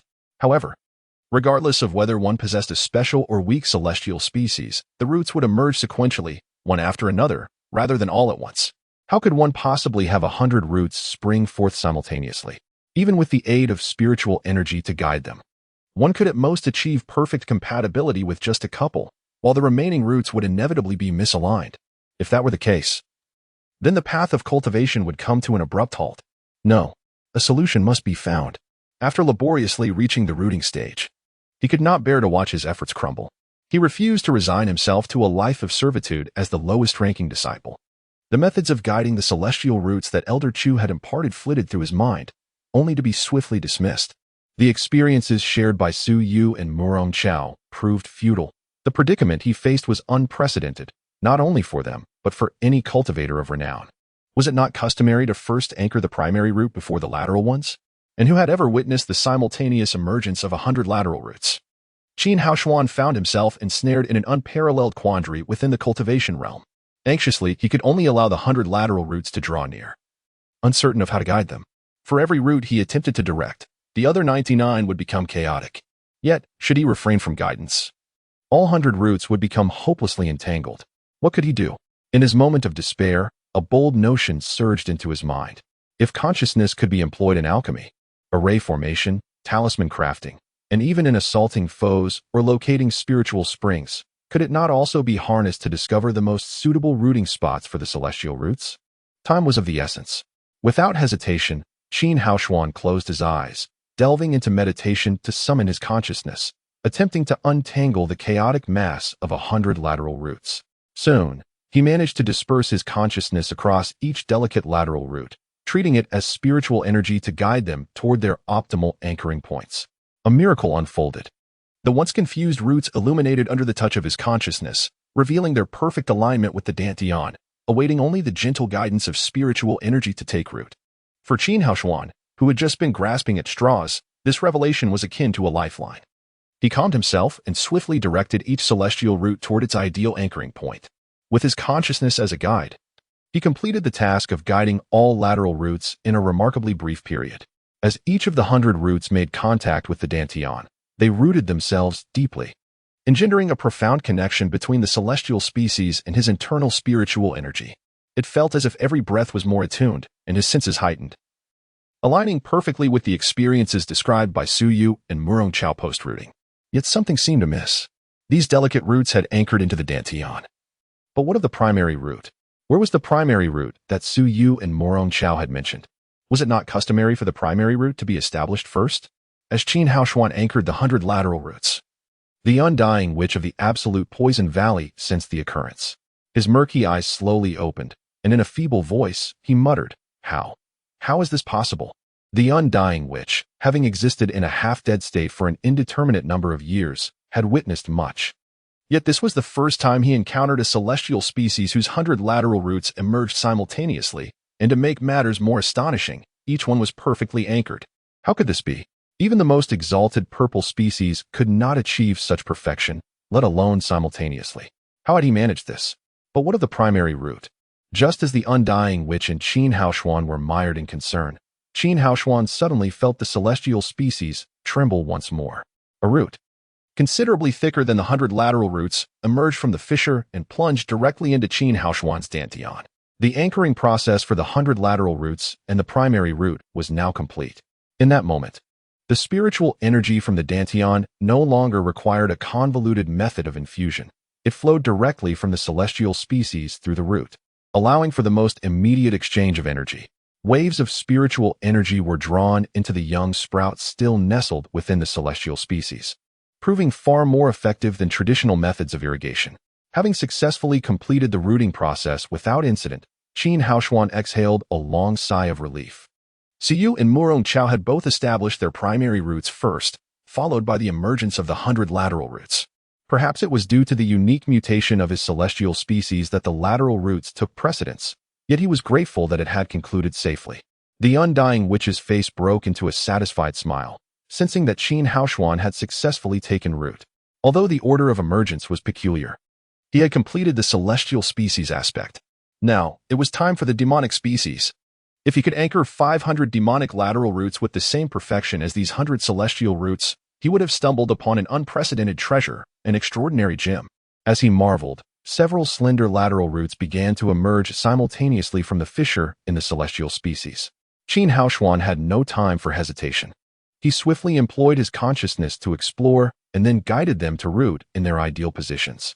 However, these inexplicably appearing lateral roots numbered over 500, and it took him a full half-hour to guide them all to completion. The undying witch of the absolute poison valley could hardly contain his excitement. 600 roots had indeed anchored perfectly. A flawless celestial demonic species, a perfect amalgamation that belonged solely to him. The day he sprouted would coincide with the moment of his seizing control, and after taking over. A perfect celestial demonic species combined with his own. What would that signify in the current realm of cultivation?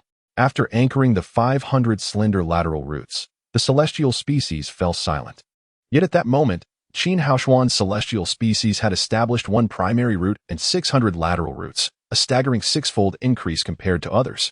Moreover, his ingenious and audacious decision to utilize his consciousness to guide the rooting process had resulted in the flawless anchoring of all 600 lateral roots. In the vast realm of cultivation, spanning countless millennia, there has never been a prodigy capable of perfectly establishing 100 lateral roots. Yet, astonishingly, while others possess merely 100, Qin Haoshuan boasts a staggering 600, each harmoniously aligned with his dantian. 600 celestial roots? 600 perfectly integrated celestial roots? Even Qin Haoshuan himself was taken aback by this extraordinary phenomenon, particularly after diligently reviewing the foundational knowledge of root establishment. He understood that his situation was unprecedented, and aside from the impeccable compatibility, the sheer quantity of celestial roots surpassed that of the esteemed purple-grade cultivators. Was it true that what was lost in one area was compensated in another? Having not been bestowed with supreme aptitude, was this the divine recompense? He pondered silently. Yet something felt amiss, though he could not pinpoint the source of his discomfort. The following day, everyone who encountered Qin Haoshuan sensed an ineffable aura surrounding him, a quality that was indescribable. If one were to articulate it, the terms radiant spirit and invigorating presence would come to mind. His eyes, which already bore a hint of righteousness, appeared exceptionally pure, while his breathing was measured and composed. Previously, he exuded strength and might. Now, he embodied a harmonious blend of vigor and refinement, a perfect equilibrium of yin and yang. Standing there, he seemed to root himself firmly in the ground, seamlessly merging with the surrounding environment, a remarkable contradiction, for such a grand figure felt simultaneously easy to overlook, yet unforgettable. Could it be that Qin Haoshuan had truly taken root? The other disciples speculated in hushed tones, though they dared not trust their own conclusions until Elder Chu beheld him, rendered speechless by shock. After a long pause, he finally uttered, "You have actually taken root." Instantly, a wave of astonishment swept through the crowd as every weak-grade disciple cast envious glances at Qin Haoshuan. A weak-grade cultivator establishing roots in merely 20 days? He had matched the root establishment speed of the current sect leader, Huang Longzhenren, who was once a gray-grade cultivator.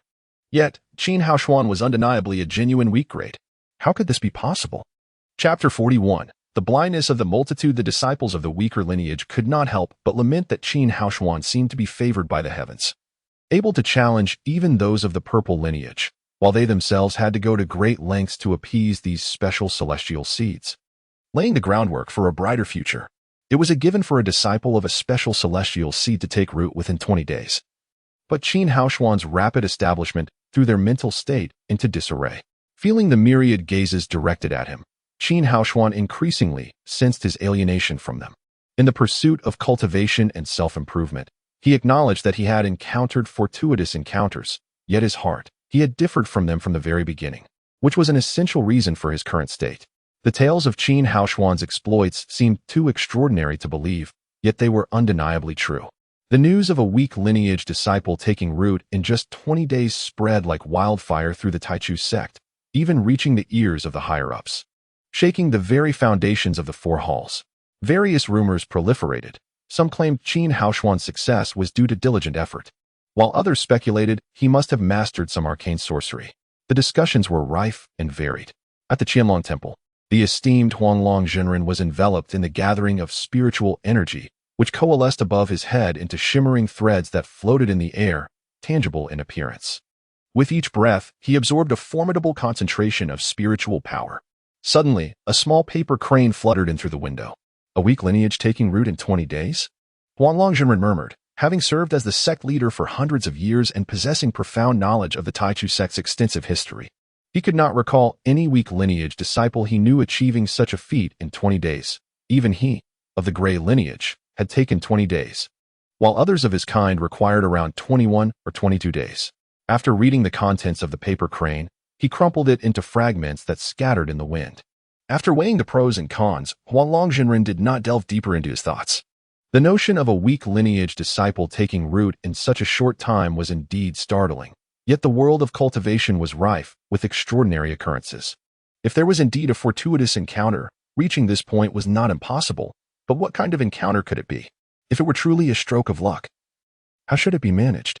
Should he deprive this opportunity and bestow it upon the purple lineage?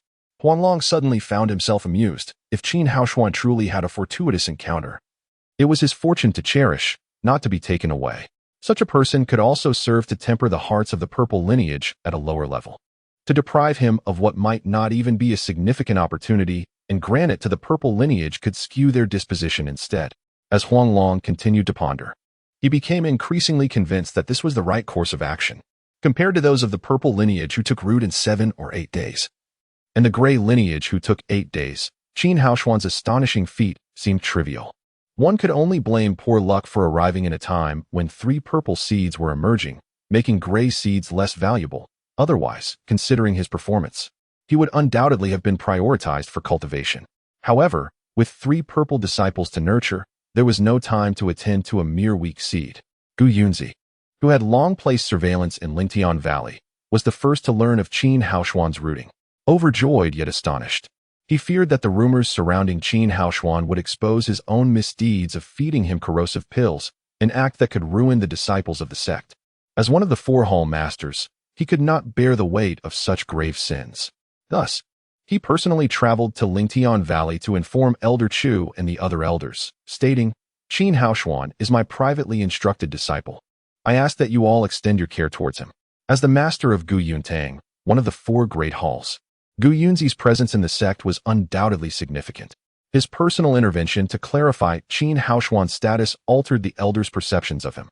With Gu Yunzi as private instruction and dedicated cultivation, a weak seed taking root in 20 days could be deemed miraculous, yet it was still somewhat plausible. However, given the abundance of disciples in Taichu sect with superior qualifications, why had Gu Yunzi chosen to focus on Qin Haoshuan? Elder Chu quickly learned of Gu Yunzi's message and promptly abandoned his intention to investigate Qin Haoshuan further. Amidst the swirling rumors and envy from others, only Su Yu and Murong Chao sincerely wished for Qin Haoshuan's success. Having set the record for the fastest rooting among weak seeds, Qin Haoshuan remained humble. After a night of meditative practice, he recognized that his celestial seed was still rather weak, necessitating further nurturing to strengthen these roots, which would greatly benefit his future cultivation. After rooting, the most delightful news for Qin Haoshuan was the increase in the sect's financial support for his family, raised from 200 taels of silver per year to 300. The thought of his parents' joy upon learning of this increase, due to his diligent efforts, brought a radiant smile to his face. While Qin Haoshuan quietly charted his future, he was unaware that his rise had prompted the core members of the factions led by Zhang Kuang and Li Jing to convene multiple times to devise strategies against him. Upon hearing the news of Qin Haoshuan's rooting, Li Jing immediately summoned several key members of his faction to a meeting in his chamber. As the discussions commenced, various accusations targeting Qin Haoshuan flew forth. "I suspect there is something peculiar about Qin Haoshuan. A weak seed taking root in 20 days. How can that not be strange? If it were normal, why haven't we seen you rooting? I can't shake the feeling that he harbors great ambition.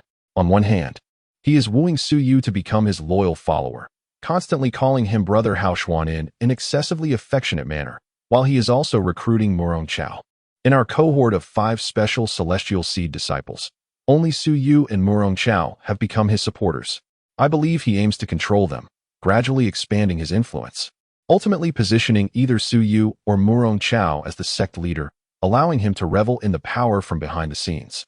This analysis was astutely articulated, and while Li Jing could not fully agree, he found some merit in it. Yet, considering Qin Haoshuan's status as a weak seed, devoid of backing or potential, any ambition he might possess seemed futile. Just as Li Jing was lost in thought, a junior rushed in, flustered. Senior brother. I just received news that Gu Yunzi, the master of Gu Yuntang, has personally come to Lingtian Valley to explain to Elder Chu and the others that Qin Haoshuan is his privately instructed disciple. Upon hearing this, Li Jing was so astonished he sprang from his chair, unable to contain his restlessness. Once, Qin Haoshuan had merely been a weak seed, unnoticed and unvalued. Even with Su Yu's friendship and later Murong Chao's alliance, it had seemed inconsequential. Now, however, Qin Haoshuan had transformed, setting aside the unknown number of his celestial roots. He had matched the current sect leader's rooting record and garnered the admiration of Gu Yunzi. To clarify Qin Haoshuan's status, Gu Yunzi had voluntarily come to Lingtian Valley, making it clear that Qin Haoshuan was his privately instructed disciple. Being personally taught by the master of Gu Yuntang elevated Qin Haoshuan's status significantly. With Gu Yunzi's endorsement, this weak seed could potentially aid Su Yu in contending for the leadership position with Murong Chao's assistance, thus posing a genuine threat to Li Jing. As Gu Yunzi arrived at Lingtian Valley to clarify that Qin Haoshuan was his privately instructed disciple, even Zhang Yang, who had also been privately taught by Gu Yunzi, felt a surge of indignation. Qin Haoshuan is merely a weak seed disciple. What makes him deserving of such special treatment from our master? Yet, Gu Yunzi had previously stated that he would take responsibility for Qin Haoshuan's matters. Could it be that this was a strategic move by the master? Zhang Yang seemed to grasp something significant, and amidst his shock, he felt a flicker of anticipation. However, Zhang Yang was not one to passively observe the development of events. After much contemplation, he suddenly recalled the humiliation he had suffered at the hands of Qin Haoshuan. An idea sparked in his mind, and he promptly sought him out. Senior brother Gu, do you remember that Qin Haoshuan? Upon the mention of Qin Haoshuan, Gu Xiaoyan's expression immediately darkened. Following his rejection by Qin Haoshuan, he had made several attempts to negotiate a land exchange, all of which were met with refusal. Senior brother Gu, you may be unaware that Qin Haoshuan has taken root recently, Zhang Yang remarked. Taken root? That weak disciple, after merely 20 days of initiation? Gu Xiaoyan gazed at Zhang Yang in disbelief. With a cold smirk, Zhang Yang continued, what you surely did not anticipate is that it is your very own uncle, my master, the esteemed Gu Yunzi, who has facilitated Qin Haoshuan's establishment. Gu Xiaoyan was once again taken aback by Zhang Yang's revelation, erupting in fury as he shouted, is what you say truly accurate? Absolutely true, Zhang Yang affirmed. That Qin Haoshuan, having taken root under my uncle's guidance, dares to refuse my request for a land exchange. Come, let us confront him. Upon discovering that Qin Haoshuan had received such significant assistance from his uncle, Gu Xiaoyan's confidence surged. With a band of sycophants at his side, he stormed off, initially believing that a senior figure from the sect had been aiding Qin Haoshuan. Now, realizing it was his own uncle, the situation seemed far more manageable. Chapter 42. Healing scars and forgetting pain. At this moment, Qin Haoshuan, along with Su Yu and Murong Chao, was dining in the cafeteria when Gu Xiaoyan rushed over, boasting and pointing at him, saying, Qin, have you considered my proposal to exchange land? Qin Haoshuan, visibly irritated, paused his meal and replied, not a chance. How dare you? Qin Haoshuan, if it weren't for my uncle's meticulous guidance, how could a mere weakling like you have taken root in just 20 days? Now, I'm offering you a land exchange out of goodwill. If you provoke me, you will regret it. Qin Haoshuan cast a cold smile at Gu Xiaoyan, who harbored malicious intent. He had consumed corrosive pills to practice a sinister technique and, fearing exposure, had fled to Lingtiangu, claiming to have trained Qin Haoshuan. The benefits and reputation had all accrued to him, while he expected Qin Haoshuan to trade a prime spiritual land for a mere first-rate plot. The fact that the master of the Gu family values me is my fortune, not yours. I kindly ask you to refrain from discussing the land exchange. Qin Haoshuan dismissed him without reservation, infuriating Gu Xiaoyan. However, with Su Yu and Murong Chao present, he dared not escalate the situation, especially since Su Yu, a purple-grade disciple, was someone he could not afford to offend. With his face turning a shade of deep crimson, Gu Xiaoyan seethed. Fine, Qin Haoshuan, just wait and see. You will regret this. News of Qin Haoshuan's successful rooting and his ability to fend off Gu Xiaoyan alongside Su Yu and Murong Chao quickly reached Li Jing, who became vigilant. While he found Su Yu's rooting to be normal, the extraordinary speed at which Qin Haoshuan, a weak disciple, had taken root in merely 20 days raised his suspicions. Furthermore, Qin had managed to recruit Murong Chao, the best talent in their faction, forming a small group that even the notorious Gu Xiaoyan dared not confront. Could it be that Qin Haoshuan was attempting to establish his own power? If so, whether it was to create a faction within Taikugyo or to support Su Yu in vying for the position of sect leader, it was something Li Jing could not tolerate. While Li Jing merely worried about Qin Haoshuan's ambitions, Zhang Kuang was already deeply unsettled by the news of Qin's rooting. He had attempted to eliminate Qin several times but had failed, and it had not gone unnoticed by Qin.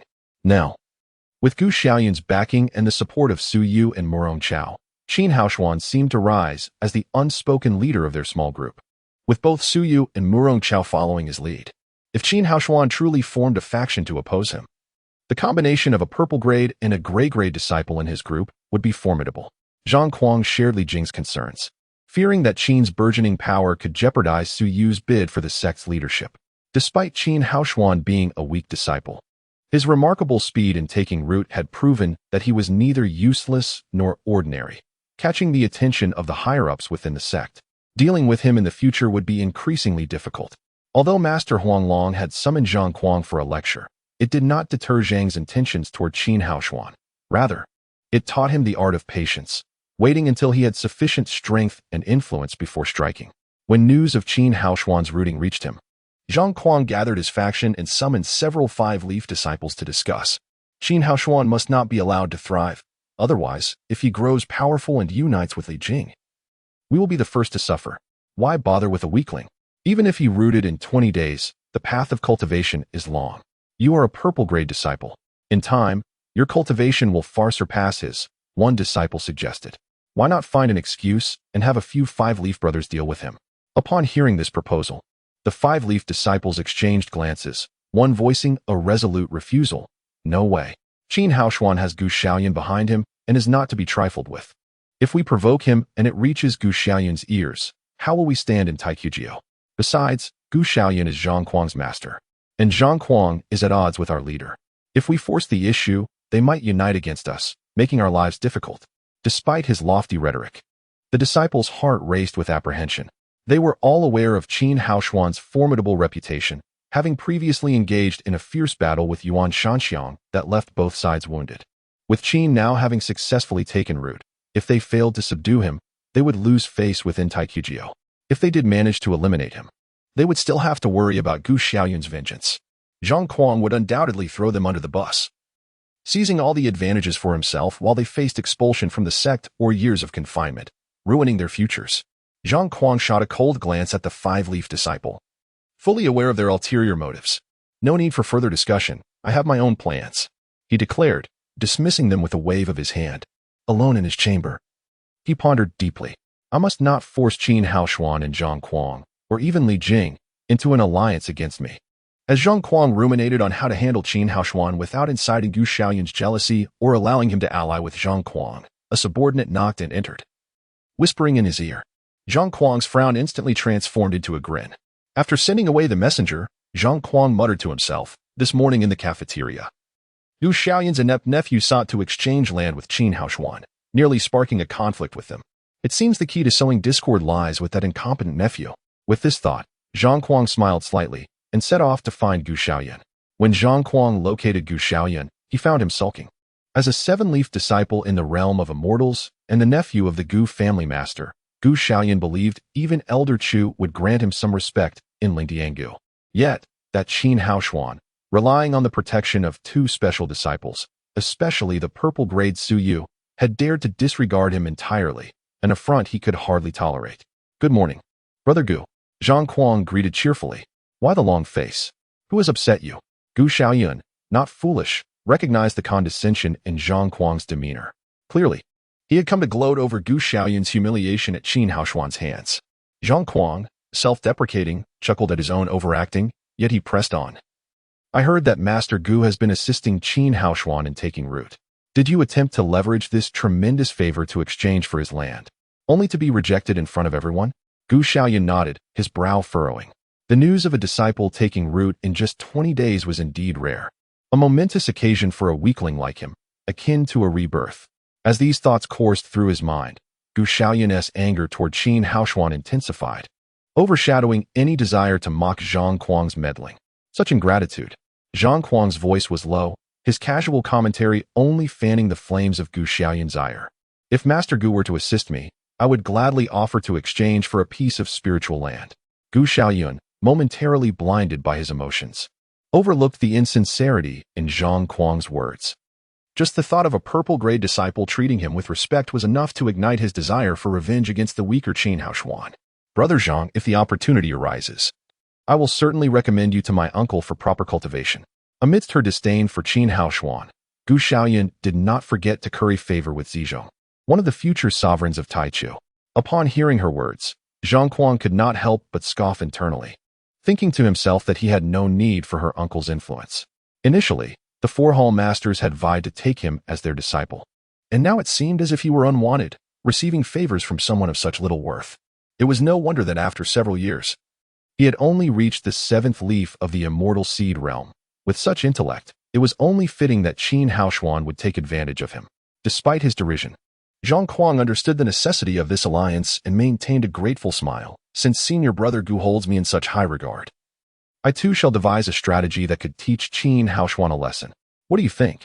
Gu Xiaoyun's eyes sparkled with excitement. Although she was fully aware that Zhang Kuang was exploiting her, she still yearned to utilize his plan to settle scores with Qin Haoshuan. Otherwise, her reputation in this territory would be tarnished.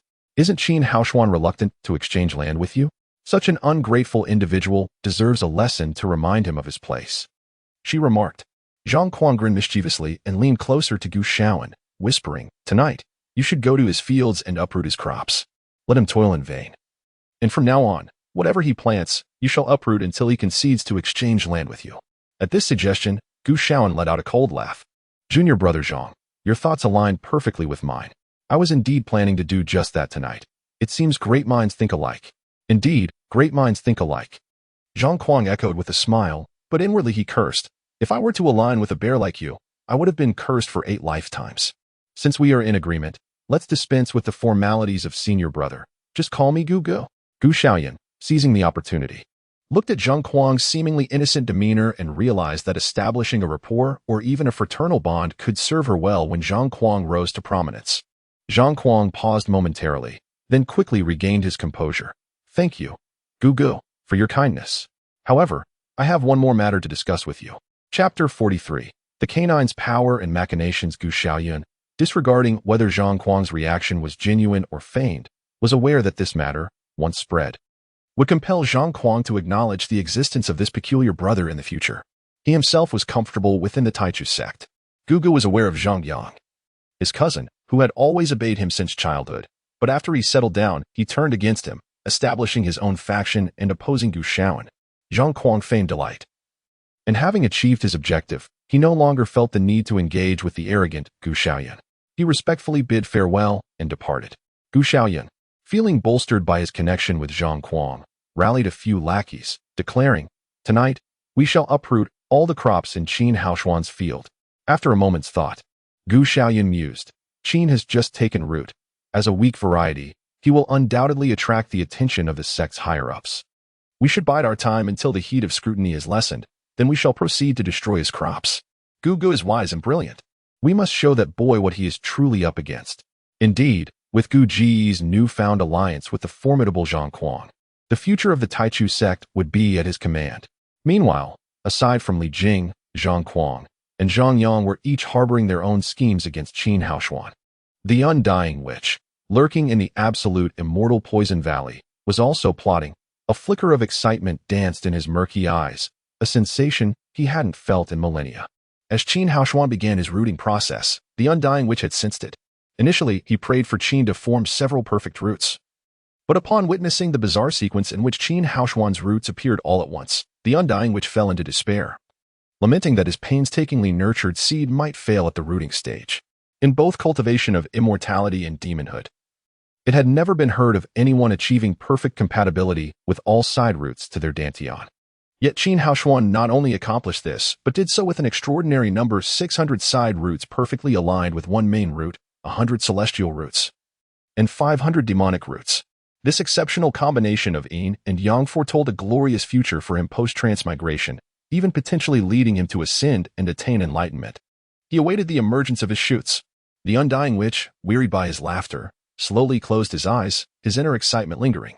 Unbeknownst to him, Qin Haoshuan utterly oblivious to the machinations against him, was seized by a sudden desire to retreat to the secluded mountain for a few days. His recent prominence had affected his state of mind and cultivation, and he was certain it had incited envy among others. Additionally, he wished to digest more of the remaining potency of the golden lotus. Time passed, and the medicinal effects gradually waned. This rare elixir, akin to the treasures of ancient ancestors, deserved to be cherished. Determined to act, Qin Haoshuan resolved to fill several large barrels with water for his crops. Each acre of land was equipped with 3 large iron barrels, each capable of holding 200 loads of water. These barrels were essential due to the annual dry spell that the spiritual spring experienced for a month, ensuring that the crops could thrive during such periods. In the following days, while others fetched water for immediate irrigation, Qin Haoshuan not only watered his fields but also stored over 100 loads daily in their large barrels. His actions perplexed many, with some mocking him for seemingly having lost his senses, questioning why he would store water when it wasn't the dry season. "Look at that fool. He must be out of his mind," they whispered. "Doesn't he realize that iron barrels don't retain spiritual energy? The effect of irrigation is far superior to storing water. Why is he hoarding water when even senior disciples, who have been here for years, aren't doing the same? Perhaps he is just trying to build some strength," someone suggested. "It would be better for him to get a few jade barrels, which can preserve the spiritual energy." "Do you think he can afford jade barrels? Given our meager harvests, we could barely afford one with the contributions we earn in a year." Though the whispers were soft, Qin Haoshuan, with his keen ears, caught wind of their comments, but merely smiled in response. Not only did others fail to grasp Qin Haoshuan's intentions, but even Suyu and Mu Rongqiao were left bewildered. Suyu, upon hearing the gossip, worried that perhaps Qin Haoshuan's rooting had indeed gone awry. "Brother Haoshuan, why are you storing so much spiritual spring water?" As the sun dipped below the horizon, Suyu, moved by Qin Haoshuan's tireless efforts, finally summoned the courage to inquire, alongside Mu Rongqiao. "You haven't been affected by anything, have you? It's quite normal for rooting to not be perfect. You've already surpassed everyone's expectations in your 20 days of rooting." "Indeed, Brother Qin," Mu Rongqiao added. "The path of cultivation is long. While imperfect roots may have implications, it doesn't mean correction is impossible." Faced with their well-meaning inquiries, Qin Haoshuan could only offer a wry smile, realizing they, too, believed he had failed in his rooting, perhaps even leading him to madness. He had no desire to explain himself to others, but he felt compelled to clarify to them. Taking a deep breath, he organized his thoughts, wary of startling them with his rationale. Even with his sincere words, Suyu and Mu Rongqiao were taken aback. In the Taichu sect, the mere mention of confinement sent shivers down one's spine. Yet Qin Haoshuan seemed eager for trouble, seeking solace in the seclusion of the mountain. Suyu gazed at Qin Haoshuan's earnest expression, hesitating to speak before finally sighing softly. "We will take good care of your cornfield, so don't worry." Expecting Suyu to offer more counsel, he was surprised when even Suyu refrained from further persuasion. Mu Rongqiao, having spent time with Qin Haoshuan, understood that he was not a reckless individual. His decision undoubtedly had its reasoning. Perhaps finding more peace amidst the intrigues of the spirit-filled valley in the harsh environment of the confinement mountain. As Suyu and Mu Rongqiao regarded Qin Haoshuan's resolute visage, a profound warmth enveloped their hearts. Qin Haoshuan, in his efforts to spare them the burden of caring for his field during his confinement, had filled barrels with water, even worrying that they might not gather enough to sustain the crops. After several days of exhausting labor, the weary Qin Haoshuan fell asleep against Suyu's bed just as Li Jing knocked on the door. Indeed, Li Jing wore a radiant smile, even nodding courteously at Mu Rongqiao as he rose to depart, exuding an air of refined composure. It seemed as though he not only dismissed Mu Rongqiao's betrayal, but also welcomed it with open arms. He turned to Suyu and remarked, "In truth, there is nothing extraordinary. I simply wish to converse with junior brother Qin after a prolonged absence, hence my visit today." Upon entering, he was met with the host's abrupt dismissal. Rather than displaying anger, Li Jing's smile grew even more brilliant. He slightly bowed and said, "I appreciate your thoughtfulness, junior sister. Once junior brother Qin awakens, please be so kind as to inform him." "Thank you. I shall take my leave now." His confident demeanor expertly concealed the arrogance that had initially marked his entrance, transforming him into a figure of utmost respect as he bid farewell with impeccable etiquette.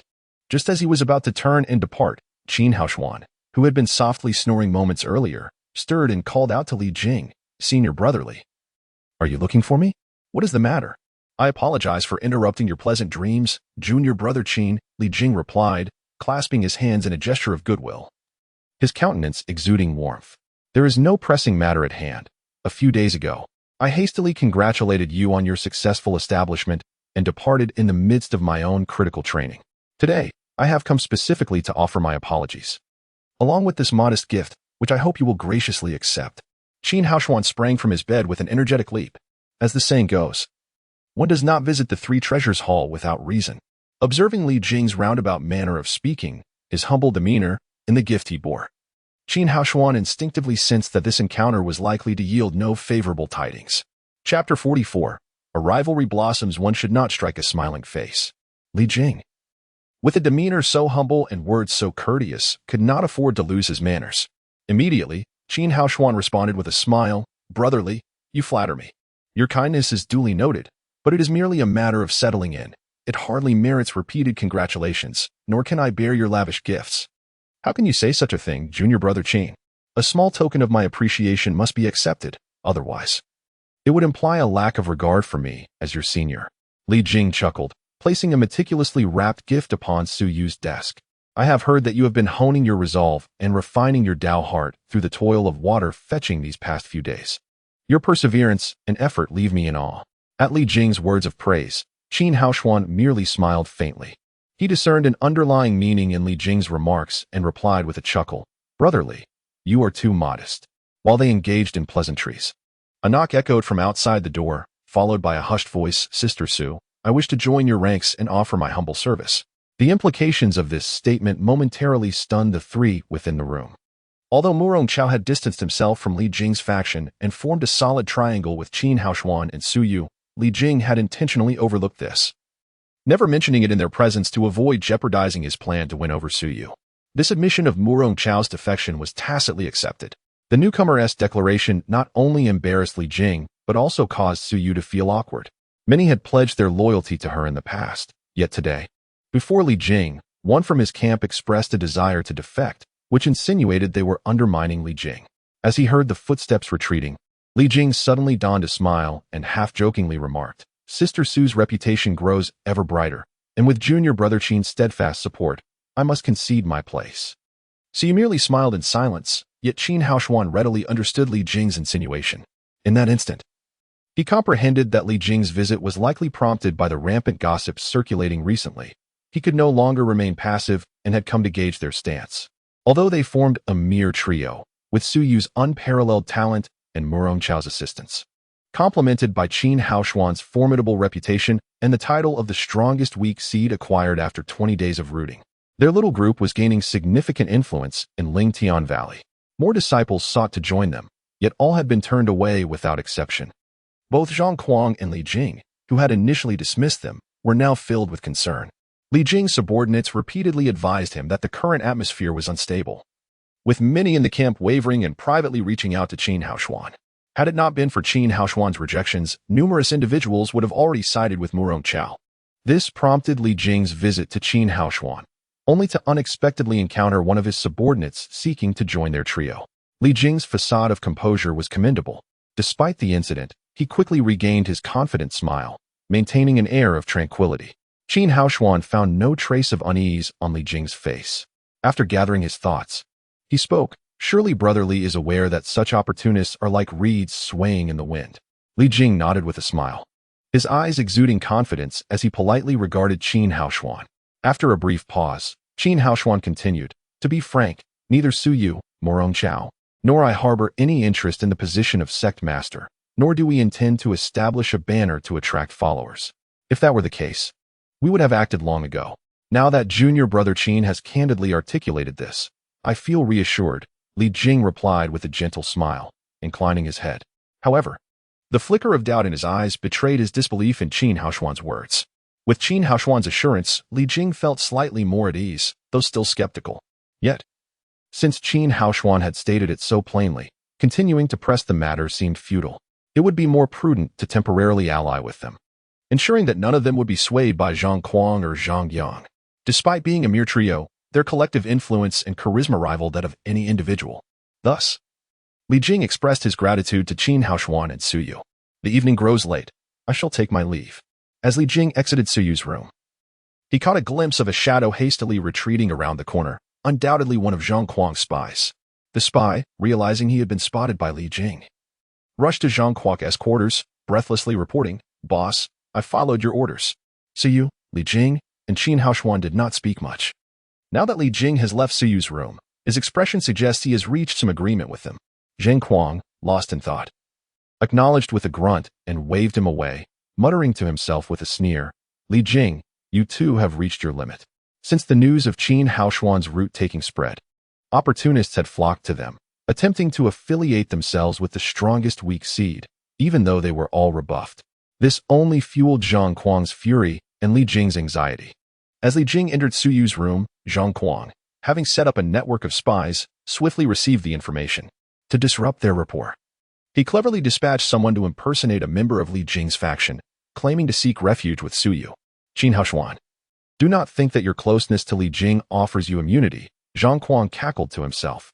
Yet, as his gaze fell upon the character for endurance carved into the headboard, a shiver ran through him, and he silently admonished himself for letting hatred cloud his thoughts. With Qin Haoshuan firmly rooted, I must intensify my training and surpass everyone. He traced the character with his fingers, vowing to himself. Then, shaking off the intense animosity, he picked up a book from his bedside to read. I must train diligently. If Zhang Kuang beats me to it, I won't know where to hide my face. Li Jing sat cross-legged on his bed, preparing to meditate when a peculiar thought crossed his mind. What if Qin Haoshuan surpasses everyone and sprouts first? The thought flickered through his mind, and even he found it amusing to consider. Such a notion was utterly implausible. In the following days, 2 Purple Seed disciples resumed their earnest study, their competitive spirit notably subdued. This ease of mind relieved Elder Chu, who had been troubled for several days. If they had continued to focus solely on rivalry, neglecting the essence of learning and cultivation, it would have been a grave misstep. Fortunately, both demonstrated commendable aptitude and understanding, leading them to grasp this crucial lesson. At that moment, Elder Chu found himself genuinely fond of Qin Haoshuan. The emergence of such a weak seed had indeed inspired the Purple Seeds to dedicate themselves to their training. What a blessing that was! With the absence of their incessant meddling, Qin Haoshuan enjoyed a period of tranquility. Each day, after lessons, he would join Suyu and Murong Chao in tending to the crops. Witnessing the corn seedlings grow taller with their diligent care and the nurturing qualities of the spiritual spring, their corn plants flourished to a height exceeding that of others by a third, and the water in the iron vat was nearing its brim. Qin Haoshuan felt he was on the cusp of preparing to stir up trouble at the secluded mountain. As the saying goes, the tree desires peace, yet the wind does not cease. Zhang Kuang and Li Jing, engaged in their rivalry, had momentarily settled and focused on their studies. In Zhang Yang's eyes, they were merely fearful of Qin Haoshuan catching up to them in cultivation. For the time being, they could do nothing about him, hence their temporary withdrawal. Still the Purple Seed. Observing the earnest efforts of Zhang Kuang and Li Jing in their studies, Zhang Yang smirked disdainfully, declaring, since you too lack the capability, allow me to take on the task of dealing with Qin Haoshuan. It is high time to subdue his arrogance and demonstrate my superiority over you both, thereby making my mark. With a resolute thought, despite his current inadequacy to confront Qin Haoshuan, Zhang Yang hastened to seek out Gu Xiaoyun. At that moment, Gu Xiaoyun was diligently instructing his subordinates to water and fertilize his prized spiritual land, while he himself was executing the spiritual rain technique, followed by the application of the spiritual nurturing technique to the herbs planted in the field. Brother Gu, are you hard at work? Zhang Yang called out with a smile from a distance. Is there anything I can assist you with? Casting a sidelong glance at him, Gu Xiaoyun rolled his eyes and retorted, can you even perform the spiritual rain technique? Are you capable of applying the nurturing technique to my precious herbs? Zhang Yang offered a wry smile and shook his head. Alas, my cultivation is still in its infancy. I am not yet adept at such techniques. Well, there you have it, Gu Xiaoyun scoffed, rolling his eyes once more as he resumed his labor with the herbs. Although Zhang Yang sensed a notable chill in Gu Xiaoyun's demeanor today, he chose not to probe further, lamenting instead, what a pity that Brother Gu could not exchange for that spiritual spring land from Qin Haoshuan. With your hard work and the benefits of that land, a batch of herbs would yield a bountiful harvest in no time, and their potency would be significantly enhanced. This remark struck a nerve with Gu Xiaoyun, who, moments ago engrossed in tending his crops, sprang up as if his tail had been stepped on, cursing vehemently, one day, I'll make him regret it. Zhang Yang shook his head slightly and sighed, Brother Gu, you are unaware of the extent of Qin Haoshuan's current arrogance. Just the other day in the academy, he openly proclaimed, provoked by Zhang Yang's insinuation. Gu Xiaoyun, who had been in different moments before, abruptly interjected. What did he proclaim in the academy? Chapter 45. The deceitful donkey down the slope, he proclaimed his ambition to vie for the position of the sect leader, asserting that neither Zhang Kuang nor Li Jing were worthy opponents. He continued to speak. At this juncture, Zhang Yang deliberately paused, casting a troubled glance at Gu Xiaoyan, feigning a reluctance to continue. Upon hearing this, Gu Xiaoyan could only muster a cold laugh. Zhang Yang was indeed a master of fabrication. Over the past few days, he had been scheming to seize the spiritual spring land belonging to Qin Haoshuan, already deploying spies to keep a constant watch. If such words had truly been spoken by him, they would have reached Gu Xiaoyun's ears long ago. He also claimed that Gu Xiaoyan, the esteemed nephew of the leader of the Gu family, dared not be arrogant before him, having repeatedly sought to exchange land, only to be met with stern refusals. Now, that Gu Xiaoyan was as wilted as a corn seedling in your field, Zhang Yang whispered slowly. Observing Gu Xiaoyan's complexion shift from pallid to flushed, ultimately turning a shade of green, Gu Xiaoyan was indeed incensed, at least in Zhang Yang's eyes. This rotund senior brother had been provoked. Though Gu Xiaoyan's face bore signs of anger, his heart brimmed with delight. He indeed wished to create trouble for Qin Haoshuan over that piece of spiritual spring land, yet lacked a plausible excuse. With a fierce glare directed at Zhang Yang, he demanded, "You're not deceiving me, are you? Did he truly say such things? How could I dare deceive you, senior brother Gu? You are the beloved nephew of my master. There will be countless instances in the future where I shall rely upon you," Zhang Yang declared loudly, striving to prove his innocence. Seeing that Gu Xiaoyan appeared to trust him to a significant extent, he inwardly rejoiced. Qin Haoshuan, just wait and see. That scoundrel dared to liken me to a withered corn seedling? I shall show him. In a fit of rage, Gu Xiaoyan broke off a dozen of his precious spiritual herbs, envisioning Qin Haoshuan as the target of his wrath. Once his anger subsided slightly, he feigned a realization of the destruction wrought upon the herbs he had painstakingly cultivated, igniting his fury anew. Cursed Qin Haoshuan, you've caused me to lose so many spiritual herbs.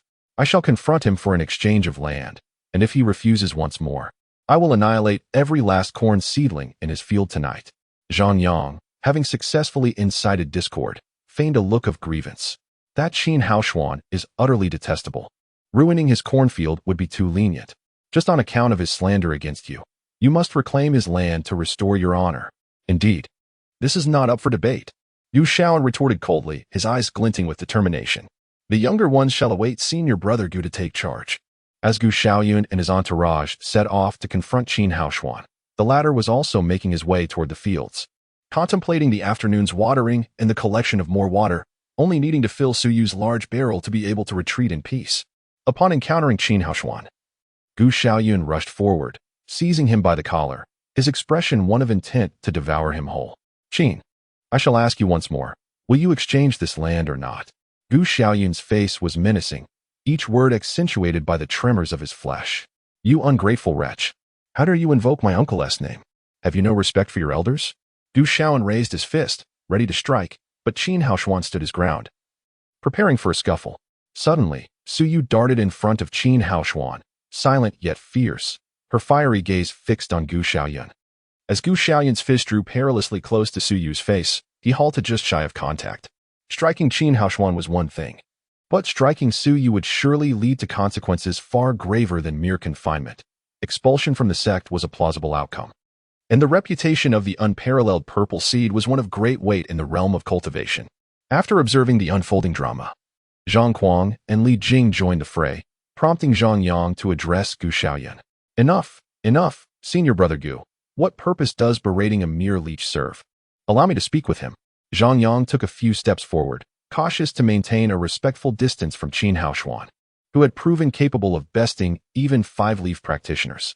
Qin Haoshuan, my master, the esteemed Gu Hall master, has diligently guided your cultivation, allowing a mere weakling like you to take root within 20 days. You ought to express your gratitude. However, my master is magnanimous and seeks no trivial gains, preferring to assist those like you, so you may find your place within the sect. Now, senior brother Gu, being the direct nephew of my master, seeks to cultivate a new batch of spiritual herbs, but the aura of the first-class spiritual land is insufficient. He wishes to exchange your spiritual spring land for a year. Your repeated refusals and the conflict with senior brother Gu are clearly unjust.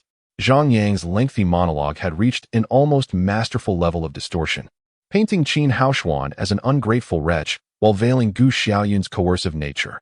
This garnered significant favor from Gu Xiaoyun, who heartily echoed, "Indeed, just as Zhang Yang said."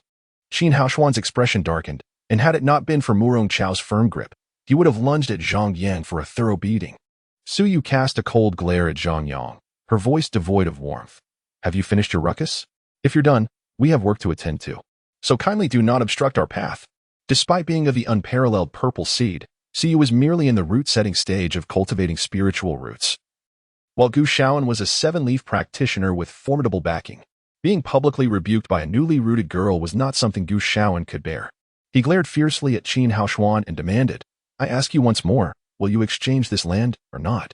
Qin Haoshuan fixed his gaze on Zhang Yang, who felt an unsettling chill and instinctively retreated behind Gu Xiaoyan. Qin Haoshuan chuckled softly, the simplicity of his response laden with scorn, making Gu Xiaoyan feel as though he had been publicly slapped twice. Grinding his teeth, he threatened, "Fine, fine. You think you can get away with this? If anything grows from that land, I will eat the very soil." Qin Haoshuan snorted derisively, his expression suddenly severe as he regarded Gu Xiaoyan. "Should anything go awry with my land, Gu Xiaoyan, rest assured that the punishment I meted out to those disciples of the spiritual leaves will be repaid to you 100-fold. That night, under the cover of darkness, shadows bearing torches traversed the furrows of the fields, heading toward Qin Haoshuan's spiritual spring land. In the pitch-black night, these figures, finding the path through the fields cumbersome, trampled through the cornfields of the new disciples, carelessly crushing countless seedlings in the lush expanse of farmland, all while laughing and chatting. One voice inquired, "Boss, shall we also ruin Su Yu and Murong Chao's fields? Especially that Su Yu, she always opposes you." The speaker received a sharp reprimand from a stout figure. "You want to die? Don't drag me down with you." Su Yu and Murong Chao warned the corn seedlings in the field, threatening severe consequences should they be touched. The shadows lurking nearby were none other than Gu Xiaoyan and his cohorts. After Gu Xiaoyan's proposal to exchange fields was once again met with rejection by Qin Haoshuan during the day, a heated argument ensued, leaving both parties at odds. Gu Xiaoyan issued a warning to Qin Haoshuan, who retaliated with a fierce admonition, leaving Gu Xiaoyan feeling humiliated. That night, he tossed and turned in bed, contemplating the events for an extended period. Qin Haoshuan, who boasted the title of the strongest among the weak, was overshadowed this season by 3 supreme purple seeds and 2 gray seeds, rendering his claim of strength largely unnoticed by the higher echelons of the sect. The destruction of his crops would merely result in a scolding from his uncle, but the satisfaction of venting his frustrations was appealing. As a distinguished cultivator in the 7th leaf of the immortal seed realm and the nephew of the esteemed Gu Yuntang, how could he allow himself to be outdone by an ordinary individual with no power or background, who had barely entered the realm of cultivation for less than a month? The thought of such disgrace would tarnish his standing within the Taichu sect. Moreover, he had long coveted the piece of spiritual spring land, and he was resolved to acquire it by any means necessary. Gu Xiaoyan promptly made up his mind to destroy Qin Haoshuan's corn seedlings that very night. Upon their arrival at Qin Haoshuan's field, they uprooted the corn plants, which had already grown to half a person's height and were nearing harvest. In a matter of moments, the crops, which Qin Haoshuan had labored tirelessly to cultivate over several days, were utterly decimated. Chapter 46. The Consequences of Evil Deeds. Early the next morning, diligent new disciples rose at dawn, eager to water their corn. Upon arriving at the fields, they erupted into furious exclamations, cursing the heartless scoundrels who had trampled a neat path through their precious seedlings, destroying many in the process. Observant individuals traced the path and discovered it led directly to the direction of Qin Haoshuan's spiritual spring. Could it be that Gu Xiaoyan had indeed followed through on his threats and ruined Qin Haoshuan's corn? Realizing this, the more astute disciples hastened to Qin Haoshuan's field, only to be met with a scene of utter devastation. Green corn stalks lay severed and strewn across the ground. Not long after, Qin Haoshuan and his companions arrived. Today, after watering the corn, Qin intended to stir up trouble and retreat to the seclusion of the confinement mountain for a few days. Observing the crowd gathered near his field, he felt a mix of emotions as he noted their expressions of schadenfreude and sympathy upon seeing him. What could be the cause of such expressions? Qin Haoshuan quickened his pace toward his field, only to be met with the sight of what had once been a thriving crop now reduced to remnants. A wave of despair washed over him, All his recent efforts had come to naught. Gu Xiaoyan. It must have been him. He had threatened to destroy my field. And I foolishly thought he was merely venting his anger. With his face darkened by fury, Qin Haoshuan strode away in silence, heading directly toward Gu Xiaoyan's dormitory. The onlookers were filled with excitement. They had anticipated this moment since the previous day's confrontation between Gu Xiaoyan and Qin Haoshuan. They had not expected such swift gratification. Especially Zhang Yang, who had felt terrorized by Qin Haoshuan's glare the day before. Gu Xiaoyan was a formidable figure, a 7-leaf cultivator, far superior to someone like Yuan Shanyang, a mere 5-leaf cultivator. If Qin Haoshuan were to engage him, regardless of the outcome, he would surely face dire repercussions. Gu Xiaoyan, come out. We need to talk. Gu Xiaoyan, still groggy from sleep, rubbed his eyes, and, seeing Qin Haoshuan's furious demeanor, yawned and remarked, Did you suffer some calamity? Have all your corn seedlings perished? And now you wish to barter with me for land? At Gu Xiaoyan's words, Qin Haoshuan, who had intended to question him to prevent any innocent parties from being blamed, found his resolve faltering. Gu Xiaoyan's tone unmistakably revealed his culpability. How could someone still lost in dreams know that Qin's corn had been destroyed? Fine, fine, fine. Qin Haoshuan repeated emphatically, his words no longer mere conversation.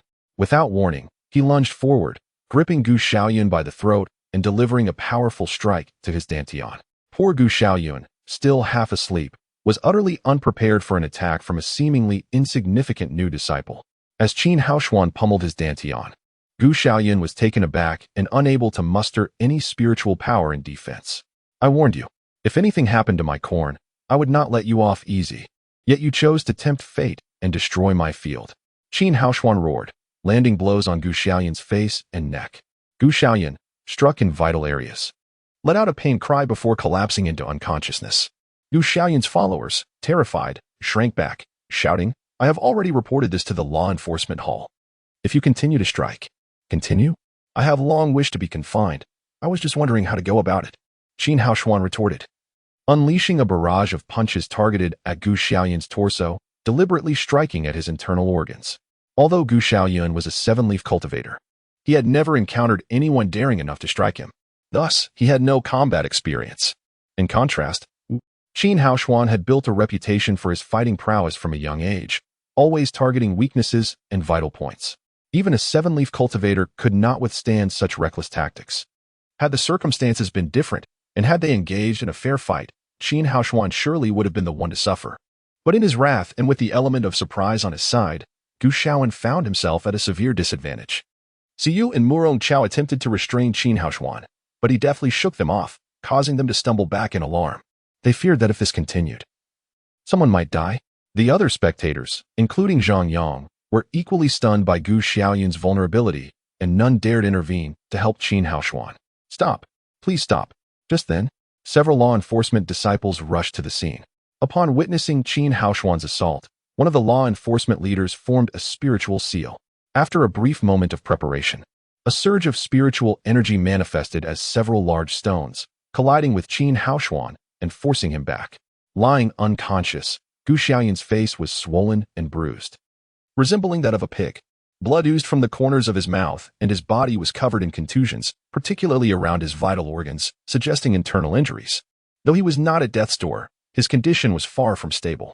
As law enforcement disciples always carried spiritual medicines, the leader of the team, recognizing Gu Xiaoyan as the disciple of the esteemed Gu Yunzi, quickly retrieved the most precious pill from his collection and administered it to Gu Xiaoyan. The medicine transformed into a healing liquid upon entering his mouth, and the effects were swift. Gu Xiaoyan, who had been on the brink of death, gradually regained his breath and stability. 2 law enforcement disciples approached Qin Haoshuan to apprehend him, but he offered no resistance. With an expression devoid of fear, he declared, There is no need for an investigation. He destroyed my corn, and I have injured him. I confess. Confine me as you see fit. The law enforcement leader cast a cold glance at Qin Haoshuan, who had made a remarkable ascent from 3-leaf to 7-leaf cultivation in under a month, breaking records in the process. He was also on the verge of facing his second confinement. Do you have any objections? He inquired. At that moment, Zhang Yang, who had been lurking in the crowd, suddenly shouted, Qin Haoshuan is a villain. A year and a half of confinement would not be excessive. Yes, he should be confined for a year. The crowd, eager for chaos, included those from Zhang Yang's camp and others who were merely spectators, Following Zhang Yang's lead, they clamored in unison, denouncing Qin Haoshuan's actions. The law enforcement leader surveyed both Qin Haoshuan and Zhang Yang with a bemused smile. Everyone in Lingtian Valley was aware of Gu Xiaoyun's attempts to ensnare Qin Haoshuan. Now that Qin's field lay in ruins, if a thorough investigation were to occur, Gu Yunzi would undoubtedly be implicated. Given that Qin Haoshuan had acted in response to provocation, he might escape some of the penalties typically associated with such violations. Indeed, the law enforcement leader declared with a triumphant grin, "We shall confine Qin Haoshuan to the 9 Ice Cavern. For 20 days. 20 days? That's far too lenient. He nearly killed someone." Zhang Yang protested, leading the outcry from the crowd. The law enforcement leader's expression darkened, his gaze cutting through the crowd like ice. "If you disagree, take it up with the elder in charge of law enforcement." Those who fell under his gaze felt as though they had plunged into an abyss of ice, rendered speechless, hesitant to voice their grievances to the law enforcement elder. With Qin Haoshuan's spiritual field destroyed and backed by Su Yu and Murong Chao, it was unlikely that he would face severe punishment. Should an investigation ensue, Zhang Yang was aware that Gu Xiaoyun might inadvertently implicate him. Sighing deeply, Qin Haoshuan, escorted by 2 law enforcement disciples, exhaled heavily, feeling a sense of relief. After exchanging brief farewells with Su Yu and Murong Chao, he proceeded with a radiant expression towards the confinement mountain. The captain of the enforcement team observed Qin Haoshuan's untroubled departure and then glanced at Gu Xiaoyun, who would likely be bedridden for at least a month. He muttered to himself, could it be that the punishment was indeed lenient? Never mind. There is no need to dwell on this. As long as he was not killed, there is no need to offend the Purple Clan. At that moment, Gu Xiaoyun yearned to speak, for he could easily shift the blame onto Zhang Yang, which might result in a heavier sentence for Qin Haoshuan, possibly leading to a few months of confinement. Zhang Yang, too, might suffer consequences, while he himself would escape relatively unscathed. Alas, the tables had turned, and he now found himself in the most unfortunate position. Qin Haoshuan moved swiftly. Aside from the joy of seeing Gu Xiaoyun in distress, he relished the fact that being in this location would liberate him from the torment of medicinal effects, allowing his cultivation to progress rapidly. Upon entering the small gate, a wave of frigid air greeted him. As he ventured deeper, the chill intensified, and by the time he reached the entrance of the 9 Ice Cavern, the iron lock was encased in thick ice. One of the enforcement disciples, employing a spiritual technique to conjure flames, took a considerable amount of time to melt the ice off the lock. To the astonishment of the disciples, Qin Haoshuan, in a place where even they had to muster their spiritual power to fend off the cold, appeared unfazed, walking straight inside without any visible effort to resist the chill. His exploits in the magma cellar had already spread among the enforcement disciples, and now, in the 9 Ice Cavern, he seemed to thrive. Was it possible that he possessed extraordinary talent, impervious to temperature extremes? For an ordinary individual to reach such a level of resilience, one would need to attain a profound realm equivalent to the 2nd or 3rd leaf of the immortal seed stage.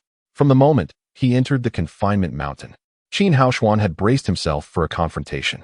However, upon stepping into the 9 Ice Cavern, he found no one attempting to assail him. The elders who had arrived before him were too preoccupied, meditating and cultivating to withstand the cold. Lastly, I humbly request your support. If you appreciate this work, please consider saving it. Additionally, I am currently updating twice a day, so kindly refrain from suggesting that I post only once. Some have inquired about a potential surge in updates. I assure you that, in due time, I will indeed deliver a substantial influx of content. Chapter 47. The Calamity Diverted. Cold arrows launched the 9 Ice Cavern, slightly smaller than a magma cellar, could indeed be described as a place where droplets freeze upon contact. Even a mere spit would turn to ice before it reached the ground. After surveying the layout of this place, Qin Haoshuan was astonished to find that the occupants had divided themselves into 2 factions. On one side sat a dozen individuals, while a middle-aged man, around 50 years of age, occupied a space all to himself. The group of a dozen preferred to huddle together rather than approach him. Yet they occasionally cast disdainful glances towards the solitary man. In the realm of cultivation, where lifespans are typically extended, 50 or 60 years is merely considered middle-aged. Upon entering, Qin Haoshuan encountered neither bullying nor acknowledgement, sensing his weak aura, which did not even reach the level of a celestial seedling.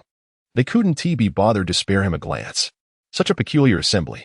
Qin Haoshuan mused inwardly and found a corner to sit and meditate. Although the 9 Ice Cavern was less comfortable than the magma cellar, it suited him well. The heat within his body was harmonized by the unique spiritual energy of the cavern, creating a delightful experience. Unbeknownst to him, as he absorbed the chilling spiritual energy and the medicinal power of the one-leaf golden lotus surged into his dantian, the demonic seed within him began to stir restlessly. As Qin Haoshuan immersed himself in his cultivation, he sought tranquility. Yet, the heroic feats of Gu Xiaoyun, who had beaten a celestial seedling at the seven-leaf stage, had left a profound impact on everyone in Lingtian Valley. Even after his departure, many continued to reminisce about him, with Li Jing being one such individual. In a dim room, gazing at the inky black sky, Li Jing muttered to himself, "Incredible! Even Gu Xiaoyun at the seven-leaf stage could be taken down. Even if it was a sneak attack, that seems excessive." Resolute, Li Jing decided to reveal his hidden prowess. He summoned two disciples at the six-leaf stage, who appeared not to be affiliated with him but were, in fact, already part of his faction. After a cursory examination of their expressions, he whispered, "Brothers, please sit. I have a matter to discuss with you." The two six-leaf disciples were taken aback. Though their cultivation surpassed Li Jing's at present, he was of the supreme purple seed lineage, destined to become a figure of great significance. They had been intentionally kept in the shadows without an opportunity to contribute. But now, the chance had arrived. They eagerly replied, "We will not refuse what is within our capabilities. Just instruct us, brother." "Very well, I shall speak plainly.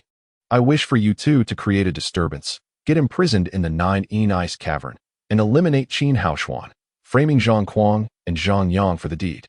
The two six-leaf cultivators were alarmed. In the Taichu sect, fratricide was a grave offense that could lead to expulsion, or at the very least, severe punishment. Furthermore, implicating Zhang Kuang and Zhang Yang could invite future retribution. Li Jing perceived their concerns in their expressions and smiled, saying, "If this plan succeeds, I will ensure you both are well rewarded. As long as you endure a few years of punishment, we can take down Zhang Kuang and Zhang Yang together. When I rise to prominence, I will surely repay you." The two exchanged glances, their expressions grim. The recent fate of the Yuan brothers loomed over them. If they truly killed Qin Haoshuan, the wrath would undoubtedly fall upon them, not the purple seed disciple. They could engage in petty bullying or assist in a fight. But such a scheme with no apparent benefit was beyond consideration. Li Jing, observing their discomfort, felt a surge of frustration but maintained a facade of cheerfulness. "Are you worried about ending up like the Yuan brothers? After eliminating Qin Haoshuan, we will claim he went mad, attacking you for no reason. You would have no choice but to defend yourselves. In this way, I will also ensure the others in the 9 Ice Cavern are on board, though they were hesitant to accept the proposal due to its inherent danger." Li Jing's persuasive words made them reconsider. If they succeeded without facing punishment, they could align themselves with Li Jing and ascend to greater heights. Li Jing watched them intently, knowing they had been stagnant in Lingtian Valley for far too long. With their talents, they would never rise to prominence without him. Even if the risk was considerable, they were swayed. Even if Li Jing could not surpass Zhang Kuang in the future, he would undoubtedly become a prominent figure within the Taichu sect. Relying on a strong ally would surely lead to a comfortable existence in the sect. After weighing the pros and cons, the two six-leaf cultivators steeled their resolve, seeing mutual determination reflected in each other's eyes. They spoke in unison, "Please share your plan, brother." The three conspired for an extended period before discreetly departing, awaiting dawn to execute their plan. As dawn broke, Li Jing approached Su Yu's door, feigning a slightly anxious demeanor. Upon entering, he whispered confidentially, "Sister Su, I have received intelligence that Zhang Kuang and Zhang Yang conspired last night to send experts into the 9 Ice Cavern to harm Brother Qin." Su Yu gasped in shock. Although she had harbored similar concerns, she had not anticipated Zhang Kuang's actions to be so swift. However, her recent interactions with Qin Haoshuan had imbued her with a sense of calm. She no longer felt the need to rush to protect him. "Sister Su, do not worry. I will not allow Zhang Kuang and Zhang Yang's schemes to succeed. I will also find a capable individual to enter and protect Brother Qin. However, you must not breathe a word of this to the elders of our sect, lest we alert Zhang Kuang and his associates, making their actions more cautious."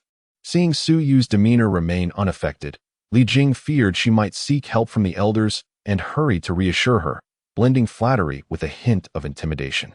Being a pure-hearted young girl, inexperienced in the ways of the world, and deeply concerned for her beloved brother Haoshuan, Su Yu quickly abandoned her thoughts of seeking aid from the sect's elders upon feeling Li Jing's pressure. She earnestly replied, "Please, brotherly, help us." Seeing her sincere expression, Li Jing readily agreed, feeling a swell of pride.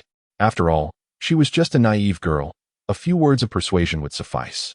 Once he eliminated Qin Haoshuan and framed Zhang Kuang and Zhang Yang, she would be grateful, and without her steadfast support, she would have no choice but to align with him.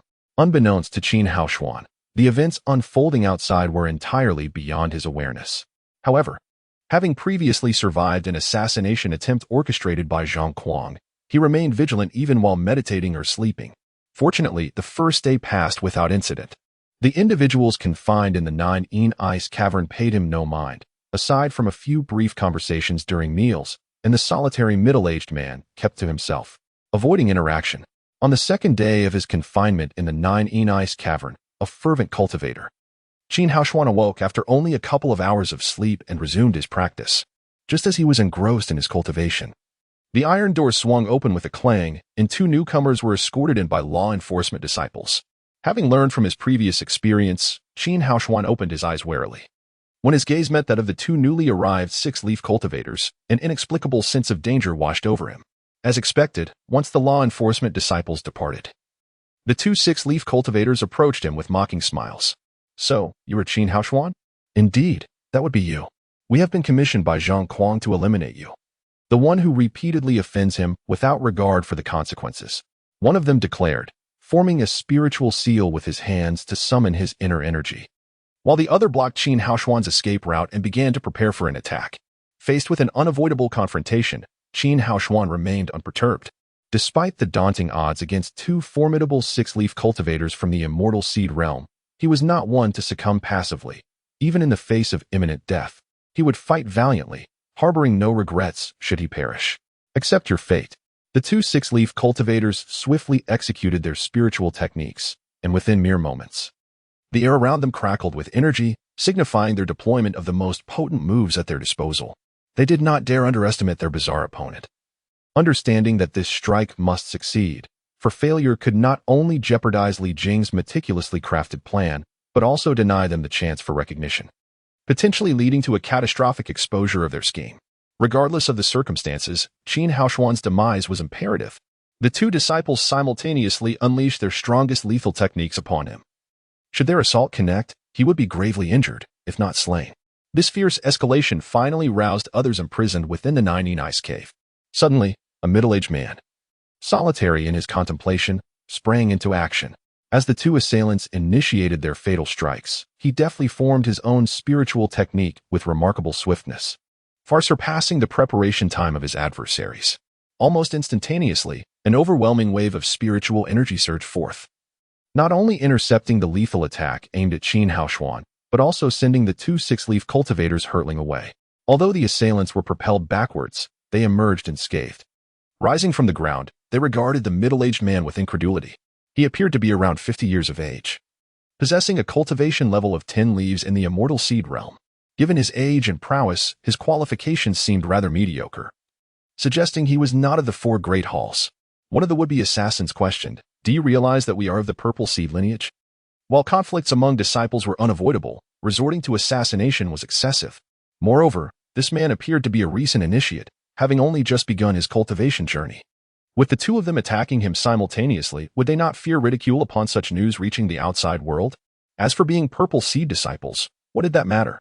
They remained disciples of the primordial beginning. Chapter 48, a fated encounter at the Genesis. Am I to fear mere ridicule after having dared to commit murder and disregard the severe retribution that follows? Our grievances are not your concern. I advise you to refrain from meddling. Esteemed brother, I reiterate, we are adherents of the supreme purple seed, Zhang Kuang. Your officious interference is hardly a display of sagacity. The path of cultivation is protracted. It is prudent to contemplate your actions before undertaking them. The middle-aged man chuckled. I, Pu Hanzhong, am only cognizant of the Tai Chu precepts, which even the sect leader would observe. I was hitherto unaware that a purple seed could supersede the dictates of our order. Even if the sect leader himself were present, I would remain steadfast. Pu Hanzhong, your name is unfamiliar to us. Who is your master? The appellation of my venerable master is not to be uttered lightly.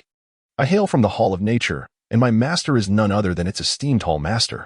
Upon hearing Pu Hanzhong's declaration, the two disciples of the sixth leaf of the immortal seed stage exchanged glances, their countenances then assuming a playful, derisive mien. The legendary fifth hall of the Taichu, the Hall of Nature? How droll, truly, a master of renown and a disciple of eminence. Begone swiftly, lest junior brother Jacques, upon ascending to the position of sect leader, eradicates your Hall of Nature from the hallowed ranks of the 5 great halls. Qin Hao Xian, overhearing their discourse, harbored a multitude of perplexities. He had only ever been privy to the existence of 4 great halls within the Taichu sect, never having encountered any mention of a 5th, the Hall of Nature.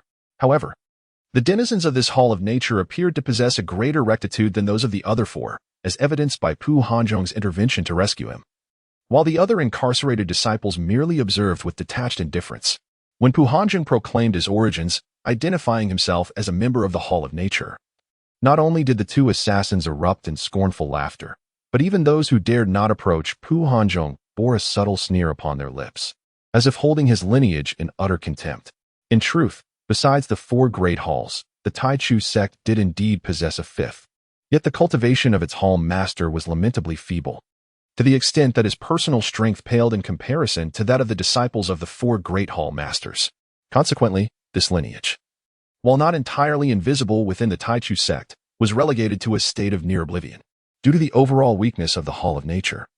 Its allocation of resources was the most meager and inferior. This vicious cycle persisted for years, rendering the Hall of Nature increasingly impoverished, until many had all but forgotten its existence. Despite its weakness, the disciples of the Hall of Nature were remarkably united. With only a handful of individuals surpassing the 10th leaf of the immortal seed stage, the remaining hundreds were of inferior stock, their sprouts having only recently emerged. Pu Hanzhong was one of the 2 strongest disciples in the Hall of Nature, having cultivated to the 10th leaf. Another notable figure was Hua Shanxian, an elder brother of 70 years, who had reached the 15th leaf of the immortal seed stage. As for the hall master, Xian Jizi, his cultivation had yet to breach the immortal tree stage. Once the 2 6th leaf immortal seed disciples had concluded their mirth, they composed themselves, their faces hardening as they fixed their gaze upon Pu Hanzhong, their countenances brimming with disdain. Senior brother Pu, it would behoove you to step aside. The purple seed, Zhang Kuang, is not one whom you and your Hall of Nature can afford to offend. Should you incur Zhang Kuang's wrath, given the strength of your Hall of Nature? When Zhang Kuang attains the zenith of his cultivation, he will undoubtedly uproot your Hall of Nature in its entirety. Even your Hall Master, your master, will be unable to withstand him. Pu Hanzhong maintained an unwavering composure throughout. Though his cultivation was not high, his demeanor was far from lacking. The Hall of Nature has its own destiny, and the Taichu has its own rules. Zhang Kuang is still young, and has yet to witness the vastness of the heavens and earth. When he comprehends the profundities of immortality, do you believe he will still harbor the inclination to concern himself with matters you deem important now? Frogs at the bottom of a well. The 2 6th leaf disciples felt a twinge of apprehension. They were unaware of the thoughts harbored by the elders of the sect, who resided atop the towering mountains. However, their own aspirations had long diverged from those of the common folk who had entered the mountain gate. If Zhang Kuang were to truly grow in cultivation, you too, in your eagerness to curry favor with the purple seed, are corrupting his disposition. If the sect leader were to become aware, do you believe he would punish the purple seed, or would he punish the likes of you? Have you forgotten that you, too, are of inferior stock? Have you forgotten the Taichu precepts, that all disciples are of the same origin, and that there is no distinction between insiders and outsiders? To engage in such mortal combat, will the purple seed be able to protect you? The 2 6th leaf disciples felt a tingling sensation on their scalps. Their hearts filled with trepidation. The self-assurance they had previously possessed had vanished without a trace. However, they were now in a precarious situation. Could they truly concede defeat? How would they account for themselves to Li Jing? This Li Jing, while appearing courteous and solicitous, was revealed by his scheme of shifting blame to be 100 times more ruthless than Zhang Kuang. Senior brother Pu, we, too, are in a predicament. The 2 6th leaf disciples spoke in unison, their voices softening as they clasped their fists in supplication, bowing low, adopting a humble posture, seeking a solution, or at the very least, seeking to lower Pu Hanzhong's guard so that they could launch a sneak attack on Qin Hao Xian. As for the future, if Li Jing refused to assist them, they would expose him. They would see who would be willing to risk their lives for him in the future. To ensure that he still had individuals willing to serve him, he would have to protect them. The 2 shared similar thoughts, their attention focused on Pu Hanzhong, their vigilance toward Qin Hao Xian waning. Qin Haoxian, who had remained silent throughout, suddenly erupted into action at that very moment. Qin Haoxian's speed was astonishing. He had been accumulating power for a considerable duration, awaiting the moment when their vigilance would falter.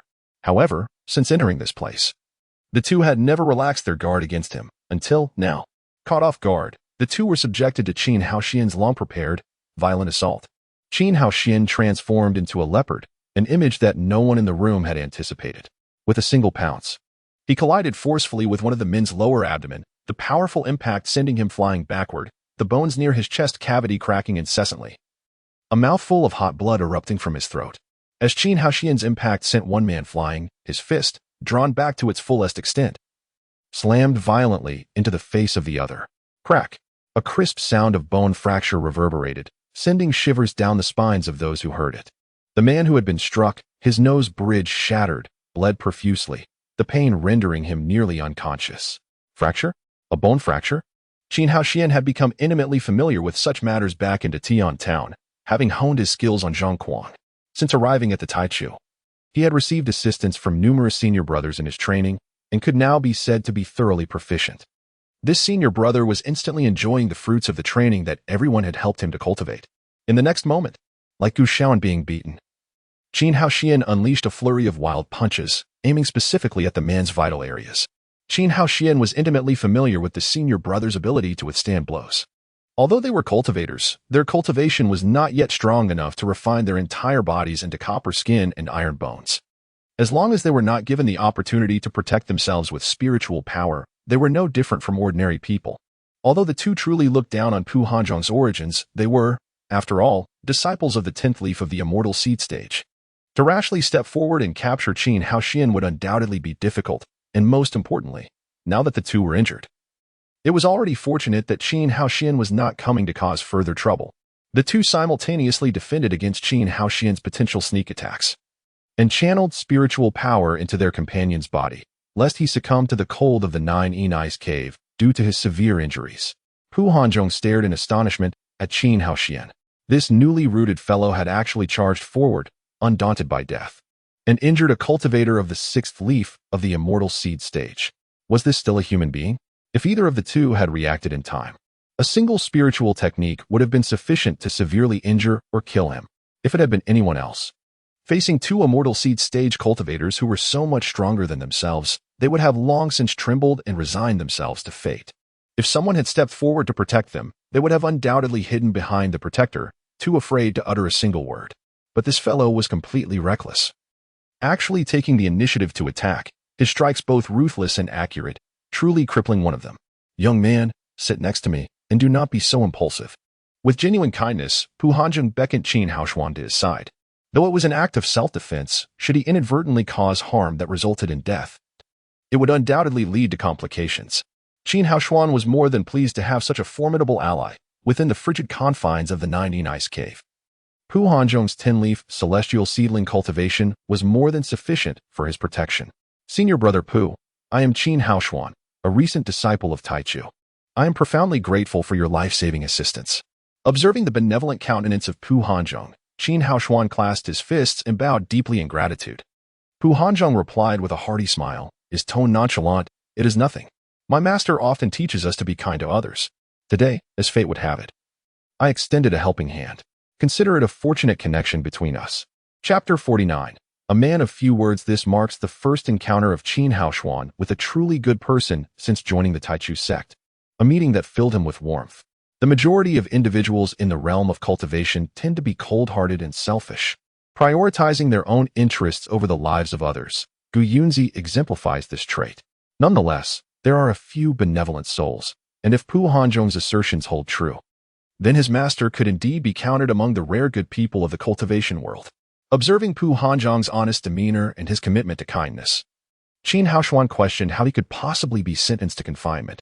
With a wry smile, Pu Hanzhong explained, "Our natural hall is the weakest among the 5 halls of Taichu sect. Due to certain special circumstances, my master's cultivation is not particularly strong, leading others to look down upon us. The last incident involved a 30-leaf expert from the Gu Yuntang who insulted my master. I severely injured him in retaliation, which resulted in my confinement here for the past 6 months. Soon, I will be released and reunited with my esteemed master. 30 leaf in the immortal seed realm? Qin Haoshuan was taken aback. Pu Hanzhong seemed to possess only the strength of a 10-leaf expert. How could he have possibly injured a 30-leaf master? Noticing the question in Qin Haoshuan's eyes, Pu Hanzhong chuckled. I didn't injure him with my bare hands. My master infused his spiritual energy to craft a powerful talisman for me, which I utilized to deliver that blow. Understanding dawned upon Qin Haoshuan, who admired Pu Hanzhong's profound respect for his master. It was evident that such an act of valor came from deep admiration and reverence, especially as he was willing to expend a talisman of immense power, equivalent to a full-force strike from a 6 or 7-leaf expert, just to protect his master's honor. The talisman he used was surely a rare treasure within the sect, particularly one that could rival a 30-leaf expert's might. With this thought, Qin Haoshuan's interest in the natural hall and Zuanzuzi intensified. He felt compelled to meet the master whom Pu Hanzhong so fervently defended. In the ensuing days, 4 waves of 6-leaf disciples attempted to assassinate Qin Haoshuan within the 9 ice cave, but each time, they were thwarted by Pu Hanzhong's protection. With Pu Hanzhong at his side, Qin Haoshuan seized their meals for himself, sleeping soundly at night, shielded by the presence of a 10-leaf protector. Meanwhile, the would-be assassins were left in utter disbelief. With Pu Hanzhong's vigilance, they found no opportunity to approach Qin Haoshuan. Their days turned miserable, suffering from hunger and sleeplessness. Perpetually on edge, on several occasions, Qin Haoshuan took advantage of the night to launch surprise attacks, wounding 4 of the 6 would-be assassins. Qin Haoshuan's reputation as a man of few words yet fierce action spread throughout Lingtian Valley. Many disciples had heard tales but had yet to witness it firsthand. Now, these 6-leaf disciples experienced the reality of his prowess, albeit at a painful cost. They quickly learned that Qin Haoshuan held grudges.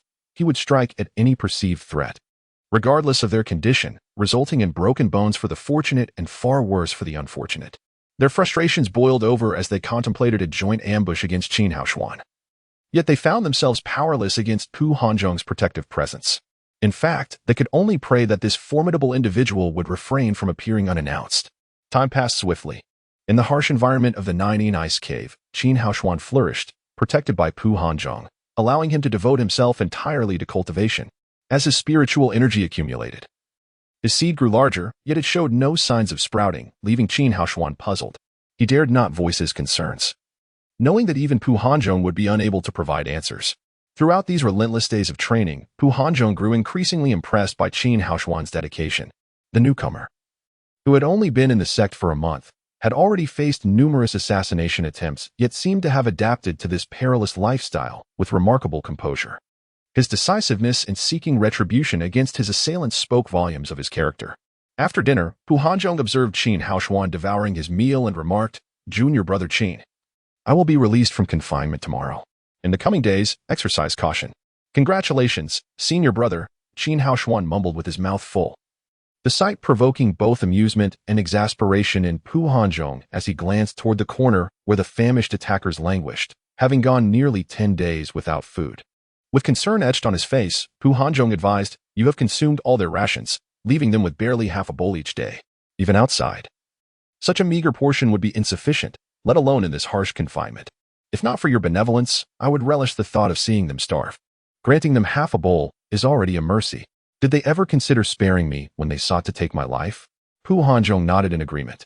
Having observed Qin Haoshuan's true nature over the past month, they shared a mutual respect, leading Pu Hanzhong to contemplate introducing Qin Haoshuan to his master. Believing that the natural hall would benefit from such a decisive individual, the following day, the iron door swung open to reveal an elderly Taoist clad in a purple robe, sporting a goat-like beard. His hair and beard were entirely white, and his face bore numerous fine wrinkles, a visage that suggested he was nearing the end of his days. Upon recognizing the old man, Pu Hanzhong was immediately overwhelmed with emotion, hastening to kneel before him. Unworthy disciple Pu Hanzhong pays his respects to master. The old Taoist was none other than Zuanzuzi, the leader of the natural hall. He gently assisted Pu Hanzhong to his feet, his voice warm and kind. "Rise, dear disciple. I have failed as a disciple, confined in the 9 ice cave for 6 months, unable to serve you, master. Yet you still remember your unworthy disciple and have come personally to retrieve me. I am profoundly grateful and filled with guilt." Pu Hanzhong, now over 50 years old, wept openly like a child. "You have suffered, Hanzhong. You have lost so much weight, yet you have continued your diligent practice despite our separation. Such tenacity is truly commendable. With a benevolent smile, Su Njz lifted Phnzh from the ground, surveying him with a discerning eye. After confirming that Phnzh had not diminished in his cultivation during his 6 months in the Gyn ice cavern, he felt a deep sense of relief. Praised by Su Njz, Phnzh, with tears in his eyes, became somewhat bashful and remarked, "If we speak of diligent practice, I must admit that I am far inferior to my junior brother, Qnh. He has been imprisoned for half a month, and aside from meals and a little over an hour of sleep, he devotes all his time to cultivation. Furthermore, in such a harsh environment as the Gyn ice cavern, his fervent commitment to practice has left him remarkably robust. I hold him in great esteem." Eager to introduce Qnh to his master, Phnzh seized the opportunity to mention him. Upon hearing Phnzh commend him in front of their master, Qnh quickly approached, bowing respectfully as a junior should, and said, "Disciple Qnh pays his respects to Senior Su Njz. Su Njz, with eyes that seemed capable of discerning the depths of one's heart, scanned Qnh and nodded in satisfaction. There is no need for excessive formality. Hngh seldom offers praise. You must indeed be exceptional. Disciple does not dare to claim such merit. It is merely Senior Brother P's generous commendation." Qnh replied, bowing again with a gentle smile. Suddenly, Phnzh knelt before Su Njz and said, "Master, I have a humble request. Junior Brother Qn possesses a modest disposition, treats others with kindness, and holds a steadfast heart in his path. Unfortunately, he is merely a weak seed, and due to his remarkable performance, he has faced envy from his peers of the purple seed, who have attempted to assassinate him multiple times while he has been in the Gyn ice cavern. Were it not for my protection, Junior Brother Qn might not have survived. I earnestly request that Master take him under your wing, both to grant him your protection and to recognize his exceptional qualities, which will undoubtedly bring glory to our natural hall in the future." Humbled by Phnzh's advocacy on his behalf, Qnh knelt down as well. From his observations of Su Njz, it was evident that the master was indeed as kind-hearted as Phnzh had described, a rare gem in the realm of cultivation. Although the natural hall struggled to survive amid the turmoil of the 4 great halls, he was willing to unreservedly join their ranks. Inspired by the harmonious atmosphere cultivated under Su Njz's guidance, having lived for over a century. Although Su Njz's cultivation might not rival that of the other 4 hall leaders, his keen insight into character was undeniable. Coupled with Phnzh's unwavering honesty and high praise, Su Njz felt a profound satisfaction with Qnh. If he were to accept such a disciple, it was conceivable that the natural hall might flourish under his stewardship in the years to come. Chapter 50, Days Spent in the Mountains. The emergence of a mortal seed. Even if one cannot achieve greatness, it is still commendable to continue onward with the natural hall. Xuanjizi pondered in silence for a moment, then turned to Qin Haoshuan and sighed. Weaker cultivators face challenges in survival within the sect.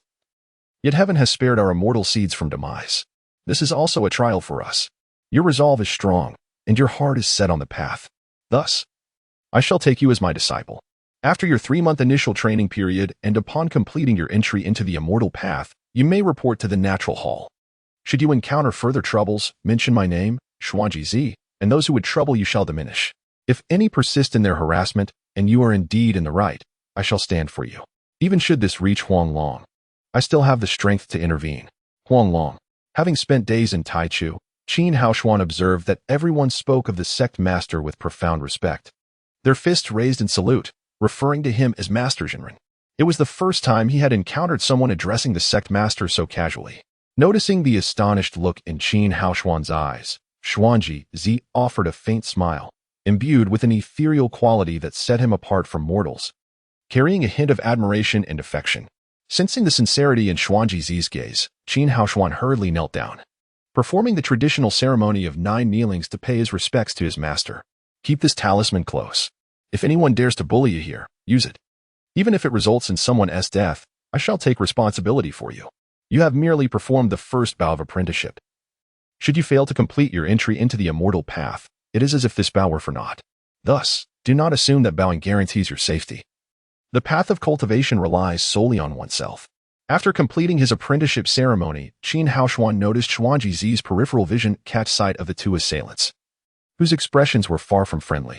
They withdrew a talisman of the second leaf level, with a potency of 20, and handed it to Qin Haoshuan. Feeling the terrifying wave of spiritual energy emanating from the talisman, Qin Haoshuan was overjoyed and knelt again. Truly, Xuanji Zi was as compassionate as Pu Hanzhong had described, devoid of the arrogance exhibited by others, and demonstrated a thorough consideration and care for his disciples. No wonder Pu Hanzhong held him in such high esteem. After taking Pu Hanzhong away, Qin Haoshuan, devoid of a protective umbrella, clutched the talisman given by Xuanji Zi. With his trump card in hand, he boldly surveyed the assailants lying on the ground. A group of six-leaf cultivators quaked in terror at the intense spiritual energy radiating from the talisman. They understood well that once unleashed, its power would far surpass their ability to withstand. Over the past 10 days, they had subsisted on merely half a bowl of rice daily. In the energy-draining realm of the Nine-In Ice Cavern, even with 3 meals a day, a full serving was insufficient. A mere half bowl merely kept starvation at bay. Having endured hunger and cold for half a month, and feeling the pressure from Qin Haoshuan's imposing presence, they had lost the arrogance they possessed upon entering the Nine-In Ice Cavern, as well as their ambitions to eliminate Qin Haoshuan for a chance at advancement. Now, deep within their hearts, they merely wished to escape this dreadful place alive, and any association with Qin Haoshuan was to be avoided at all costs. When Qin Haoshuan inflicted further injuries upon their companions, they no longer had the courage to intervene. Clutching the 20-leaf talisman, Qin Haoshuan had no intention of letting them off easily. He landed a fierce punch on one assailant's dantian, causing him to grimace in pain. Yet he dared not retaliate. Through the experiences of recent days, they understood that provoking Qin Haoshuan could lead to mutual destruction. Such is the nature of power.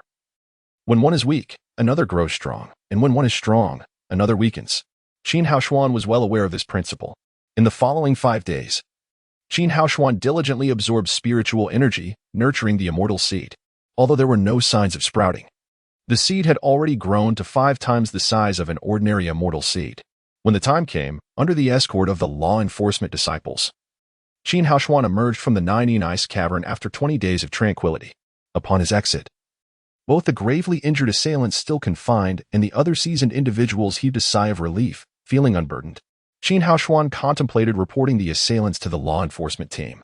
Yet given their injuries, such a report would require witnesses. Among those imprisoned in the Nine-In Ice Cavern, only Pu Hanzhong would likely vouch for him. To drag his good senior brother down with him in this matter would be a grave disservice. After much deliberation, Qin Haoshuan resolved to consider the incident as if it had never occurred. The 6-leaf disciples would likely lack the courage and face to confront him in the future. While walking, Qin Haoshuan sensed a surge of spiritual energy emanating from Zhang Kuang's room, quickly followed by a faint purple aura rising into the sky. Could it be that Zhang Kuang was sprouting? He hastened his steps and found a throng of disciples gathered outside Zhang Kuang's abode, drawn by the extraordinary phenomenon. As the faint purple aura gradually dissipated and normalcy returned, Zhang Kuang emerged with a smug smile, radiating pride. Congratulations to our leader on successfully sprouting, becoming the first among the purple seeds. Sprouting marks the division between cultivators and ordinary folk. Our leader is indeed remarkable, outpacing the other 2 purple seeds. The first to become a cultivator. Li Jing's scheming and machinations have proved futile. He will forever be 1 tier below our leader in strength and realm. Never a match for him. Indeed, Li Jing believed he could rival our leader by allying with Su Yu, a mere delusion. Congratulations, Zhang Shidi. On sprouting within a month and a half, this speed shatters the sect's record for the fastest sprout. Even many supreme sects like a genius disciple of your caliber. Zhang Shidi, here are some spiritual herbs that I cultivated. I hope you will accept them. A 5-leaf disciple presented several visibly fine spiritual herbs to Zhang Kuang. Zhang Shidi, here are some pills I concocted. A talisman equivalent to a full force strike from a 10-leaf expert was also offered to Zhang Kuang. In an instant, an array of offerings, both valuable and trivial, emerged from the eager hands of the surrounding disciples, accumulating to a height nearly equal to a person. Zhang Kuang had grown accustomed to such flattery. It would be abnormal if no one came to fawn over him. Regardless of the gift's quality, he accepted them all with a smile and expressed gratitude. Although these miscellaneous disciples held little significance within the sect, leveraging their praise could enhance his reputation. Qin Haoshuan chuckled ruefully. The last time he emerged from seclusion, he encountered Zhang Kuang establishing roots, and this time, he stumbled upon Zhang Kuang sprouting. What a coincidence! Surrounded by adoring disciples, Zhang Kuang spotted Qin Haoshuan passing by and scoffed disdainfully, a sense of superiority washing over him.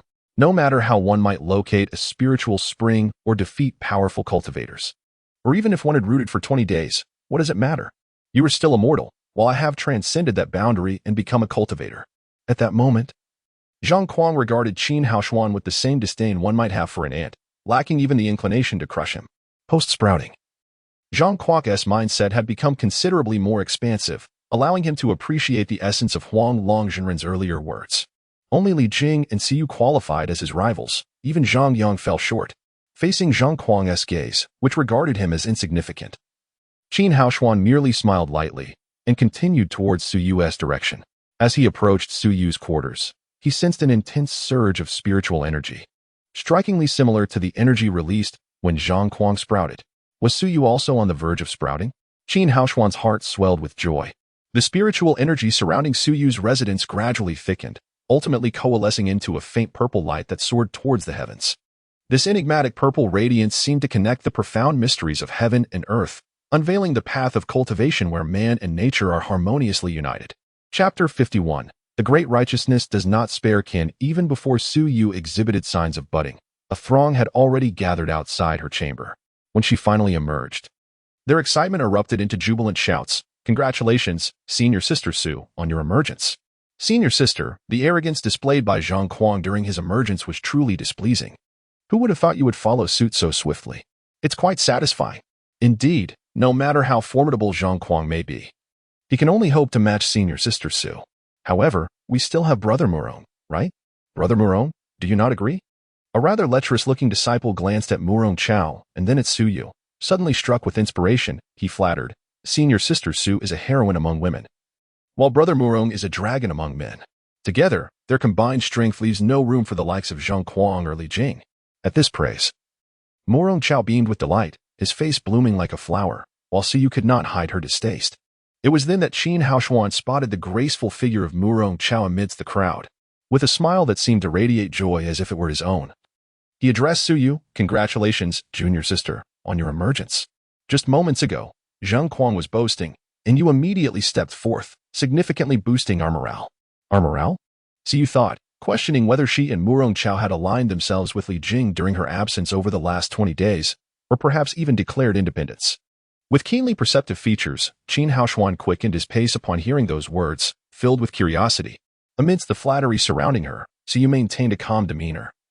Clearly unaccustomed to the attention, a hint of impatience creeping into her expression.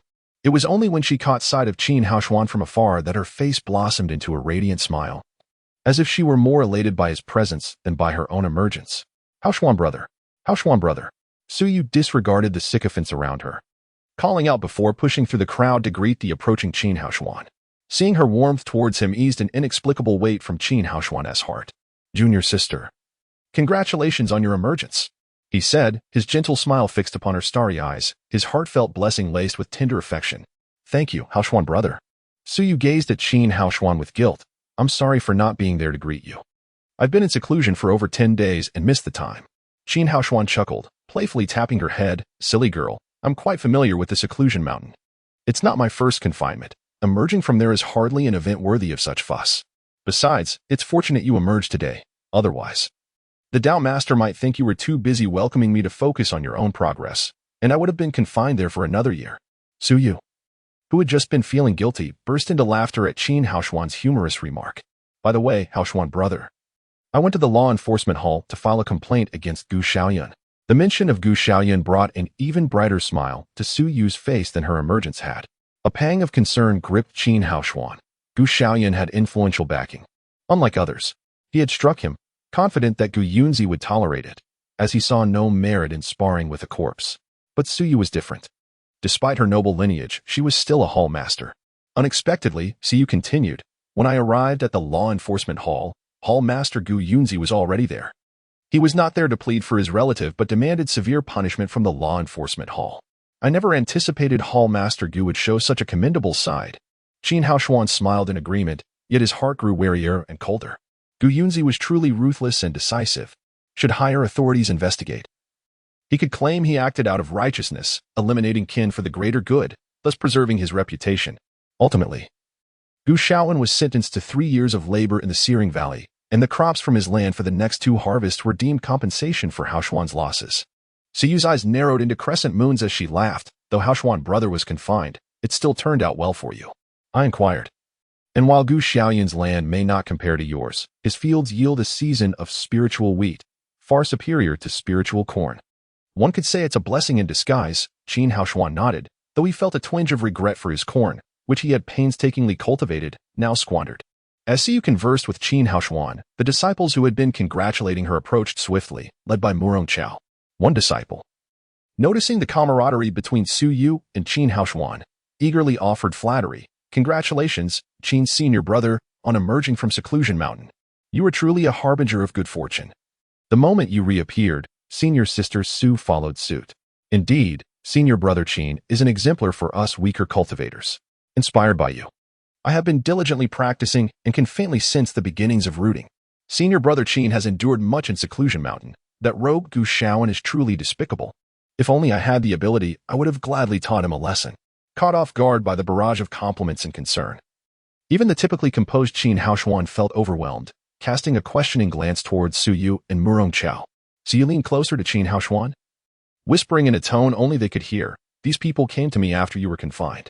Brother Murong said we were weak and lacked support at crucial moments. So he took in those who wished to ally with me. While Qin Hao Xuan was not fond of forming factions, he saw the practicality in Su Yu's situation. As a Violet Seed disciple in a sect teeming with groups, it was indeed unreasonable for her to be without allies. After surveying Su Yu's entourage, Qin Hao Xuan expressed his gratitude to Murong Chao. I appreciate your efforts, Brother Murong, during my confinement. Murong Chao slightly bowed. It was my duty to assist junior sister Su. After 20 days apart, their rapport felt somewhat estranged, and their conversation became more formal. However, Qin Hao Xuan paid little mind to it, soon resuming his dialogue with Su Yu. Since Qin Hao Xuan's arrival, Su Yu's smile had become even brighter and more radiant than in the previous 20 days. Especially after her emergence, she exuded an elegant freshness. Each smile and frown captivating, but it seemed her smiles were reserved solely for Qin Hao Xuan. This stirred envy among her followers and even piqued Murong Chao's jealousy. His gaze towards Qin Hao Xuan held a hint of resentment.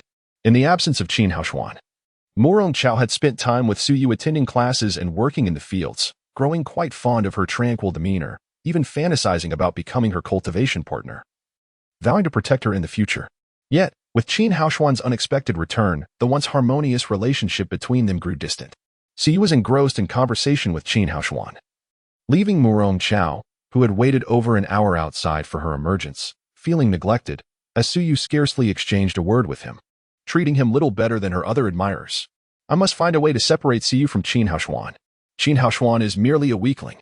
Despite the pleasant interactions they shared in recent days, where the robust Qin Hao Xuan tended to her needs by tilling the soil and fetching water. The art of cultivation is an immense discipline that necessitates exceptional talent and unparalleled comprehension as its foundation. Strength alone cannot lead one to enlightenment or mastery of the Tao. If Su Yu were to remain in association with Qin Hao Xuan, it would undoubtedly impede her cultivation. Thus, for the sake of both herself and Su Yu, separating them would prove entirely beneficial. Murong Chao silently resolved to leverage the resources at his disposal to part the two, envisioning a future where he and Su Yu would become dual cultivation partners. Even then, the three of them could still foster their friendship. Once he and Su Yu attained strength, they could safeguard Qin Hao Xuan, ensuring that as a weakling, he would not endure bullying or discrimination within the sect. As Su Yu and Qin Hao Xuan engaged in quiet conversation, Murong Chao solidified his determination. Meanwhile, individuals who had heard the news of Su Yu's successful sprouting began to arrive to offer their congratulations, in stark contrast to the last occasion when few acknowledged her achievement. This time, numerous junior disciples came forth bearing gifts. A plethora of flattery and offerings enveloped them in a thick crowd. Li Jing, having also been informed of the news, hurried to the scene. The simultaneous emergence of Zhang Kuang and Su Yu was a bitter pill for Li Jing to swallow, as he held himself in high regard, believing he was the most gifted among the three disciples of the purple lineage. However, in an effort to win Su Yu over, especially since she had begun to gather troops and establish her own faction, Li Jing intensified his attempts to ally himself with her. Junior sister Su, congratulations on your successful sprouting. You've left this unworthy senior brother far behind. From a distance, with a sincere smile, Li Jing clasped his hands and presented a jade vial containing elixirs to Suyu.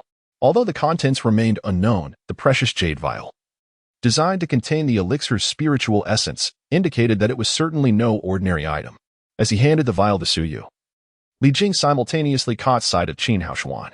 Chapter 52. The spirit spring yields abundant harvest. Brotherly, you are being too courteous, Qin Haoshuan replied. I can only imagine the trials you faced during your confinement at the Forbidden Mountain. I have some cheer replenishing pills here. Allow me to present them as a small token to restore your vitality. As Li Jing spoke, he produced a jade vial from his robe. The quality of this vial was noticeably inferior to the one he had gifted Suyu, indicating a significant disparity in the elixirs contained within. Qin Haoshuan, still buoyed by the lingering effects of the one-leaf golden lotus, regarded these pills with indifference. After all, accepting gifts from others could lead to unwanted indebtedness. He had enjoyed ample rest and nourishment in the Nine Enai's cavern, and he appreciated Brother Li's concern, yet he firmly resolved to decline the precious elixirs. With a slight bow, he respectfully rejected the offering. Li Jing chuckled, observing Qin Haoshuan's resolute demeanor. He returned the pills to his robe and shifted the conversation to Suyu, engaging her in conversation. News of Suyu's emergence reached Zhang Kuang, who had just sprouted his own seedlings. He immediately viewed her in a new light. Previously, he had considered Li Jing his greatest rival. But now he recognized that Suyu was an even more formidable contender. Having successfully sprouted, he understood the challenges of surpassing the initial stage. As they each contemplated their thoughts, a breathless disciple from Suyu's faction rushed forward, exclaiming, Sister Su, Brother Murong, the corn in the field is ripe. You must come to see it. Upon hearing that their corn had matured, both Suyu and Murong Chao felt a surge of joy, though they exchanged slightly awkward glances with Qin Haoshuan. After all, the corn in the field chosen by Qin Haoshuan had been completely destroyed. Although Suyu and Murong Chao had replanted it the day after Qin Haoshuan's confinement, had there been no mishap, he too would have enjoyed a bountiful harvest. With a magnanimous smile, Qin Haoshuan declared, Let us go and take a look. I am eager to see how our corn has turned out. Inspired by his enthusiasm, Suyu and Murong Chao set aside their worries. Qin Haoshuan then invited Li Jing, Brotherly, do you have time? Would you care to join us in inspecting the corn? Certainly. I too wish to see the corn in Su's field and compare the differences between ordinary spiritual land and spirit spring land, Li Jing replied with a hearty laugh. He added, It is unfortunate that the corn in Qin's field was destroyed by Gu Shaoan. Otherwise, we would surely witness a remarkable harvest today. Li Jing feigned a serious expression, pondering, that wretched Gu Shaoan, if given the chance, I shall certainly give him another thrashing. His mock seriousness elicited laughter from the group. As they proceeded toward the fields in a seemingly harmonious atmosphere, each harboring their own secrets. As they approached the fields, the delightful aroma of ripe corn wafted toward them, revealing a rich spiritual essence within. Near the vicinity of Qin Haoshuan's field, a crowd had gathered, marveling at the impressive sight before them. Could our corn possibly grow to such size? One exclaimed, Look at the thickness of the stalks and the golden ears. They are simply stunning. Indeed, the corn cultivated in Spirit Spring land is unparalleled, even surpassing that of the spiritual land. No wonder Gu Shaoan has been fixated on Qin Haoshuan's plot. They marveled at how Qin Haoshuan had discerned the presence of spirit springs beneath the soil, a feat even Elder Chu had overlooked. Suyu and Murong Chao's unwavering confidence in him demonstrated immense trust, as they had refused to switch plots even when suggested by Elder Chu. Regardless, they had struck gold. As Qin Haoshuan and his companions reached the field, the onlookers parted, gazing at him with admiration. In the eyes of these lesser disciples, Qin Haoshuan represented the epitome of triumph through diligence and perseverance. Upon reaching the edge of the field, Qin Haoshuan beheld the corn that had drawn such astonishment. Though they were all corn, the ears in his field were at least twice the size of ordinary ones, with plump kernels visible through a thin membrane. The golden ears were long and beautiful, and the stalks were remarkably robust. Suyu, who had been in seclusion and had not visited the fields, was equally captivated by the sight of the corn. She could not help but exclaim, What magnificent corn! Brother Haoshuan, you truly possess remarkable insight in selecting such an excellent spirit spring plot. Thank you so much. Hearing Siyu's heartfelt gratitude, Murong Chao nodded in agreement. Yet a twinge of discomfort lingered within him. As a distinguished disciple, he felt overshadowed by Qin Haoshuan, a mere weak seedling. Congratulations, Sister Su. Brother Murong's corn has yielded a splendid harvest. Not only was it a bountiful yield, but it had also set a record for the fastest corn harvest among new disciples. The astute disciples began showering praise, recognizing this as the moment to commend Su Yu and Murong Chao. Uncharacteristically patient with the flattery, Su Yu smiled gently. Without Brother Haoshuan selecting this spirit spring land, our corn would not be nearly as magnificent. Indeed, Brother Qin possesses an extraordinary eye for talent. He discovered the spirit springs that even Elder Chu could not perceive. Brother Qin is our role model. Sprouting in just 20 days, he has made formidable opponents tremble. Even teaching that bully Gu Xiaoan a lesson. Truly gratifying. With Su Yu's mention, the praise shifted back to Qin Haoshuan. He chuckled inwardly, recognizing the insincerity of their flattery. While he believed that such behavior lacked authenticity in the path of cultivation, he understood that each individual had their own aspirations. Perhaps their goal was not the pursuit of transcendence, but rather to thrive within the sect. As they left the field, Qin Haoshuan plucked an ear of corn, peeled back the husk, revealing plump kernels that emitted a delicate aroma, stirring envy among the onlookers. "Qin, may I have a look?" a voice called out. It was Hao Shuai, a six-leaf disciple whom Murong Chao had recruited for Su Yu. He had spent 2 decades in Lingtian Valley and was well-versed in agricultural matters. The stout Hao Shuai examined the corn with great interest, turning it in his hands, feeling its texture, and even tasting a kernel. After a moment of astonishment, he turned to Su Yu and exclaimed, "Sister Su, this corn is extraordinary, truly extraordinary. What makes it so extraordinary?" The curiosity of the crowd was piqued, including Su Yu and Murong Chao, who leaned in to hear his insights. With a knowing smile, Hao Shuai articulated each word with care. "This corn is of first-grade quality." First-grade corn? His declaration dropped jaws across the field. In the realm of cultivation, crops are categorized from 1 to 9 based on their spiritual energy content. Typically, corn grown in ordinary fields is rated at 9, and with daily irrigation from spirit spring water, it is not uncommon to yield 3,000 pounds of 9-grade corn from an acre in a month. 20,000 pounds could fetch 10 taels of 3rd-grade spirit stones. Zhang Kuang, Li Jing, and Zhang Yang cultivated in the most basic spiritual land, and according to Elder Chu's estimations, their corn would be no more than 3 or 4 grades. For new disciples, achieving 3 or 4 grades on their first attempt was already a commendable achievement. Having entered the sect only 6 months ago, with provisions provided, their harvest during this period was pure profit. According to the current market, where 12,000 jin of first-grade corn can be exchanged for 10 taels of lower-grade spirit stones, and considering the yield of 6,000 jin per mu in Lingquan land, the 3 of them could, within 2 months, acquire 10 taels of lower-grade spirit stones. Over the subsequent 4.5 months, they would be able to amass 30 taels of lower-grade spirit stones. Contemplating this, the other disciples gazed at Qin Haoshuan and his companions with envy, some even lamenting the destruction of Qin Haoshuan's cornfield, which could have yielded 5 taels of lower-grade spirit stones. Spirit stones not only serve as the currency of the cultivation realm, but they also contain rich spiritual energy. If array formations are set up to protect the farmland, they can absorb the energy from the spirit stones to accelerate growth, craft flying swords, and even refine spirit talismans, which require a substantial infusion of spiritual energy. The higher the grade of the spirit stone, the more precious it is, and consequently, the better the effects. Even those junior disciples who have been in the sect for years only manage to save 10 taels of lower-grade spirit stones after contributing to the sect for 1 or 2 years. Yet Su Yu and his companions could gather one within 2 months. Who wouldn't envy such a feat? First-grade corn, indeed. No wonder it surpasses the corn in our fields by such a margin. Brother Qin is truly remarkable. He chose these 3 plots of Lingquan land that can produce first-grade corn. If he were to plant even higher-grade crops in the future, he would surely reap immense profits. It is no wonder that Gu Xiaoan desires to seize this land from him. Just thinking about it makes one want to have it. But one should not entertain such thoughts, after all. That cultivator of the 7th leaf in the immortal seed realm was left crying for mercy by Brother Qin and is still bedridden. What right does one have to covet this plot? Such thoughts are sheer folly. Suddenly, they noticed Elder Chu and several immortal masters approaching. Upon learning that the corn in Su Yu and Murong Chao's fields had matured, Elder Chu and the masters hurried over. They plucked an ear of corn from the field, peeling away the husk to reveal golden, plump kernels exuding a rich aura of spiritual energy, and they exclaimed in astonishment, "First-grade corn, it truly is first-grade corn." Hao Shuai, merely a junior disciple of the 6th leaf in the immortal seed realm, found his comments met with skepticism. Is first-grade corn really that easy to cultivate? If everyone could grow first-grade corn, the esteemed master Huanglong would surely awaken from dreams with laughter. However, the words of Elder Chu who had spent a lifetime as an elder in Lingdiangu and also served as an enlightening master, could not be doubted. Elder Chu cast a regretful glance at Qin Haoshuan.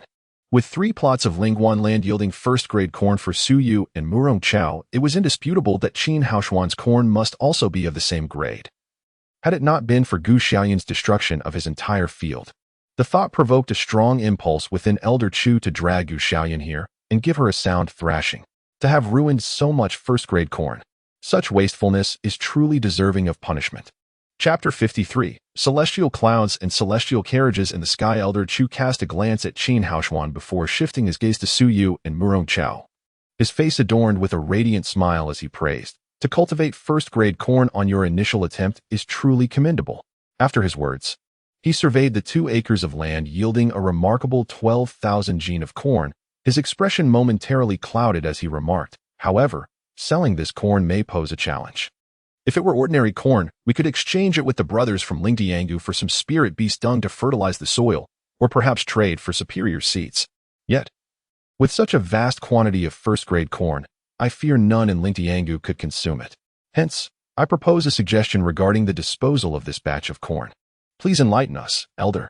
The trio, still basking in the joy of their bountiful harvest, had not even considered the sales aspect until Elder Chu's reminder brought the issue to light. What should they do with such an abundance of first-grade corn? Surely, they could not consume it all themselves. To the west of Huangdi Peak, 100 miles away, lies a canyon known as Yixianshan, the largest trading market of our Taichu sect. You can transport the corn there to exchange for higher quality seeds, or trade with fellow disciples in need of your surplus. Elder Chu's guidance filled Su Yu and his companions with delight. They had not realized that Taichu sect hosted such a trading market, alleviating their concerns about selling 12,000 jin of first-grade corn. With over 10,000 disciples in Taichu sect, many of whom raised spirit beasts, it was certain that some would need this corn for feeding. However, Qin Haoshuan quickly identified a problem. Lingdiangu is located to the east of Huangdi Peak, meaning they would have to carry the 12,000 jin of corn around Huangdi Peak and then travel another 100 miles to reach Yixianshan. The mountain paths are steep and arduous. Even with ample manpower to assist in transporting the corn, it would take at least 3 to 5 days. Elder Chu, transporting the corn such a distance would indeed take days. If we were to squander precious time during our initial training period selling corn, I would feel profoundly guilty. Su Yu and Murong Chao, as exceptional disciples of celestial seeds, were all fervently pursuing their cultivation. They could hardly afford to waste so much time. At this moment, a celestial master behind Elder Chu smiled slightly and remarked, "Have you forgotten how you arrived at Lingtiangu? For a certain fee, you can rent a celestial carriage to take you to Yixianshan." "Oh, I see. Thank you for the guidance, elders." Without wasting another moment, Su expressed his gratitude and promptly organized a team to harvest the corn. As a disciple of the purple seed lineage, he quickly rallied support, while other new disciples toiled alone, struggling throughout the day to gather their corn, in less than the time it takes to burn a stick of incense. With the help of numerous disciples, Su Yu and Murong Chao completed their harvest. 12,000 jin of corn is an enormous amount, even accounting for Su Yu, Murong Chao, and Qin Haoshuan, along with nearly 20 new disciples that Murong Chao had enlisted. Each person would still struggle to carry their share of 300 jin. Just as they were preparing to depart for Yixianshan, a 7th-level disciple, Brother Chia, who had been studying the corn stalks in their field, suddenly spoke up. "Su Jr. sister. Murong Jr. brother, may I take the discarded corn stalks from your field? I would be willing to trade 100 jin of spirit beast dung for them." The offer startled everyone, and some of the more knowledgeable servant disciples quickly descended into the field. After a brief examination of the corn stalks, one of them, with a beaming expression, shouted, "I'll give 110 jin of spirit beast dung for these stalks." My goodness. The spiritual energy in these stalks surpasses that of ordinary 9th-grade corn. They are exceptional for feeding spirit beasts. I'll offer 150 jin of spirit beast dung for the entire lot. Recognizing the value of the corn stalks, several individuals began to compete frantically, driving the price ever higher. Typically, one would leave ordinary 8th or 9th-grade corn stalks to decay in the field, as they held little value. But no one had anticipated that Su Yu and Murong Chao's corn stalks could be exchanged for such precious spirit beast dung, leaving everyone astounded. Ultimately, the stalks were sold for 200 jin of spirit beast dung, a staggering amount considering that 100 jin of spirit beast dung could be traded for 500 jin of 9th-grade corn. The stocks exchange yielded dung equivalent to 1,000 jin of 9th-grade corn, further affirming their worth. On a vast meadow at the entrance of Lingtiangu, several celestial carriages awaited to transport them from Huangdi Peak. Upon seeing the celestial carriages once more, Qin Haoshuan marveled at the wonders of creation. Each celestial carriage stood 3 meters tall, approximately 6 meters in length and 3 meters in width, resembling enormous beasts sprawled across the ground. Adorned with vibrant colors and mysterious patterns that seemed to have a connection to the I Ching, though infinitely more profound. As Qin Haoshuan and his companions approached the meadow, they were immediately intercepted by an elder responsible for managing the celestial carriages. This elder, with a sharp nose and glinting eyes, exuded an unapproachable demeanor. Upon noticing that Qin Haoshuan and his companions had not even changed into the sect's standard attire, he recognized them as new disciples and barked. "This is a crucial area of the sect. Outsiders must leave immediately." Hearing this, Qin Haoshuan retorted, and the elder sneered dismissively, "Corn? Are you unaware of the cost of using a celestial carriage?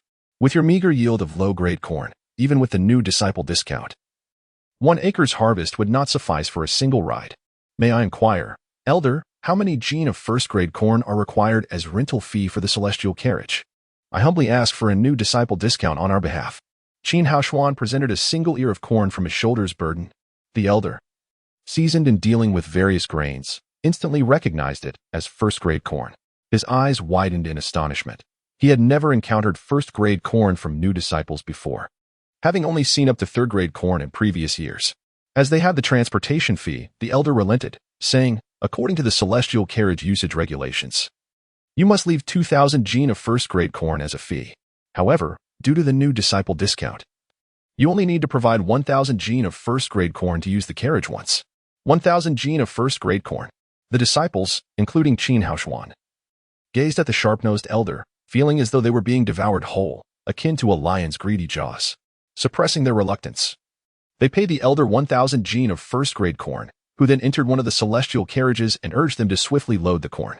As Qin Haoshuan and his companions prepared to board, Hao Shuai approached them and said, "Leave the corn selling to me. I am familiar with Yixianshan and often visit there. Su Junior sister, you and your companions are the future hope of Taichu's sect. Do not squander your cultivation time." Reflecting on this, Qin Haoshuan agreed. Although Su Yu had sprouted, she still required more time to cultivate, or else she would fall further behind Zhang Kuang and might even be caught up by Li Jing. Not to mention Murong Chao and himself, who had yet to sprout. They needed to seize every moment for cultivation. Seeing Hao Shuai's sincere smile, he felt confident that he would not jeopardize the promising futures of Su Yu and Murong Chao for the sake of a mere amount of corn and would surely handle the task diligently. "Very well, we entrust this matter to you," Qin Haoshuan confirmed, and Su Yu and Murong Chao voiced no objections. Hao Shuai beamed with enthusiasm, repeatedly assuring them, "Rest assured. Qin Junior brother, Su Junior sister, Murong Junior brother, I, Hao Shuai, guarantee to complete the task and secure the highest price." He positioned himself with his legs crossed in a 5-heart gesture and began to cultivate in solitude, much to the chagrin of Elder Chu, who shook his head repeatedly, lamenting inwardly, "This lad is extraordinarily fortunate, casually discovering several dilapidated plots that turn out to be spiritual springs. His Tao heart is commendable, yet he remains oblivious to the priorities at hand.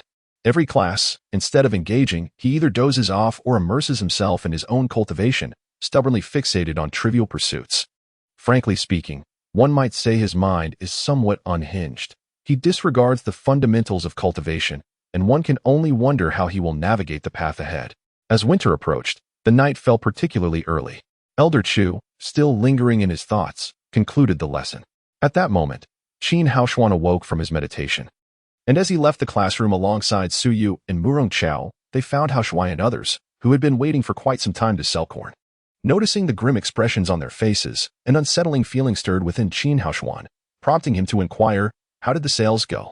Upon seeing Qin Haoshuan and the others, Hao Shuai's face turned a deep shade of purple, and he timidly replied, "I'm so sorry. I botched my first task. It's truly unfortunate. I will compensate for your losses." We brought 11,000 gene of first-grade corn to the line sky, and as soon as we called out, a throng gathered, many of whom were formidable senior disciples. Most of those wishing to purchase the first-grade corn were nurturing young spiritual beasts, as the finest sustenance for them during their early stages is corn. However, the third and fourth-grade corn cannot compare to the first grade. Yet who would waste a precious piece of spiritual land on corn cultivation when they could grow superior crops? Thus, Upon hearing we were selling first-grade corn, they surged forward in droves. At that moment, I allowed them to bid against each other. The highest bidder would win. Initially, the 11,000 gene of corn escalated to 30 taels of third-grade spiritual stones, and just as the deal was about to be finalized, an unexpected individual arrived.